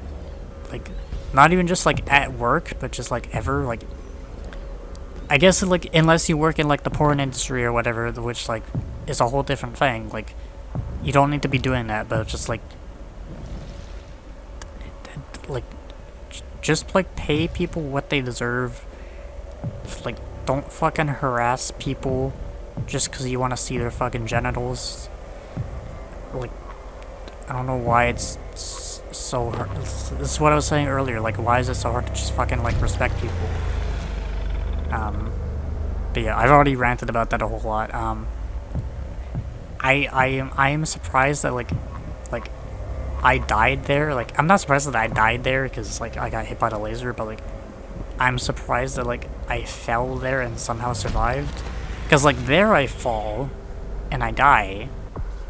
And like maybe I landed on the laser, I don't know, but it really looked like I landed on the ground between the lasers there, which is what happened before, and then the laser came and hit me. But I don't, there was like another weird death. And then here, just like don't land in the death barrier thing. And then this is all of the glyphs and stuff. That big square thing with letters, I think it has like an actual name, which I don't remember, but like you basically read them from like right to left, but also bottom to top. And then this is like the big glyph set that was in the bedroom. There is a whole page on the wiki, on the Assassin's Creed wiki, that like shows like the meaning of like each of these like different glyphs and things. Then this pyramid one is the same thing where you read it from bottom to top and right to left. So I think what it says is they drained my soul and made it theirs. I drained my body to show you where I saw it. Which I think is like referencing like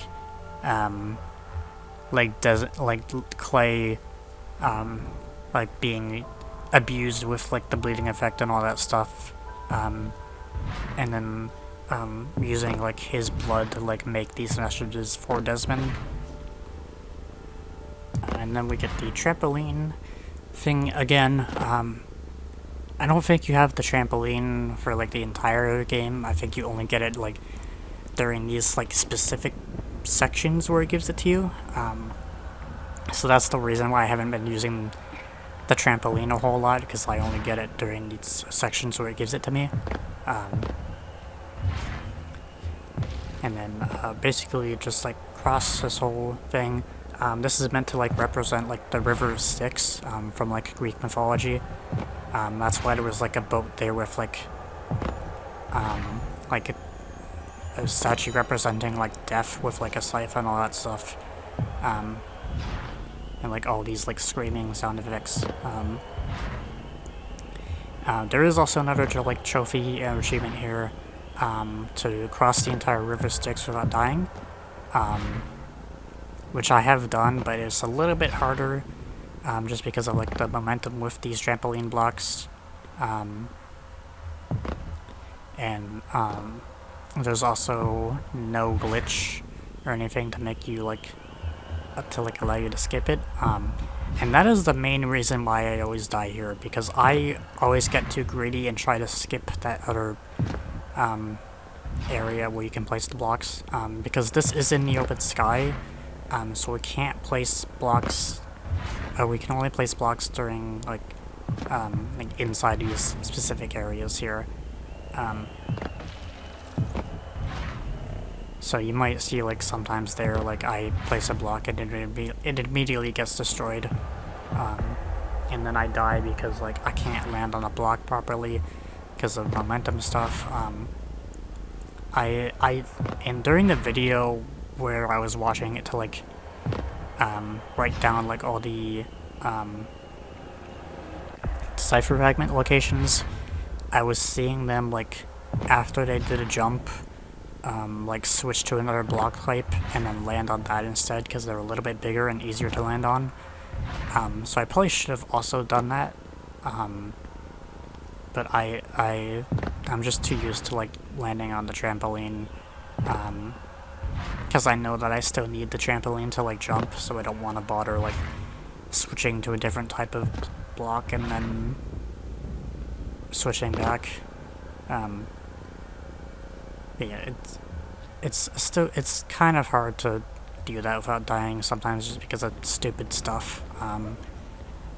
You just kind of have to like get a feel for the momentum on the like the trampoline jumping. I also didn't even like what even is that horn sound? I have no idea what that like horn sound is meant to represent. I know that the river Styx is like meant to represent like Clay like actually like dying and like passing to the afterlife and all that stuff, because like he used his blood to make the glyphs for Desmond and like went insane with the bleeding effect, so he's like officially like considered dead now, after he killed himself. And the River Styx is like obviously meant to be like the thing from Greek mythology where like dead souls would like cross over through like the underworld and had to like pay, I think his name is like Charon or something, to like be able to cross over on the boat, and if they didn't have the right money, then they couldn't pass over and then were stuck in the underworld or hell or whatever. And that's the whole reason why like in ancient times or whatever, in like in like olden times, people would like put coins in the mouths of dead people or like on their eyes or something, when they buried them, because it was like part of the belief system that they like needed or like used the coins as like payment for Charon to be able to pass through with his boat. And that's why like sometimes like you might see like archaeological like dig sites where like they find dead bodies and there's coins in their mouths or whatever. That was like the whole point of that. And then just basically just going up in here, avoiding all these floating death blocks. And then under this bridge here is another decipher fragment. And that is 19 out of 20 total, so we only need one more. And then I'm just checking my list again, just to kind of remind myself where it is. And then we're just gonna continue going up. I almost get hit there, and I might also get close to being hit soon at some point, I think. I'm just looking around for more cipher fragments in case. And then in here is the big room where there's a whole bunch of lasers and then the sweeping thing. But then I look at my notes one last time and then I realized that it's up here. So before going into that big room, that is where the final decipher fragment is. So now we get the final decipher fragment, and now once we officially finish this mission and start we'll like re-enter the loop, then we can go back to, I think, like sequence, or like mission 5 or whatever it is, and then that will let us break the loop, because it uses the cipher fragments to like kind of form a bridge to the secret door, and we need R20 to do that. So then just go across these lasers, which I kind of cut it close a little bit there. I think I was getting a little bit too greedy. But then we basically just go for the rest of this here, and because we've already collected like pretty much everything, I don't need to worry about anything else. There might maybe be like one more letter or something that I collect, but at least in terms of like the cipher fragments, we're pretty much done. And go up this pretty fast elevator, and then it slows down a lot.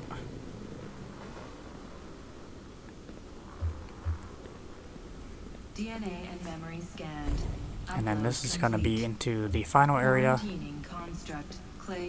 So we're kind of like, Clay's like in heaven now after dying and all that stuff, because we've officially like crossed over River Styx and made it to the other side of the afterlife. Thursday, January 27. And this is like kind of like a lot of like religious like imagery and stuff. I'm not really sure if like Clay was like a practicing like Christian or anything. I'm not really sure if he like believed in all this stuff. I'm not sure if that was like ever part of his character. But this is like kind of like meant to be representing like heaven and all that stuff.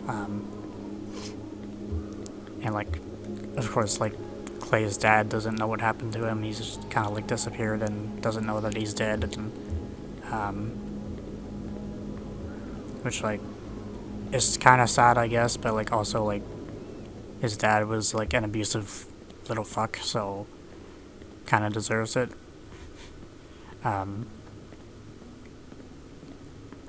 This window also here, you might have saw during like some of the earlier missions, or like flashes, and like also like this door, this like ceiling hole here. They're like flashes of these things in earlier missions. So if you recognize them, that's kind of why. I also kind of got confused here. I was like, did I miss something? Where am I supposed to go? And I was like, oh wait, I can just use my platforms to go for the hole, because I forgot that I could do that. But then, of course, it leads into the open sky again, so I can't place any blocks out here. So I do have to be a little bit more careful with my blocks. And then this is gonna flash and show the secret back door that I needed all the cipher fragments for. Because we do need to go through the loop, and once we get down here, all these platforms are gonna break and not let us get to where the door is. So then Clay is gonna fall all the way down past these clouds and all that stuff, and then go back down to the Animus Island.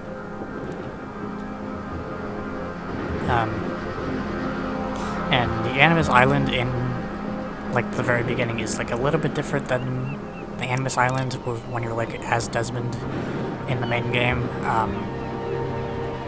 Like it's still like the same like island, because like it's like the same shape and structure and all that stuff, but it's like more green. There's like a tree there. The big like door that like leads into like that you go into to like go back to Ezio is like not there. There's not really like a whole lot of like gray blocks or anything. Like it's a lot more like green and like not dead and all that stuff. So in here I just showed the cipher fragments. This shows the door, and then letters. This is just the same stuff I collected before. It's just showing that I collected all of them. And then just checking this stuff. Voice logs is just the dialogue that happens in the memories. I kind of wish more Assassin's Creed games did something like that. It would make it so much easier to like transcribe the dialogue onto the wiki. Because if you do look up each like memory for like certain games or anything on the Assassin's Creed wiki, they do have like most of the dialogue transcribed on the wiki pages, which is pretty interesting, and not very a lot of games wikis do that.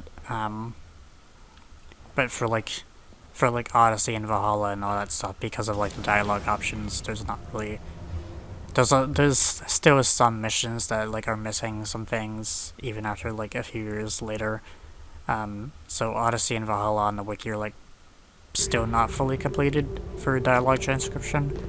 And like even also for Mirage, I think is also not really fully transcribed.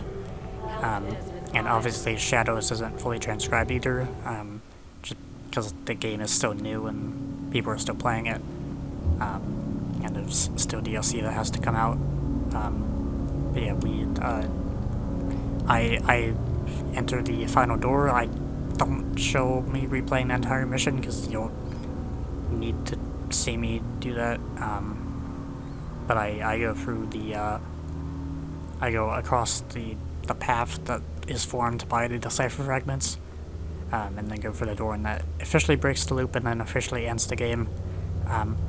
I still don't know why we get subtitles for the email here. Like, the email is already text on screen that doesn't have voice on it. It's not voiced text. Why do we need subtitles for the email? Like, why do they show the email and then subtitles for the email? I don't know. But yeah, that's basically it finally for my commentated version of Revelations full sync stuff. I still need to get to recording AC3 at some point, but I have some stuff going on in life for like speedrun stuff coming up pretty soon at the time of recording this, so I haven't really got around to it yet.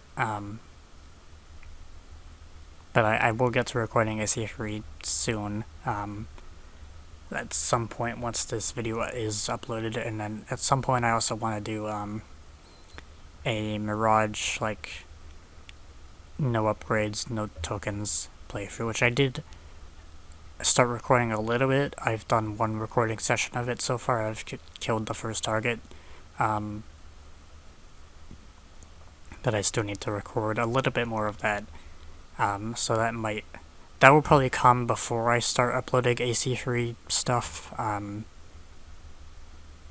But yeah, that's basically it for my Revelations full sync video, so I guess stay tuned for like other stuff. At some point I might also get back to Xenoblade cutscenes, but for now just dealing with like Assassin's Creed stuff that I've wanted to do for a while. But yeah, that's basically it from me yapping. That's pretty much it for this Revelations video.